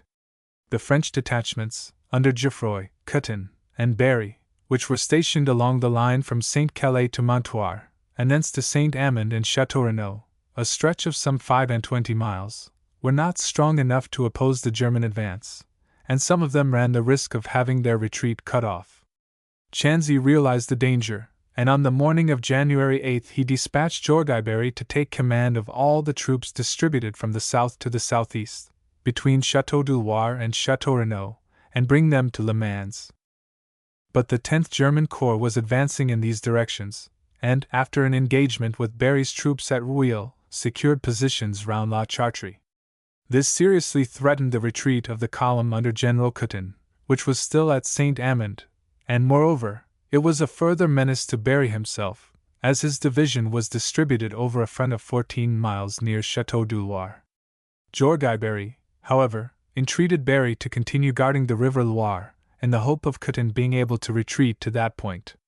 Whilst, however, these defensive attempts were being made to the south of Le Mans, the Germans were pressing forward on the northeast and the east, Prince Frederick Charles being eager to come in touch with Chanzy's main forces, regardless of what might happen on the Loire and at St. Amand.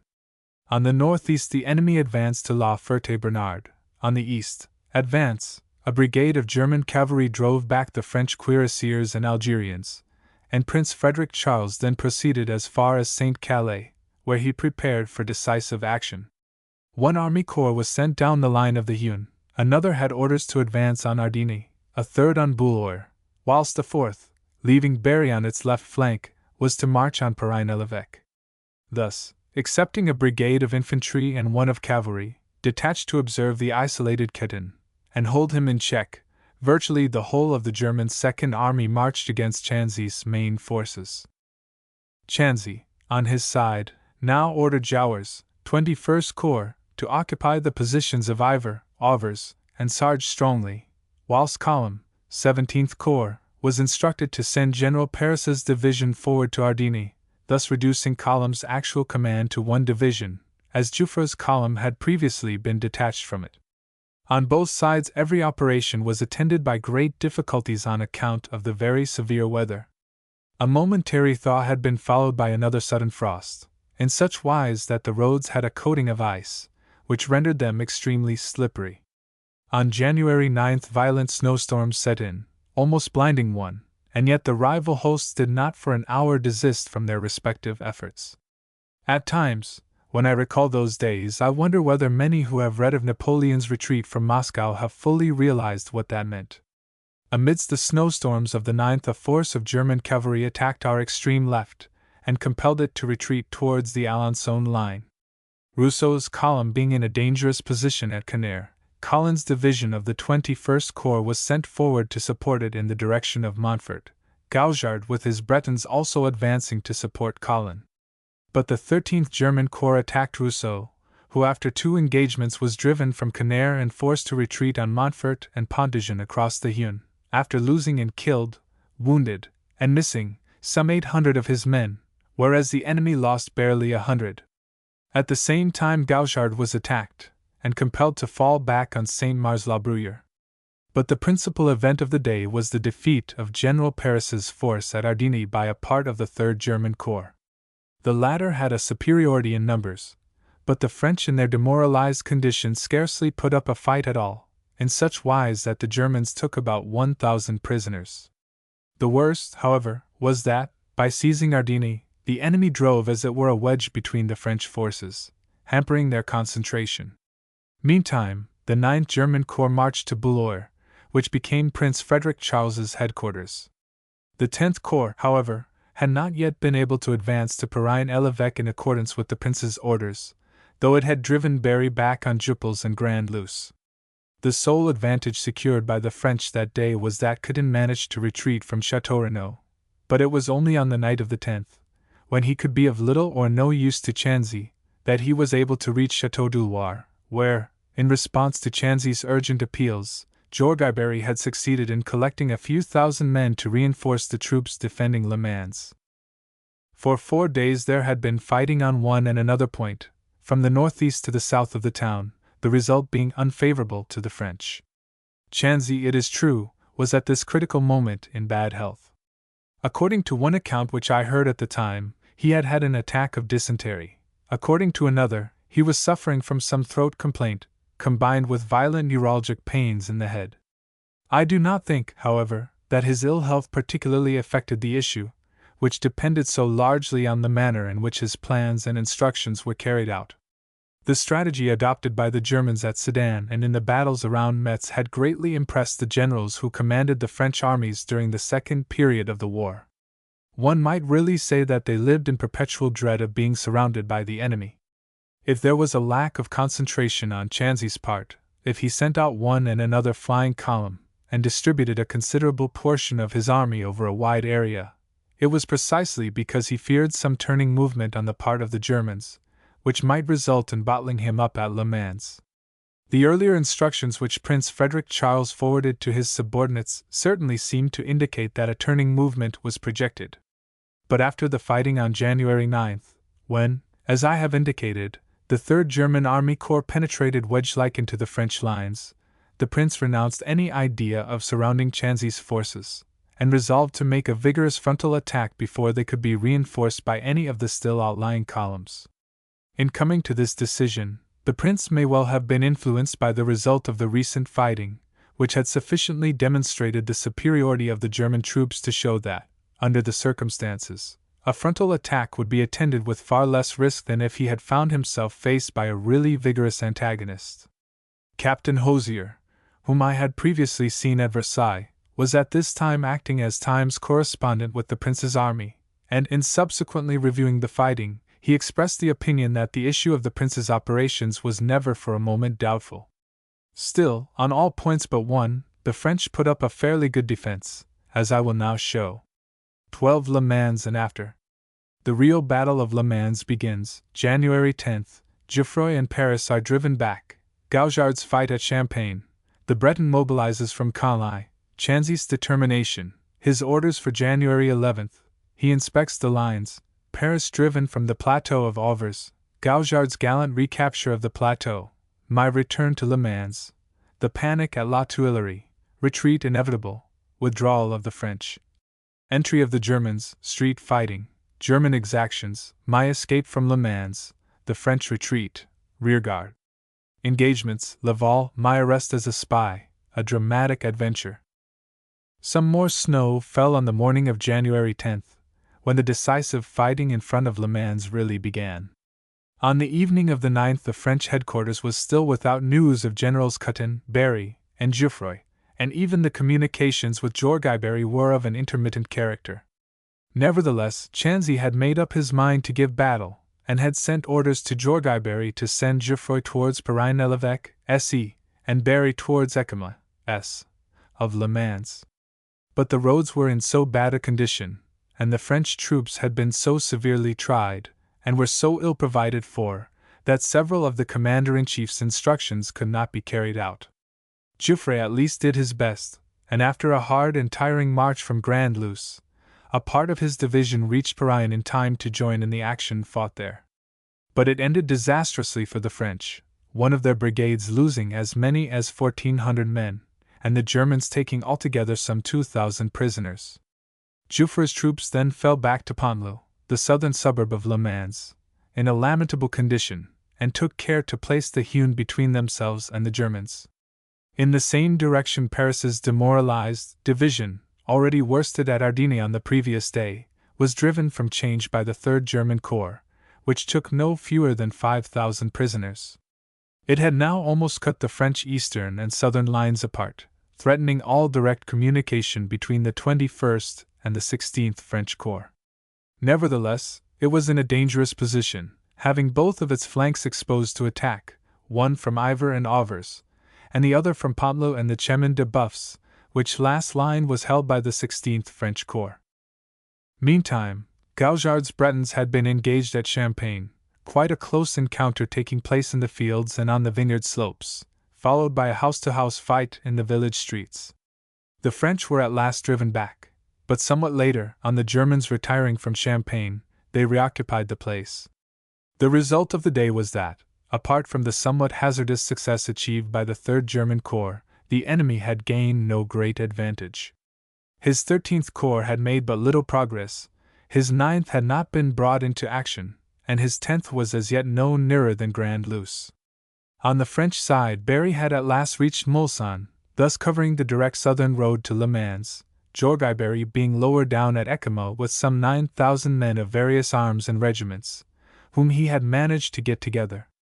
As for Coudon's division, as it could not possibly reach the immediate neighborhood of Le Mans in time for the fighting on the 11th, it received orders to march on La Suzy, southwest of the imperiled town. During the 10th, moreover, Chanzy was strengthened by the welcome arrival of several additional field pieces and a large number of horses.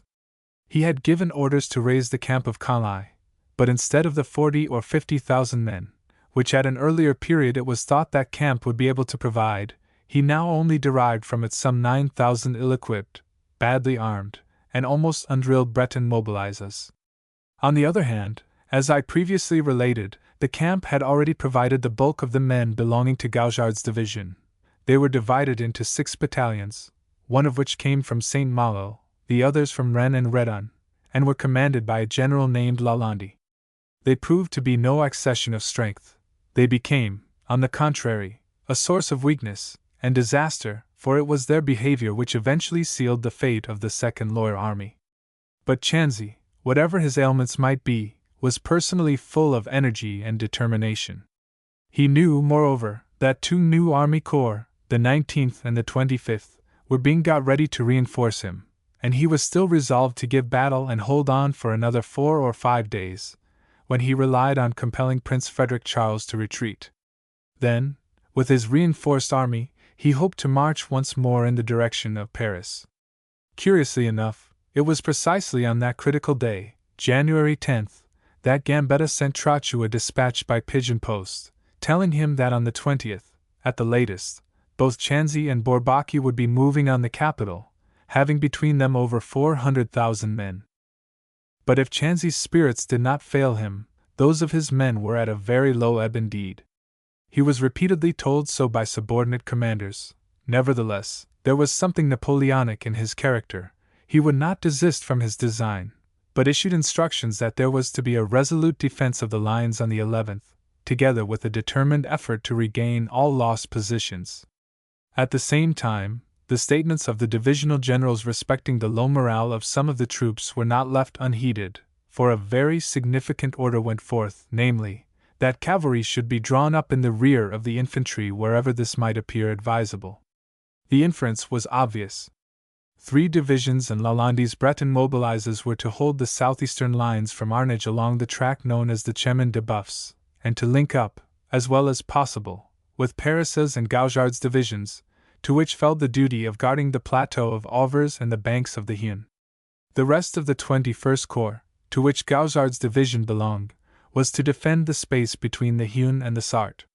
Colom's fragmentary force, apart from Paris's division, was still to cover Le Mans towards the northeast.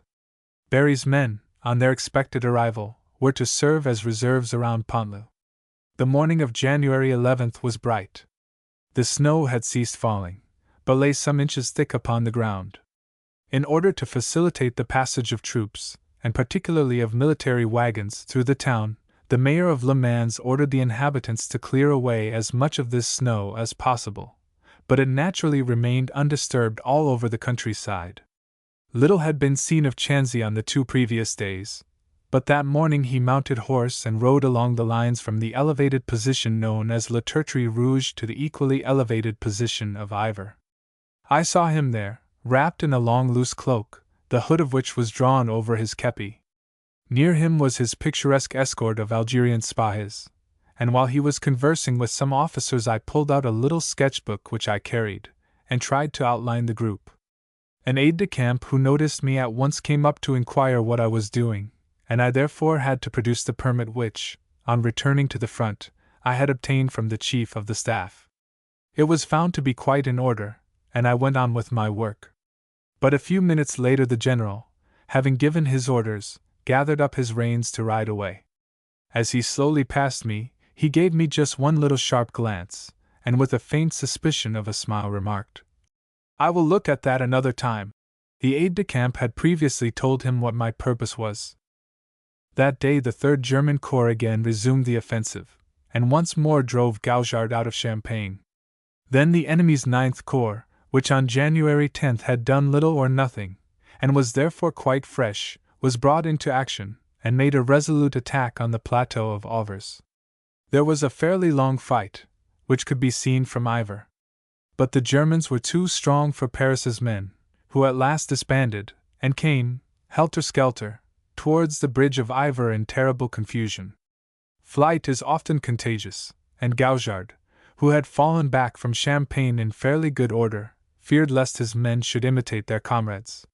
He therefore pointed 2 field pieces on the runaways, and by that means checked their stampede. Having established themselves at the farther end of the plateau, the Germans advanced very cautiously, constantly seeking cover behind the various hedges. General de Colomb, to whose command Paris's runaway division belonged, insisted, however, that the position must be retaken. Gouchard thereupon collected a very miscellaneous force, which included regular infantry, mobiles, mobilizes, and some of Charrette's volontaires de l'Ouest, previously known in Borne as the Pontifical Zouaves. Placing himself at the head of these men, he made a vigorous effort to carry out Colomb's orders. The French went forward almost at the charge, the Germans waiting for them from behind the hedges, whence poured a hail of lead. Gouchard's horse was shot under him, a couple of bullets went through his coat, and another, or, as some said, a splinter of a shell, knocked off his kepi. Still, he continued leading his men, and in the fast failing light the Germans, after repeated encounters, were driven back to the verge of the plateau. That was told me afterwards, for at the moment I was already on my way back to Le Mans, which I wished to reach before it was absolutely night. On coming from the town early in the morning, I had brought a few eatables in my pockets, but they had soon been consumed, and I had found it impossible to obtain any food whatever at Ivers, though some of the very indifferent local wine was procurable. Thus I was feeling very hungry as I retraced my steps through the snow towards the little hostelry in the Rue du Gueux de Mauny, where I had secured accommodation. It was a walk of some 4 or 5 miles, but the cold urged me on, and in spite of the snow, I made the journey fairly rapidly, in such wise that little more than an hour later I was seated in a warm room in front of some steaming soup, answering all sorts of questions as to what I had seen during the day, and particularly whether Les Notres had gained a victory. I could only answer that the Prussians had taken Auvers, but that fighting was still going on, as Gouchard had gone to recapture the position. At the moment, indeed, that was the extent of my information. The landlord looked rather glum and his daughter somewhat anxious, and the former, shaking his head, exclaimed, "Voyez-vous, Monsieur l'Anglais, nous n'avons pas de chance du tout. Je ne sais pas à quoi c'est tient, mais c'est comme si tenez, c'est l'ennemi se prendrait pas de voir si ces Prussians dans la ville d'ici à demain. We have no luck at all. I don't know why, but there it is. And do you know, it would not surprise me to see those dirty Prussians in the town between now and tomorrow." Unfortunately for Le Mans and for France also, his forebodings were accurate. At that very moment, indeed, a great disaster was occurring. Jorgaiberry had reached the southern suburb of Pontleux at about 9 o'clock that morning after a night march from Ekema. He had divided his miscellaneous force of 9,000 men into 3 brigades. As they did not seem fit for immediate action, they were drafted into the reserves, so that their arrival was of no particular help that day. About 11 o'clock the 3rd German Corps, coming from the direction of Change, attacked Jouffroy's lines along the more northern part of the so-called Chemin de Buffs, and though Jouffroy's men fought fairly well, they could not prevent their foes from capturing the position of the Tertre Rouge. Still, the enemy gained no decisive success in this direction, nor was any marked result attained by the 13th German Corps, which formed the extreme right of the attacking forces. But Prince Frederick Charles had sent orders to Voigt-Retz, who was at Grand Luce. A brigade of cavalry kept up communications between him and the 3rd Army Corps, advance with the 10th Corps on Mulsanne, which the French had evacuated, and on reaching Mulsanne, the same general received instructions to come to the support of the Third Corps, which was engaged with Jouffroy's force. Voigt's men were extremely fatigued. Nevertheless, the 20th Division of Infantry, commanded by General Kratzkoschlau, went on towards the Chemin de Buffs, following the direct road from Tours to Le Mans. Here there was an elevated position known as La Tuilerie, otherwise the Tile Works, which had been fortified expressly to prevent the Germans from bursting upon Le Mans from the direct south. Earthworks for guns had been thrown up, trenches had been dug, the pine trees, so abundant on the southern side of Le Mans, had been utilized for other shielding works, as well as for shelter places for the defending force. Unfortunately, at the moment of the German advance, that defending force consisted of the ill-equipped, badly armed, and almost untrained Breton mobilizers. There were just a few old soldiers among them, who, as I have already related, had arrived the previous day from the camp of Calais under the command of General Lalande. It is true that near these men was stationed an infantry brigade of the 6th Corps d'Armée, whose duty it was to support and steady them. They undoubtedly needed to be helped, for the great majority had never been in action before.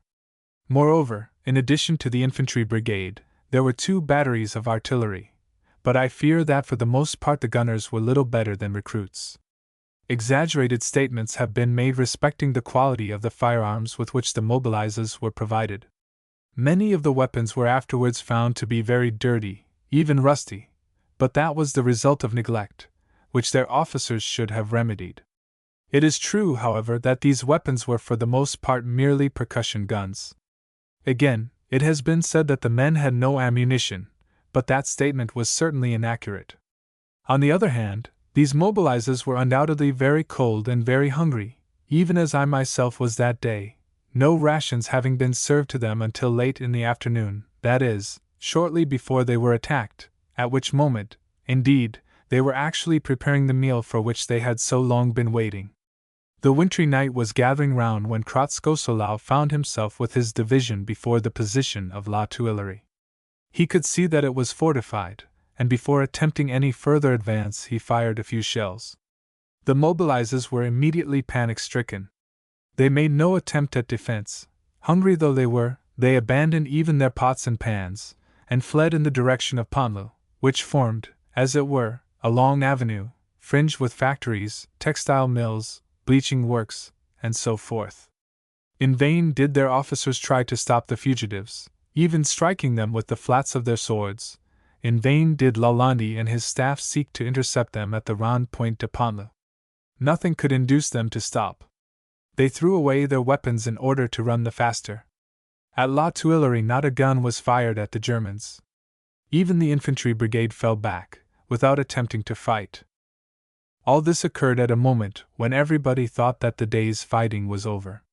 But Jorgai Berry appeared upon the scene, and ordered one of his subordinates, General Lebedeau, to retake the lost position.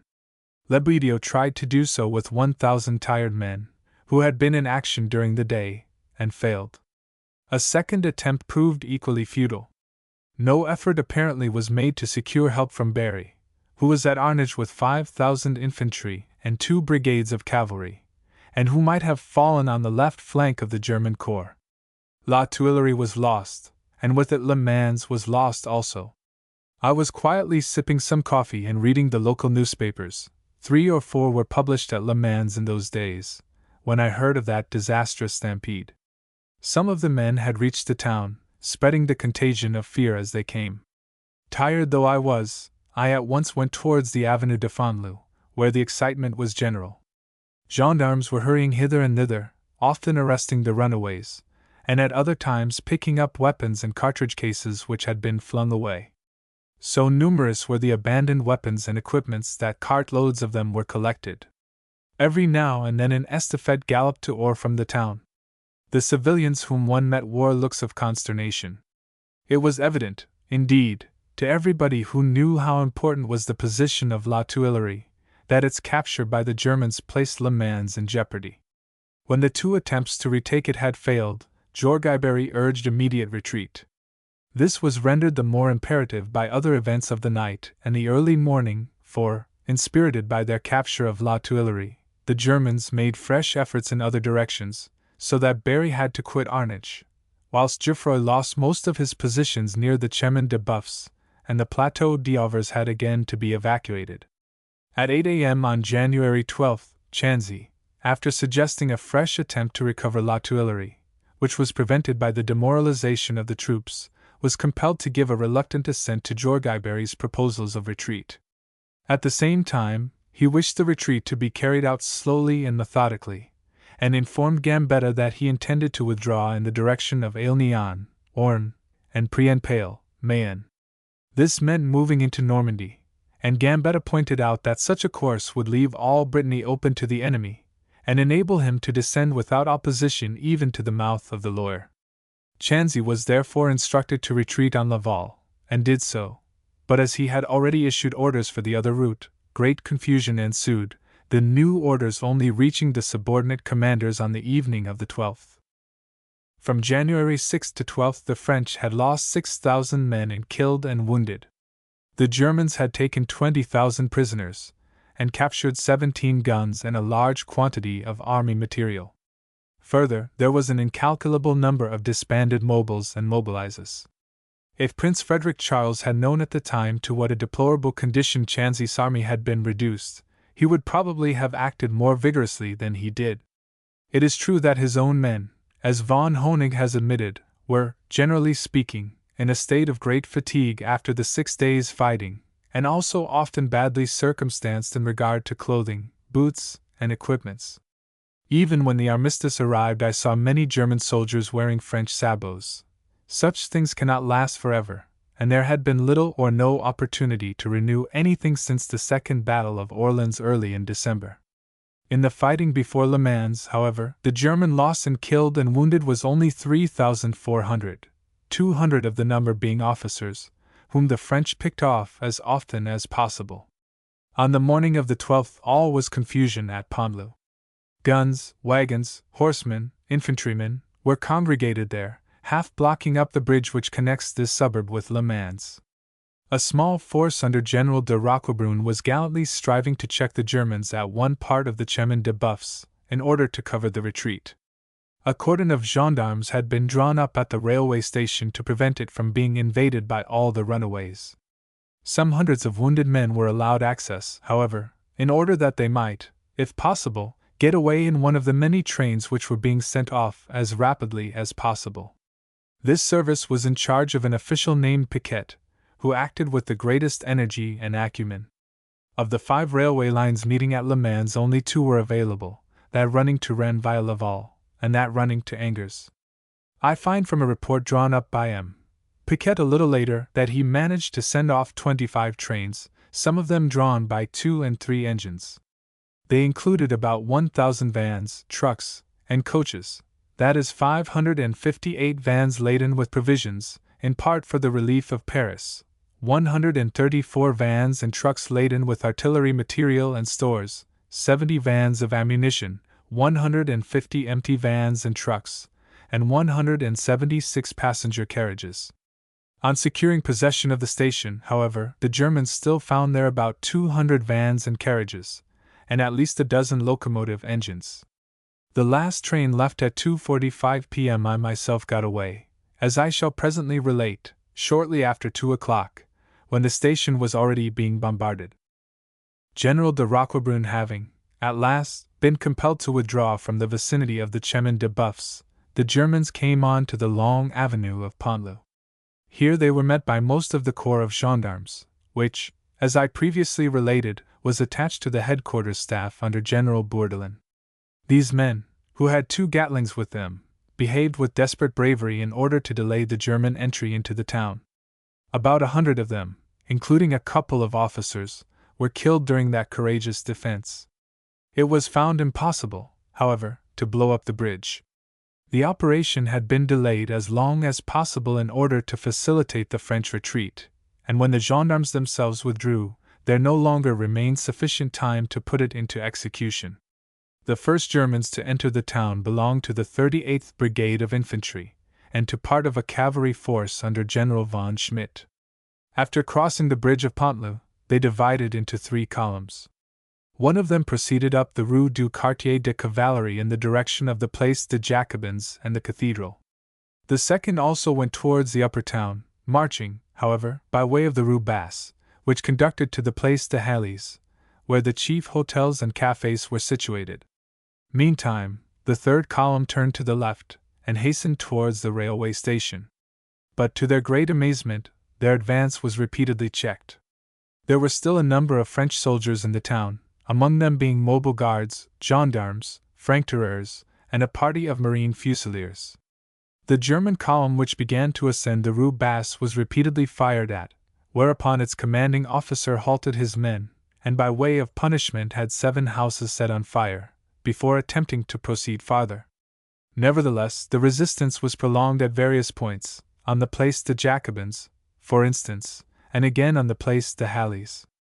Near the latter square is, or was, a little street called the Rue Damas, from which the French picked off a dozen or 20 Germans, so infuriating their commander that he sent for a couple of field pieces, and threatened to sweep the whole town with projectiles.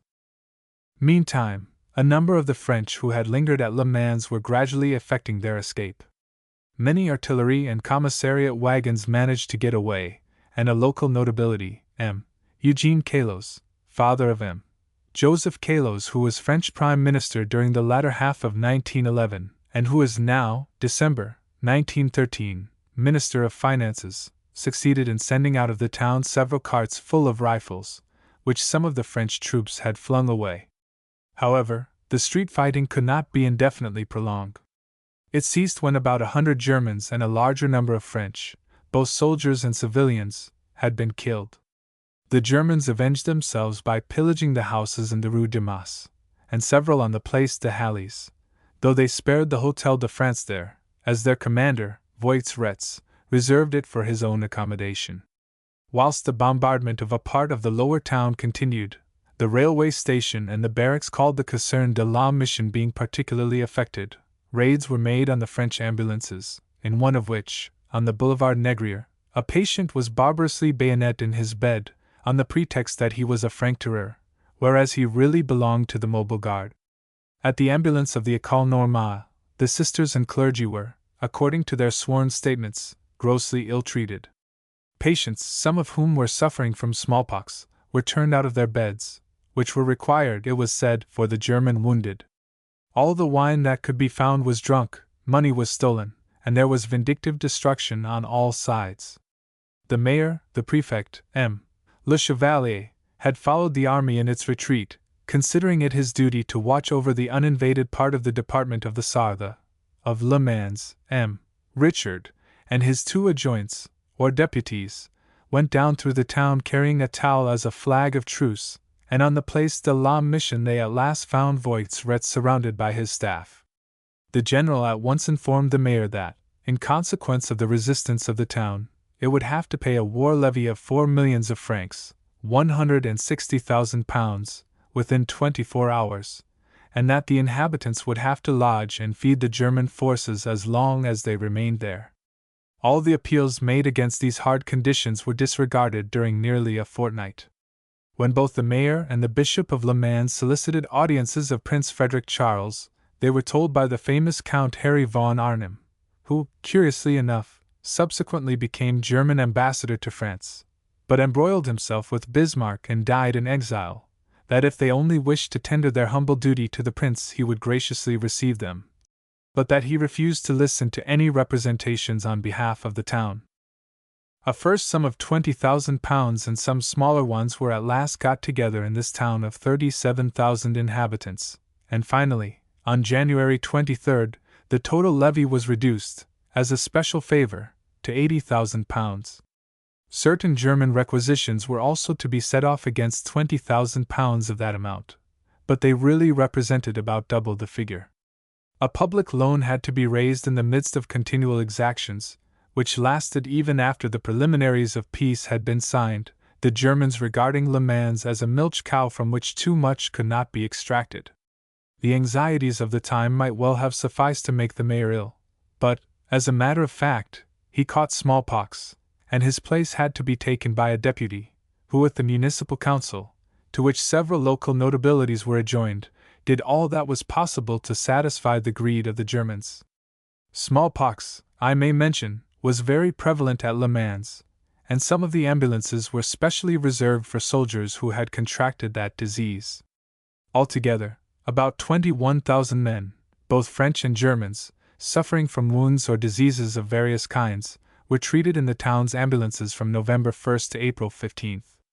Some thousands of Germans were billeted on the inhabitants, whom they frequently robbed with impunity, all complaints addressed to the German governor, an officer named von Heiduck, being disregarded. This individual ordered all the inhabitants to give up any weapons which they possessed, under penalty of death.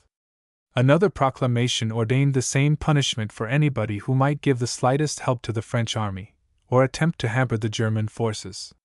Moreover, the editors, printers, and managers of 3 local newspapers were summarily arrested and kept in durance on account of articles against the Germans which they had written, printed, or published before Chanzy's defeat. On January 13th, which chanced to be a Friday, Prince Frederick Charles made his triumphal entry into Le Mans, the bands of the German regiments playing all their more popular patriotic airs along the route which His Royal Highness took in order to reach the prefecture, a former 18th-century convent, where he intended to install himself. On the following day the mayor received the following letter.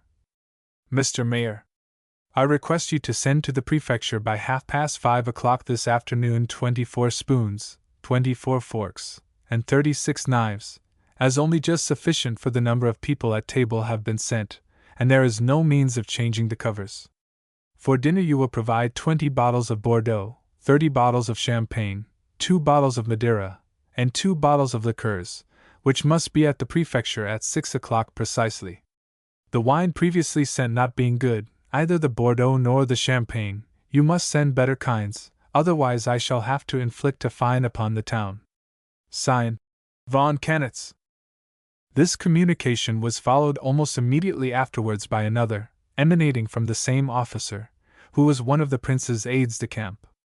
He therein stated, invariably employing, be it said, execrable French, that the café au lait was to be served at the prefecture at 8 a.m., the déjeuner at noon, and the dinner at 7:30 p.m. At 10 o'clock every morning. The mayor was to send 40 bottles of Bordeaux, 40 bottles of champagne, 6 bottles of Madeira, and 3 bottles of liqueurs. He was also to provide waiters to serve at table, and kitchen and scullery maids. And Kanitz concluded by saying, if the least thing fails, a remarkable, fine will be inflicted on the town. On January 15th an order was sent to the mayor to supply at once, for the prince's requirements, 25 kilograms of ham, 13 kilos. Of sausages, 13 kilos. Of tongues, 5 dozen eggs, vegetables of all sorts, particularly onions, 15 kilos. Of Gruyere cheese, 5 kilos. Of Parmesan, 15 kilos. Of best veal, 20 fowls, 6 turkeys, 12 ducks, 5 kilos. Of powdered sugar. All the German orders and requisitions are preserved in the municipal archives of Le Mans. No wine was ever good enough for Prince Frederick Charles and his staff. The complaints sent to the town hall were incessant. Moreover, the supply of champagne, by no means large in such a place as Le Mans, gave out, and then came all sorts of threats. The municipal councillors had to trot about trying to discover a few bottles here and there in private houses, in order to supply the requirements of the princely staff. There was also a scarcity of vegetables, and yet there were incessant demands for spinach, cauliflowers, and artichokes, and even fruit for the prince's tarts. One day Kanitz went to the house where the unfortunate mayor was lying in bed, and told him that he must get up and provide vegetables, as none had been sent for the prince's table. The mayor protested that the whole countryside was covered with snow, and that it was virtually impossible to satisfy such incessant demands. But, as he afterwards related, ill and worried though he was, he could not refrain from laughing when he was required to supply several pounds of truffles. Truffles at Le Mans, indeed! In those days, too! The idea was quite ridiculous. Not only had the demands of Prince Frederick Charles's staff to be satisfied, but there were those of Voigt's, and of all the officers lodging at the Hôtel de France, the Hôtel du Dauphin, the Hôtel de la Boule d'Or, and other hostelries. These gentlemen were very fond of giving dinners, and mine host was constantly being called upon to provide all sorts of delicacies at short notice. The cellars of the Hotel de France were drunk dry. The common soldiers also demanded the best of everything at the houses where they were billeted, and sometimes they played extraordinary pranks there. Half a dozen of them, who were lodged at a wine shop in, I think, the Rue Dumas, broached a cask of brandy, poured the contents into a tub, and washed their feet in the spirituous liquor. It may be that a brandy bath is a good thing for sore feet, and that might explain the incident.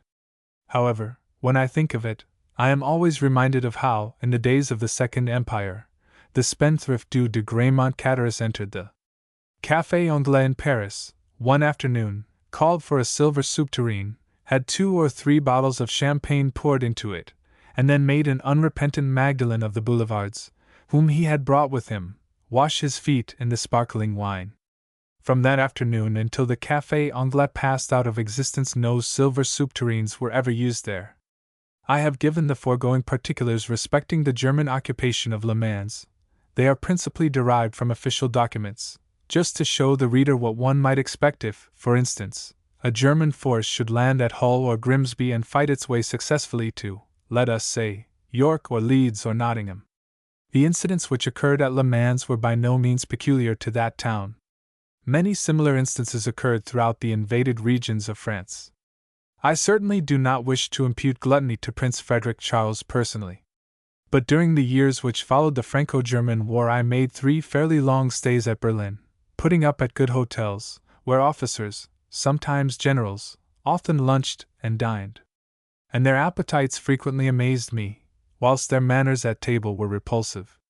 In those days most German officers were bearded, and I noticed that between the courses at luncheon and at dinner it was a common practice of theirs to produce pocket glasses and pocket combs, and comb their beards, as well as the hair on their heads, over the table. As for their manner of eating and the noise they made in doing so, the less said the better. In regard to manners, I have always felt that the French of 1870–71 were in some respects quite entitled to call their enemies barbarians. But that was 43 years ago, and as time works wonders, the manners of the German military element may have improved. In saying something about the general appearance of Le Mans, I pointed out that the town now has a Place de la République, a Gambetta Bridge, a Rue Thiers, and a statue of Chanzy. But at the period of the war and for a long time afterwards it detested the Republic, invariably returning Bonapartist or Orleanist deputies, sneered at Gambetta, and hotly denounced the commander of the lower army. Its grievance against Chanzy was that he had made it his headquarters and given battle in its immediate vicinity. The conflict having ended disastrously for the French arms, the townsfolk lamented that it had ever taken place. Why had Chanzy brought his army there? They indignantly inquired. He might very well have gone elsewhere. So strong was this man's feeling against the general, a feeling inspired by the sufferings which the inhabitants experienced at the time, notably in consequence of the German exactions, that 15 years later, when the general's statue, for which there had been a national subscription, was set up in the town, the displeasure there was very great, and the monument was subjected to the most shameful indignities. At Neuart, his native place, there is another statue of Chanzy, which shows him pointing towards the east. On the pedestal is the inscription, "The generals who wish to obtain the baton of Marshal of France must seek it across the Rhine." Words spoken by him in one of his speeches subsequent to the war. But all that has passed. Nowadays, both at Havre and at Pontloux, there are monuments to those who fell fighting for France around Le Mans, and doubtless the town, in becoming more republican, has become more patriotic also. Before relating how I escaped from Le Mans on the day when the retreat was ordered, there are a few other points with which I should like to deal briefly. It is tolerably well known that I made the English translation of Émile Zola's great novel, La Débâcle, and a good many of my present readers may have read that work either in the original French or in the version prepared by me. Now, I have always thought that some of the characters introduced by Zola into his narrative were somewhat exceptional. I doubt if there were many such absolutely neurotic degenerates as Maurice in the French army at any period of the war. I certainly never came across such a character. Again, the psychology of Stephen Crane's Red Badge of Courage, published a few years after La Debacle, and received with acclamations by critics most of whom had never in their lives been under fire, also seems to me to be of an exceptional character. I much prefer the psychology of the Waterloo episode in Stendhal's Chartreuse de Parme, because it is of more general application. The Red Badge of Courage, so the critics told us, showed what a soldier exactly felt and thought in the midst of warfare. Unlike Stendhal, however, its author had never served. No more had Zola, and I feel that many of the pictures which novelists have given us of a soldier's emotions when in action apply only to exceptional cases, and are even then somewhat exaggerated. In action there is no time for thought.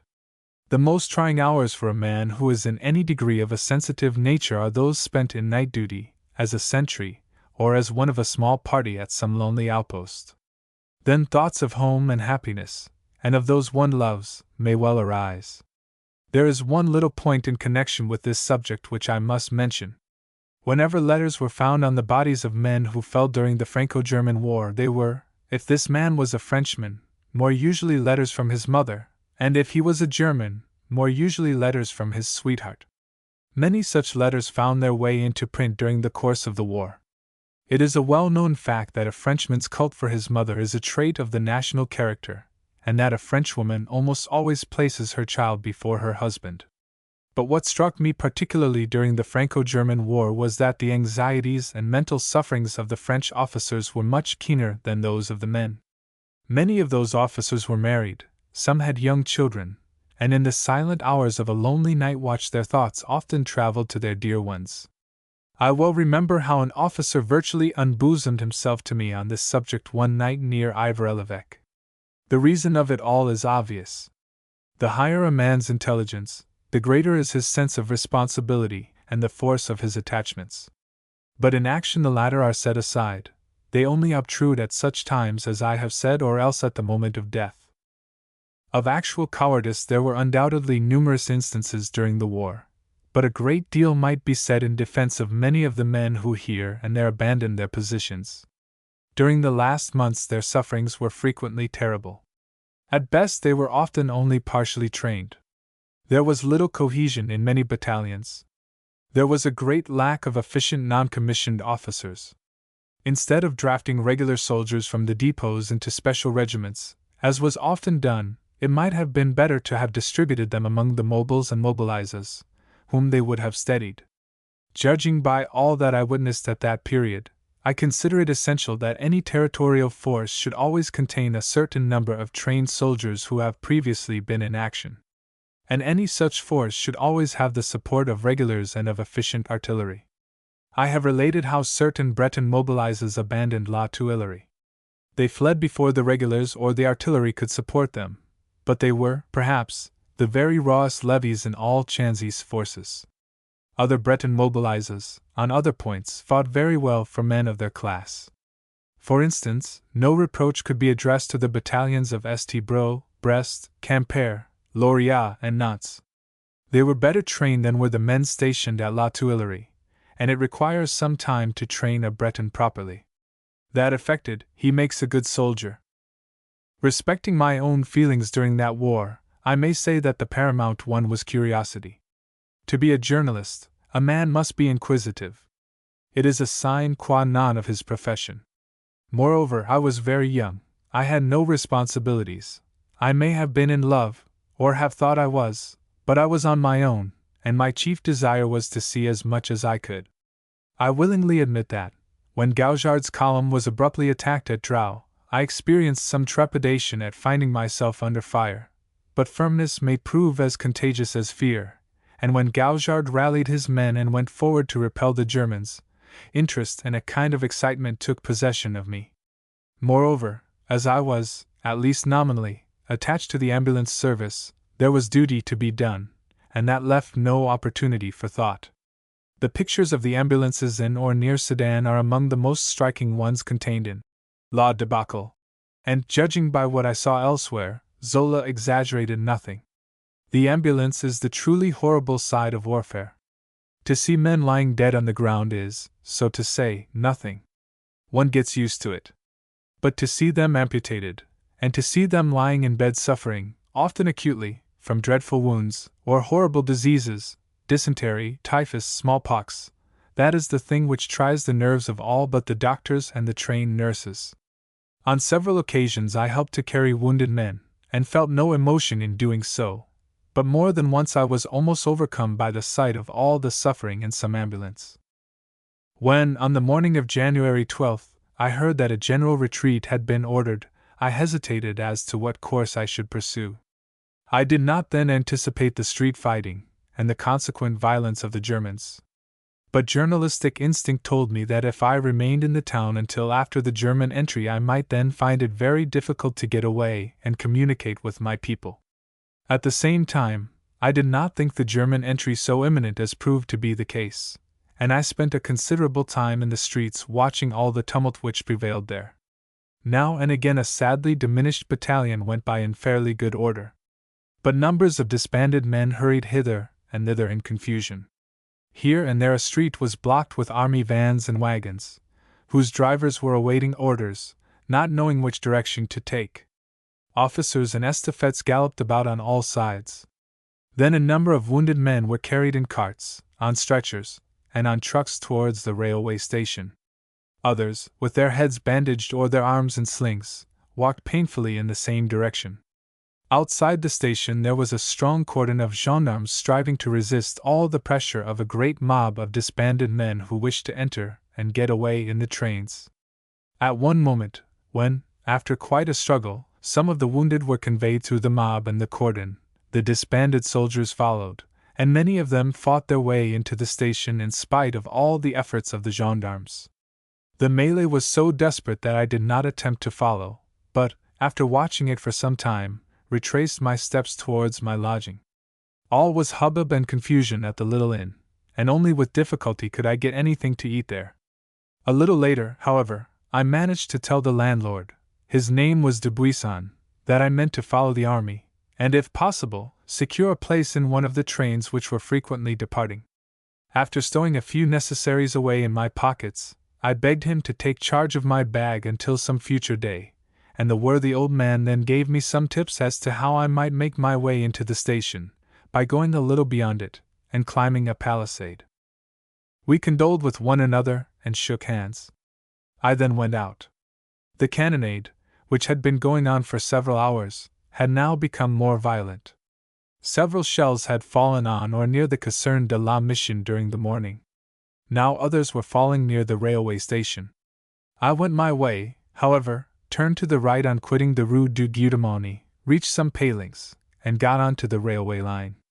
Skirting it, I turned to the left, going back towards the station. I passed one or two trains, which were waiting, but they were composed of trucks and closed vans.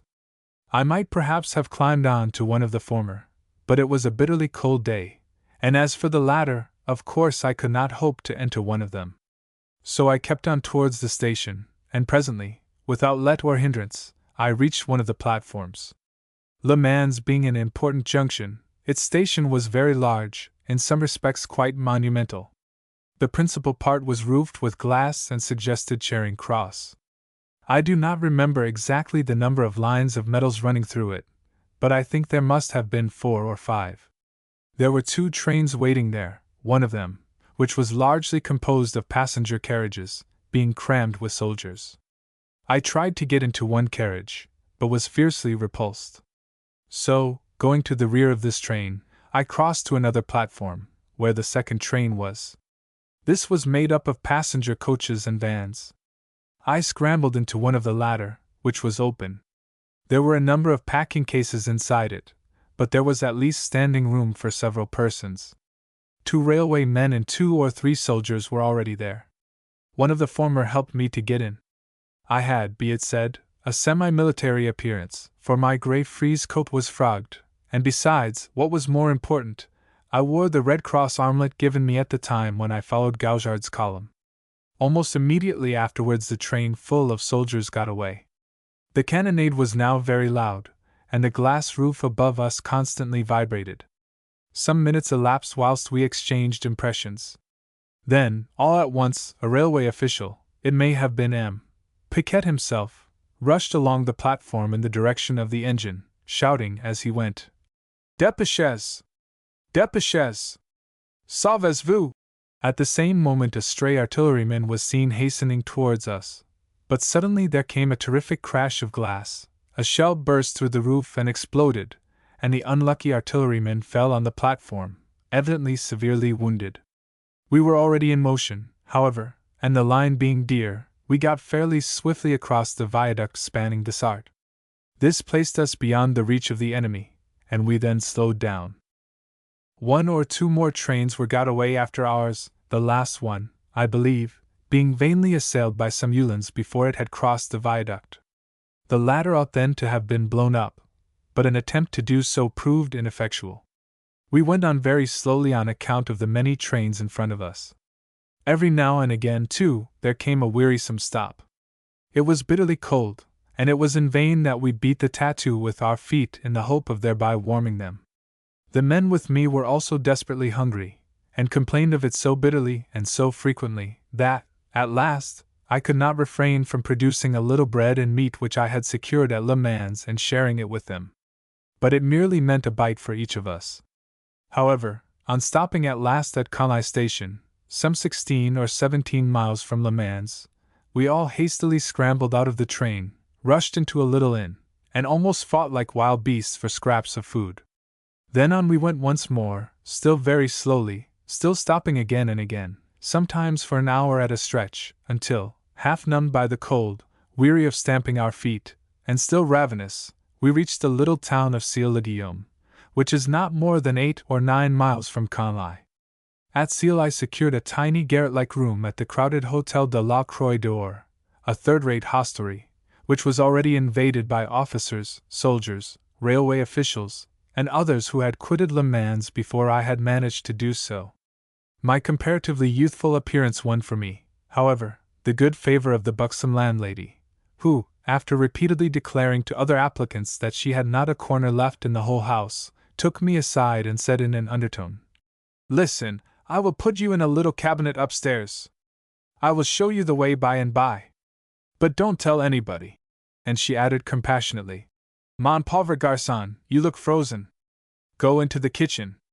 There is a good fire there, and you will get something to eat." Truth to tell, the larder was nearly empty, but I secured a little cheese and some bread and some very indifferent wine, which, however, in my then condition, seemed to me to be nectar. I helped myself to a bowl, I remember, and poured about a pint of wine into it, so as to soak my bread, which was stale and hard. Toasting my feet at the fire whilst I regaled myself with that improvised soup au vin, I soon felt warm and inspirited once more. Hardship sits on one but lightly when one is only 17 years of age and stirred by early ambition. All the world then lay before me, like mine oyster, to be opened by either sword or pen. At a later hour, by the light of a solitary guttering candle, in the little cabinet upstairs, I wrote, as best I could, an account of the recent fighting and the loss of Le Mans, and early on the following morning I prevailed on a railwayman who was going to Rennes to post my packet there, in order that it might be forwarded to England via St. Malo. The article appeared in the Pall Mall Gazette, filling a page of that journal, and whatever its imperfections may have been, it was undoubtedly the first detailed account of the Battle of Le Mans, from the French side, to appear in the English press. It so happened, indeed, that the other correspondents with the French forces, including my cousin Montague Vizetelly of the Daily News, lingered at Le Mans until it was too late for them to leave the town, the Germans having effected their entry. German detachments soon started in pursuit of the retreating army of the Loire. Chanzy, as previously mentioned, modified his plans, in accordance with Gambetta's views, on the evening of January 12th. The new orders were that the 16th Army Corps should retreat on Laval by way of Chasseil and Saint-Jean-Sur, that the 17th, after passing Conly, should come down to Saint-Suzanne, and that the 21st should proceed from Conly to Ciel-le-Guillaume. There were several rearguard engagements during the retreat. Already on the 13th, before the 21st Corps could modify its original line of march, it had to fight at Ballon, north of Le Mans. On the next day one of its detachments, composed of 9,000 mobilizers of the Mayenne, was attacked at Beaumont-sur-Sarthe, and hastily fell back, leaving 1,400 men in the hands of the Germans, who on their side lost only 9. Those French soldiers who retreated by way of Canlai partially pillaged the abandoned stores there. A battalion of mobiles, on passing that way, provided themselves with new trousers, coats, boots, and blankets, besides carrying off a quantity of bread, salt pork, sugar, and other provisions. These things were at least saved from the Germans, who on reaching the abandoned camp found there a quantity of military material, 5 million cartridges, 1,500 cases of biscuits and extract of meat, 180 barrels of salt pork, a score of sacks of rice, and 140 puncheons of brandy. On January 14 the 21st Corps under Jouwers reached Celle-le-Guillaume, and was there attacked by the advance guard of the 13th German Corps under the Grand Duke of Mecklenburg. The French offered a good resistance, however, and the Germans retreated on Canlai. I myself had managed to leave Celle the previous afternoon, but such was the block on the line that our train could get no farther than Vutter, a village of about 1,000 souls. Railway traveling seeming an impossibility, I prevailed on a farmer to give me a lift as far as Saint Suzanne, whence I hoped to cut across country in the direction of Laval. Saint Suzanne is an ancient and picturesque little town which in those days still had a rampart and the ruins of an early feudal castle. I supped and slept at an inn there, and was told in the morning, January 14th, that it would be best for me to go southward towards Saint-Jean-Sur, where I should strike the direct highway to Laval, and might also be able to procure a conveyance. I did not then know the exact retreating orders. I hoped to get out of the way of all the troops and wagons encumbering the roads, but in this I was doomed to disappointment, for at Saint-Jean I fell in with them again.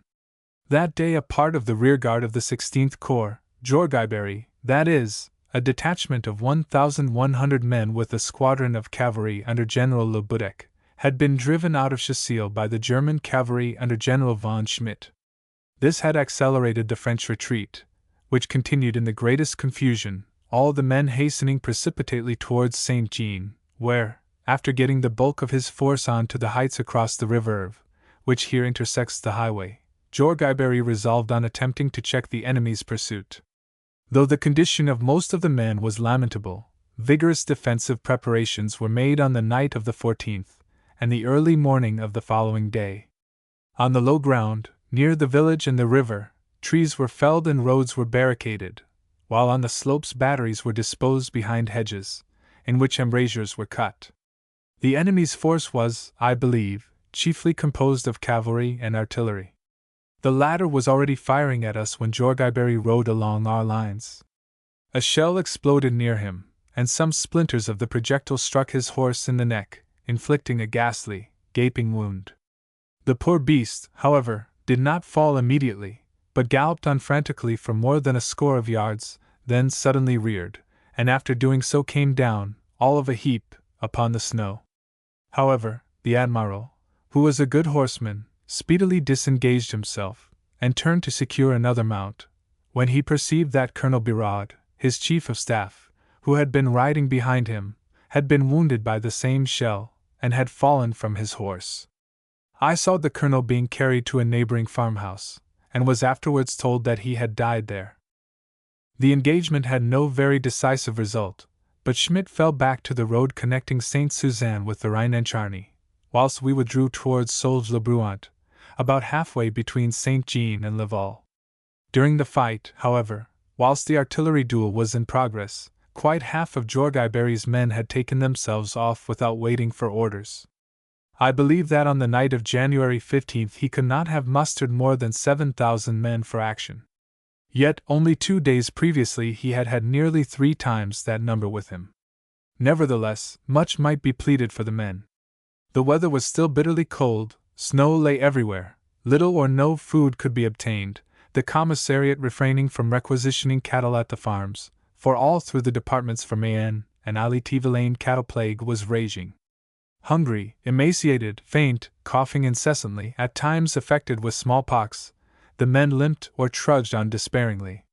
Their boots were often in a most wretched condition, some wore sabots, others, as I said once before, merely had rags around their poor frostbitten feet. And the roads were obstructed by guns, vans, wagons, vehicles of all kinds. Sometimes an axle had broken, sometimes a horse had fallen dead on the snow. In any case, one or another conveyance had come to a standstill, and prevented others from pursuing their route. I recollect seeing hungry men cutting steaks from the flanks of the dead beasts, sometimes devouring the horse flesh raw, at others taking it to some cottage, where the avaricious peasants, who refused to part with a scrap of food, at least had to let these cold and hungry men warm themselves at a fire, and toast their horseflesh before it. At one halt 3 soldiers knocked a peasant down because he vowed that he could not even give them a pinch of salt. That done, they rifled his cupboards and ate all they could find. Experience had taught me a lesson. I had filled my pockets with ham, bread, hard-boiled eggs, and other things, before leaving St. Suzanne. I had also obtained a meal at St. Jean, and secured some brandy there, and I ate and drank sparingly and surreptitiously whilst I went on, overtaking one after another batch of weary soldiers. However, the distance between St. Jean and Laval is not very great. Judging by the map, it is a matter of some 25 miles at the utmost. Moreover, I walked only half the distance. The troops moved so slowly that I reached Sauge-le-Bruant long before them, and there induced a man to drive me to Laval. I was there on the afternoon of January 16th, and as from this point trains were still running westward, I reached Saint-Servan on the following day. Thus I slipped through to my goal, thereby justifying the nickname of l'Anguille, the eel, which some of my young French friends had bestowed on me. A day or two previously my father had returned from England, and I found him with my stepmother. He became very much interested in my story, and talked of going to Laval himself. Further important developments might soon occur, the Germans might push on to Chanzy's new base, and I felt that I also ought to go back. The life I had been leading either makes or mars a man physically. Personally, I believe that it did me a world of good. At all events, it was settled that my father and myself should go to Laval together. We started a couple of days later, and managed to travel by rail as far as Rennes. But from that point to Laval the line was now very badly blocked, and so we hired a closed vehicle, a ramshackle affair, drawn by 2 scraggy Breton nags. The main roads, being still crowded with troops, artillery, and baggage wagons, and other impedimenta, were often impassable, and so we proceeded by devious ways, amidst which our driver lost himself, in such wise that at night we had to seek a shelter at the famous Château de Bauches, immortalized by Madame de Sévigné, and replete with precious portraits of herself, her own and her husband's families, in addition to a quantity of beautiful furniture dating from her time. It took us, I think, altogether 2 days to reach Laval, where, after securing accommodation at one of the hotels, we went out in search of news, having heard none since we had started on our journey. Perceiving a newspaper shop, we entered it, and my father insisted on purchasing a copy of virtually every journal which was on sale there. Unfortunately for us, this seemed highly suspicious to a local National Guard who was in the shop, and when we left it he followed us. My father had just then begun to speak to me in English, and at the sound of a foreign tongue the man's suspicions increased. So he drew nearer, and demanded to know who and what we were. I replied that we were English and that I had previously been authorized to accompany the army as a newspaper correspondent. My statements, however, were received with incredulity by this suspicious individual, who, after 1 or 2 further inquiries, requested us to accompany him to a guard-house standing near one of the bridges thrown over the river Mayenne. Thither we went, followed by several people who had assembled during our parley, and found ourselves before a lieutenant of gendarmes, on the charge of being German spies. Our denouncer was most positive on the point. Had we not bought at least a dozen newspapers? Why a dozen, when sensible people would have been satisfied with one? Such extensive purchases must surely have been prompted by some sinister motive. Besides, he had heard us conversing in German. English, indeed. No, no! He was certain that we had spoken German, and was equally certain of our guilt.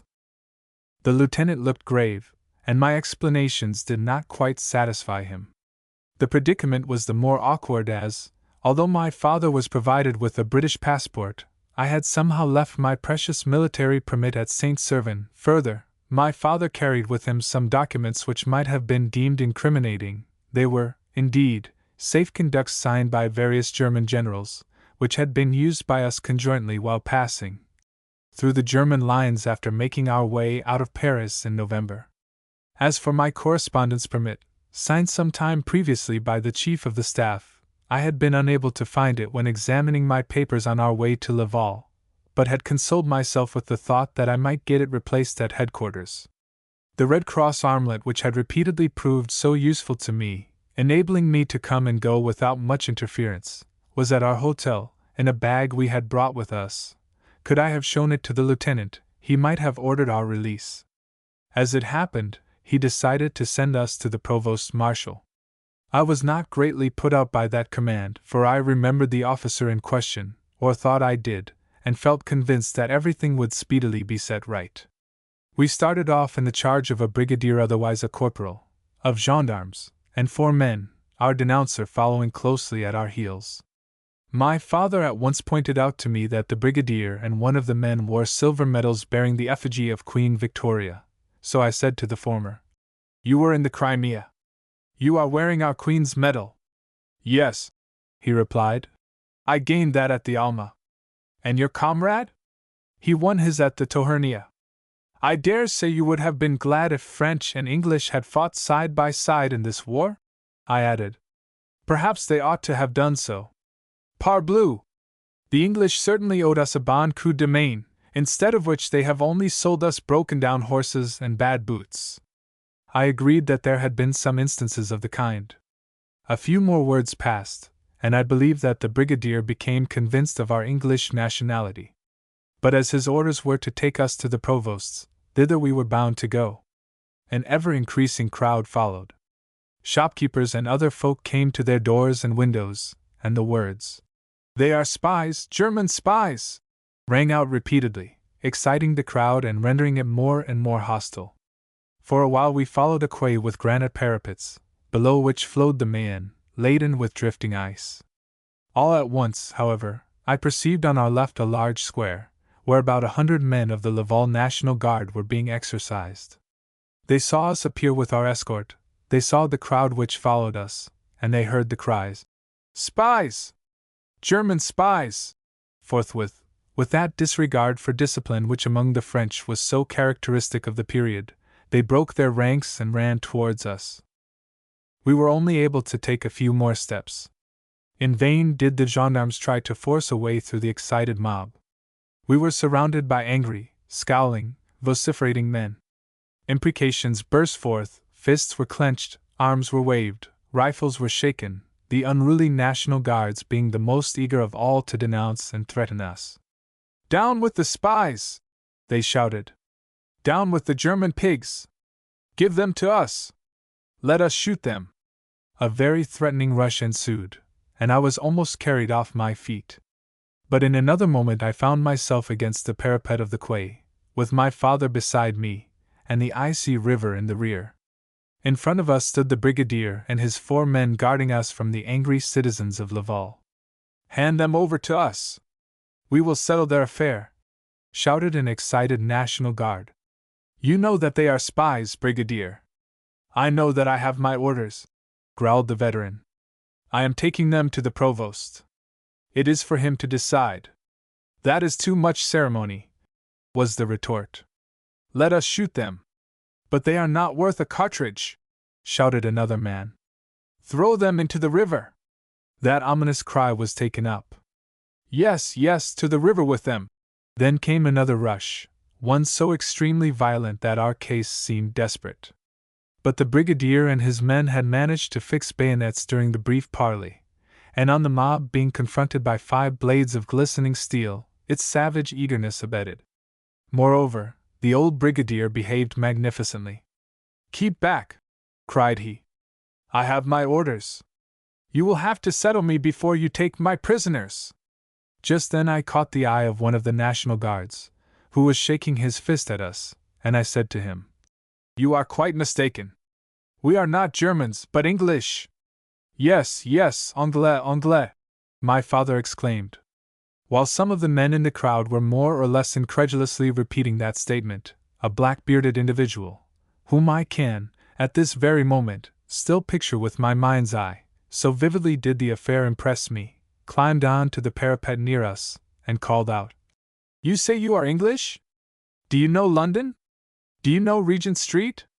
Do you know the Soho?" "Yes, yes," we answered quickly. "You know the Lacy Terrace Square? What name is the music hall there?" "Why, the Alhambra." The Empire, let me add, did not exist in those days. The man seemed satisfied.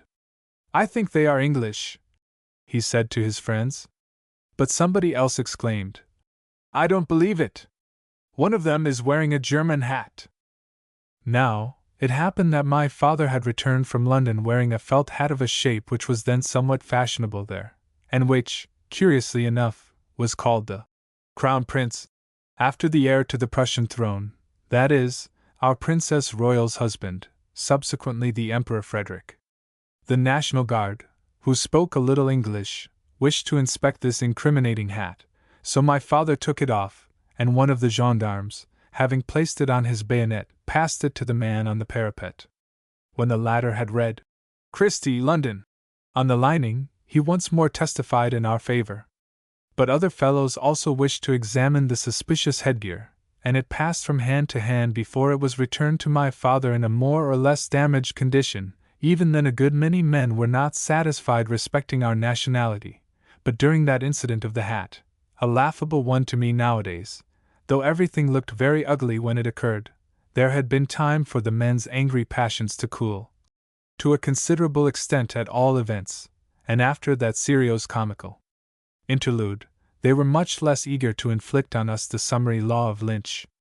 A further parley ensued, and eventually the gendarmes, who still stood with bayonets crossed in front of us, were authorized, by decision of the sovereign people, to take us to the provost's. Thither we went then, amidst a perfect procession of watchful guards and civilians.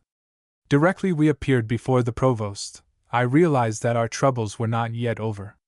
Some changes had taken place during the retreat, and either the officer whom I remembered having seen at Le Mans, that is, Colonel Mora, had been replaced by another, or else the one before whom we now appeared was not the Provost General, but only the Provost of the 18th Corps. At all events, he was a complete stranger to me. After hearing, first, the statements of the Brigadier and the National Guard who had denounced us, and who had kept close to us all the time, and secondly, the explanations supplied by my father and myself, he said to me, "If you had a staff permit to follow the army, somebody at headquarters must be able to identify you." "I think that might be done," I answered, "by Major General Fielding, who, as you must know, accompanies the army on behalf of the British government. Personally, I am known to several officers of the 21st Corps, General Galliard and his Chief of Staff, for instance, and also to some of the aides-de-camp at headquarters."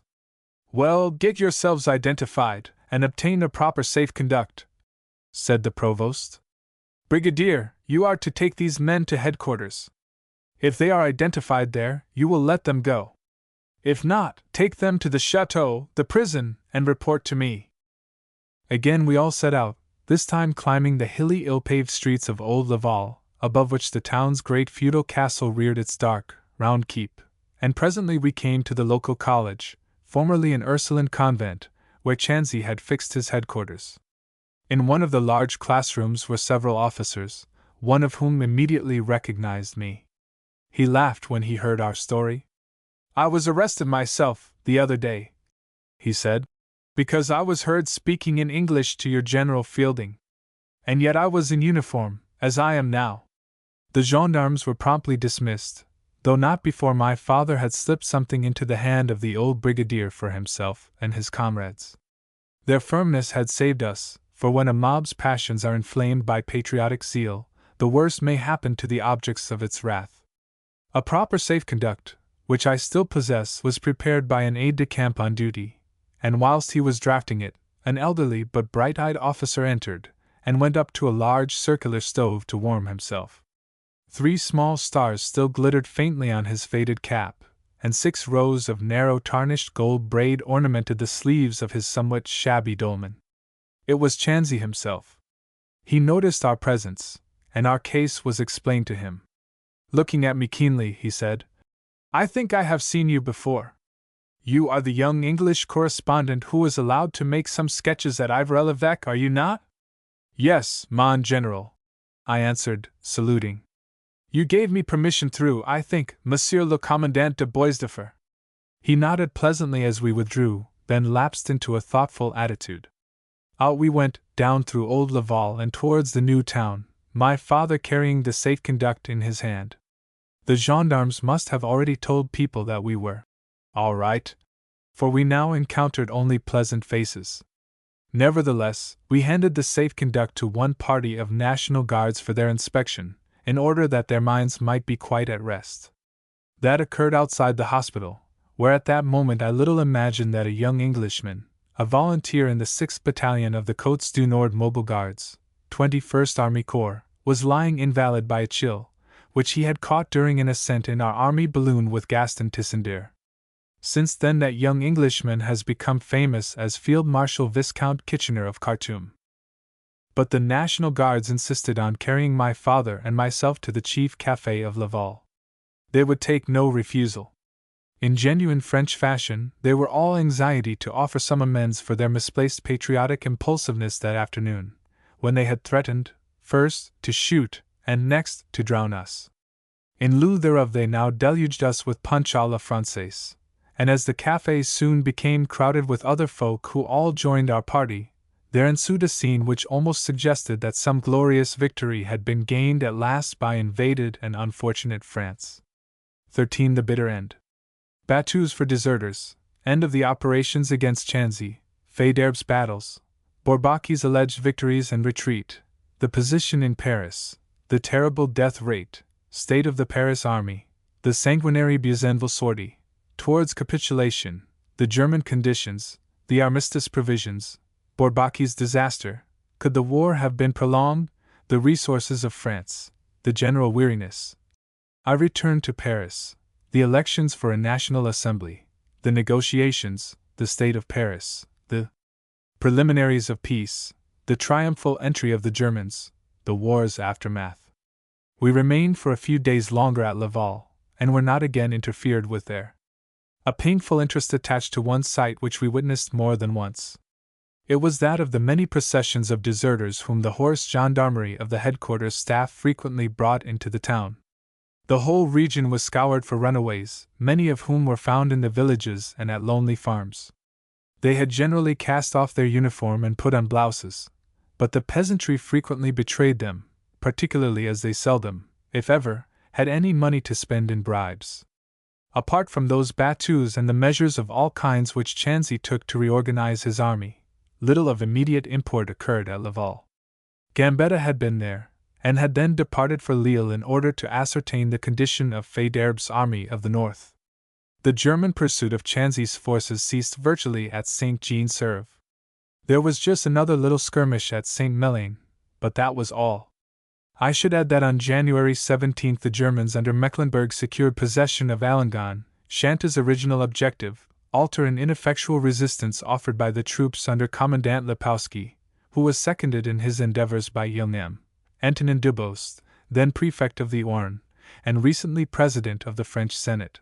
Accordingly my father and I returned to Saint-Servan, and, having conjointly prepared some articles on Chanzy's retreat and present circumstances, forwarded them to London for the Pall Mall Gazette. The war was now fast drawing to an end. I have hitherto left several important occurrences unmentioned, being unwilling to interrupt my narrative of the fighting at Le Mans and the subsequent retreat. I feel, however, that I now ought to glance at the state of affairs in other parts of France. I have just mentioned that after visiting Chanzy at Laval, January 19, Gambetta repaired to Lille to confer with Faidherbe. Let us see, then, what the latter general had been doing. He was no longer opposed by Manchefel, who had been sent to the east of France in the hope that he would deal more effectually than Werder with Bourbaki's army, which was still in the field there. Manchefel's successor in the north was General von Goeben, with whom, on January 18, Faidherbe fought an engagement at Vermand, followed on the morrow by the Battle of St. Quentin, which was waged for 7 hours amidst thaw and fog. Though it was claimed as a French victory, it was not one. The Germans, it is true, lost 2,500 men, but the French killed and wounded amounted to 3,500, and there were thousands of men missing, the Germans taking some 5,000 prisoners, whilst other troops disbanded much as Chanzy's men disbanded during his retreat. From a strategical point of view, the action at Saint-Quentin was indecisive. Turning to eastern France, Bourbaki fought two indecisive engagements near Villers-Sexel, southeast of Vesoul, on January 9th and 10th, and claimed the victory on these occasions. On January 13th came another engagement at Arcey, which he also claimed as a success, being congratulated upon it by Gambetta. The weather was most severe in the region of his operations, and the sufferings of his men were quite as great as, if not greater than, those of Chanzy's troops. There were nights when men lay down to sleep, and never awoke again. On January 15, 16, and 17 there was a succession of engagements on the Lizaine, known collectively as the Battle of Héricourt. These actions resulted in Bourbaki's retreat southward towards Besançon, where for the moment we will leave him, in order to consider the position of Paris at this juncture. Since the beginning of the year, the day of the capital's surrender had been fast approaching. Paris actually fell because its supply of food was virtually exhausted. On January 18th it became necessary to ration the bread, now a dark, sticky compound, which included such ingredients as bran, starch, rice, barley, vermicelli, and pea flour. About 10 ounces was allotted per diem to each adult, children under 5 years of age receiving half that quantity. But the health bill of the city was also a contributory cause of the capitulation. In November there were 7,444 deaths among the non-combatant population, against 3,863 in November, 1869. The death roll of December rose to 10,665, against 4,214 in December the previous year. In January, between 60 and 70 persons died from smallpox every day. Bronchitis and pneumonia made an ever-increasing number of victims.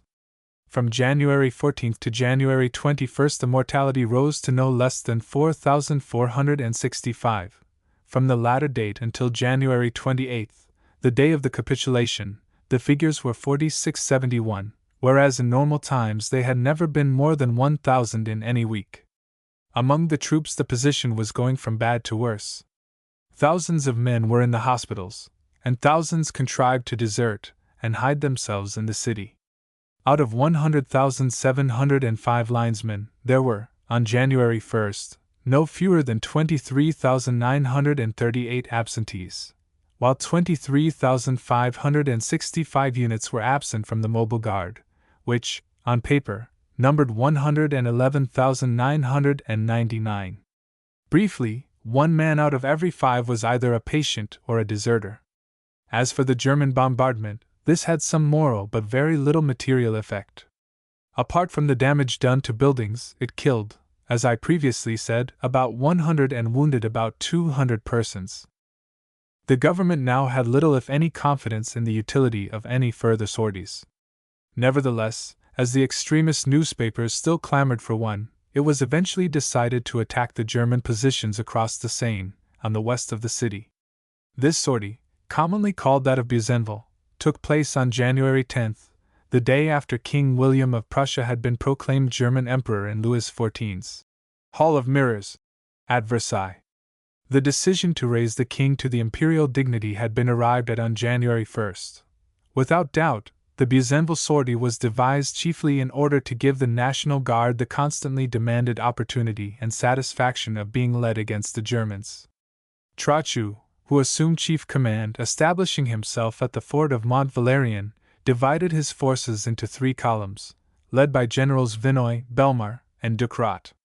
The first, the left wing, comprised 22,000 men, including 8,000 National Guards. The second, the central column, 34,500 men, including 16,000 guards, and the third, the right wing, 33,500 men, among whom were no fewer than 18,000 guards. Thus the total force was about 90,000, the National Guards representing about a third of that number. Each column had with it 10 batteries, representing for the entire force 180 guns. The French front, however, extended over a distance of nearly 4 miles, and the army's real strength was thereby diminished. There was some fairly desperate fighting at St. Cloud, Montretout, and Longwy, but the French were driven back after losing 4,000 men, mostly National Guards, whereas the German losses were only about 600. The affair caused consternation in Paris, particularly as several prominent men had fallen in the ranks of the National Guard. On the night of January 21st, some extremists forced their way into the prison of Mazas and delivered some of their friends who had been shut up there since the rising of October 31st. On the morrow, January 22nd, there was a demonstration and an affray on the Place de l'Hôtel de Ville, shots being exchanged with the result that people were killed and wounded. The government gained the day, however, and retaliated by closing the revolutionary clubs and suppressing some extremist newspapers. But 4 hours later Trochu resigned his position as military governor of Paris, in which he was replaced by General Vinoy, only retaining the presidency of the government. Another important incident had occurred on the very evening after the insurrection. Jules Favre, the foreign minister, had then forwarded a letter to Prince Bismarck. The government's first idea had been merely to surrender, that is, to open the city gates and let the Germans enter at their peril. It did not wish to negotiate or sign any capitulation. Jules Favre indicated as much when, writing to Bismarck, and certainly the proposed course might have placed the Germans, with the eyes of the world fixed upon them, in a difficult position. But Favre was no match for the great Prussian statesman. Formal negotiations were soon opened, and Bismarck so contrived affairs that, as Gambetta subsequently and rightly complained, the convention which Favre signed applied far more to France as a whole than to Paris itself. In regard to the city, the chief conditions were that a war indemnity of £8 million should be paid, that the forts round the city should be occupied by the Germans, that the garrison, line, mobile guard, and naval contingent, altogether about 180,000 men, should become prisoners of war, and that the armament, 1,500 fortress guns and 400 field pieces, should be surrendered, as well as the large stores of ammunition. On the other hand, a force of 12,000 men was left to the French government for police duty in the city, and the National Guards were, at Favre's urgent but foolish request, allowed to retain their arms. Further, the city was to be provisioned. In regard to France generally, arrangements were made for an armistice of 21 days' duration, in order to allow of the election of a National Assembly to treat for peace. In these arrangements Favre and Vinoy, the new governor of Paris, were outjockeyed by Bismarck and Moltke. They were largely ignorant of the real position in the provinces, and consented to very disadvantageous terms in regard to the lines which the Germans and the French should respectively occupy during the armistice period. Moreover, although it was agreed that hostilities should cease on most points, no such stipulation was made respecting the east of France, where both Bourbaki and Garibaldi were in the field. The latter had achieved some slight successes near Dijon on January 21st and 23rd, but on February 1st, that is, 2 days after the signing of the armistice, the Garibaldians were once more driven out of the Burgundian capital. That, however, was as nothing in comparison with what befell Bourbaki's unfortunate army. Manchoufel having compelled it to retreat from Besançon to Pontarlier, it was next forced to withdraw into Switzerland. Before this happened, Bourbaki attempted his life. Neutral territory, where it was necessarily disarmed by the Swiss authorities, in order to escape either capture or annihilation by the Germans. The latter took some 6,000 prisoners, before the other men, about 80,000 in number, succeeded in crossing the Swiss frontier. A portion of the army was saved, however, by General Billot. With regard to the position elsewhere, Longwy, I should mention, surrendered 3 days before the capitulation of Paris, but Belfort prolonged its resistance until February 13th, when all other hostilities had ceased. Its garrison, so gallantly commanded by Colonel Denford Beauchereau, was accorded the honors of war. As I wrote in my book, Republican France, the country generally was weary of the long struggle, and only Gambetta, Freycinet, and a few military men, such as Chanzy and Faidherbe, were in favor of prolonging it. From the declaration of war on July 15 to the capitulation of Paris and the armistice on January 28, The contest had lasted 28 weeks. 7 of those weeks had sufficed to overthrow the Second Empire, but only after another 21 weeks had the Third Republic laid down her arms. Whatever may have been the blunders of the national defense, it at least saved the honor of France. It may well be doubted whether the position could have been retrieved had the war been prolonged, though undoubtedly the country was still possessed of many resources. In Republican France, I gave a number of figures which showed that over 600,000 men could have been brought into action almost immediately, and that another 260,000 could afterwards have been provided. On February 8, when Chanzy had largely reorganized his army, he alone had under his orders 4,952 officers and 227,361 men, with 430 guns. That careful and distinguished French military historian, M. Pierre Le Harcourt, places, however, the other resources of France at even a higher figure than I did. He also points out, rightly enough, that although so large a part of France was invaded, the uninvaded territory was of greater extent, and inhabited by 25 millions of people. He estimates the total available artillery on the French side at 1,232 guns, each with an average allowance of 242 projectiles. In addition, there were 443 guns awaiting projectiles. He tells us that the French ordnance factories were at this period turning out on an average 25,000 chassepos every month, and delivering 2 million cartridges every day, whilst other large supplies of weapons and ammunition were constantly arriving from abroad. On the other hand, there was certainly a scarcity of horses, the mortality of which in this war, as in all others, was very great. Chanzy only disposed of 20,000, and the remount service could only supply another 12,000. However, additional animals might doubtless have been found in various parts of France, or procured from abroad. But material resources, however great they may be, are of little avail when a nation has practically lost heart. In spite, moreover, of all the efforts of commanding officers, insubordination was rampant among the troops in the field. There had been so many defeats, so many retreats, that they had lost all confidence in their generals. During the period of the armistice, desertions were still numerous.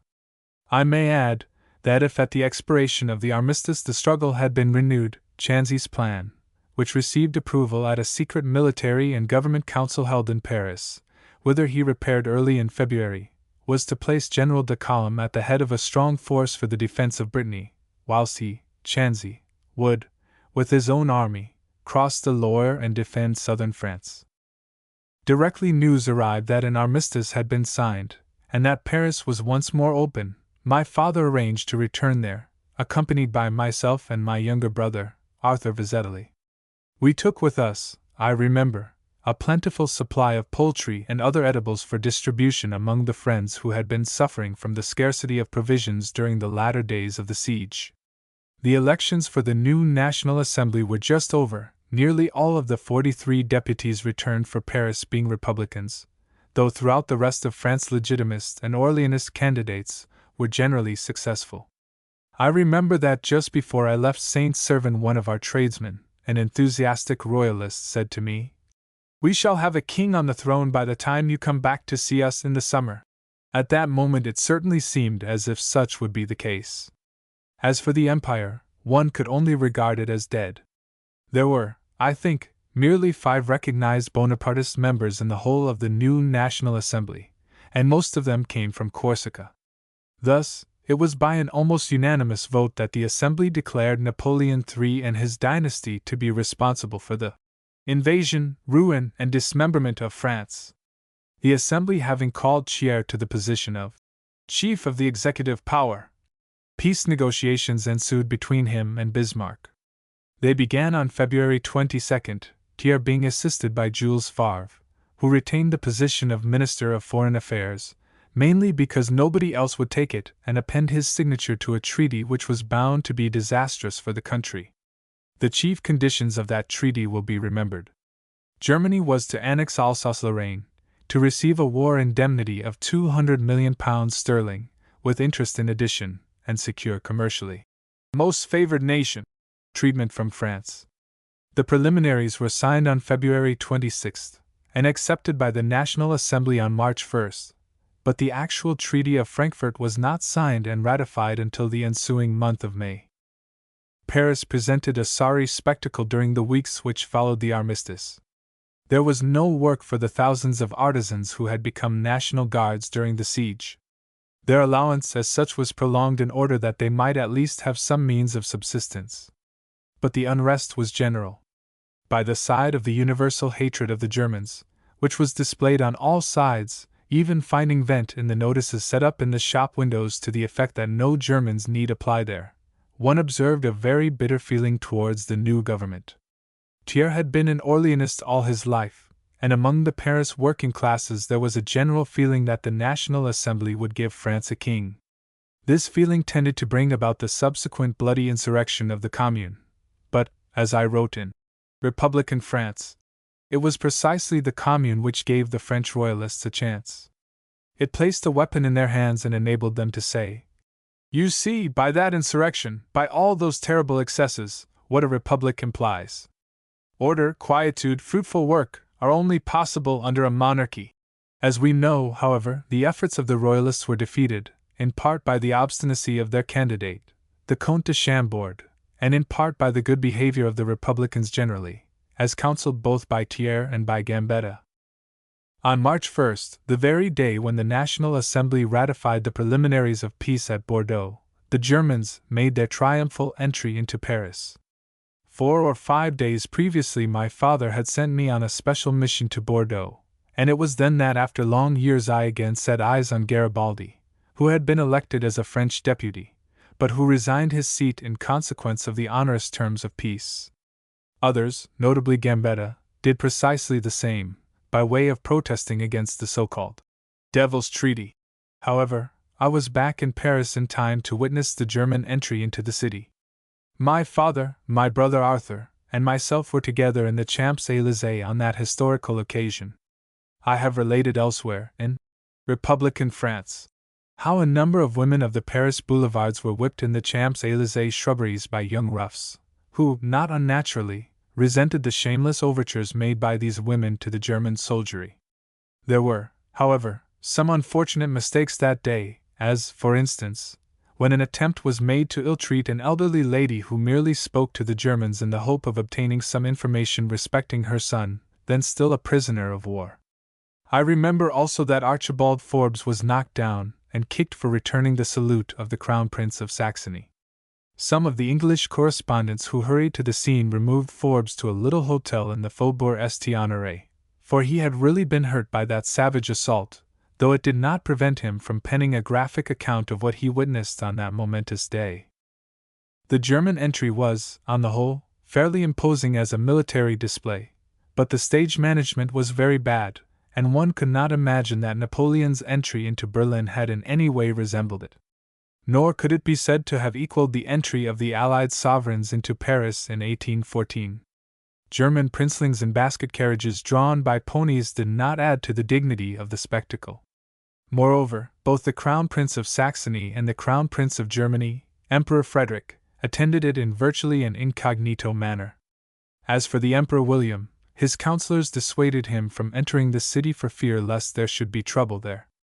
I believe also that neither Bismarck nor Moltke attended, though, like the Emperor, they both witnessed the preliminary review of troops in the Bois de Boulogne. The German occupation was limited to the Champs-Élysées quarter, and on the first day the Parisians generally abstained from going there.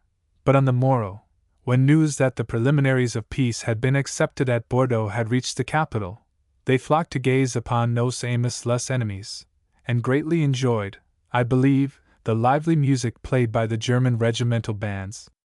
Music hath charms, as we are all aware.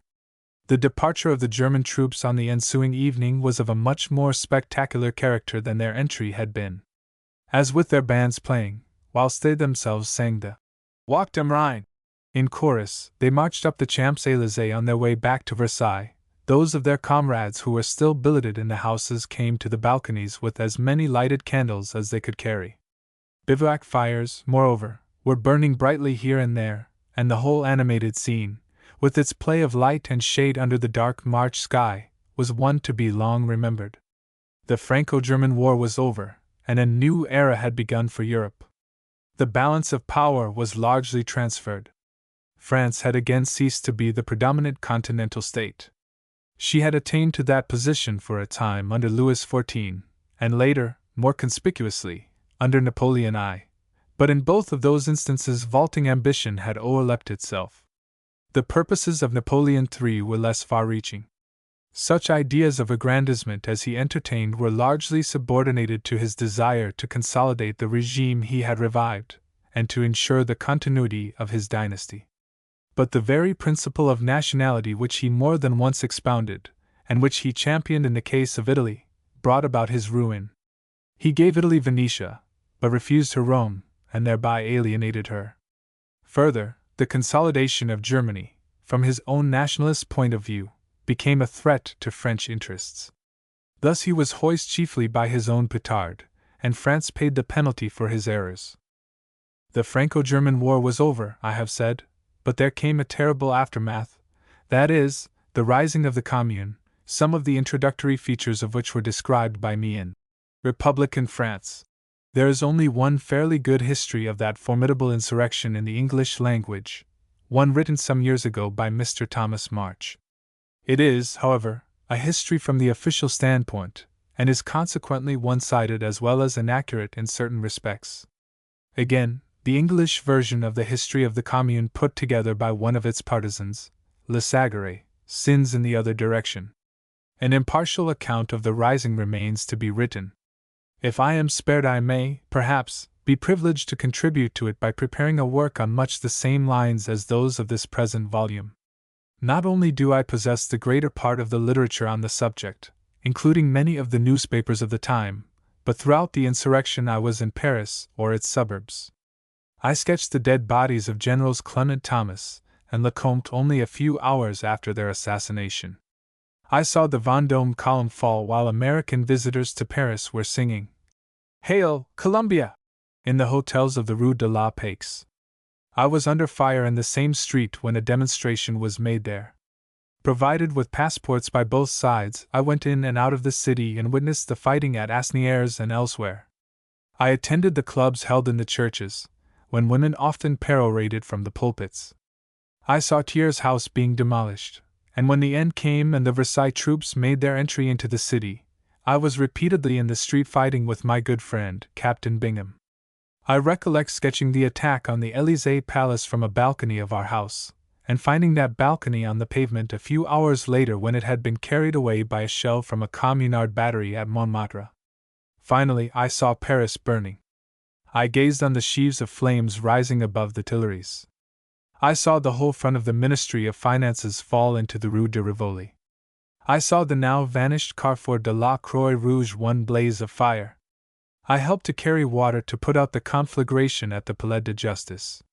I was prodded with a bayonet when, after working in that manner for some hours, I attempted to shirk duty at another fire which I came upon in the course of my expeditions. All that period of my life flashes on my mind as vividly as Paris herself flashed under the wondering stars of those balmy nights in May. My father and my brother Arthur also had some remarkable adventures. There was one occasion when they persuaded a venturesome Paris cabman to drive them from conflagration to conflagration, and this whilst the street fighting was still in progress. Every now and then, as they drove on, men and women ran eagerly out of houses into which wounded combatants had been taken, imagining that they must belong to the medical profession, as nobody else was likely to go about Paris in such a fashion at such a moment. Those good folk forgot the journalists. The service of the press carries with it obligations which must not be shirked. Journalism has become, not merely the chronicle of the day, but the foundation of history. And now I know not if I should say farewell or au revoir to my readers. Whether I ever attempt a detailed account of the Commune of Paris must depend on a variety of circumstances. After 43 years at the mill, I am inclined to feel tired, and with me health is not what it has been. Nevertheless, my plans must depend chiefly on the reception given to this present volume. The End. End of Project Gutenberg's My Days of Adventure, by Ernest Alfred Vizetelly.